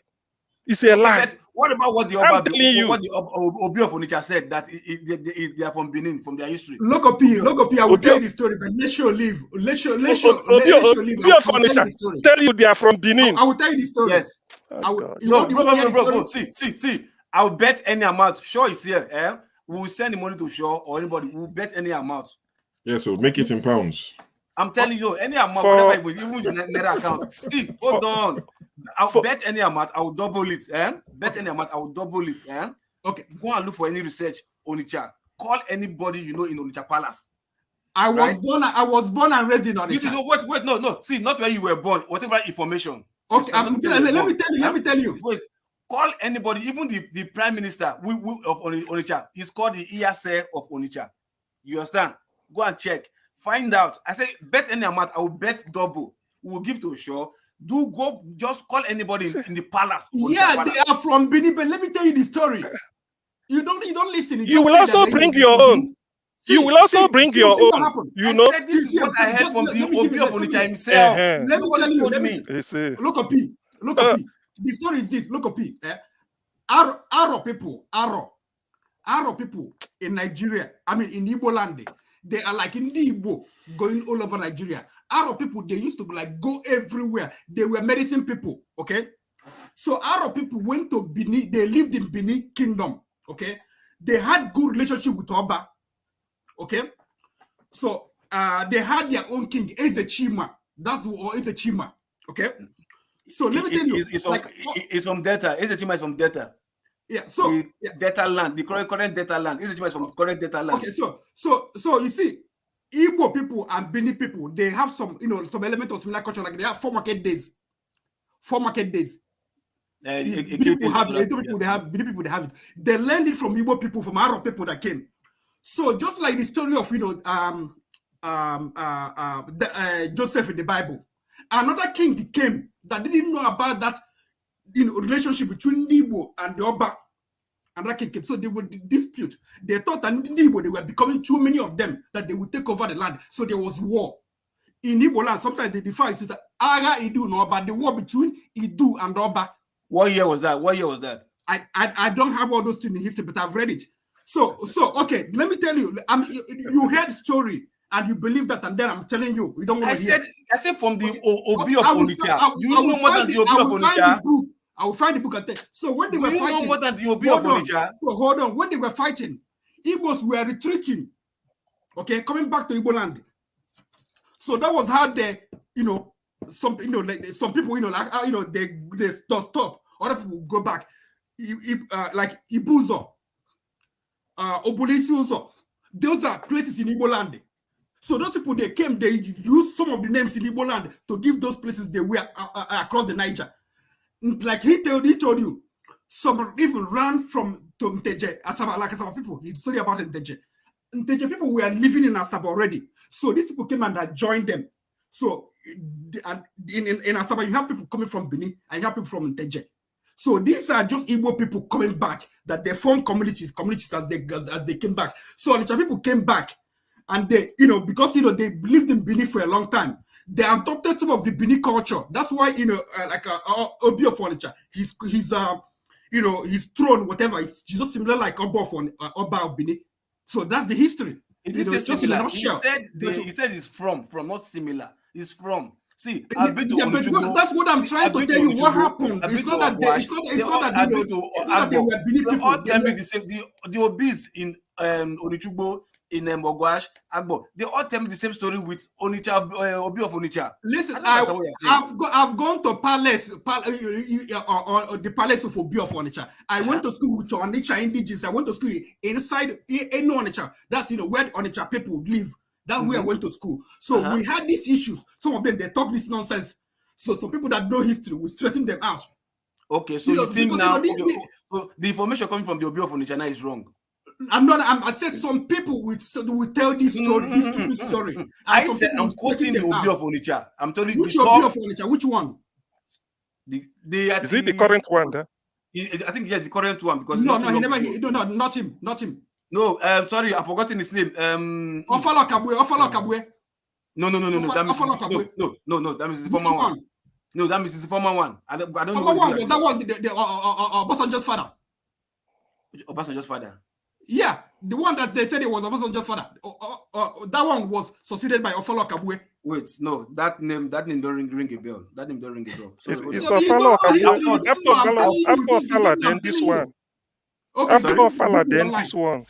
I think there might be. Can I just say something? Don't worry. I think that there is some truth in between what both sides are saying, because if you look at on the ground, and this is why I've always wondered why people that sound like Igbo in language say that they are not Igbos. And I've always wondered, could it be because the Igbo people colonized the area once, got them to speak their language, but retreated?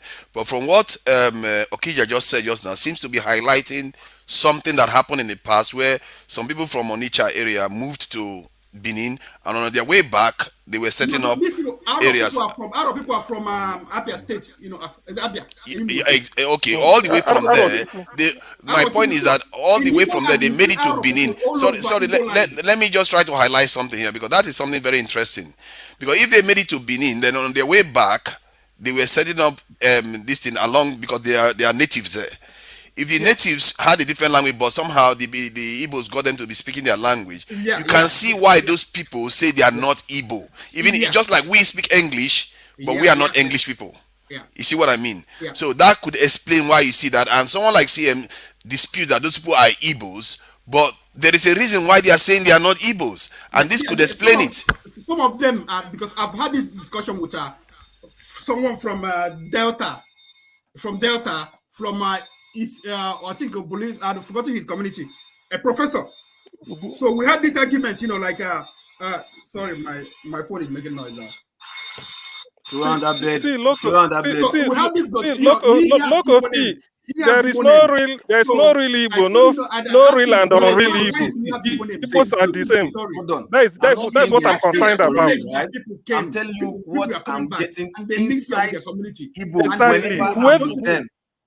Whoever says it, I know. When I discuss history with them, right? See, I caught 2 states. I caught Delta and I caught Ebonyi. I didn't call Anambra. I didn't call Abia or whatever. I know what you say. I said Ebonyi because Ebonyi probably close to Afikpo and whatever from behind the Akwa Ibom, whatever. Ebonyi and Asaba. You understand that? I call those 2 states. I'm telling you. See, I don't enter communities. My job, I don't enter communities. You understand? So if I'm talking this, I know what I'm talking about. So I tell you, like, if I introduce myself that this is where I'm from, right? They take their time. They won't give me more the Obis or the king. They give me more history. You understand? That's what we are told. I'm not doubting you, but I'm trying to let you know. Yes. I know. People are telling you. It's like here now. Sure, here we tell you that Gbedebo Rhoses Vivour is a Yoruba. Sure, here we confirm it. But it's also the Agberos in Yoruba land that are telling us, oh, it's Igbo man. They want to come and take over. It's not Igbo. Like one man. That is the Agberos in Igbo land now that is telling me this one. See, but you have to acknowledge that he's saying that leaders in Igbo land are telling him these things. So I don't know why you are dismissing him. See, no, real. This issue of real, say this is a real Igbo.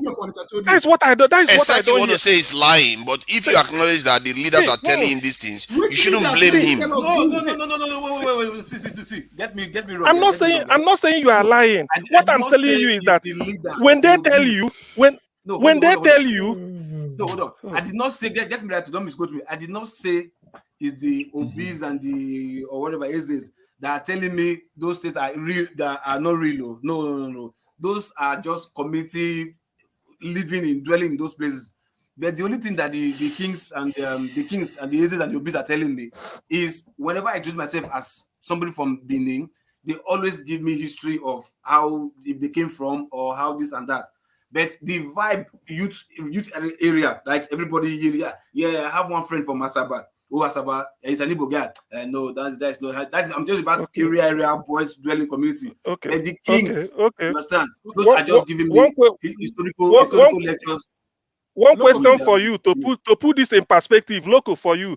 Is it true?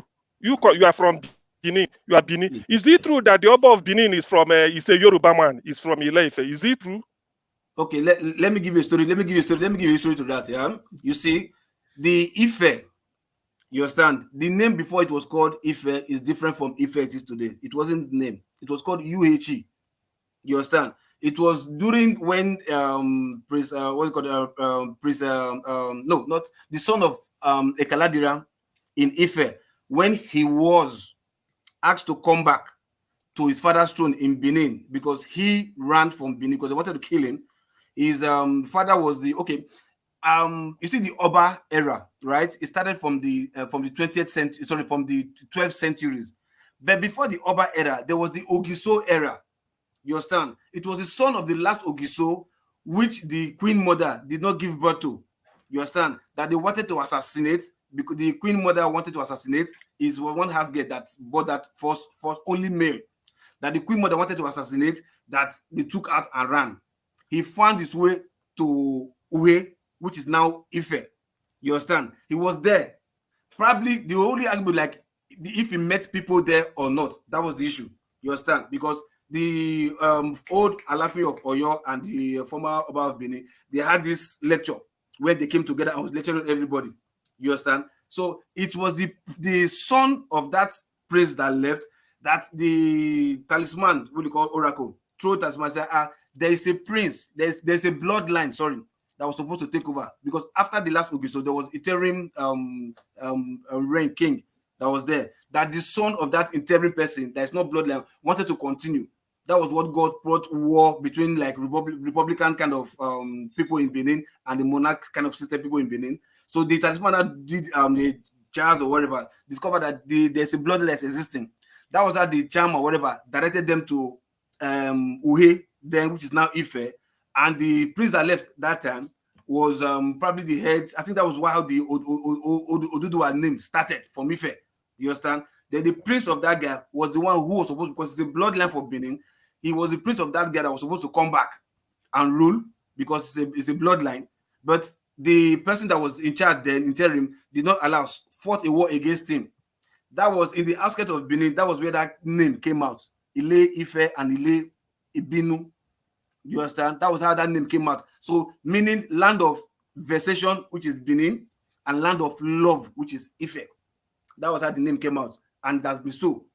You understand? When even anytime they do this coronation, because I always attend all coronations, whether Obi or Obong or Fekalaba or Oba Benin, I attend most times away from Nigeria.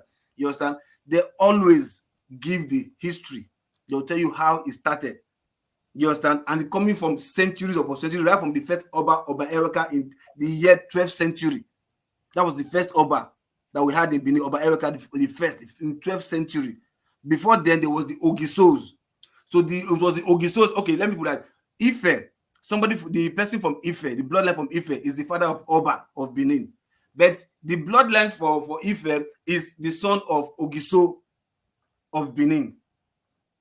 That was how it is. So which means can somebody safely say that the Oba of Benin is a Yoruba man, is a Yoruba blood? Is it correct to say so? No, because his father is a bloodline from Benin. Okay, so it's not correct. No, it's not. No, they are saying it's not correct because Ogiso is the son of the Ogiso. Okay, yeah, no, you see, why? Because I know somebody has given me. His name is Prince. His name is Prince. I know somebody has given me a bit of. Somebody has given me a bit of this history, the way you said it, and you concluded. Sorry, say what? Say that again. Sorry. I said somebody has given me a bit of this history, and the person concluded the way you concluded that the Oba of Benin, the bloodline is Benin, not a Yoruba blood. Okay, so I agree. See, let me tell you something. Yes, I agree to that. So see, let's put it like this, right? Hold. Let's put it like this, right? Your son, right? Your son went. No, I agree. You've already made the point. I agree. You confirmed. Your grandson. You've already made the point. Lokopi, you've already made the point. I agree with you. You've landed. He's trying to draw it parallel, so it's not like he doesn't understand what you're saying. That is the thing. I've agreed with you because the history you gave me, I've had it before. In the end, the person told me that the Oba of Benin is a Benin blood, not a Yoruba blood, which you agree to, and I take it. But the thing I want you to know is this: when somebody tell you there are real Igbo and not real Igbo, that is insulting to Igbo civilization. No Igbo is real. No one is unreal. That is just the aspect I'm having. Because do you know why I'm saying this? Do you know why I'm saying this? Okay. If this is not a political creation, I do not see why me from Anambra will be more Igbo than somebody from Ogwashuku or somebody from Abakaliki. It doesn't. We are the same. Okay, we are the same. Even right from history. That somebody posted recently, right? When because of development. In Enugu, I think they found out that the supposed candidate of the governorship for that, I've forgotten the party. Recently, I just saw the video recently. I think the guy is from Ebonyi, something like that. Yes. And the community there, they were angry that we will not allow an Ebonyi man to be our governor in Enugu. I can send you the video. Yes. Not today. No. Exactly. So because that is why you know in those days. Let me put it this way. You know in those days. When you had Bendel State, somebody from Uheli can contest to be the governor of Bendel State. then no problem. is not even pure Benin. Okay, yes. But because they've created Delta and the Edo, somebody from Ughelli cannot contest to be governor of Edo State because Ughelli is not part of Edo State. So that is why somebody from Ebonyi cannot be dreaming to go and contest to be governor of Enugu State because Ebonyi is no more part of Enugu. So that is in order. I agree to that. They speak the same language. Fair enough. They speak the same language. Fair enough. Yes, exactly. So I agree. If the people of Enugu said, "No, you are from Ebonyi, go to your state," it's in order. The person should not try it at all. To me, it's in order. You are not. Yes, you are from Ebonyi State. You can call. No, why is it in order? Why is it in order? No, why it is in order is that the person has told you, "I'm from Ebonyi State, but I'm living in." It is Ebonyi. I think the normal internet wizard that used to discover witches are wizard. Like yes, rumors that that it's from Ebonyi State, and that was what caused this whole brouhaha. Exactly. But did the person deny that is? Did the person deny that he's not from Ebonyi State? Did he deny it? No, I think. Did he deny? Okay, I don't know if he was. Did he deny? But for them to be two parties, one agreed that he's not from Ebonyi State, while other parties agreed that he's from Ebonyi State. So for one party to agree that okay. In that case, it's a controversy. So I thought it's a clear court. So that's what I'm saying. So if it's a clear court, then that is a different thing. But if there is still a case or just like propaganda they are carrying in Lagos that Gbedebo is Igbo, it's not Yoruba because he bears a Chinedu name and the mother is Igbo, the wife is Igbo, but the father is a Yoruba. That is the what. But if the thing is clear court, I do not see why he should attempt to be a governor of go to your state. That is the same thing. I'm from Anambra. I can't go to Imo State. Before I go, so if you are born and raised in Igbo, if you are born and raised in Igbo, pay taxes there, have business there, so you can contest governor for Imo State. That word Lagos is no man's land. I think it's a plus for that land, meaning the land can accept anybody. Anybody can excel in that land. I don't think it's a derogatory word for anybody to say Lagos no man's land. I think it's a no. Hold on. Whether it's derogatory. Let me finish. Hold on. What I'm trying to say is right. If people are accommodating, you understand, it's no man's land. Not because it's not like it's no man's land. So the Igbos can come and collect it because it belongs to nobody. No, there is history to everything. History cannot disappear. You understand? Just extinct and nobody will know. Everybody knows their history. You understand? I think the word itself is just because even me, I was born in Lagos. Born in Lagos. You understand? I grew with that word. Lagos is no man's land because that's what they'll tell you. They'll say, have you seen every state? Welcome to Lagos. You understand? And like, I think the reason they give that term is you will never see a signboard that will tell you welcome to Lagos. Like you see, welcome to Delta. You understand? They'll tell you. They'll say this is Lagos. That's what they will tell you. They will not. You never say signboard tell you welcome to Lagos. Are you see in other states? Welcome to Anambra. Welcome to Delta. You will never see it in Lagos. You see like this is Lagos.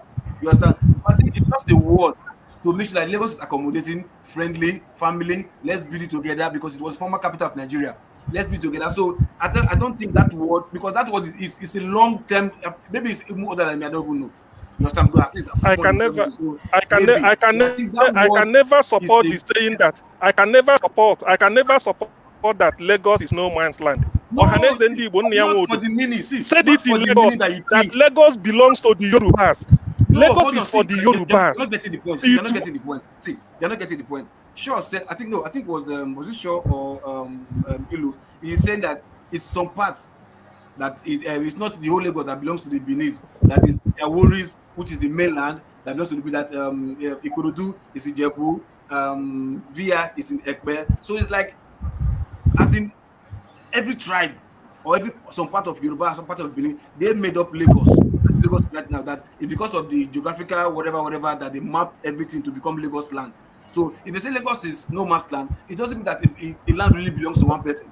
You understand? If the people from Ijebu, they have Lagos, and people from Ikorodu, whatever they say they come from, they also have Lagos. So as it belongs to nobody, but not in the real English literally says that nobody owns it. So we are coming to claim it. You understand? There are people who are aboriginals who are there. It belongs to them. You understand? So, but I think that word is just it's contest. It's contextual. If you say the word is just because I can go there and excel, and progress and live my life there without no form of tribal sentiment. No, you're not here, I cannot progress. I think that is what it's supposed to mean, not this political narrative that they are selling right now. That's what I'm trying to say. I might be wrong.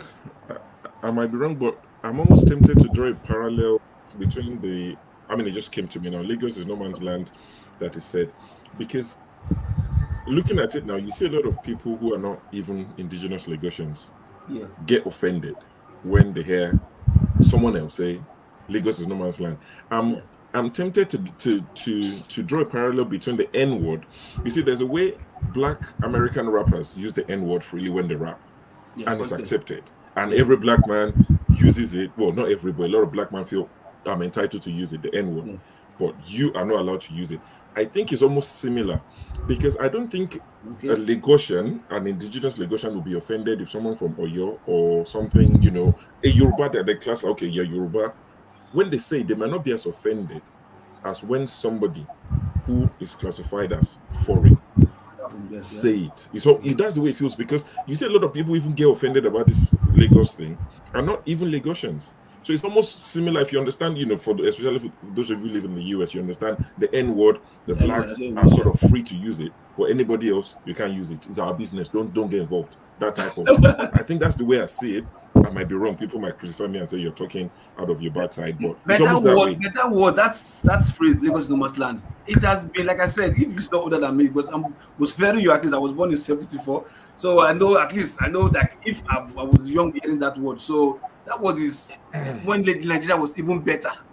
Not this witchcraft. I don't like people. Personally, I don't like people saying it. Lagos belongs to the Yorubas, whether they are warrior or they are not. I don't believe, because do you know why? Nnianwu Ohaneze ndi Igbo came to Lagos as Ohaneze said it. He told Igbo, said, look, Lagos where you are belongs to the Yorubas. Nnamdi Kanu said it in his broadcast that we are wasting your time. Lagos develop it. No, I'm coming. I'm coming. No, because listen. He said, be there for 1 million years. It's like we are in London. Lagos belongs to the Yorubas. That's why they have the Oba of Lagos. It's as simple as that. Why should we take it because it came from Nnamdi Kanu? Why should we take it because it came from? Hey, I didn't say that. I told you Nnianwu Odo too. Nnianwu Odo said it. The former president of Ohaneze Igbo. So yes, no, it doesn't mean even a devil can say the truth. Even if you hate Nnamdi Kanu, if he says something that is honest, you have to pick it. Because of the political era that we are, not to this guy came from me, because sometimes his name is labeled with some certain things. We are talking about way back when Nigeria was seen as somewhat sane. Because do you know one thing with me is that I like to respect authority and I like to quote authority. For he said it in Lagos. He came there. That was when they destroyed the Igbo votes at Yokota in 2019, when the Oba said it. He said Lagos is not no man's land. Lagos belongs to the Yorubas. Nnianwu said it, and it was carried headline. So when people now come and then maybe one Agbero will say something, I'm coming. You said 2019. You said 2019. Wait, was it or 2015? Something. You know the time they burned the Igbo votes in Okota. See, as at the year 2000. I can't even take that as a good word. I'm talking about words that have more than 30 years right now, or more than 40 years. That phrase, it has been existing more than when whoever was using it with a clear conscience, not because of any hatred, animosity, or whatever. The people we're talking about is people of the political devilish practice age, whatever. I'm talking about words. I don't even support it. It's as old as maybe more than 40 years. I do not even support that. To be honest with you, because do you know why I have to say this? Is because because in Nigeria, I don't like this attitude of maybe something like when you get to like the way Lagos is, no matter what happens there, it's a Yoruba land. It has been settled. Yeah. Nobody is disputing that. So excuse me. What I do not want people is maybe one Igbo man who is a conductor struggling in Lagos, we suddenly tell another Yoruba man, Lagos is no man's land, and you take it up and you start to say Igbos want to take over Lagos. They say this. That's what I don't like. When you want to listen, do you know that if you use it in the wrong context, you correct it, put it in ministries. If it's in the wrong country, so let them understand that people like that. Let them understand that people like that. When they say it, you say, who said it? It's one reference of Igbo man who is struggling with life in Lagos because maybe he's having hard time. Then he will say something like that. Put him in his place. Then tomorrow they will say Igbos are saying that they want to take over Lagos. Lagos is a lie. Lagos belongs to the Yorubas. I can say it anywhere. All this narrative. Prominent Igbos have said it. People who don't even have jobs. They said it. People who struggle daily for their life. So that is the thing. The lady that came earlier on used London as an example by saying that Lagos technically is a no man's land. Some people say it and some people don't say it. This is a problem sometimes. Some people will say something and then they will use it to generalize. Generalization is where some of the issue is. But I still go back to the point I'm making, that if things like this keeps happening repeatedly, I'm getting tired of seeing it. And I don't know how somebody can just say, oh, it's just because of Igbophobia. No, there has to be a solution to this. There has to be a reason why this is happening, that do something to address it. Because I'm tired of it. You might like to think that, oh, I'm just picking on the Igbo people. I have Igbo blood flowing in my veins here. So don't give me this thing. Because I see when I see our people getting killed, I don't like it. When I see our people getting discriminated against, I don't like it. And when you tell the people that are getting discriminated against that, okay, maybe something is going on here. Why is it that you people are not doing anything about it? You say, you just put it down a tag. This thing. No, it's not a tag. Look for a solution. Because there is always a solution to these things. And I don't think it's rocket science. Other human beings are in this world. They are able to navigate without getting targeted constantly like this. And this is what annoys me. When you tell some people, they will just say, oh, no, you shouldn't be saying that. They just hate us. That's the reason why. That is not true. People don't just hate people for the sake of it. If even me, I can have a child now, my child will go out and do something rubbish, I might defend him. It doesn't mean that my child is not a twat. He didn't go and do something twatish that has resulted in that kind of behavior. We should not make this about tribal stuff. We should make it about the practicality of the fact that these events keep repeating itself. Why does it keep repeating itself? Do you see that with Yoruba people? It's an election cycle. He's doing an election.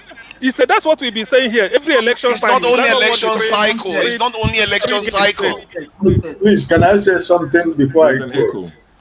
Can I say something before I go? There's so much argument going on. Sure, can I say something? Yes, go on. Forefather is moderating, but please go on. Listen. Am I? I didn't know. I thought you were still moderating. But as long as you are here, you are in charge. Listen, I just want to say something. Each and every one of us are living outside Nigeria. And some of you who live in the United States of America, you know what it takes for you to become an American citizen. Wherever you live, including where I'm living right now, you know what it will take you to become a citizen. You have to adjust and adapt to everything about the people. Even in America, you have to learn American the way they speak English. So what am I trying to say? Ask yourself a question. Because we are talking about Nigeria. Can you tell me why the Jews are killed every time? Why are they targeted? The Jews, what are the offense? So I want you to go in and sleep and think about what I just said. If you talk about Igbos, why are they killed? Why are the Jews being killed? I know the reason why the Jews are getting targeted too. I don't really know, but what I'm trying to say is this. The Yorubas, the Igbos, the Hausas, or the river people, the South Side people, they have this mindset or they have this attitude. Somebody that is from Ogun State will see somebody from Elaje in Ondo State. The same respect you will accord somebody from Ekiti State. It's not the same that is going to give somebody from Elaje in Ondo State. Sure, he's a Yoruba man. This is everywhere. There is no peculiar place that you don't find them in Nigeria. People from South South, what do they call the Calabar people? What do they call people from Akwa Ibom State? Or people before they divided Calabar and Akwa Ibom State? What kind of respect do the people from River State give to people from Akwa Ibom State? It is everywhere. All of us did not fly from the blues. We came out from Nigeria. We lived in Nigeria among ourselves, and we lived among ourselves as Nigerians. So why is it that we are making it as if that we just came from the blues, that this kind of thing doesn't exist? It exists, but some of them exist just for nothing. For example, Loco P said, I went to Lagos in 1978. 1977 is when I went to Lagos. I was hearing this Lagos is no man's land since 1977. Exactly. That's what I said. Exactly. I did my secondary school one in Omawa Seminary School. Then I went back to, I decided to change, not being a reverend father. I went to Lagos and I started my school in 1977 in CMS Grammar School, Bariga. And from that time to this age that I am today, people are still saying Lagos is no man. Not Igbos are saying it. Everybody that everybody's saying it. Everybody. So why should you attach that label to the Igbos? I am speaking from experience. I lived in Lagos for more than 28 years. It is a language that people say with a clear conscience, just like Loco P said. People who say it don't say it that they are saying it that you want to take over the land. That's not the meaning when they say Lagos is no man's land. It's just like New York. I gave an example of New York. But I did say something before I'm speaking now. I told Sho, I said, listen, if this is not a political season and you want to talk about your traditional heritage, that's a very good discussion, but we should discuss it not on this level of tension that is in Nigeria because it's a political season, so that people don't misunderstand from where you are coming from. Because politics now will, poison the minds of everybody in Nigeria, that even when we see the truth, we pretend that it's not the truth. We want to use a very long grammatic expression to defend it and cover it up. That's not my point. My point I'm trying to say is that wherever you go, you must learn how to adapt. You must adjust yourself in order to fit into the society where you find yourself. You are living in London. The way you live in London now is not the way you live in Nigeria. Sure. Most Nigerians who live in the US today, who went to Nigeria and got married to a woman, they went to US, and when they go to 6 months, they divorce. If they were living in Nigeria, it wouldn't happen. Even in London where you live, women controls everything. The woman you married and brought to England can decide tomorrow to kick you out of your house. That's the truth. It's not our culture. It's not our tradition. But that is what is obtainable where we find ourselves. But you have to adjust yourself to that in order to be able to live with your wife peacefully. Even if it's a Nigerian, it is even more comfortable to live with a woman who is from the country where you are living. My wife is from the island of Bonet. She's more or less pure and Igbo woman. But what I'm trying to say, let us just face the fact. Let us not use this to continue to dig so many things that generations we don't even know. We are making research. We are reading. We are making research. The research that has not helped anybody, that has not moved Nigeria forward, but continue to divide Nigeria. Because tomorrow, my Yoruba friend, tomorrow will not say tomorrow, oh, Ike is no more my friend because somebody said Gbedebo is not, is an Igbo, or Lagos is no man's land. No. It's a friendship that is built on trust. It's a friendship that built as a Nigerian, not as an Igbo man and a Yoruba man. So please, let's let go this. Let's stop trying to create unnecessary tension among ourselves. Because I don't know where I'm going to meet you tomorrow. We meet on a platform on screen here. Tomorrow I might decide to come to London. I say, sure, can you accommodate me or can you take me around London? And because we are talking about Igbo, Yoruba, and I say, okay, no, because sure said, why should an Igbo man say Lagos is no man's land? That is an archaic mentality of understanding, because it doesn't make any sense to me. It doesn't change who Sho is. because you believe in what you are saying, and there are facts to what you're saying. But there are times you want to present a case. You look at a certain environment and you check the particular word that is supposed to use at a particular time, because we are in a season that all of us understand. That's what I'm saying. I'm not saying we cannot discuss things that has happened so many years before, or we cannot find a common ground where we can say, okay, let's let this go. But the season we are is not this season. So this is what I am trying to say. Please let us understand. Even where I'm living today, it took me more than 2 years to adjust myself, to adjust the life the way they live here. And that's why I have been able to succeed in this place, because I was able to adjust myself. I didn't come here with the Nigerian mentality or an Igbo man mentality that I must survive. No. It took me 2 years to study the people, study their culture, study their behavior, study their way of life, and I fit into it. And today, my life is as easy as going to buy food in the supermarket. I didn't come here to show them that I'm a Nigerian, I'm a fast man, I'm intelligent, I'm an Igbo man. No. Applicable to all of you that is here right now, wherever you are living today. You didn't go to London and begin to show them, hey, I'm a Nigerian. Don't you know I'm a Nigerian? No. You have to adjust. And because we have been able to adjust to this kind of environment, it is us that is supposed to be teaching our people back home. Listen, this is the right way to live. All these things we are doing is not the right way. Thank you and good night. Thank you very much, Uncle Ike. Quite passionate. I'm just going to make my submission and I would log out. It's 2 o'clock Saturday morning in lovely Kent. I'm just going to go back to the Gbedebo thing. I'm not going to tell you anything you don't know. But once again, for those who are seated at the back, Gbedebo is a Yoruba man. Gbedebo is a Yoruba name. His father's name is Olawale. His family name is Rhoses Vivour. You can trace their record. They are not missing. We know what schools he attended.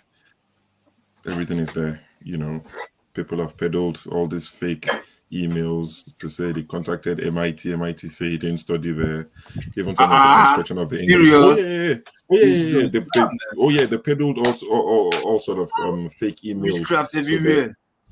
So there was a screenshot of email that they said they claimed to send to MIT, and MIT replied, and they replied from, even if you typed your jargon English in the one that you claimed you sent, the one that you received from MIT, you read that and you just laughed. Like it was so poorly written. You could tell straight away that that was just some Agbero, educated Agbero, half educated Agbero that tried to do that to appease their paymasters. So Gbedebo is a Yoruba man. It doesn't get more Yoruba than that. He's from Lagos, so he's qualified. If people say he has no experience, he will learn on the job. If that's what you want to hear, that would annoy some people. It's the fifth largest economy in Africa. It's this and that.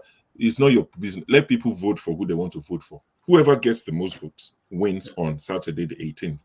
Experience or no experience, let them deal with it, because all the people that have governed, they were never governed. I mean, who became governor after they were governor before?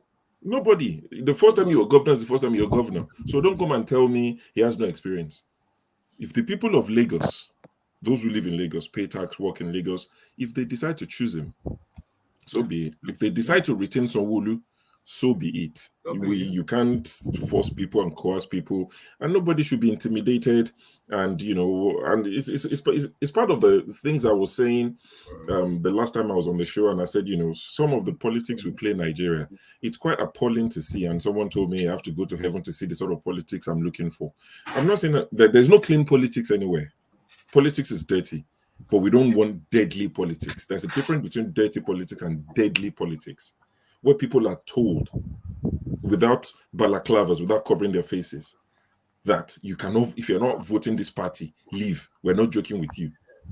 The other lady almost lost her eye just because she wanted to exercise a franchise. And I'm saying those are the sort of politics we want to do away with. And the party that is perpetrating this is the party that people want to get rid of.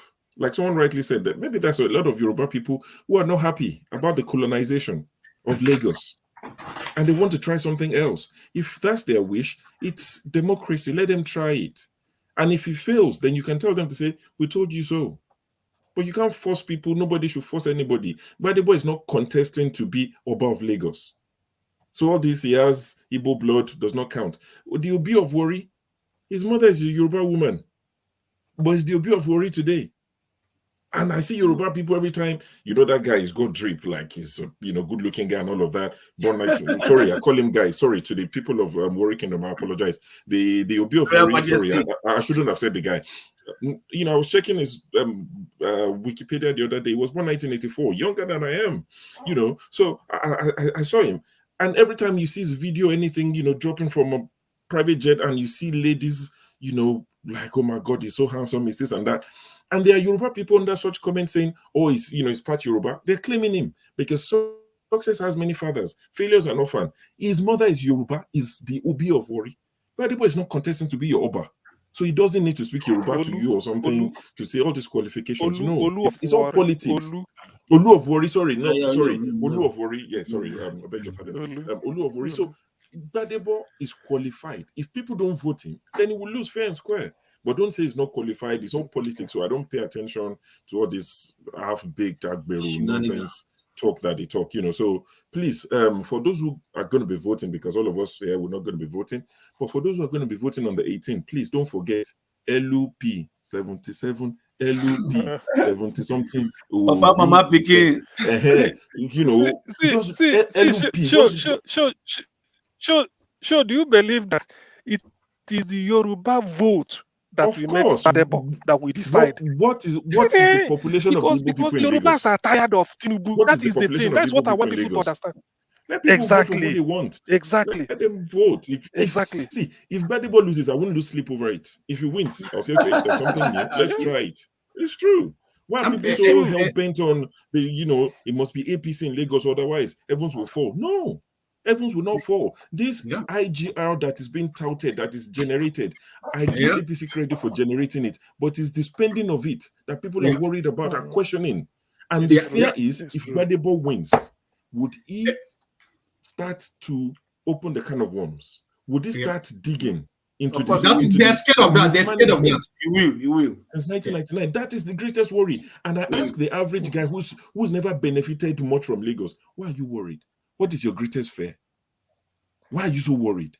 Let the people who've benefited, potentially or allegedly stolen money in Lagos, let them be the one to lose sleep. Why are you, regular guy, worried about it? What is your greatest fear?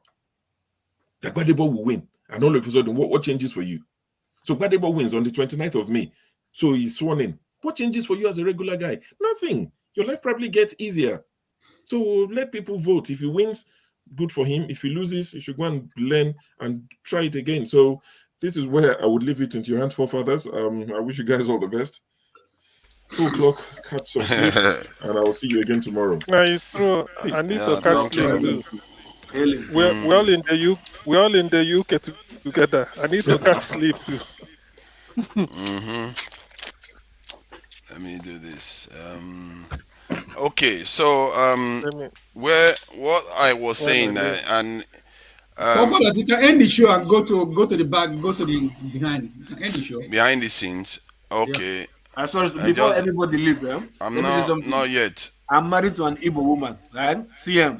Before I tell you, say some people say Igbo not be real. I know what I'm telling you. I'm talking from experience. I'm married to an Igbo woman. I know now. I won't tell you which state.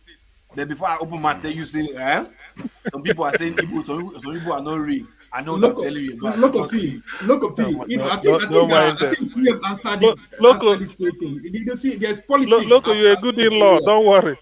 It's all this thing. No, do me. I use myself for example. I am not a better Igbo more than any other person. Yeah. I can never say I am better Igbo than you. That is my own. I like what you said. Why did that word? Yes. Where did that word fly out from? Better Igbo. Where did it fly out from? Why I have to say just to not you. No. That word is an old word too. Better Igbo. Where did it come from? No, not that. I say better. Sorry, better. Okay, fine, no problems. But the word better Igbo, does it exist? Igbo doesn't exist. It doesn't exist. It doesn't exist. Do you know why it doesn't exist? Before they said before they said Midwest Igbo. Or Bendel From Igbo, there Bendel to Igbo. Bendel Igbo because of state. Now Delta Igbo. So if they divide Delta again, they will say something Igbo. So you see, it's artificial. Is it one or not one? One. We are one. We are one. We are one. Hold on. I think this is the thing. You see, from what you described, Okija, they are not exactly okay. Are you going to say the Nigerians and the English are one? Because the Nigerians speak English language. Because you described a situation whereby the some Igbo people were in Benin and they retreated back to the Igbo lands, but while going back, they set up settlements, and I'm sure there were locals there when they set up those settlements. So those locals that started speaking the Igbo language, are they now Igbo people? If they say that they are not Igbo, yeah, some of them, like I told you, I've had this discussion with a professor. Actually, I thought he was Igbo, and like I was saying something, I mentioned his Igbo name, whatever. So he said I'm not Igbo. So I was surprised. Actually, that was this been like years ago, like it's I've dropped them like 15 or 18, 20 years ago. So it's not Igbo. So that was the first time someone from Delta told me that he was not Igbo. So I was like, how? So he started explaining to me. So he started making. So I started reading. So he told me that even though he has Igbo name, his first name Igbo, his last name is Igbo, that he's not Igbo. He told me the story. And it collaborates with the story I just told Lokopi about people retreating. So and that's the only thing that makes sense, because I've always been wondering, why would these people that speak Igbo, because I know in Delta State we have people that speak Igbo language, why would they be saying they are not Igbo? I've always been wondering, and then it occurred to me that the only reason that could be is a form of colonization that occurred. That's the only reason why they would do that. Oshimili people, they were not, going Oshimili people towards Obaru. River Niger divided between Anambra and Obaru, Anambra. Those people, they were they were not maybe afterwards, but originally they were the same thing with Igbos across the other side of river, that's Anambra. In Anambra going towards a delta, where the River Niger gets tributaries. There's another Obaru. There's Obaru part of Anambra, and there's Obaru part of Delta. But those are one people. Like this guy, what's his name? Patio Tommy. No, Ali Chukuma. Okwane. And this lady in Rise News, Ojineka Okpe also. No, Oji has she's Okwane. She's Kwale. Okwane. Yeah, Okwane. See, somebody they say Kwale. Yeah. But when you talk about the Oshimili people, like towards the Niger, Obaru. Yes. Or those people like aligned with their brother from Anambra. So Okija, earlier on, Okija, earlier on when I was making the point I was making, I know that sometimes when I say stuff, it comes across as bruising and a little bit harsh coming across, because I have to because I have to try to balance things out, because this is why when problems occur in a situation, there are always two sides to the story. And when you hear, we keep seeing one side, which is people keep attacking the people in different places. That's the only thing you see, but you don't see the other aspect. Like I don't know whether it was you that asked why Jews get attacked and all that. The reason why they get attacked is partly the same reason why Igbos get attacked too, when you think about it. Because when you are developing stuff and the people around you are not part of the process, you don't take them along with you. That's what generally happens anywhere you go. That it doesn't matter who, whether you are Jews, whether you are Cypriots, whether you are English, if you don't take them along with you, you're going to have problems with you. You see what I mean? And I've had this discussion with CM before. I told him, there has to be a way where you will make sure that your surrounding, you are at peace with everybody around you. Because if you are not at peace with them, then one day you're just gonna look. You're not gonna look. You're not gonna know what's happening, and then they will come and start attacking you for reasons that you don't even understand. And that shouldn't necessarily be happening, because it's a sad thing because I was in Rivers State. I saw what happened in Rivers State. I saw a landlord, and besides, it's not only Kwere. There are Rivers people that took Igbo people properties. It does. Ijaw people that took Igbo people property. It's not only Kwere that did the same thing. So that is not a nice thing to see.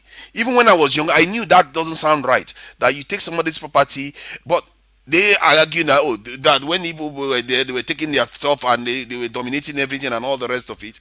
And the reason why, this is why I keep asking, why is it that this stuff keep repeating itself? Because I saw with my own eyes with from the documentaries when Ojukwu declared Biafra. When he declared Biafra, you see, these are the kind of things that happen.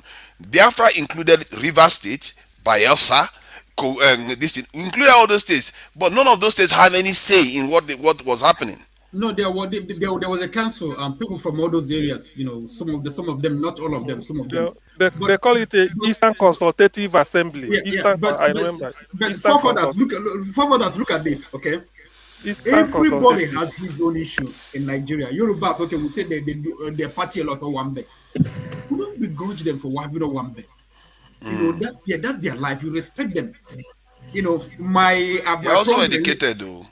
My plumber in Lagos, you know, he would do any small thing better. He would, like, guy, get any job for me. I need to do party with this weekend. I don't begrudge people, but I'm not gonna use him. You know, like, you know, say every like Igbo people, they say they're quite different from other Yoruba people. They say they are more economical. You know. So, but you can't just say because the way people live their life, you're going to attack them. Okay, for instance, let me tell you this experience. I have this experience in Lagos. My first time in Lagos, I went to do my industrial training. I was studying geology. So my extended cousin, big man, NNPC Lagos. So he was, I was calling his number. Nigeria, all trunks are busy. Call. I was calling from Oka. Okay. So I didn't get him. So I went to Lagos, to meet him. Went to his office. So saw an Igbo man. Somebody that looked at an Igbo man looked like I said maybe it's an Igbo man. So I approached him, told him why I came. And this man, it seems like there was earthquake. This man was screaming at me, yelling at me. Why did I come? You scream. My cousin was not there. I didn't know. This one was screaming at me. I didn't know what was screaming at you. Why did you come? Why are you talking to me? So this, people were all around. So another man, he called me aside, asked me what I explained to him. So he said, oh, your cousin, he traveled. He said, I've gone to Greece. Yeah, that's a Yoruba man. The one that's yelling at me was Igbo man. The one screaming at me, Igbo man. The one talking to me nicely, Yoruba man. He explained things to me, told me how the process worked. Told me when my cousin was back. That was it. That's my Nigerian experience. Okay, then when I started doing my industrial training, I was we were working we were drilling borehole for Lagos State government. And I was working with this company. We were in it there. And then one day our driver from Akwa Ibom, we sent him to go and fix the car. He went to the office to Ikoyi to collect money, fix the car, come back. We have official vehicle, and then the other. So he came back late. So we were worried, where is this guy? Where is this guy? He came back late. It was, his face, swollen, with anger. So, someone, I asked him a question, where have you been? What happened? What happened? He just ignored me. Some other people, we mix of us, Igbo people, Yoruba people, my supervisor was a Yoruba man. Some other guy from, Benue State, mix, if a Kwale man. So all of a sudden, he started screaming, this Akwa Ibom. Why is it all Igbo people, all of them selling papers, everywhere they are selling papers? That was his anger. So he went to buy papers. Any shop he went, they gave him price. He like the price, Igbo man, so he was angry. So what do you want Igbo to do in this situation? I think what happens, this is why I talked about bringing people along with you. One, either you integrate them as part of the trade, or you make sure that there are activities that he's a driver. Yeah, no, that's what I'm saying. I said either there are activities that you participate in the community that ties you to you have to be embedded in the community. I think this is why we hate elites in our Nigeria right now, because rich people are richer than us. If you don't want to do papers, okay. For instance, I had a prototype I used to buy from China. One of the guys that sold it good for me, Yoruba guy. and I liked him so much. You know, like I need to give him like credit more than I gave other Igbo people, because I saw him as a somebody hustling. You know, so you can be. Do you know? But other Do you know? people, Do you know Okija? Are you going to Okija? Is your Okija? personal business? Are you Okija? doing Okija? natural character in your business? Okija? Okija, one moment. Sorry, hold on. You know, now I just want to be, because since it looks like I'm the only person on the other side of the equation. There is the other aspect is that when which other side are you talking about? No, don't worry, you'll find out soon. So you can't let. So this is on the other side. You have to ask yourself, when Igbo people let's say you have some Igbo people dominate a certain business, which is all fine, but remember, in society as we know it now, when you see rich people like Tinubu, you see all these people that are Dangote, you see people don't like them because they don't feel like they are being taken along. No, you don't like them. I like rich people because I want to be rich. No, okay, you like rich people, but you know, Nigeria. I don't. But you don't. You see, but you don't. But a lot of Nigerians call them satanic and all kinds of stuff. They hate them, and many of them are also from this in the southeast. So you can see that the reason why people don't like them is because the progress is not following all of them. You see, they see themselves suffering while other people are enjoying, and I don't think it's necessarily any. It has nothing to do with the man. It's the way they think. It's what they reason. They have to change. You know, but you see, but you're not going to expect them to change. You're not even like Tinubu that has security and everything. You're not going to expect them to change. What is going to keep repeating itself is they keep attacking you. If you allow me to say this suggestion, wait, please, hold on. Do you know, from all what we've been saying now regarding Igbo and their relationship with their neighbors? Let me put it this way. To me, I'm tempted, assuming I can see a bit of one or two sponsors. I will do a PhD research on this. I will be honest. Go down the whole of South states, because these are mainly the neighbors. The whole of South from Ogoja up to Edo State, because then get to Benue State and Kogi. Then the only state I will go to that is not part of, that is not having a bandwidth southeast, I go to Lagos. I use it as a control, because the rating I will interview are all the people in there. Just ask them. I will make it a blind questionnaire. Don't put your name. I don't need your name, but I will structure the questions and then ask them, maybe up to 10,000. I just take it at 10 to 15,000 people. Bring it, analyze it, and then come up with it. And we'll come up with something. And on that one, they publish it. Those people, I promise you. Would they have knowledge of their history? No, I'm coming because I will use the local language. It might not be English, but I will carry a interpreter from any local so that I will explain to them what I want. So they can use their own language. To be simple, I'm telling you what they say, because I've been in River State. And go ahead. No, it's just to make it a bit of a research, so that if we are not saying, we can quote it as authority. So I will say point. I want to do a PhD research on something like the Igbos and their neighbors. Or maybe somebody has already done it. Maybe somebody has already done it, but it's obscure and maybe it's something to be dug out. If I do literature search, if I do have any Igbo history as of the 13th century, 12th century? Anyone you've seen, whether or you've heard of any history of the Igbos, 15th century, 16th century, 12th century? Do you have any? Yeah. Or have you heard of any? Yes, I had. The one I have is about archaeology excavation in Ibuku area in Anambra State. That is the one I had. You know, from archaeology. Excavation, not about a people, like a name, a people. Not about sociology, not about sociology of people or this. Just archaeological findings ancient Igbo civilization in the town. So I can say because I can feel that I know. But what we are saying now, to be honest with we you, have oral it is worth researching. Because this is an idea that it just came to me now.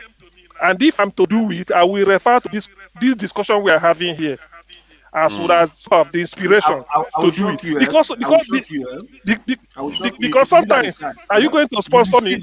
If you can, everybody is related. If you do that, you said everybody is related. Oh no, that's for sure.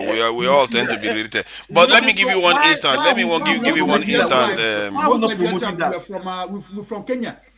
Igbos, Yorubas, Ijaw people, we came from Kenya. We all came from that this thing one blood. As a matter of our genetic lineage is the same by and large. Look as a good in-law. If you can sponsor me, I will volunteer to do that. I will volunteer to do it. See, ask yourself. You see, while you were talking, what came to mind was what came to mind was the Fulani that came to mind, and the Fulanis, they came into the north, and they were able to mingle among the groups. Even dominate. You can even argue that they are the most dominant group in the north there, even if they are smaller in population. Mingle among the groups, I don't see frequent attacks. You see, come on, there have been so much attacks. No, against Fulanis. Because they dominated the people that they use religion and they use religion. And I've never heard of where on the street there's a riot that they targeted Fulanis in the north. Ever. It's different. Their fight is different. It doesn't have to be the way it is. It's only with cows. You see, with this cow struggle that they have with the ones that are grazing cows. Those are the only frictions you see. But you don't see them like the northern people turning on them, say seizing their property, stuff like that. So maybe there's something to be learned from there. You see, it's not because they are stopping the Fulanis from progressing, but the Fulani somehow manage to integrate themselves, act as a glue between this and the people. There is something to be learned. This is why I keep saying, when you just say it's just down to hatred, you can't just leave it to that. People are dying. You just say it's down to hatred. What is happening now between the Hausa people and the Fulani people in banditry? In doing this research, you have something like what they call a hypothesis, which in the end it may be wrong. Let's say my hypothesis is that it's down to hatred. I will start with it. But maybe after doing the research, no, I will have it in mind that this could be, because the essence is, if the research supports it, I will say yes, it supported it. But I may in the course of doing the research, I found out that it's not even what I may discover a new reason. Because in that case, I have to be empirical. I have to say, from Akwa Ibom, Ibibio, Efi, Kekoi, Ijo, Ogoni, Urobo, Ichekiri, all those go Ibini. So by the time I interview about 15,000 people in their local language, compile it, whatever I'm saying, I can now say, oh, I set out to confirm the doubt that it is a hatred. But I now found out that from empirical evidence, because people will prove it, from empirical evidence, it is not even hatred. It is maybe something like this, something like this, something like this. Because that is the purpose of research. You just do it blindly and then find out, be open about it. So the truth is hatred. The truth is hatred, but what is breeding the hatred? That is the source of the true problem. Until it's hatred. You can't tell me that somebody's killing you is not hatred. That's hatred, all right. Osu in those days, Osu, the way my father explained it to me, is people that embraced something like a shrine and oracle to protect them instead of the usual how do I put it? Sort of the people that people that we are pagans now, or rather, I know.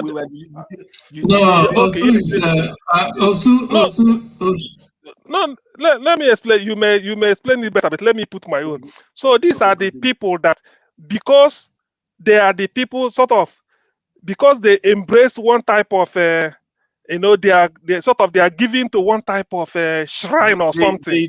Deity. So a deity, something like, then the rest of the community may say, because you are not doing it, then sort of we ostracize you, or we don't sort of seize sort of intermarriage or something with you. As a result, it's like you are left on your own. So they call them the Osu. Not really that they do anything, no. They call them Osu. So no, it's true. That is the way. Oh, come on, they do something to them, man. They avoid them like a plague. That's why I brought in that word. Don't do that now. They avoid them like a plague. Listen, the origin. Are you talking about the origin or what? Because the origin of the started from not origin, but who are they? Who are they? Yeah, what you call to say Osu? Osu. Why did they yes, outcast. They have an origin. And they have an origin, and their origin is being descended from that origin. Okay? And then if you get married to an Osu or Ume or any of these so-called outcasts, then automatically you become an Osu.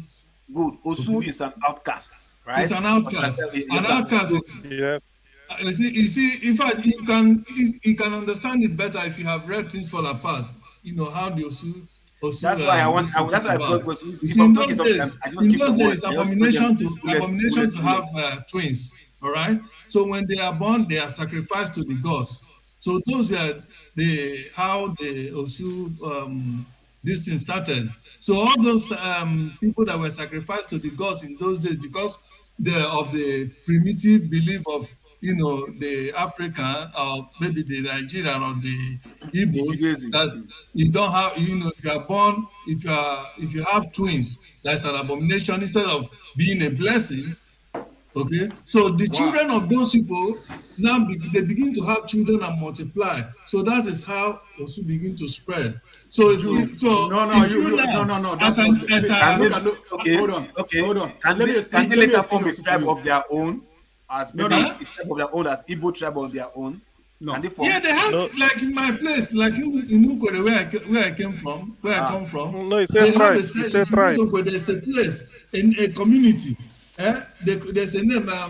What is the name of their community?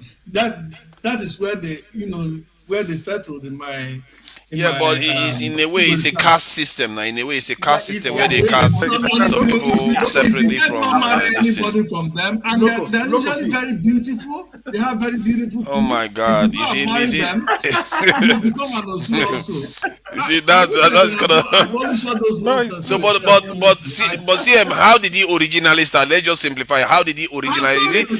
Is he a conquered people that they just said, okay, you are going to join Osu? No, it's people that are sacrificed to the idol. No. Jude, it's not. It's outcast. In Igbo, there's injustice in Igbo land as well. Okay. So, for instance, coming to my table. Yeah. So, for instance, if someone is persecuting me, or is hurting me, taking my land or whatever, so what the person will do? Look, I will go to an oracle. I will say, Oracle, I am yours. Everything I have is yours.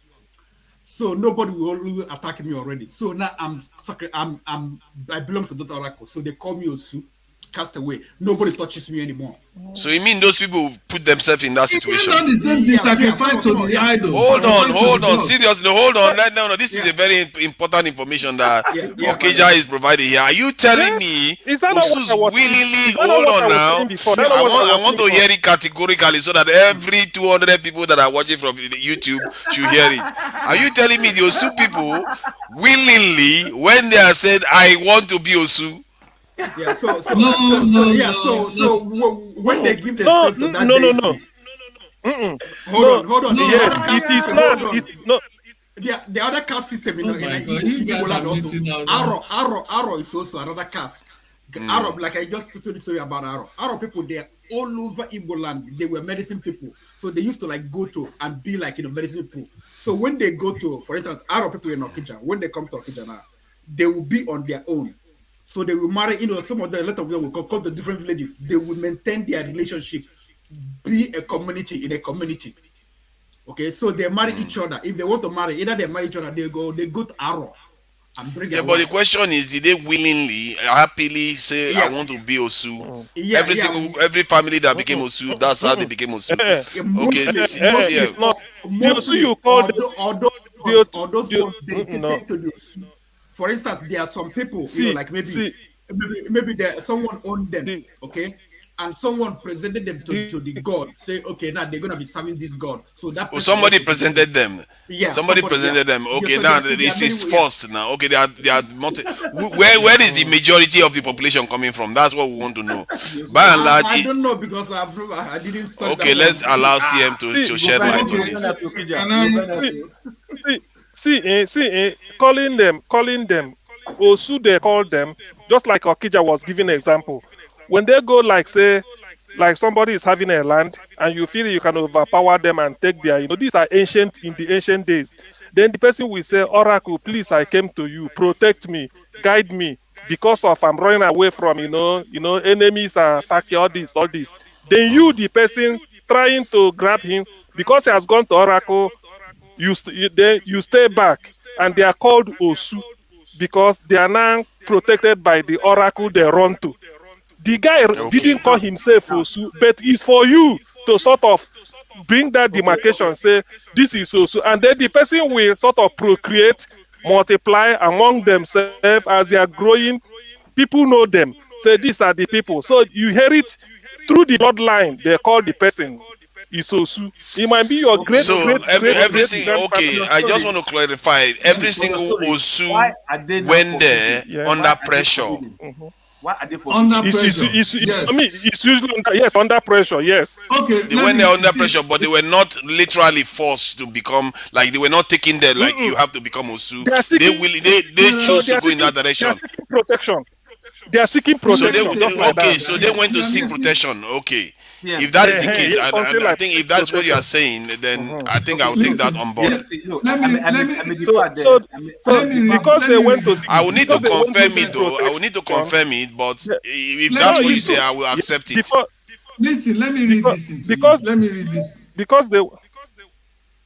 Let me read the Chino Achebe to you. Say corroborating Achebe, DK 220, that's DK 2009. Defines the Osu as people sacrificed to the gods in Igbo traditional religion to serve as deities or the gods in the shrine. Their services to the deities are obligatory, and they must fulfill it as long as they live in their community. That's why they sacrifice. You see, that's the thing. But you see. I know, but the question is, the sacrifice, is it forced sacrifice or willing? They volunteered for the sacrifice. It doesn't explain that. It just says sacrifice. The sacrifice. It is you now. Like when twins are born in those days. Let me put it. The fact that I want to take it from where I stopped. The fact that they went to the oracle for protection. You, the person, sort of, we now see them say they have been sacrificed to. They are now let the oracle now use them as a sacrifice because they are going there to seek protection of the oracle because a force, maybe you are overpowering them, or the community is overpowering them because of their possession, like Okija made notes to. So the only way is like you going to say, let me get the police on my side so that police can protect me. So by going there, you will now say, oh, they've run to the oracle. Okay, they are now a sacrifice to the oracle. Let the oracle use them. So you take away your hand and then put a law trying to say, let us communicate, intermarriage with them, mingling with them, that type of thing. So they themselves will start to procreate, and then their generation, they will say, oh, their generation of Sudan the line. Probably the real person that did the thing must have been over 500 years ago. But because of the bloodline, they say, do not marry from there. The great-great-grandfather is this, or the great-great-great. That is why when they want to marry, you have to ask questions. But that was before. So that is how that outcast Osu came about. It's not that they did anything extraordinarily wrong. It's just that they are seeking protection because they feel that the oracle will protect them. They're just like me and you.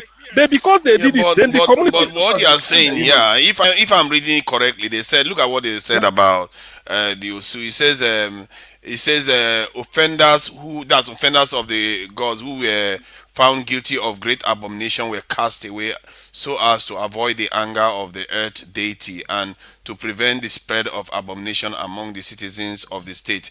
These outcasts were identified as Osu. They were either sold to slavery to other men or were delivered to be enslaved to certain deities who were believed to ask for human sacrifice during festivals in order to clean the land from abomination, thus leading to the purchase of a slave by the people. Another view on the history of the Osu caste system centers on ostracization. I think that's what, yeah. So it says this occurs when a person or group of persons who refuses the order of a king or the decision of a community are banished from the community, thus resulting in the victim and his descendants being called Osus. So it appears they have two different narratives. The second one is what I'm explaining. There are many routes to being Osu. Osu is just a name, that a broad name given to anybody that described as outcast. They are forced into that bracket. Yes. Yeah, this guy is still telling me that it's not true, even if I'm reading it from as if I'm the one saying it. I'm reading it. People are funny. Yeah, he's telling me it's not true. Like I'm making it up. Guys, let me show you guys this thing. Somebody just sent. You are muted. Jude, you are muted. I mute you again. Oh my God. About you people. There is somebody just sent this to me now. It's so heartbroken. You guys should listen to this. Let me settle myself first now. If you record me again. No, I'll video you so you will not tell the police I touch you. It's what you always do. It's very wrong of you. Yes, I'm letting you know this. Just 2 years that you came to Europe, you can behave like this. Yes, guys, be careful of the kind of woman you marry and bring abroad. Guys, be careful. No, you talk to me like this today. I trained you to become a nurse. You are a nurse in the UK today because of me. Guys, invest in yourself. No, I'm going to make a video. I'm going to take you to court. I know it's a woman's world here in Europe, but I'm going to win. I don't know what you're talking about. Okay, give me time. Guys, I pay my rent in this house. I pay the rent in this house, guys. Guys, I pay. Guys, be careful. Oh, I thought she was leaving. Is she throwing his property out? No, look at this is not Africa. I have to let you know this is not Africa. When you have the watch This is not Africa. Who came to UK 2 years ago when she was nothing. Do you know this thing? It makes me feel sad. Stories like this. Is she leaving or she's throwing him out? I'm not sure which is which. She's throwing him out. Oh my God. Oh my God. He went to work last night. Before he came back, he has already packed his clothes in the bus. You see, if there is any reason why I want Nigeria to work, it's because of something like this. Judgment shall come. You see, these are things. When people do these sort of things, they think they are getting away with it. They don't know. Judgment is coming. Exactly. I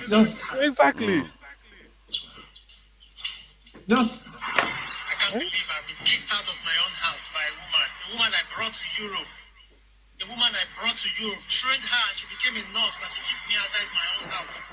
I'll go to court and I'll fight. Good luck with that. Just an argument they had the previous. You're not going to win in the UK or this in the America. You're not going to win. You don't win against the women. They just, according to him, they had an argument the previous day. And they wanted to talk to her about the argument. That was all. This thing is this, like you said this in Judean. I may be wrong, but this is an experience I had. While I was at Mansfield, an Indian invited me to his house. Hello, hold on. Breaking news. Say it was a skit. What's that? That video was a skit. Breaking news. Was a skit? It wasn't real. Yeah. So you see, Jude, you see, this, you know, Man, I don't know wow. whether to trust you again. Now, this kind of thing, you are. Why do you always bring this Yeah, but weird this don't happen. information that is not? But it happens. Jude, you need to check the Um, information you are sharing with people. hold on, guys. You Hold can't on. just bring information like that. They just sent it to me, right? Yeah, that Now, is as we were Nollywood, man. talking. You should have said it's Nollywood. Yes, But isn't it? oh God It's of it's mercy. make believe. Jude, do your due diligence a little bit before. But it's all right. But the truth is, things like that do happen in the West, where Of sometimes course, when it people will. go Yeah. overseas, you get kicked out of your house. It's a bit of a sad thing. But I just hope, you know, if people that do that, they don't know the bad thing, the kind of omen they are creating for themselves. It's not a very good thing to do. It's not a very And good then, omen. It's You see, the reason I decided to show so that I know, you see, like what he just said now that it's a skit. Because when I first watched it, I couldn't believe it. But then I said, okay, let me see whether anybody can have information about this, you know, about the authenticity before. So that's why I said, okay, let me show okay, it to that's you. why he shared So it. that Okay. we will, somebody will, you know, who probably knows about it, because attest to whether me, it's true to or me, not. it So it that it people appears wouldn't.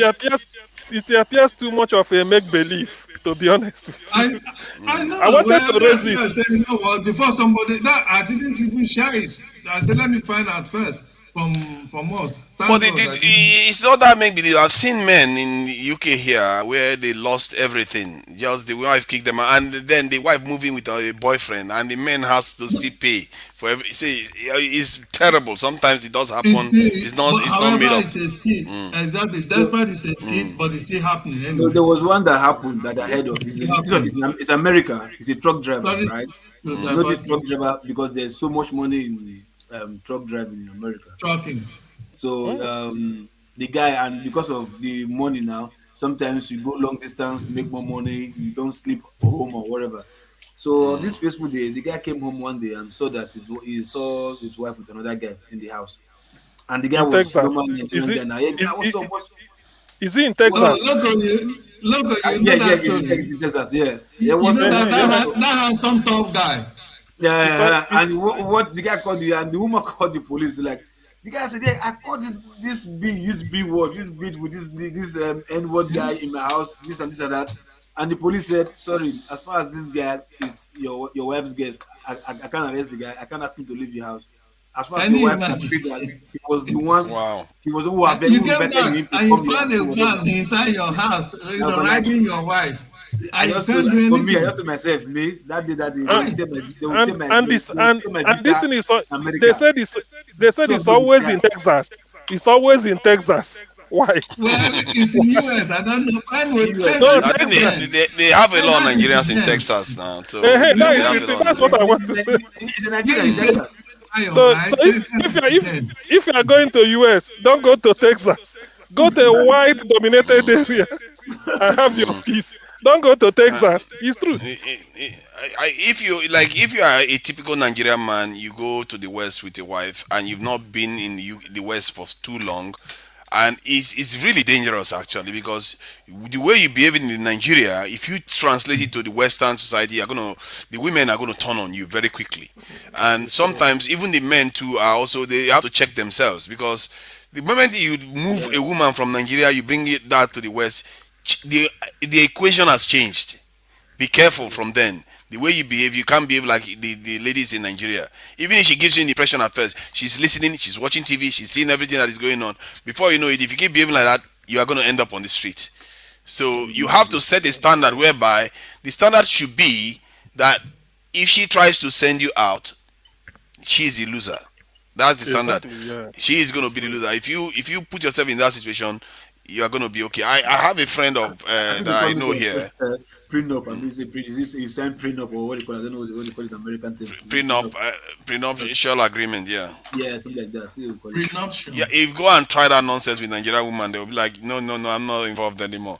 If you want to sign that, they're not going to take anything from you. They're not going to like that kind of marriage.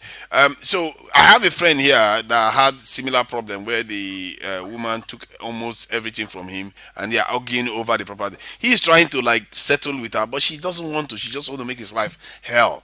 You see, sometimes these type of things it becomes so bitter that they waste a lot of money doing it, and they have a lot of money. Something that they could have easily settled. They are spending thousands or tens of thousands of pounds in court because the woman is angry about one thing or the other, and this lady earns a lot of money. I'm telling you, man, Nigerians, they work very, very hard here. They make a lot of money, but sometimes the reason why you don't see them, bringing stuff back home is because they are busy wasting it here doing things that they're not supposed to be doing, and it's not very healthy. And I really don't like seeing, our people. So I also think that when our people come here, there should be something or kind of organization that they can go to for help. There is nothing for them. Sorry, There's I don't mean to there's no divert like. us. So let us go to the topic we're doing. Oh, go move on, Jare. This one is serious. This one is really serious because we have so many thousands of Nigerians coming to the Broken UK. homes. Yeah, Broken and I am homes. telling you, if you go to the courts, all these family courts, you see many Nigerians there. If you go to anywhere that is negative in the UK, you see Nigerians are overrepresented. You don't Do want to be you seeing know? that. Okay, can I shock you? Do You you need know something to support them. in Yeah. California here this year? When was it? Is it this year or last year? Over 6,000 filed cases in court of divorce in court right now. For this year alone, well, how many? 2 months. I mean, 3 months, 2.5 months approximately. We have gone, and we have had such amount of cases that have been filed. How many are they Nigerians or just anybody? Well, mixture, not just Nigerians. It's really bad. Some of all the things that happen to our people here, I really feel bad for It's them. true. And I even see I do there feel was it. there was a Ghanaian woman too. This stuff happened to her. I was like, our embassies and our community, we don't have any support for our family members because many of them It's they come true. here with Nigerian attitude and they fall short of the It's true. system here. And you will see social It's true. services on their case, and they will be ripping the families apart, and nobody is there to support them. It's The only semblance of support is church. That's all. Look, That's all they have. it's true. why can't we hold this woman as in this one where you hold the office forever because that very like really call her and school her on how to really Oh do my her job. God, man, that woman! No, don't. That As in, woman, let don't that mention Yeah. that. If you mention that nobody, woman name, I she think triggers me. nobody's really talking to her. Nobody's really I call don't know. her. Like, come I here. really wish, like, if I go to Nigeria, I seek that woman out. Is she based in Nigeria? This is based in Nigeria now. Why would I really wish if You I go to see, Nigeria, I would seek her out and talk to her face to face. I used to like that woman a lot too You know, when I you, was in there's you Nigeria know, nothing because ahead. you know, she's a eh, very good journalist, Nothing ahead. right? But you one know, thing is that it's like probably, there's a demon that is in this government of Nigerian government or politics. Once The they enter, moment they you talk enter to there, your brain completely get twisted. In fact, it's like the demon you know, possess you you that know, you will no you know, longer think like a normal human being again. Honestly, look at Festus Kemu. you know, Festus Kemu sometimes before used to be one of the best lawyers I love in in Nigeria. marriage, But look in at him marriage, today. He's a caricature of a normal human being. in marriage and relationship, what works for one person may not work for the other. One old man told me this. He said, if you bring your wife from Africa, from Nigeria to this place, sit her down, let her understand that you people are here for a short time. You want to work hard to be able to establish something down Nigeria so that when you go back, you have a good life.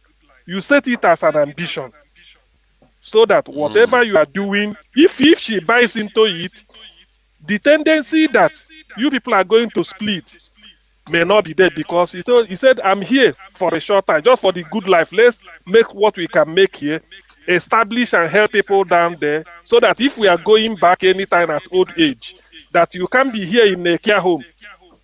You wouldn't like to be here in a care home at old age, just like me. So let us work hard, even if we get something down in Nigeria, so that with it we can then go back. If she buys into it, the tendency that two of you will be working towards a common goal is high. But if she comes and the first that this is the ultimate place, have the right, you may lose her. But And they can change their mind too. They can change their yes, mind. they can change their mind. I think Pardon? it go down to to the family, because I remember Yes, I it's was, still I part was of young. yes. I was young when I think my dad was saying this to somebody. I just overheard him. Like he said, if you want to get married, right, don't marry from a broken home where you are married to a lady where the father and the mother did not stay together. It was an advice that he said and stuck with me right from when I was young. You understand? So I think it starts with the family. You know, the way the mother Yeah. treats the father is the same way the daughter will treat you. There's no magic abuse about it, except it's just the divine intervention that somewhere along the line the girl was able to, get proper lecture on how to become a mature woman or wife or whatever. But if they are from broken home, that's why they will tell you your first role model is your parents before you get external influence from school and other stuff. So you see what you see what your mom do to your father. That's what you believe is done to men, your husband, your future husband, or your boyfriend, whatever. So I think it still starts from the family. So men should still be careful before they marry. Look at the family background. Look at how the dad is behaving. Look at how the mom It's is behaving. true. By the time you see It's that, true. you'll be able to project how the wife will become without even, Yes. You see, Sometimes local. is it not the It does environment though? it does not mean that the wife, if it's from a good home, like we said, he may come abroad. Situation may like to change him, but because he's from a good home, what she learned from the family is there. It stay forever. It exact. doesn't leave. That's what I'm saying. Because she's from a good home, there's a way you will talk to her. You say, look at, is it because you came abroad? Don't you know the family you come from? There's a way you talk. She will remember. She will recall. That's what I'm saying. It doesn't mean that once in a while she may like to stray, to go astray. But there's a way, even if it's the people talk to her anything, she will quickly retrace. So that's that. It depends on the deviation that has occurred. Because it depends. You see, what the West does is it misaligns the male and the female, the husband and wife in most cases, whereby if the wife has a different way of doing things, the husband has a different. Before you know it, they start having differences. And not to mention, if another woman or man gets involved in the relationship in the West, the way you treat it has to be different from the way you treat it in Nigeria. Because you try to treat it the way you treat it in Nigeria, you will be surprised. Because remember, they are telling them things. They are telling women you are allowed like men. You don't have to listen to that. Listen, and the community is not. You see, our community in the West is not as strong as, let's say, the Indian community or the Chinese community, that they really are overbearing, making sure that these things are enforced. So you will see a case whereby even if the woman is from a good background, the moment she goes to the West, she learns a thing or two. She has one friend or the other. The friend will be telling her, "Do what? Why are you doing this? Why are you doing it? Come on, get on with it." And she'll be looking at her friends. She will just turn on you. And if you are not aware of it, that's why the ultimate thing, the way I look at it is that if you are bringing women to the West, you have to treat them like somebody, just start from the beginning. Assume that this woman is in the West and she's like somebody that has been here for 10 years, and act accordingly. If you behave like somebody that is in the West and with a woman that is in the West that is deserving of having a partner, chances are that she's not going to leave you. You have to act at that level. Otherwise, she's just gonna say, "Oh, this guy is with me like I'm still in Nigeria." You're gonna see. I'm gonna show you, and before you do it, she'll find a way to show you. She's in the West. Then why will you go to Africa and pick somebody else? Why don't you pick somebody? Then don't leave. Don't bring her to the West, because that's why I say the environment changes them. It's not only their character. The moment they move into a different environment, you start seeing different behavior. And a lot of Nigerians fall for this big time. And again, what we tell you is that if he's the type that always tell you, I've been here since we haven't traveled home, let's visit home, at least spend some time at night. You know that yes, because such a person telling you, prompting you, he said you haven't. He said you have to save money this year. You have to save ticket. Let us save ticket. Let us go home. You've not been home for a long time since this. That is the thing. So he's trying because he's not planning to leave you. So that's why I want you to go home. And then you may tell her, that's where you now tell her, but we are planning to do something now. We have to save up. So such a person, she's not going to no go. matter. Exactly, she's not going to go. They don't go. You see, do you know how many people I know now? Was just thinking about while you were talking that I know their husbands have gone home. Even the ones that are from Jamaica, the husband are gone home, but the wife is still here in the UK for 20 years, 30 years. They will not leave because they've already have accustomed to this privilege that they have here. They don't want to go back and lose it. Yoruba women, they stay here. They don't go back again. I'm It's telling true. you, It's this is true. something I've seen. Because of this, the thing they get here is true. But some people will tell you, you see, that's why I'm saying if there is a reason why I want Nigeria to work, is because of this.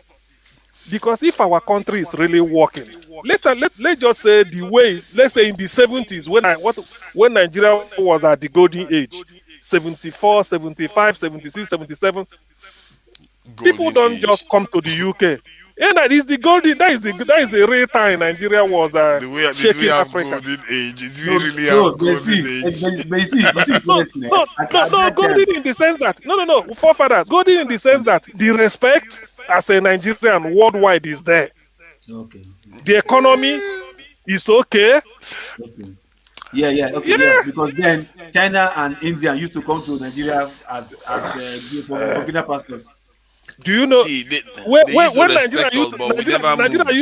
Nigeria used to supply judges to African countries, chief Yeah, judge, high court judge, professors of law. So that's what I'm saying. So then you coming to UK or America is just to take something, you go back. You go back. So it's not so that then the culture, Okay, everything, there's something I wanted to ask.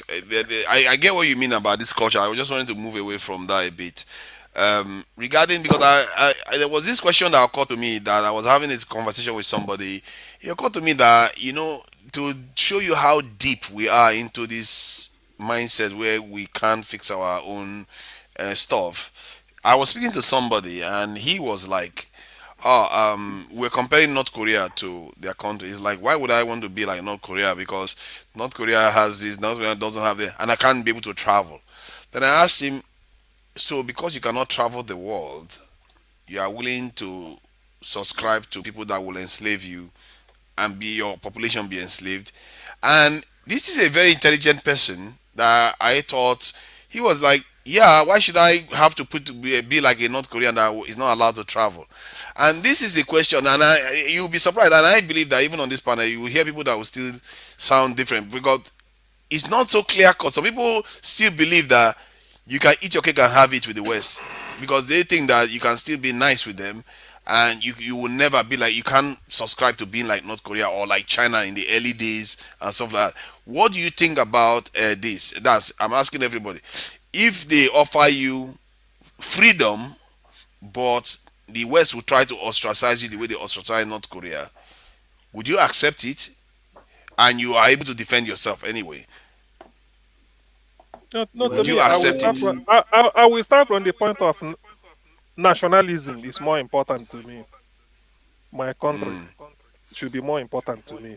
As long as it helps to give, because look, you are respected as a citizen of the country you come from. You might be the friendliest country to the world, but in terms of you can't stand your own. That you may think that, I mean, not really different. Say you are free anyway. Let me just use the word free, loosely or in any way. But at the end of the day, economically, politically, you are really not independent. That respect is not there. Why not be nationalistic? Your own country, do it the way you want. As long as you are yourself, forget about some people may measure you with their own standard, but deep down they will give you the respect. You see, But that's they an may not. interesting way to look at it. No, it's true. Yeah, it's true. It's true because they may say this is their own standard. You are not measuring up to their own standard, but by your own standard, you are happy and you are making it. Yeah. They will give you a respect. Because you are not dependent on them. You are more like a real sovereign nation in whatever it is. Sovereign nation. Yeah, The sovereignty you have, no matter how, is there. So I'm using North Korea because do you know why I say North Korea? North Korea, America will tell you, or China, or where they say they know where North Korea is, but they may not have need to engage them. In other words, North Korea is their own, and then they are bubbling. Even if you call it in a small bubble, they are happy with themselves and they are doing what they are doing. That their sovereignty, that their independence, they got it. But you are lost like you're a basket case. Although you can fly like a bird on the air all over the world, but invariably you are porous, you are nothing. So to them, you are nothing to them. You are nothing because you rely on them for advice. You are rely on them for this, and they can easily manipulate you because they've done it once and they worked.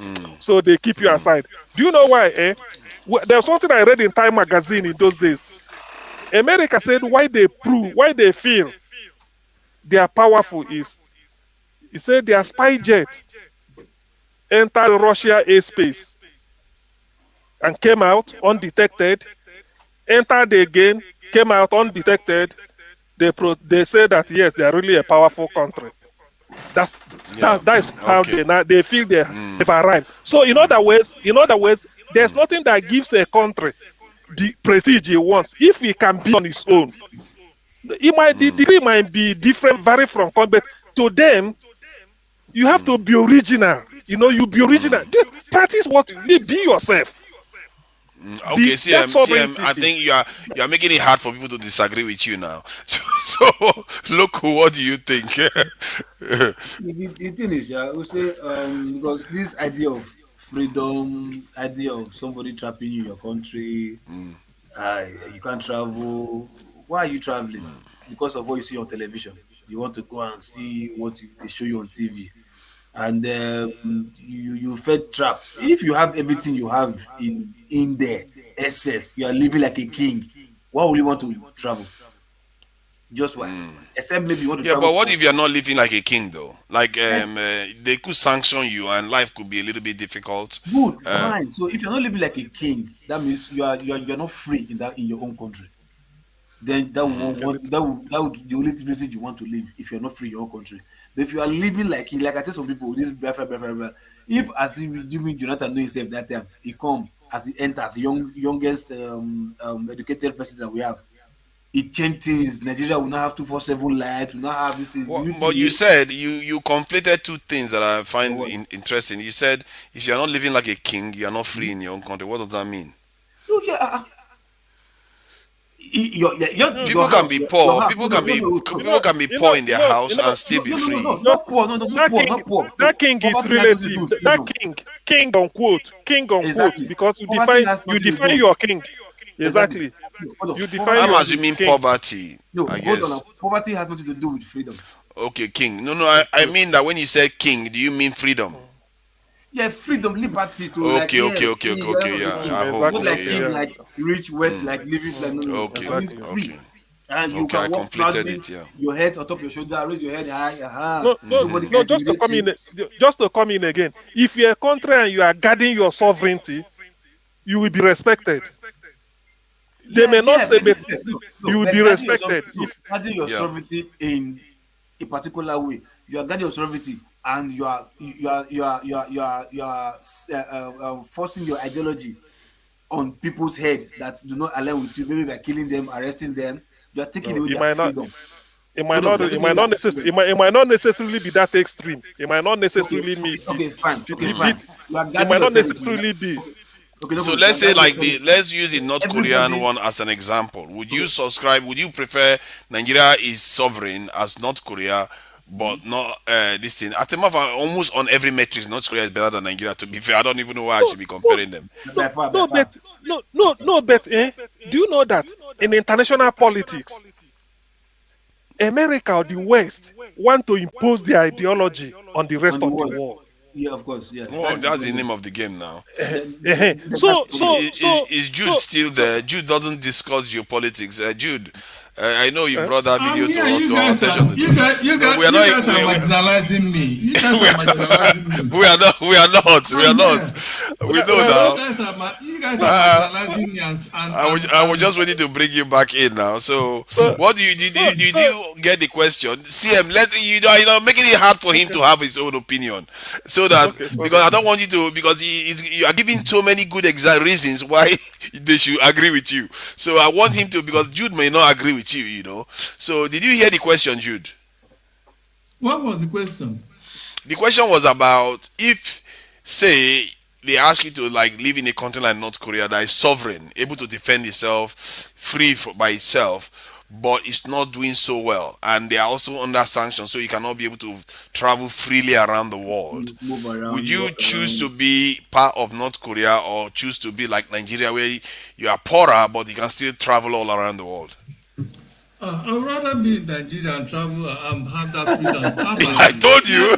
Even if you see, in as much as everyone in Nigeria is like, especially the masses, it's like we are all they're all in a concentration camp, right?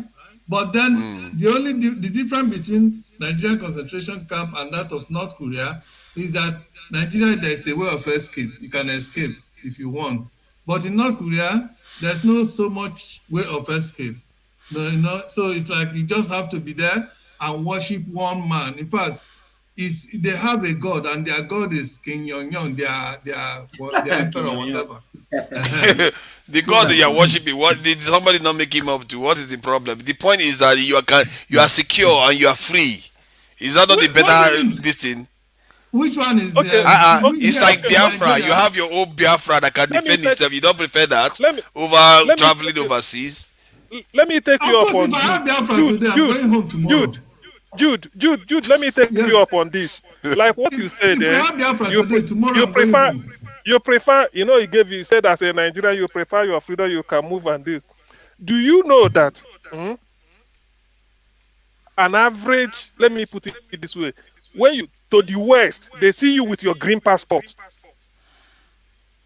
There's a way you are looked upon. We all know that because of our image. I understand, but it's still better than you guys compare to North Korea. You see that he prefers that. That is crazy. No. Stuff. I'm coming. I've not made I've not finished. Now, a North Korean somewhere, all they are putting across to an average citizen of North Korea, they are not holding him or her down for any offense. They're only talking about their political system, their country. That is a collective offense on them. But your own is that they are looking upon you the way the West are seeing you, like Nigerians are moving about. What actually is driving this people out of their country? There are hundreds of thousands every part of the world. I don't want to say whether you do Korea or nothing, but in North Korea, where they are, you may feel that they are trapped. But to them, there is a respect the world had for North Korea they may not have for Nigeria because of sovereignty. They feel that this exactly. They feel because that their sovereignty, they are guarding it.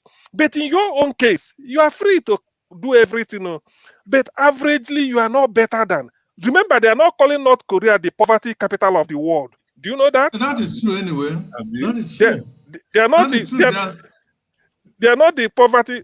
You are muted yourself, forefather. They are not the poverty capital of the world. Sorry. Let me just give some. Let me. Oh, they are quite corrupt. They want to be. Let me give you some metrics from North Korea. Nigeria is ranked number 1 in all of this evil thing in the world. See, hold on now. Let me give you some metrics from North Korea. North Korea, they have the life expectancy in North Korea is about 73, 74 years. Life expectancy is even higher than us. Why in Nigeria is 50 something? Literacy rate 100% literacy rate. Why Nigeria nothing close to that? So almost every metrics, if you look at it, they are doing better than Nigeria. So, but at the core of it is their independence. That's at the core of it. Exactly. That is sovereignty we are talking about. That is their sovereignty. Okay. Juden, do you know that freedom? Let me put it this way. That it is true that you have freedom to move, but do you know why Nigerians really move? Is it not because of hardship? It's because of hardship now. Is it not because of hardship? So exactly, majority. But the North Koreans, because look at the literacy rate 100%.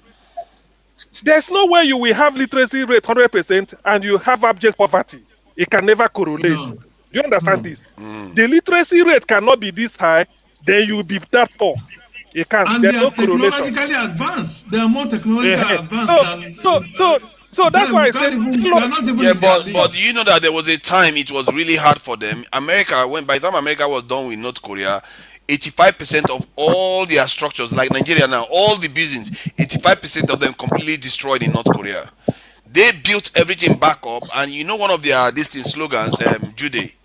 You know what are those slogans? That they are willing to chew grass than to bow down to the US. So they went through all that to build what they've got. But the question I'm asking you is that you are saying that you would rather have enjoyment, that's ability to travel freely now, but you are not willing to do in other words, you're not willing to do the hard work that they did to get themselves to this point. You see what I mean? Why were they able to do that to get to the point? And this is a very interesting question, because many Africans like to think that, oh, we want to do our own thing, we want to do our own thing, but they don't want to do the hard work. That is the difference. They don't want to go through the difficulty that it needs to get to where they need to get to. They would rather have that easy life, travel overseas, and enjoy the perks of this thing, being able to travel around, instead of being willing to do the hard work to progress. So, Jude, what do you think about that? Because they didn't get it easy at first. As a matter of fact, even America has sanctioned them for decades now. And yet, look at them today. They worked hard to get themselves here. They didn't need America to do that. They did it themselves. Remember, it's leadership. Okay? Remember, they have, yes, even if I don't like the dictatorship of the dictatorial system that they practice there, but then the leadership they have was able to set the pace, and everybody fell in line. You know, the leader showed them a vision, and every one of them came to that vision and pursue it. But we have visionless leaders in Nigeria and in Africa at large. You see, this brings me to my next question. You see, what got them focused was that they saw their country being destroyed by America. 85% of their structures being destroyed, bombs being dropped. So they saw it physically, and they were alive when some of those people were still alive today. So yes, they were able to see the enemy. But Nigerians, it's harder for our leaders to marshal us because we don't see the enemy. You see why it is very, very hard for us. It takes a lot of knowledge and education of our people to do that, and nobody is doing that education. Nobody's telling our people that, you know what, we need to get our act together. Is to avoid part of what America did to them before, right? That they kind of devote almost all their resources in building nuclear weapons as a deterrent to any country. Missiles, everything, yes. They have, in fact, the missile they have, I don't even know. Honestly, I don't know. It's so many. It's just so many. They've just been building the missiles. And that is giving teeth to their sovereignty. Exactly. That's you what. can't mess with them. Give it because as a country, they expect, because I believe that the West will respect you. The West will give you a respect. Of course, if they will they respect feel that you more. there's some measure of authority you exude in world politics. They may disagree with you, but they will give you that respect, knowing that yes, at least they know you are there. Yeah. But in our own case is that for 60 years we are still beggarly. We run to their country on individual. Did you know what I saw on TV today that is so disgusting? I think it was on this in Arise News. This banker guy came and talked about World Bank, and he talked about how their economic policies towards Africa wasn't good. He even talked about the political economic hitman. This guy talked about it on Arise TV. Then guess what he had advised the next president of Nigeria to do? Go straight in and work with the World Bank. It's like, who are these people? Like, you just said you know about the economic hitman. If anybody watched that documentary, you want to run the other direction. But yet, he says, go straight to them again. It's like, this is what they never learn. And they keep miseducating our people constantly. And this is something that, we need to be picking up on. That this is what is going on. This is why our country, we don't move forward. Because this will come along and make people think that the World Bank mean well for us. IMF wants to help us. No, they are not there to help you. They are there to help themselves. Whenever they give you loan, they will tell you not to recruit. They will tell you not to do this. And most of the money ends up in their pocket anyway.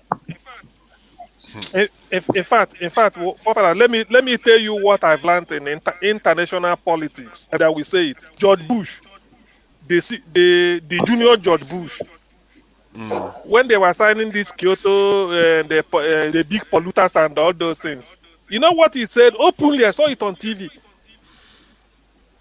He said, I can never sign any agreement that will put Americans out of work. Oh.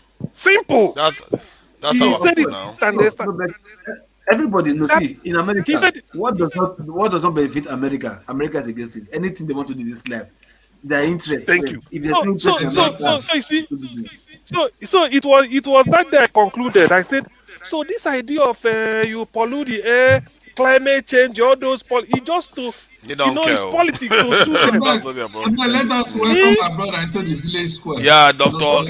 Emezie Daniels. So Dr. Emezie is in the house. Are you a medical doctor or you are a doctor of philosophy? No, medical because it's spell and fully. So now medical doctor. I think forefather needs some injection, doctor. Don't buy this. This is the one that wants to travel. He doesn't want independence. See, doctor, go ahead. His forefather is suffering from a problem. You see, to be honest with you, that's why I said, that's why I said, this Western world, if they give you a pill, a tablet to swallow, insofar that you see that, look, if you say no, you stand by no. Because for George Bush to say that, it was Obama that came, politics started signing. George Bush said he would never sign it, and he didn't sign it throughout his time. So, and heavens didn't fall. Because he was particular, he said if we do it, they reduce their production or whatever. He said, no, it will put the Americans out of job. I would never do it. So why can't our people say, if World Bank give you conditionalities, we give you this, but you reduce your civil servants, you reduce this, you will tell them no. We don't even need their money. Have you even done the math? Some of the money we borrow from them, we don't need it. If you what they call the whip round, they call it whip round in this here in the UK. When they say, oh, everybody donate money. If Nigerian government said, okay, we as a community, we want to do this, let's donate money to do something, we will be able to raise the same money. I don't know why we keep borrowing money from these people. The amount we borrow from them is not worth it. Do you remember when Jonathan was contesting with when Jonathan was contesting with Buhari, the first Buhari election? What was John Kerry doing in what's it called in Nigeria every time, flying Abuja up and down? What was he doing? Interest. So they will always tell you, no problem, we will give you the money for security, give you the money for health, give you the money to fight malaria, give the money to do all these things. They never give you money for security. They never do that. That's the one they never give. Can I tell you guys something? Right? At least they get for foreign aid for security, maybe for UN. Do you know? Just enough to keep you alive. That's not the reason. Guys, let me say this, guys. The simple reason why a country like Nigeria borrows money is because of corruption of the wicked leaders. If we have good leadership in Nigeria, Nigeria will be one of those countries that should be borrowing money to countries, not we going to borrow. We have been lending money to countries. But you just said it yourself now. See, Jude, you just said it yourself. You don't want to go through the hardship. See, Jude, you don't want to go through the hardship to get to the good side. If you think this thing is going to be easy, talk about hardship, I don't understand what do you mean by hardship? Because if your government are telling you now, every month you bring £50 from $50 from America, donate it to this thing, would you agree to do that? No, you will refuse. Donate it to Nigeria, so that we can use it to start building our infrastructure. For the way you're using our terms, I don't understand. I'm asking you a straight question. Would you do that? Do you know what you will refuse. Am I going to donate money to Nigeria because Nigeria doesn't have money or what? Exactly. Do you know? Because we don't actually. You know, Jesus Christ, we no. Ask CM. We've done the calculations before. Nigeria is broke right now. We've done the calculation before. Because of what? Is Nigeria broke because they don't have money? Nigeria is broke because the leaders have stolen all the money. Wait. When you say broke, when you say somebody is broke with cash or broke with assets? Is it broke with cash? Broke with cash. Because if you do the calculation from our oil, and even if one drop of oil is not stolen, it's still not enough. We don't even have enough money. Okay, wait, hold on. Jesus Christ, are you kidding only me? oil that we can sell? Oil, gas, all of them. None of them is still enough to fund our economy properly. None of that. Listen to this. The people, we are not tapping into the people. That's the problem. We are not doing value-added manufacturing, and that is what is killing the country. We don't need all those, guys. We don't need all those. Okay, you tell me where we are going to get the money today. Throughout last year, right, a tune of almost 700,000 barrel of oil were being stolen. In a day, calculate it how much it is with the current. I've done the calculation. Even if in a month, in a month, they are stealing. In a month, our leaders are stealing $2.something billion worth of barrel of oil. Okay, the one they are stealing. How much is Nigerian? Now, how much is Nigerian budget for each month? Tell me, how much is Nigerian budget as a country? Our budget each month. How much is our budget? Is Nigerian budget each month up to $2.something billion? Let's say $2 billion a month. No, I think it's just about Nigerian national budget. Only 700,000 barrels that are being stolen, which they themselves recorded. They told us that this is what that is being stolen. And then our Nigerian what is it called? Nigerian monthly budget. If you break it down, their monthly budget as a country is not up to, or let's say, $2 billion. Right now, imagine the ones that are being sold, which nobody accounts for that, right? Listen, Nigeria is able to fund. Jude, calm down. You just said Nigeria's monthly budget is $2 billion. I said, let's say it's $2 billion, right? Okay, and let's just say it's $2 billion. The barrel of oil that is being stolen every month, if you calculate every day, in a calm month, calm down. I just want you to understand the magnitude of what we are dealing with here. Do you know the UK spends over $1 trillion every year on its economy? Trillion, not billion. $1 trillion. In other words, 1,000 billion. The UK. 1,000 billion. The UK economy. The UK economy, they spend that much. I think up to £1 trillion. So if you are no hold on now. That's what, so you understand the scale of the gap that we are living in. So don't be surprised your country is suffering when they are spending about $3 billion, $4 billion per month. My brother, wait, you can't compare things like that. Okay, an average doctor in UK, how much does he earn? UK is wasting money. UK is wasting money. It's true. No, I agree that UK is wasting money. But when you look at the scale, we are talking about 10, 20 times scale here. We are not talking about 2 or 3. And this is a smaller population country. Jude, are you aware that in Nigeria, right? Nigeria has the highest cost of road construction in the world. Are you aware? Yes, recently they started doing that recently. Even the money to run governance.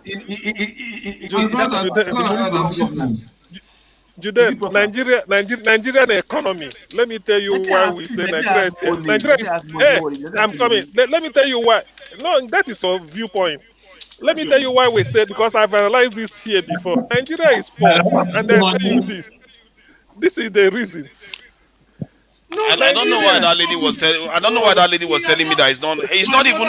Hold on. I want to correct you. Hold on, now, Julia. No, I want to correct you something. It's not even 1 trillion. This in pound. It's 1 trillion pounds. In other words, if it's in dollars, it's 1.2 to 1.3 trillion dollars. Look, I'm looking at it right now. The UK annual spending. Okay. That is not anywhere close to what Nigeria spends. And you think you're not poor? Just agree to wasting money. This is the point I want to make. I want people to take it from there. I want to put Nigerian population at 200 million. I don't want to let through whether good or bad. Let's say 200 million. You cannot be 200 million and not be productive. You believe in running the economy. Oil price goes like this. And is the oil we have? Is it only oil It's we an have? instrument. Exactly. It's No, not hold on, I'm coming. we have. But that I'm is the only coming one now. we are tapping into That is, now. no, It's listen. the only one we are tapping into. We are not tapping into Listen. anything else. That's the I'm problem. coming. Why are we not tapping Jude, into I just told you to because be of donating. Jude, I corruption? just told you to be donating $50. You refuse. I said Why would I we should tap. donate? We If I should don't tap donate, into if you. Nigeria is We have to insolvent. tap into you, Jude. We have to tap Wait, into our Oh people. God. You refuse. That's the problem. You wait, wonder why your wait, country is poor. wait, You refuse. wait, No, wait, Nigeria is wait. not poor at all. The You money see, to run let me tell government you why alone. now. I'm trying to explain to you. Okay, Oil, go on. oil. That's what they call oil politics. Oil is the way it is volatile. This is the graph. You can't continue having it. Nigeria has no production base for a population of 200 million. No manufacturing base. You are not rich. You are not. You are No, I not can rich understand with it your in that population. country. No, I Yes, can understand it, but you don't with produce. It's that you don't even understand the point I'm making. no, Jude, the way CM, Nigeria, you can't run. you're not You can't. I'm understanding my coming. point. I do. No, You can't run an economy based on what you take out of the. What is happening? no, I'm No, showing you now. So we see let's see the expenditure other countries are spending, and let's check Nigeria, UK, Nigeria. This is UK. I hope Jude, you are seeing the evidence. I provided you there. Then look at the Nigerian one. Then let's see Nigeria annual this thing government spending. Look at that. Just look at that, and you wonder why your country is suffering. Expenditure, how much? Expenditure in billion It's naira. making us even look bad. Billion naira. 7 billion. I hope it's not 7. That can't be right. I think they mean $7 billion. It can't be right. Oh yeah, 70 billion naira, which means about equivalent to around 10 billion or so. It's This is not seven. dollars or so. No, I No, think. you see I think 7,000. I'm You seeing see 7 7 7,300. trillion. It's 7 trillion. Yeah, it's 7 That is trillion. 7 Yeah. trillion. 7 point. trillion.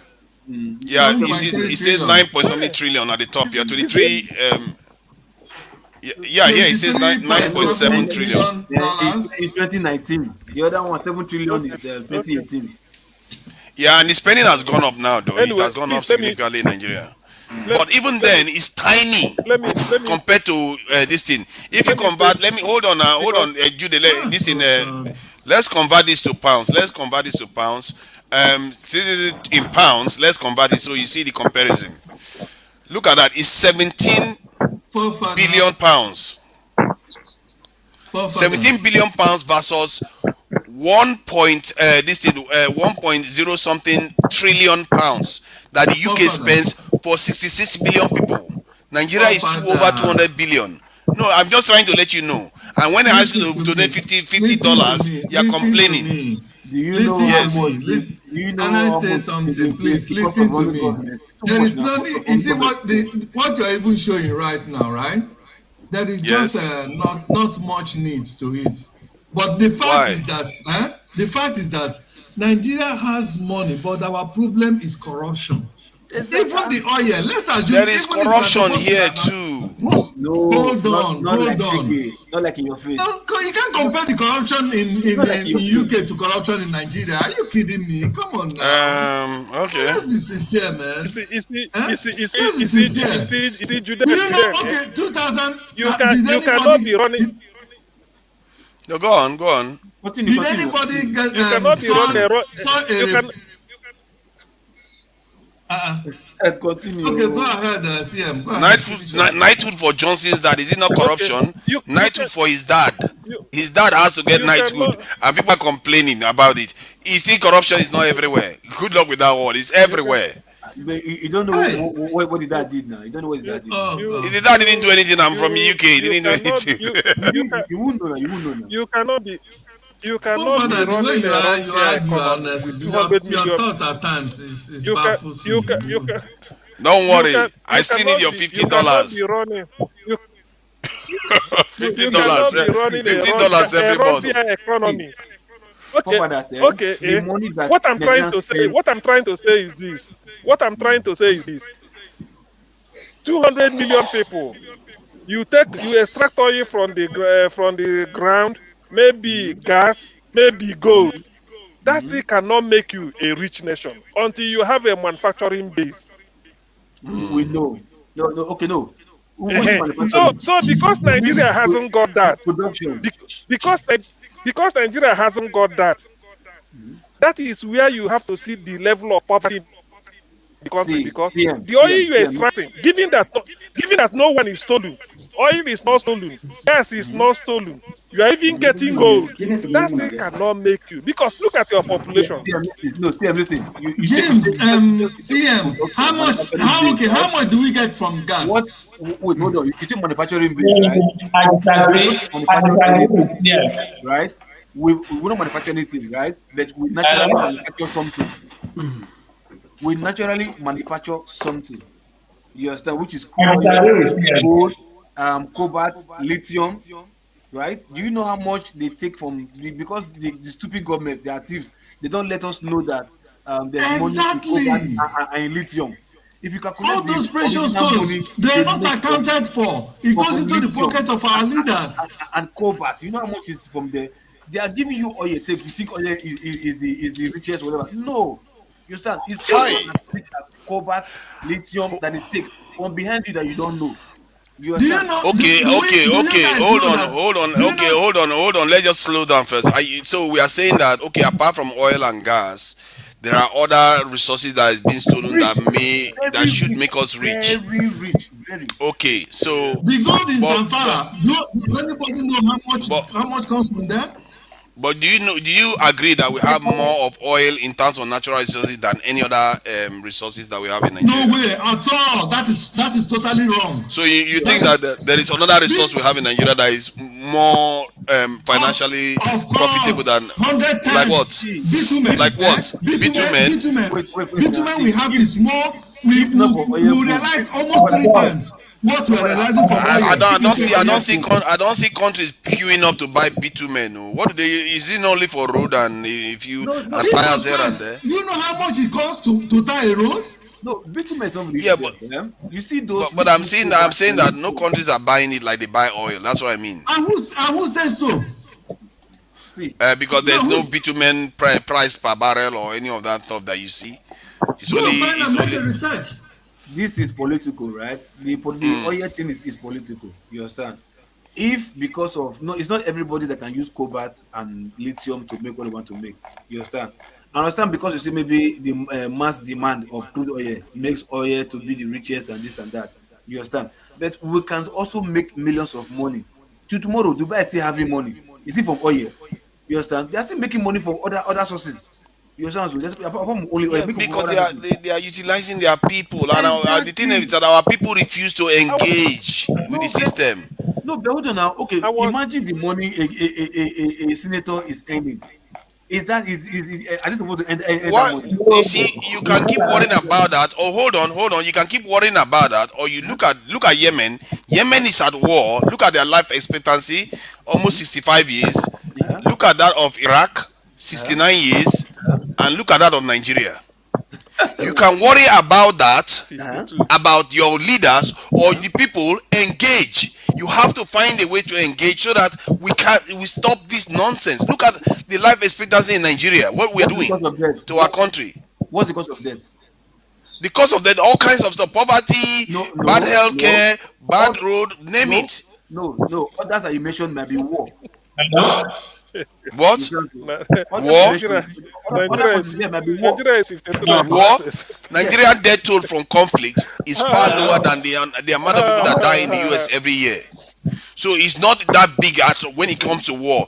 The Nigerian death toll for conflict is less than the number of people that die from gun violence in the US every Hello? year. So it's not the reason why this number is this. This takes millions of people to create No, these numbers. no. That's something that our own might be sickness. That's what I'm saying. I'm not saying war. Not even killing. Like In other words, we don't have good health care, isn't it? How is it exactly. that a country in war, Yemen is at war, Mm-hmm. has a higher life expectancy than Nigeria? That's what I'm saying now. Is because sickness kill more people, you understand, than war. Oh, sickness, okay. But Sickness kill when more you're at people than war. war, you don't Yeah. get good hospitals. When you're at war, you should die more from sickness, like No, kwashoko, like no, no. no. Did you know what happened in the Civil War? When you The say civil war in Nigeria, millions died. when you say war, we are fighting. One might be dying every day, or no death a day, or something like that. But in No, Nigeria, no, no, thousands die but daily. no, but no, no. What you forgot is that during war, all your infrastructure are a target. They can bomb hospital, Exactly. bomb everything Okay, if there's no okay, health care. fine. So And they under still war, manage to live everything is 12 a years target, longer than including Nigerians. food. Jesus Christ, this is a problem. No, let's ask the doctor here. The doctor needs to contribute to this because this is life and death situation here. Doctor, are you there? Is there? So what is going on here? How can you explain this, that the country that is at war has a life expectancy that is 12 years higher than that of Nigeria? Did you hear the question? Yeah. See, how is it that the country that is at When we war? talk about life expectancy, different things. Yeah, of course, I heard it. I heard the question. Yeah. Okay, go ahead. I think it's delayed, but go ahead.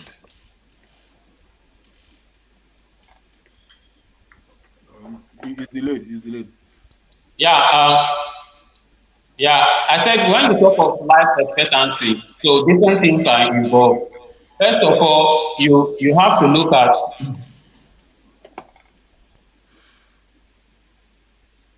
Why is this thing having echo? I don't know. what we call infant mortality. So infant mortality. Can you hear me? Yeah, we can hear you.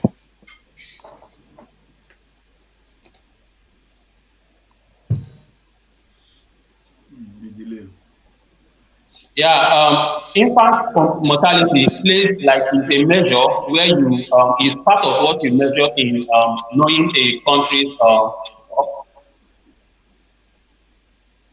Put up what forefathers put up infant mortality according to countries. Let's see. Put up infant mortality. If you can. life expectancy. Put up Mortality. infant mortality rate. Yeah, so Yeah, yeah, go ahead. I think Okay. you know what? Maybe according to countries. So let's see whether they list them. Yep. I think they probably have quite a lot of them in Sierra Leone. Nigeria.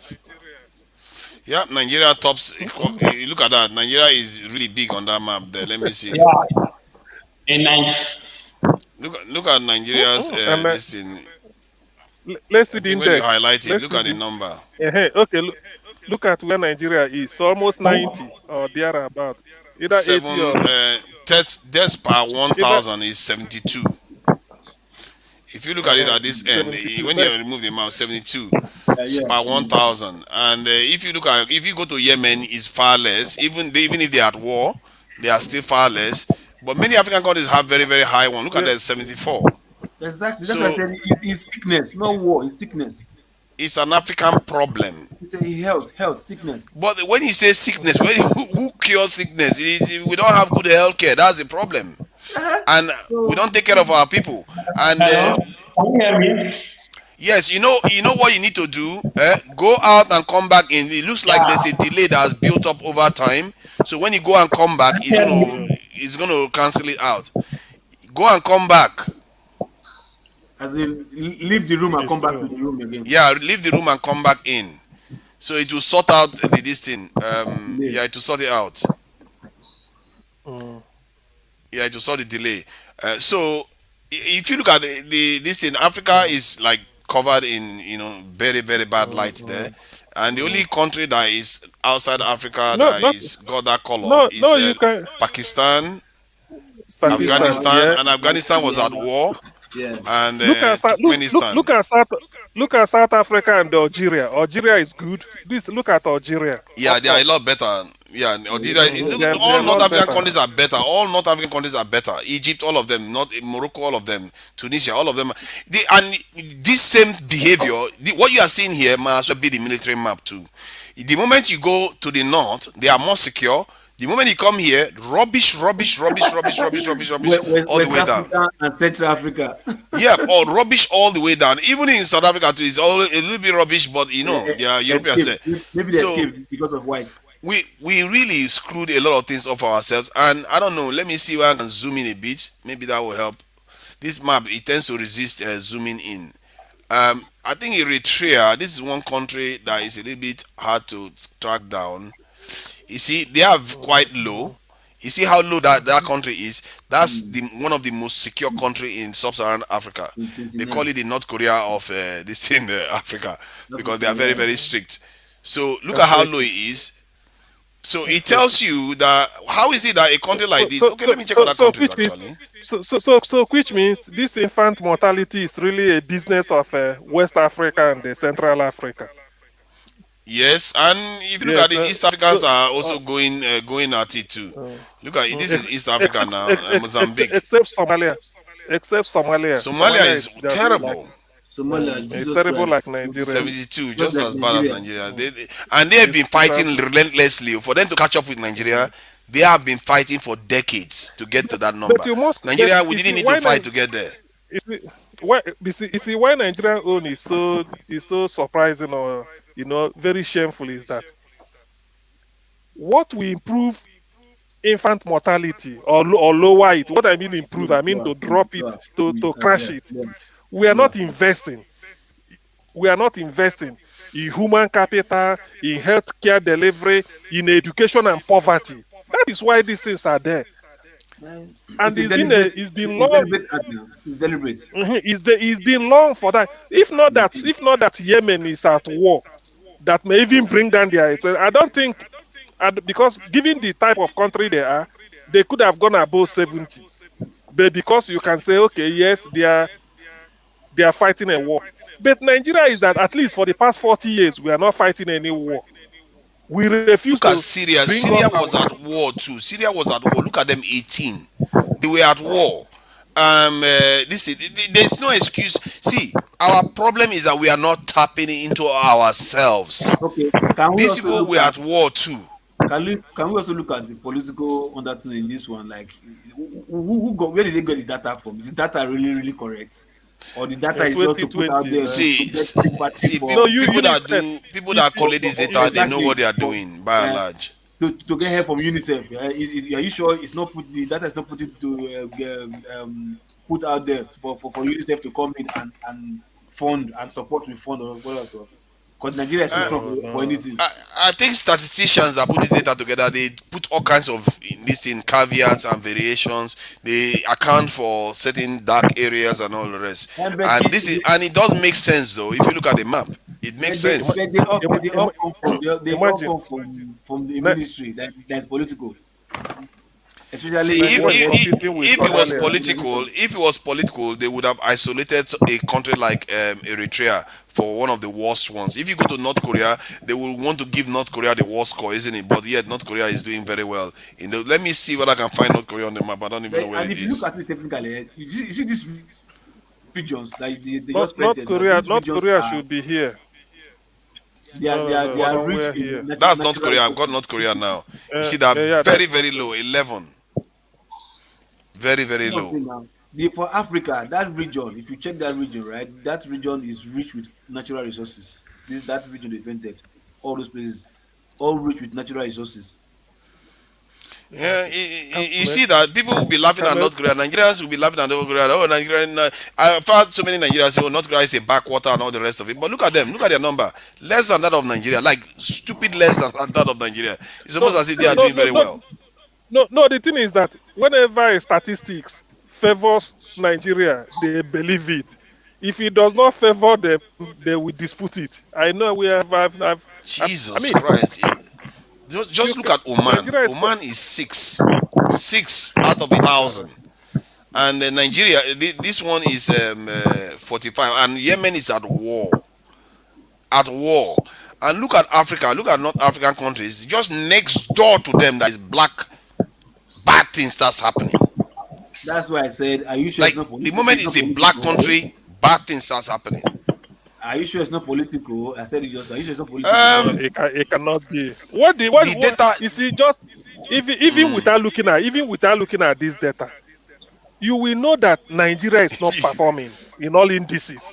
Human development, we are not. Let's leave Nigeria now. Let's look at neighboring countries now. Like I said, that this region are regions that are rich with mineral resources, natural mineral resources. Look at Ghana. Look at Ghana. Ghana is Just put quite your low, hold on. actually. It's quite low. That's what I'm saying. Okay, they look at Senegal or Gambia. You see, at the Gambia age. too is quite. Senegal too is quite low.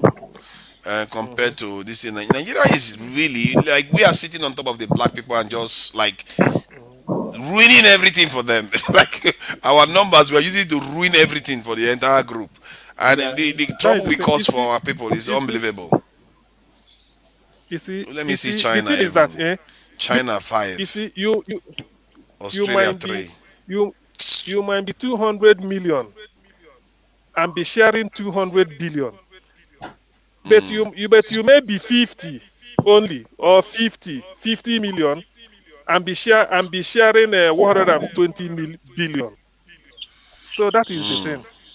It is not that Nigerians believe that because you tap oil, you tap gas, maybe all these minerals. That is not what we make. You have to have a production manufacturing base.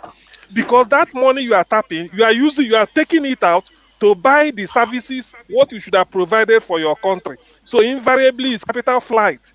That doesn't make you rich as a country. You also need a population that is adding paying into the system to build infrastructure. The population is not paying into it. Until you give your population education, skill, good healthcare, that is when you transform them from population to human. Sort of like what they call it, human. You not call them. What is it? There's a economic term they use. So until you give people skill, they are not yet productive. It's not like HTI. Until you give them skill. So in Nigeria, we just have people without skill. That's why we don't contribute per capita. Yes. This money I'm talking about. What is this money used for? This budget. What is it used for? Apart from salary, what is it used for? You see, look. Nigerian budget, you're asking. US one is going to blow the charts. Exactly. You see, no complete answer. You see?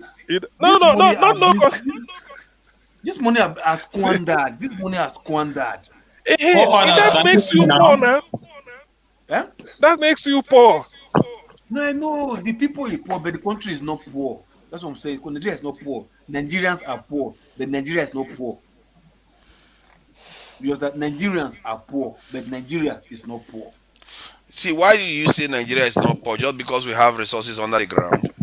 No, hold on. See, okay. Now let's do it like this, right? Your father is a rich man, but you trip to school. Is your family poor? No. No, the way you conquer poverty. That is not the case for Nigeria. Nigeria, just because we have natural resources under the ground doesn't make us rich. Exactly. Remember when we were looking at North Korea, they said the literacy level is 100%, isn't it?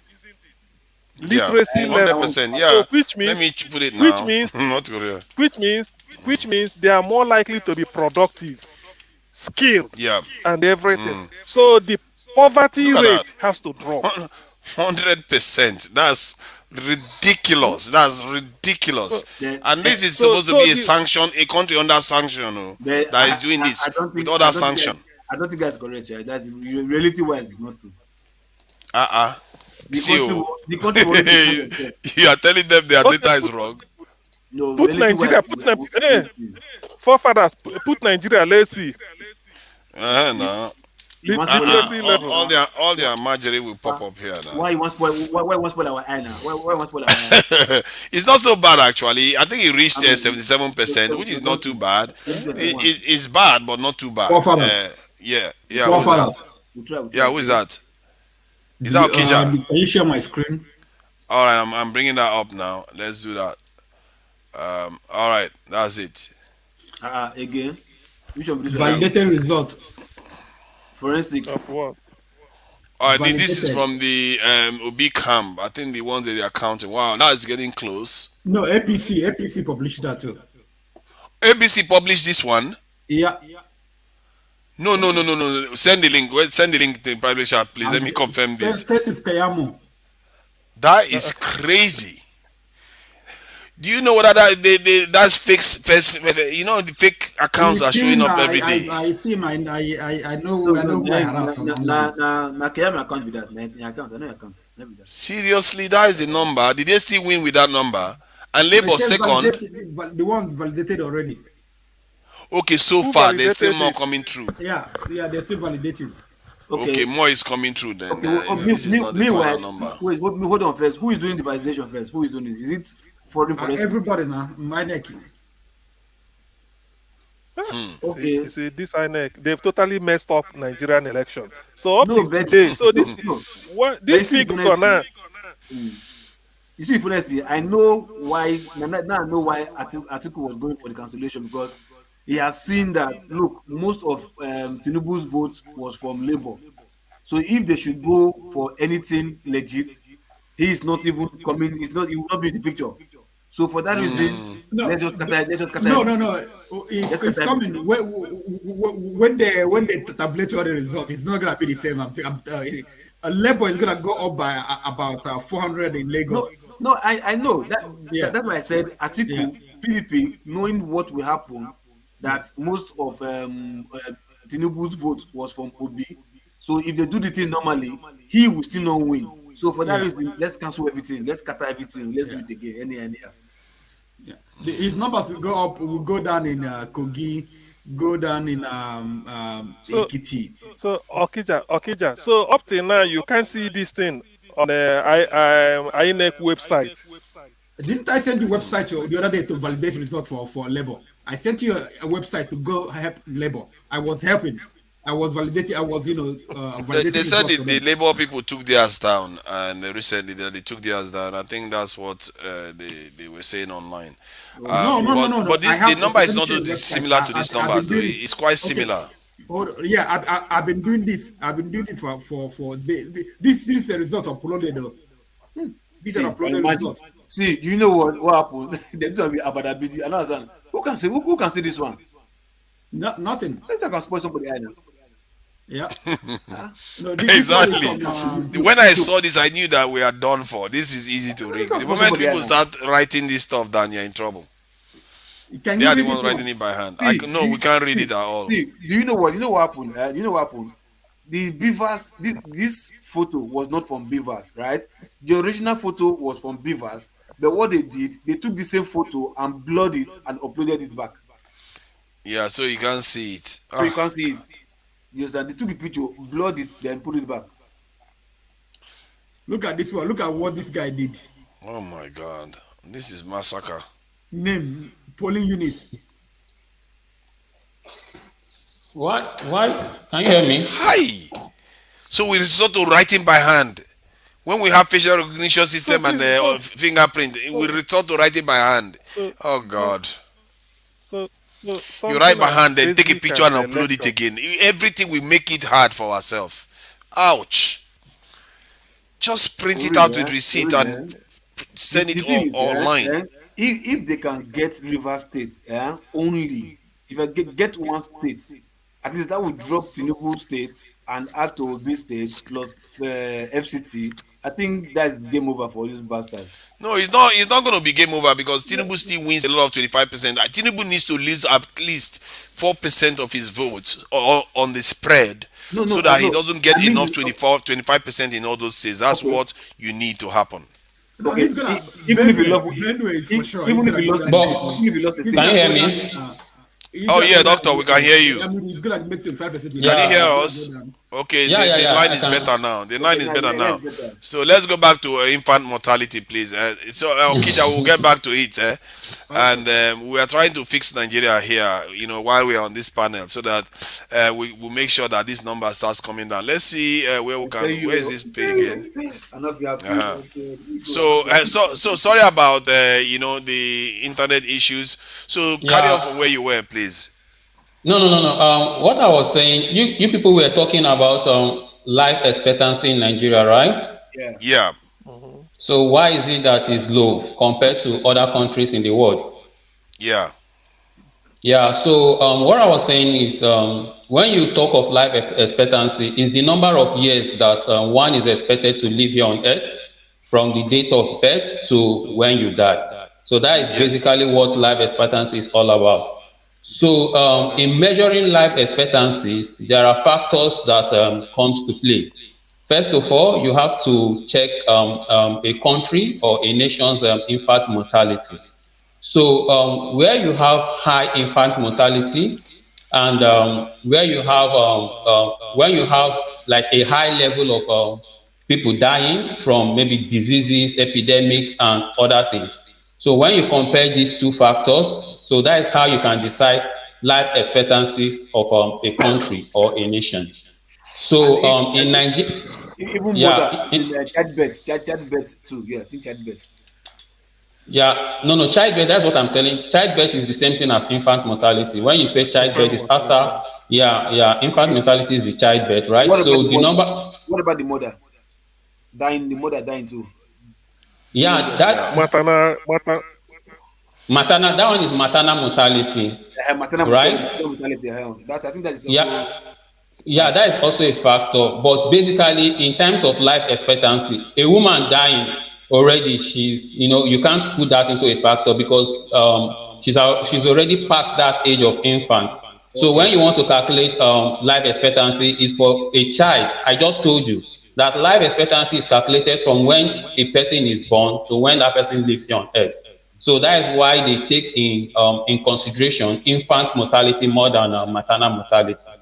I hope that Yeah, is clear. but maternal mortality should be equally add to that because I assume that it's a spread of on average how long everybody lives. Let's say you have 10 people born each year. Some of them, die Okay. at the age of 1, while others die at the age of 5, and others at the age Okay. of 6. Then the average will be somewhere around 4.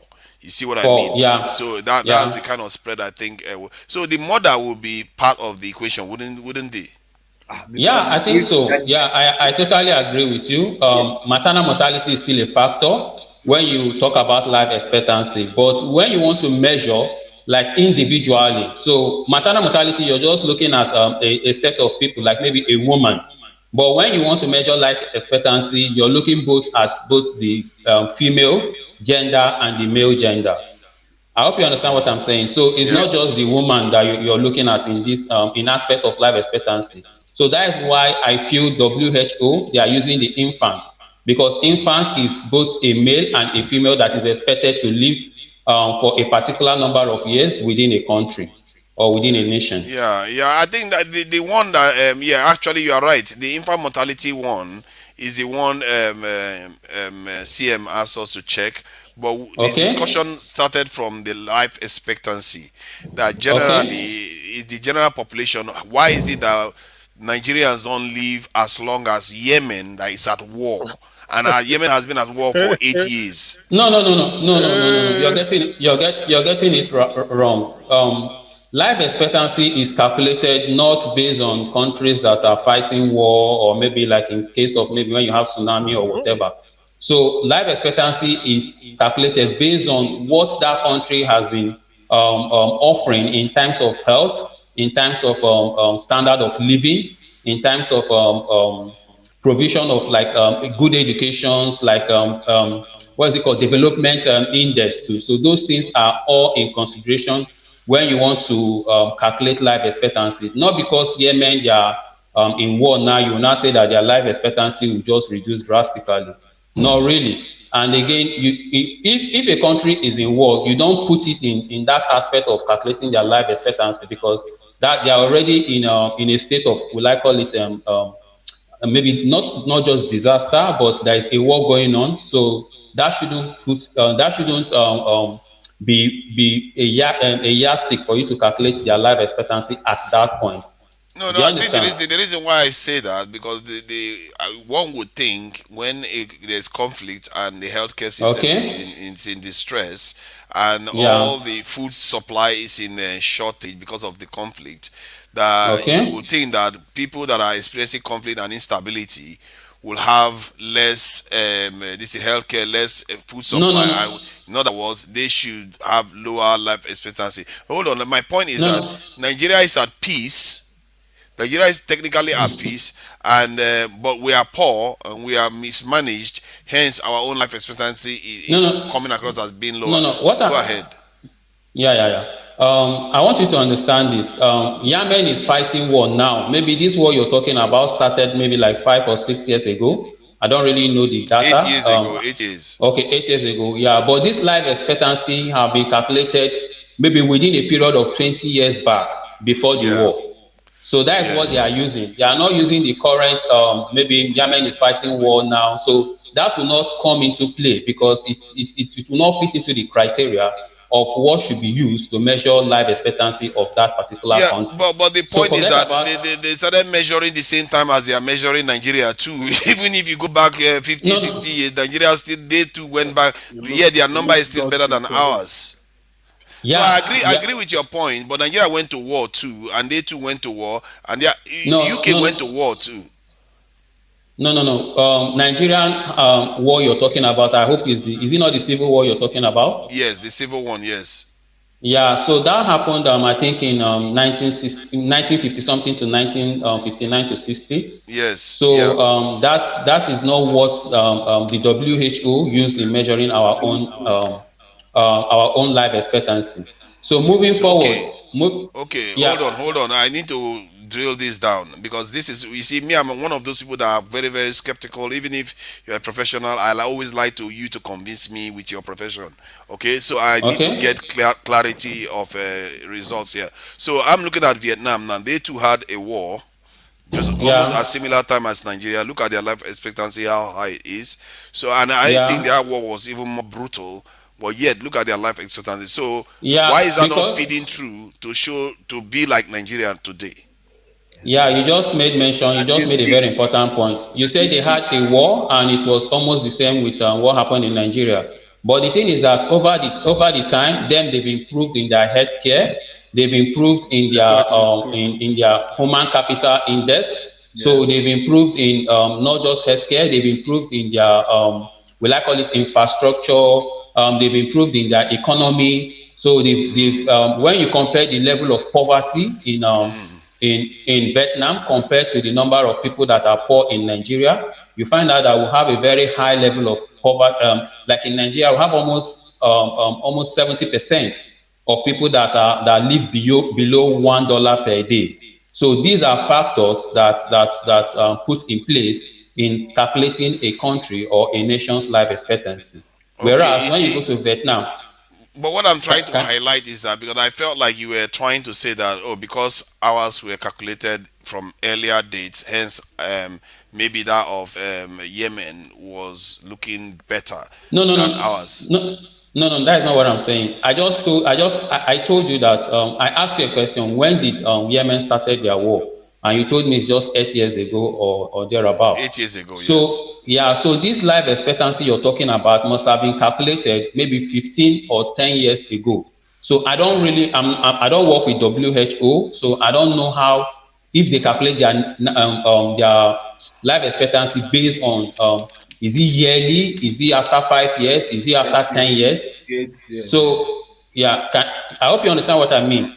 So there should be a duration where that they used in calculating each country's life expectancy. So this one you're putting up now is as of Somalia. 2020. Right? Somalia, they've been at war for more than 20 years or so. Yeah, so you see, because they've been at war for a long period of time, so it has affected their life expectancy in general. Because of so I think in Somalia, and they will be having what we call large number of people that are poor, and they will be, and their healthcare system will be at a very bad state. So this cumulatively affected their life expectancy, because you just said it now, they've been at war for 20-something years. So compared to Yemen, which have been at war for just like 8 or 7 years, so their life expectancy should be better compared to Somalia. I hope you understand. I hope you're getting my point. Oh Yes, yeah, yes. yeah, So because in a nutshell, they had a bit of peaceful period before this time of Somalia, but one could Okay. look at it and just say 20 years of war versus 8 years of war. What did you expect? 20 years of war will have a little No, no, bit no. more impact. No, no. But You It's see, not like even that. Can, even yeah, even even if okay, yeah. Continue. Somebody was about I saying don't okay, think something. okay, yeah, see, I I was don't saying think it's it's me. So really I said, the hospital. I even don't. if you come out of war, if you did not improve your healthcare Yeah, facilities exactly, and other indices, exactly. your life Exactly. Yeah, expectancy might even be exactly. going down. So that is the Down. problem with Yeah, oh exactly no, the problem with that. Nigeria is that Yeah, Nigeria never it's invested more in than 30 years anything. actually. The Somali war is more than 30 yeah. years. No, Oh Okay, yeah, okay. You see.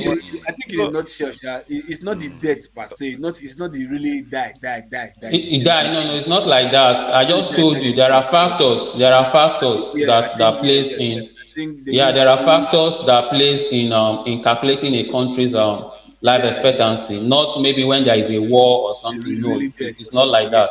So I just No, told you about hold on. I think you are.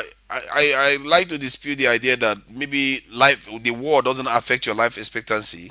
it does. Not that it doesn't. Like no, no, no, no. it You It, don't. does. You're not We getting agree. it. because he No, just it said does maybe in if a there is a way. war, that he said maybe if there's a war, it doesn't affect your life expectancy. That's why I felt No, like that. no. What I yeah, mean is when there is a war, you will not use because there is a war to only calculate war to those judge. people's to judge Ah, those people's life expectancy at that point. I yeah, hope you yeah, understand what I mean. I understand. Yeah.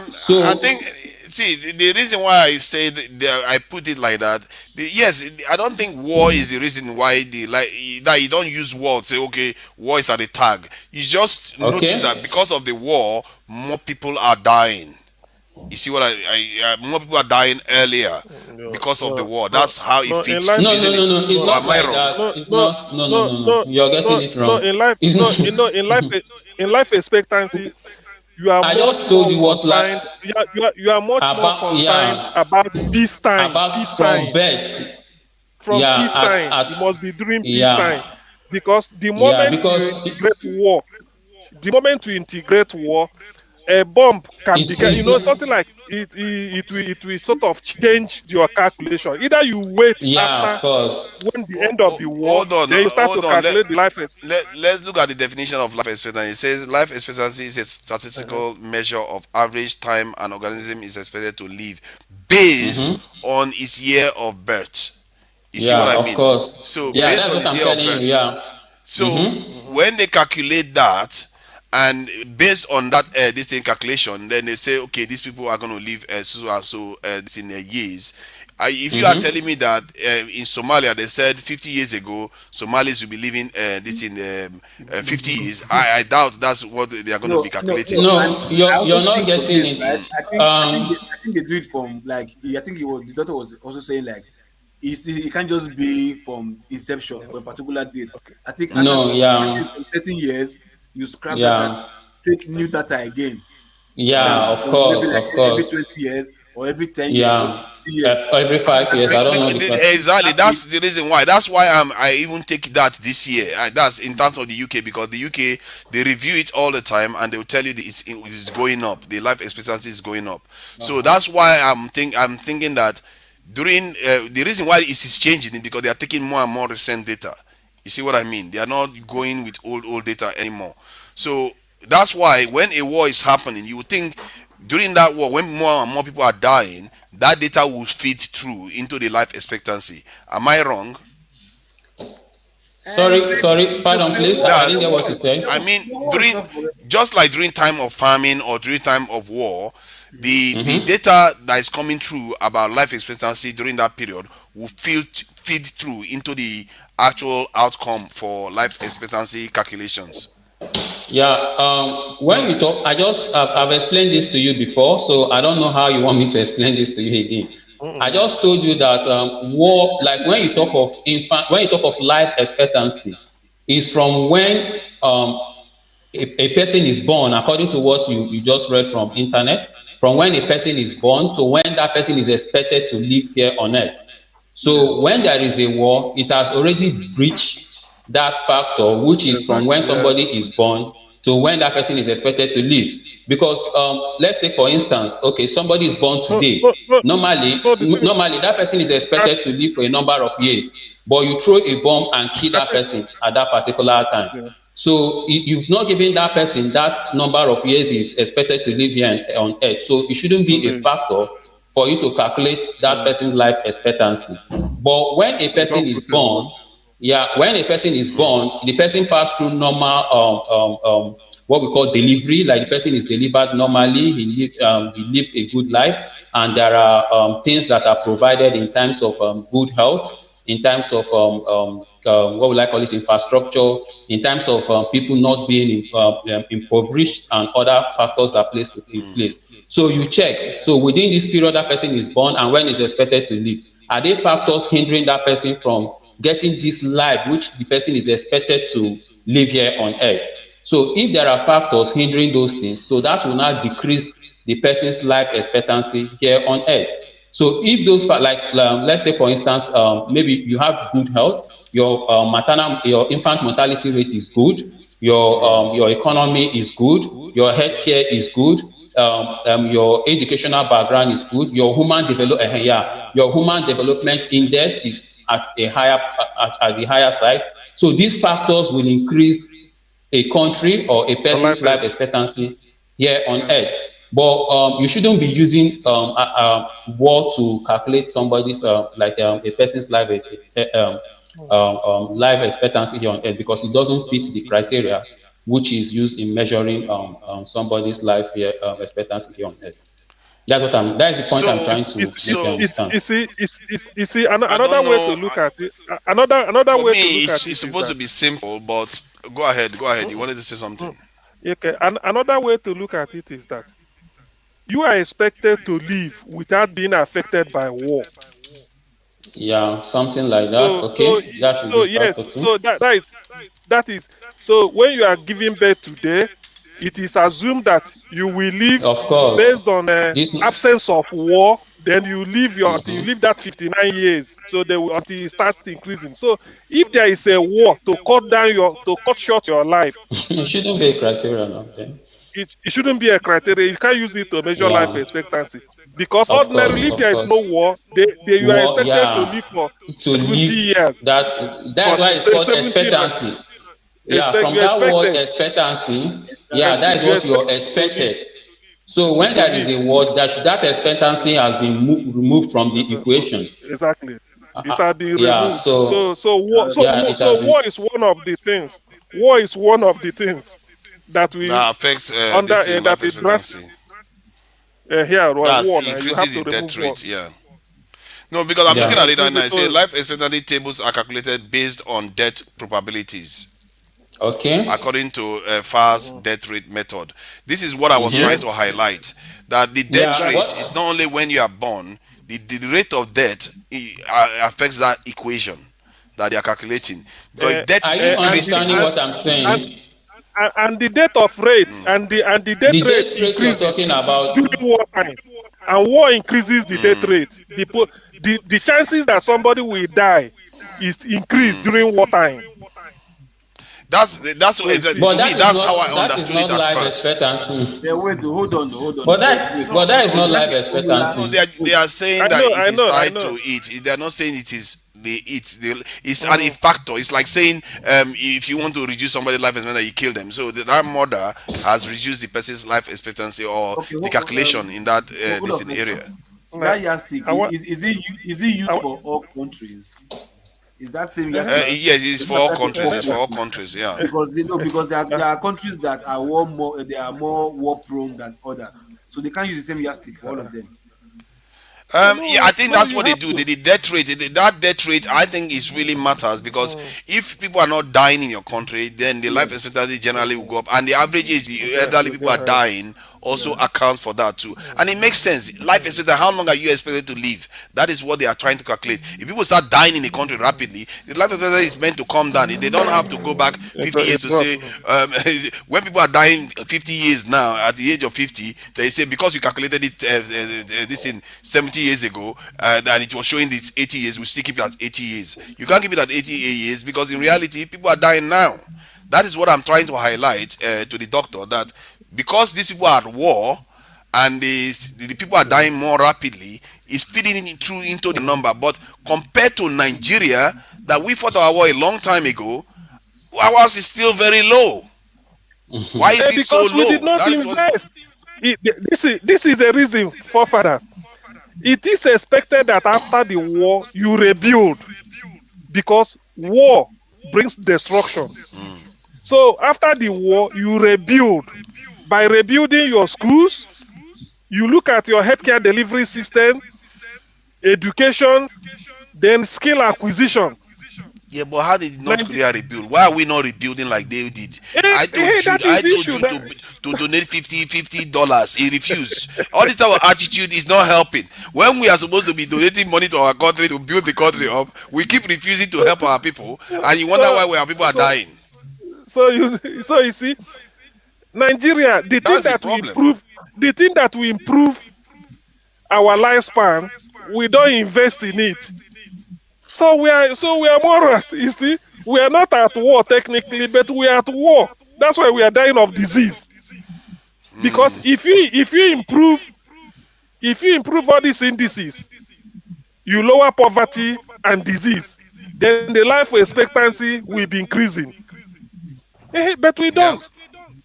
And if you look at this map now, this map that I'm showing you now, if I show you in terms of military too, you'll be surprised. It still looks like this. Infant mortality. It still looks like the infant mortality. But if I tell you the military strength of a country, this thing, it still looks like this. You will see that the African countries are still constricting, and the mortality rate is higher in African countries. Everything is just the same way. They are all linked. You see, there's something about North Korea I learned today, and thank God you brought it. Literacy level 100%. That says everything. That's okay. Crazy. Let's say it's not 100. Let's say it's 90. Let's say it's 90. It tells you a lot, because when you have a literate population, the poverty rate must drop.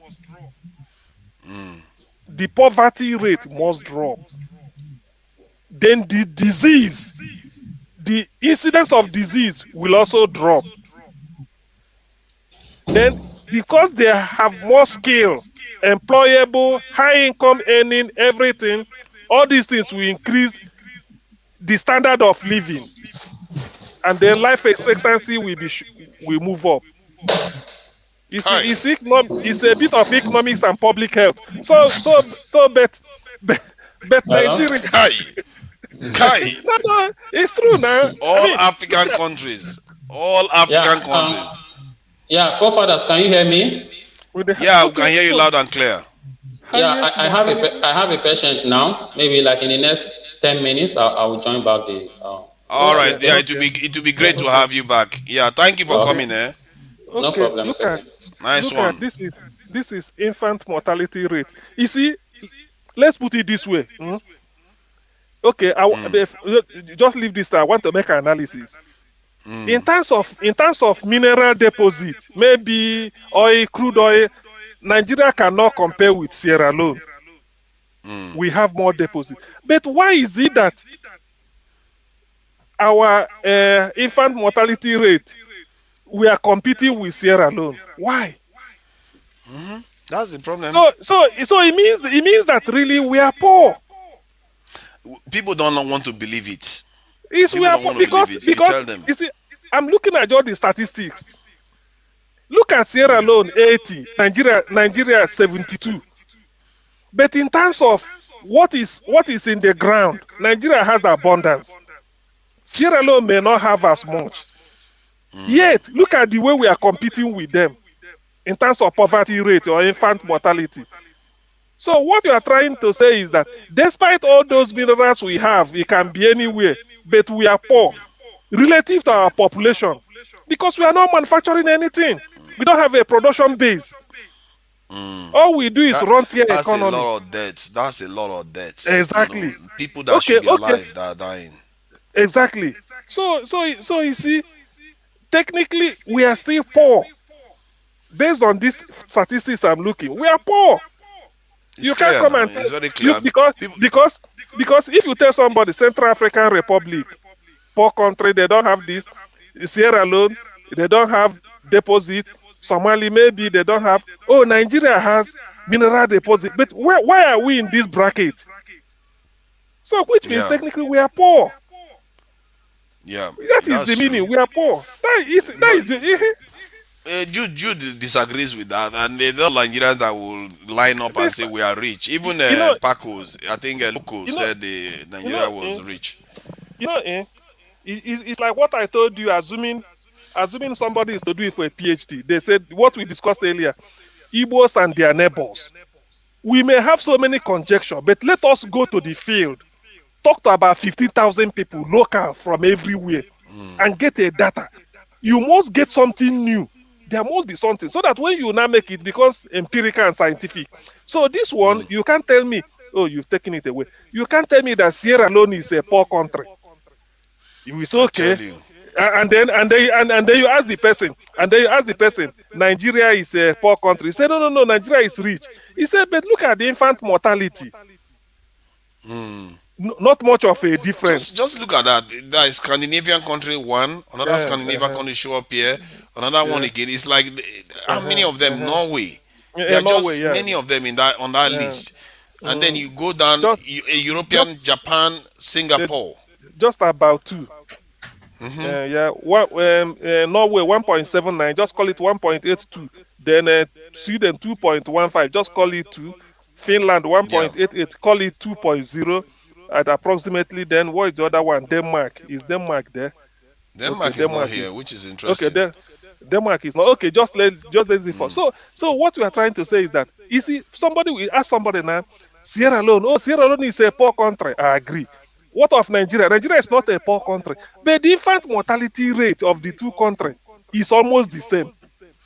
It's ridiculous. You agree just on that Nigeria is poor country now. You agree just now, not quite long. That's what I'm. No. I'm trying to. I thought you were saying Nigeria was rich, though. You said Nigeria is poor. Yes. You said Nigeria is poor. Nigeria is a poor country. But you just said just now that Nigeria is not a poor country now. But look at no, it's not what I say. Maybe I didn't hear me very. I said we are saying Nigeria is a poor country because I'm trying to. I'm sorry. The way I put it was, if you ask If you ask somebody, Sierra Leone is a poor country, he will say yes. You tell the person, Nigeria is also a poor country. He said, no, Nigeria is not a poor country. Then you now ask the person, look at the infant mortality in Sierra Leone, because you have to use a measure. Look at the infant mortality in Nigeria. Look at the life. It is interesting to look at the life expectancy also of Sierra Leone and Nigeria. Life expectancy. So when you look at this, you tell the person that you cannot be poor and be competing with Sierra Leone. I mean, you cannot be rich and be competing with Sierra Leone on life expectancy and infant mortality. So when you tell the person, but Nigeria is not poor. No, to me, it's poor. I don't know why you keep saying Nigeria is not poor. Nigeria is poor. We are currently as we sit here, we are poor. Even if we didn't lose one drop of our crude oil or gas, we are still poor. We don't have enough money to spend for our country. We don't have. So because one person sit down and lie to you that he used billion to build train from Kaduna to Niger Republic, inflated budget, then you believe that Nigeria is not poor. I'm using the national budget our country is using, and I'm using the fact that if you look at our roads, they've not been able to build it. Now, for which country Okay. Where is the money on the ground now? We are not seeing the money on the ground. Loco, what do you use? They are the ones using the money. What are they doing with the money? Are they using it to chew the money? They are using it to build something. If you see Saraki picking with the cash for the club, they spend $1 for slipper. Ask them. Now the money they go. That is not enough. It's not enough money. They don't have enough money in their pockets. That is my point. I want you to establish an index that we are going to use. Okay. That establish if you don't want life expectancy or maternal mortality or infant mortality, establish an index. Because if you tell somebody that you have crude oil or gold all over Nigeria, they are still in the ground. What they want to see, the way they measure poverty. Okay, hold on. That's why they say Nigeria is the poverty capital of the world, not because they didn't see bitumen and all those gold. Exactly. Okay, so that's why they say Nigeria is the poverty capital. It's because of all these public health indices, life expectancy, infant mortality rate, maternal mortality. Beggar on the streets. I can't believe North Korea is just 25 million, you know. That is small population. My own what I'm saying here is still the same, right? Look, if not for offense way for, I go to Waka pass. If for the fact that our Nigerian politicians, right, they get this money and they use it properly, you understand? Regardless of the death, mortality or whatever, you understand? It's not, how would I put it now? Okay, let me put it this way. You have goods in your shop, right? But you've not sold them because sometimes we use words to become rich, to become yes, paper money. We think words is paper money sometimes. It's not really paper money. We can have words in assets, we can have words in liquid, we can have words in stocks. You understand? Yes. You have stocks in your shop. Yes. You understand? You are also rich. You don't have the cash, but you are also rich. You understand? It just takes you for you to sell one of your stock and use it to get not cash, but get something that you want. It might not be cash. So you have goods in your stock. But you have to settle your loan, no. No, hold on first now. What you say loan? They are still taking this loan and still squandering it. They are selling your crude, they are squandering it. I'm not putting loan because if you put loan is not caused by the country. Loan is caused by a certain group of individuals that wants to make the country dry. But it's from those that say you are naming. You have goods, you have. It's from there you are going to sell to pay your loan. Remember. And that's what I'm saying. That's why no, I'm not counting. If you are counting loan, fair enough. But I'm not using loan. I'm saying let's assume now they cancel Nigerian loan today. Are we still poor? If they cancel Nigerian loan today, are we still poor? We are still poor actually. Even if they cancel loan, we are still poor. Oh, they've cancelled it before. Well, see, to be rich, you need to be generating a lot of money to be able to spend. They will die. Those Nigerian politicians, they will die. You must have a production base as a country. No, I agree. See, I'm not saying we should not work. I'm not saying we should not work. No, we should work. If we work, right, everything will not become like bonus, double, or whatever. Yes. But what I'm trying to say is like, if we decide to say, okay, look at Dubai right now. I don't know if you've gone to Dubai to work, right? You see Dubai people, right? If you go to work with them, they will come late. 10 o'clock is when they resume. 1 o'clock, they close and they go home. They are doing the same work with you.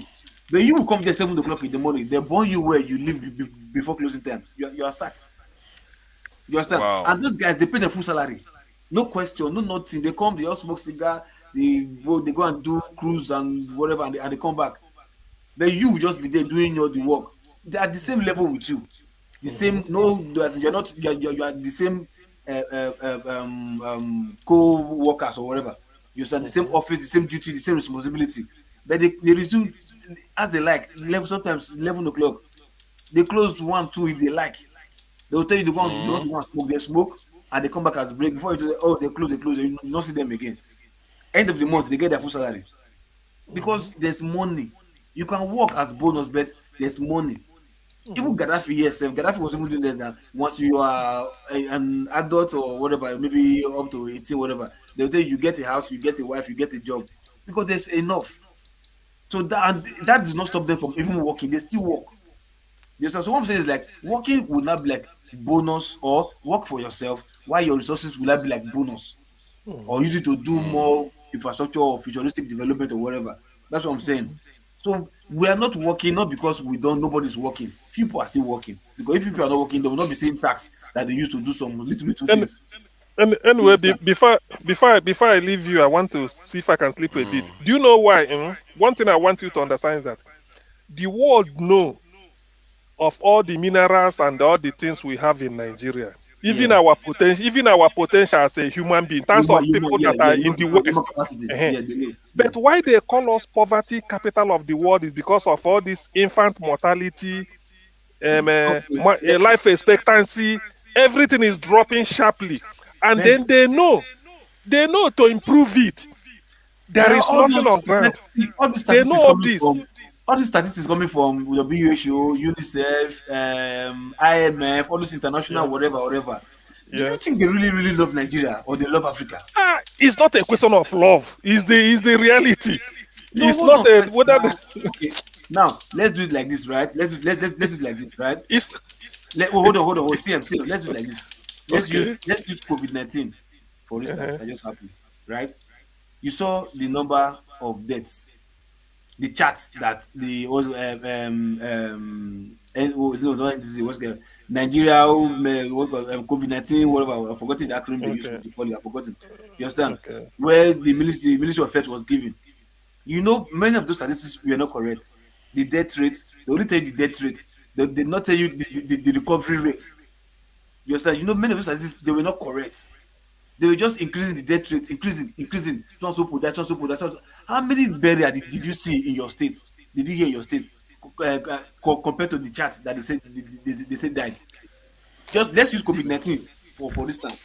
When That's you a see No, no, no. pandemic. Africans didn't die Yeah. from COVID-19 now. That, that, that, Africans have too many things that wants to kill us than that, COVID-19. So, that's a hold on. pandemic. That's Fine, a but pandemic. no, but fine. But the statistics they were releasing, Uh-huh. the weight was increasing. Mhm. Do you believe those deaths were really happening those states? No, I did not believe. Exactly. Why won't you Uh-huh. believe? Uh-huh. So, but those statistics, those But that is statistics, Nigeria. will Listen, be sent. listen. No, Uh-uh, those uh-uh, statistics are uh-uh, sent to WHO. Those statistics are sent uh-uh, to the WHO. uh-uh. And you Our say, maternal mortality rate, I'm coming. Our maternal mortality rate, life expectancy, and infant mortality. It is not we that send it to, it is not us that send that figure to World Health. okay, How it came about is mhm. they will check the population that are within school age, Uh-huh. that are in school in Nigeria, Yes. relative to what we have in the north, not out of school children, they will record it. Who is it there? Huh? Now, Who the is World it Health there? will record it now. Nigerians also have it. Who is giving them? Wait, who is giving what data nation? WHO, who is giving them? they collect the Huh? information from inside They, the country they collect, from data that is available. Good. Now, they have every okay, hold office, on. they have office in Yes. every country. I agree. They Hold on. have No, not even representative. office. No, but it's coming from the ministries of World health. Health. No. Yes, World Health. It's coming from the Ministry of Health in Nigeria. Ministry of Health. From each state, it's coming from Ministry of Health to Federal Ministry of Health before they give it to the WHO. Okay. No, okay. No, Let me hold on. stop you It's there. normal now. Are you saying no? Wait. Yes, Let me say. no. So which WHO means cannot just come in our hospital without my wait. consent to be taking Wait. So does it mean Nigerians are inflating the number of out of school children and No. giving to Hold World on, Health? hold on. Okay, hold on. See, keep that your thought. Keep it on one Mhm, side. mhm. Just oppose it with what I just told you. The NCC, now the COVID-19 death rate, that the charts they were giving. Just oppose it with that. And you said you don't believe that chart. But they But didn't that say chart that. They didn't say that Nigerians were dying at a higher rate than See, Europe in any way. listen. no, hold So I on, don't know no. why I you No, can't dispute hold on now, it. juxtapose hold it, on. and I'll tell you Let's why. ask a question. I cannot juxtapose it, and I tell you why. Why? COVID was a pandemic. Nobody knew it was coming. No, It's I once in a agree. No, lifetime. the my question, I'm Listen asking you now. a question. The Goes, result go. they were giving, Uh-uh. did you believe that result? You see, That, look, did you believe it?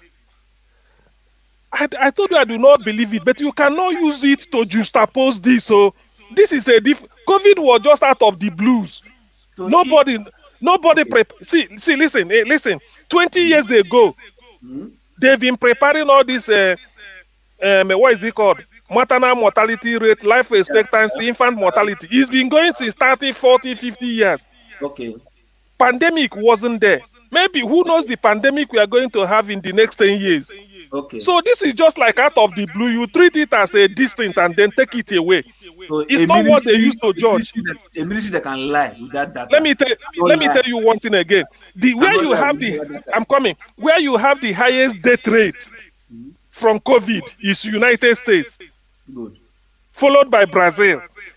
But that doesn't mean because America has highest death rate, it affected their life expectancy. No. See it does not. No, what I'm saying, like, I'm not talking about other country right now because that COVID-19 chart that they gave. Yes. Because most of us know, or I know that they lied there. Yes. You understand? You will not expect me to trust whatever data is coming up from this other place concerning death mortality rate or life expectancy, because they can also politicize it and use it to enrich themselves based on who they be, based on what we know them for. That's what I'm saying. No, I get what you mean about that, but I don't think they are going to do it for all African countries just because they want to use politics. What I'm saying is that all the other indices I've mentioned is an ongoing something, whether pandemic or no pandemic. Yes. Pandemic just come, they treat it and take it away. So that has ended. That's why I gave you example of America having the highest death rate. So but then America life expectancy is still high. So they removed that one. It's not because of that bogus figure. No, maybe America had the highest. That one has gone. So what I'm saying is that out of school children cannot be an event of 1 year or 2 years. It's an ongoing something. Out of school children. Infant mortality is not, it's not like pandemic that just came 2020. By 2021, the world want to get rid of it. 2022, we are looking for the vaccine. But out of school children is a build up over the years. Okay. When you say over the years, is it every 50 years, every 20 years? No. Every year, it continues building like in Nigeria. Okay. So that's what I'm saying now. If a ministry can lie with that death rate in that COVID-19 this thing, because it's the same ministry. It's the same ministry. Any ministry that can lie for one particular pandemic, what stops that ministry to lie for this other data? What stops them to lie? But they've improved. No, what's okay. See.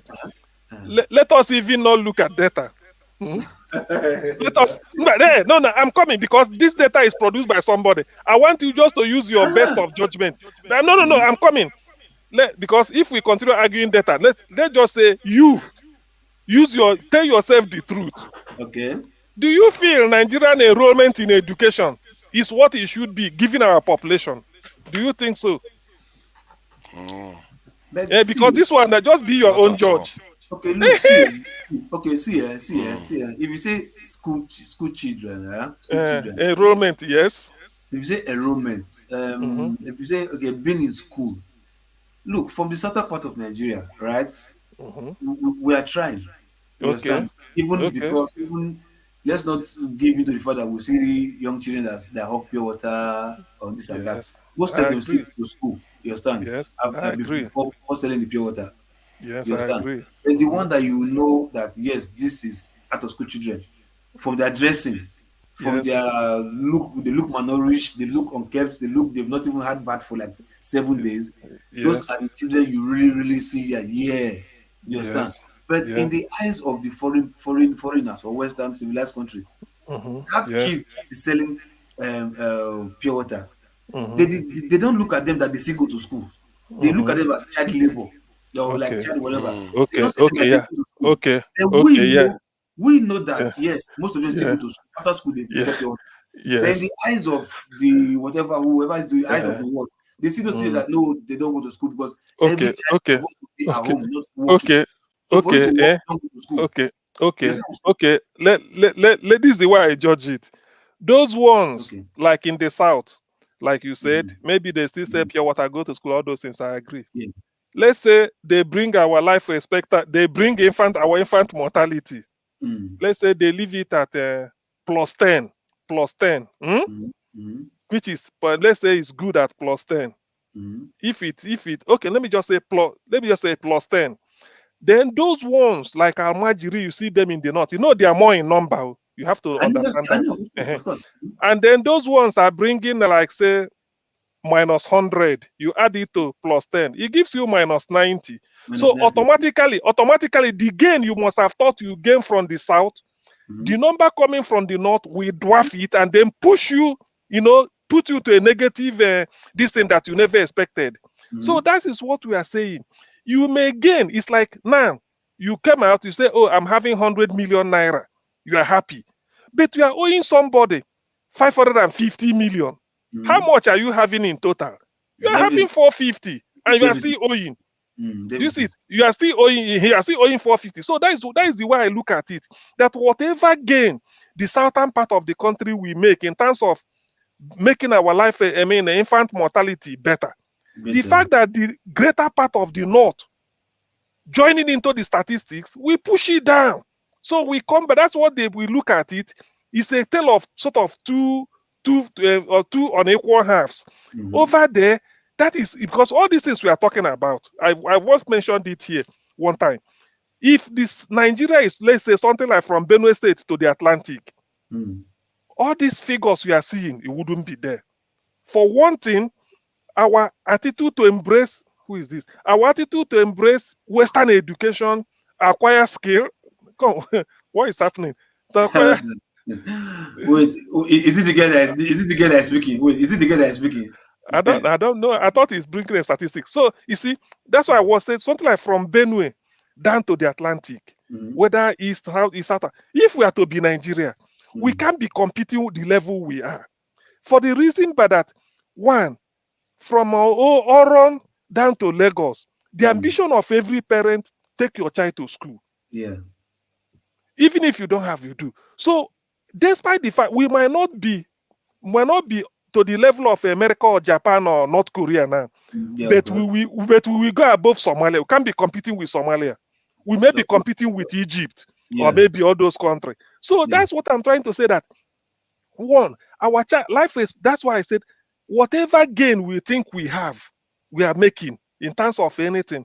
The fact that the Human Development Index of Nigeria, whatever you get from the north, sort of pushes it down to the negative side. So that is what they are checking, because when they want to check the whole country, they check it together and say, that is when they look at all this and say, this is really a poverty capital. Poverty in the sense that they will match your resources. This is the way they calculate it. When they bring all those your resources, they said, okay, this is where you are. What if we use all these resources and plug on these people? Is it enough to lift them up to where they're supposed to be? They say it's not enough. So they are still a poverty. That is the poverty they are checking. I don't think they use resources. I think they use the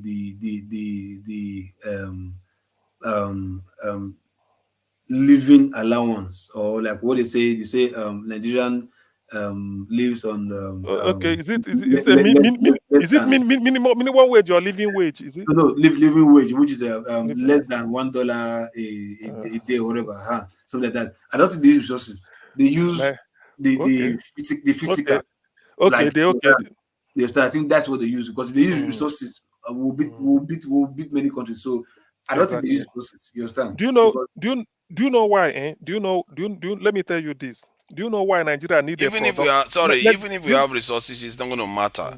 The resources, and they don't cost as much. I think if I play that video so you see, in terms of natural resources in the world, it makes up a very, very tiny proportion of world trade. It's not a big where the real money comes from is where you manufacture stuff, where you make stuff, and the money you generate from your people. That's why we are poor.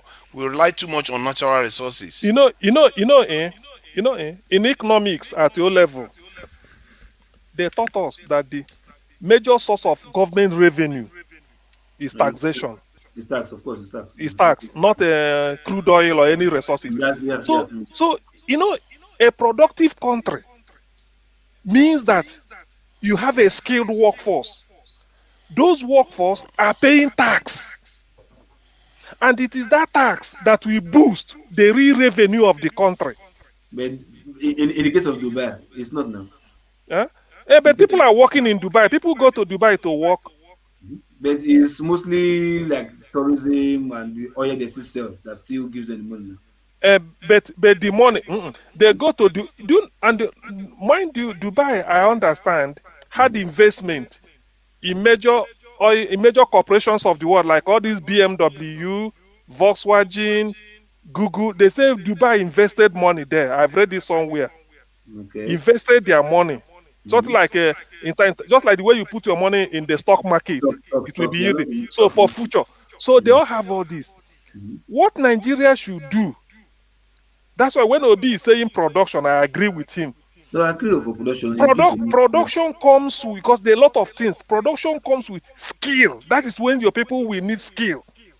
When you have this skill, you work. You enlightened populace, you work, you pay tax. Government takes the money. That's why government can afford to say, GEC of Canada, come and mine this crude oil. Do what? Do this. All we want is Nigerian geology graduates, petroleum engineers will be working there. When they work there, the federal government will now say, this is a company, we want you to pay tax. All of us working there, we pay tax. The money is coming to federal government in terms of tax. Two things are taking place at the same time. You are becoming rich by taking taxation, and then your citizens are getting skill. So the literacy level will be rising like that of North Korea. You see it? So when they now want to calculate your life expectancy, human development in there, everything will be green. So it won't be in the danger. So that is what production gives you. Now, if we do a rentier economy, we sell what is called a crude oil and take the money. The fact that we are selling it like that without adding value to it. Remember, we say crude and import petrol. We are not adding value to it. Which is crazy. Yes, we are not adding value to it. We've lost skill that people should have gained by it. The money we are making, that is what breeds corruption, because it's rentier. When you bring it back, the people there will now recycle it. It is not going, particularly to develop your population. You end up, according to Kingsley Moghalu, you worship the God of small things. The day you wake up and the oil price crash, it will affect your budget. Because you've budgeted at the level of maybe $50 a barrel, and they crash below. If it goes above 50, you put it in excess wealth fund. If it crashes, if it crashes below 50, you say budget deficit, because there's no other place. But if your citizens are working, why you are not paying them? They are even paying you tax, and they are civilized. But CM, right now, even we have a lot of people, our citizens overseas, that can pay significant amount of tax that we are not getting back. I don't know whether you've engaged in this debate that we had once about taxing the diaspora, and it turns out that countries normally have what they call tax treaties. I've had it. Yeah, Nigeria doesn't have it with America. And even when we have it, we have very, very bad ones that doesn't benefit us. Governor, my governor Soludo is an economist international. He said it. He said he went to Anambra in the diaspora. So even if it's $10, he said it. Yeah. He said you should bring it. Do you know what he said? You know this book I showed you one day about Israel, startup nation. It was from him. I read it. He mentioned it one time, so I bought the book. I read it. He's saying that the Jews all over the world are contributing money to build their homeland. Yeah, we are not. We are one of the only people that technically we do it through family members, but we don't do it like a nation. That is it. So Soludo of Anambra State said he will now tell Anambra and the diaspora, say even if it's $5 or every month, set aside for your homeland. You bring it home, we use it. So that's what we are saying, like pay only that you are own. You're saying Judeans should Jude should. No, all those ones that have money that don't contribute, they should be bringing $50 every month. You see how Nigeria will start shining.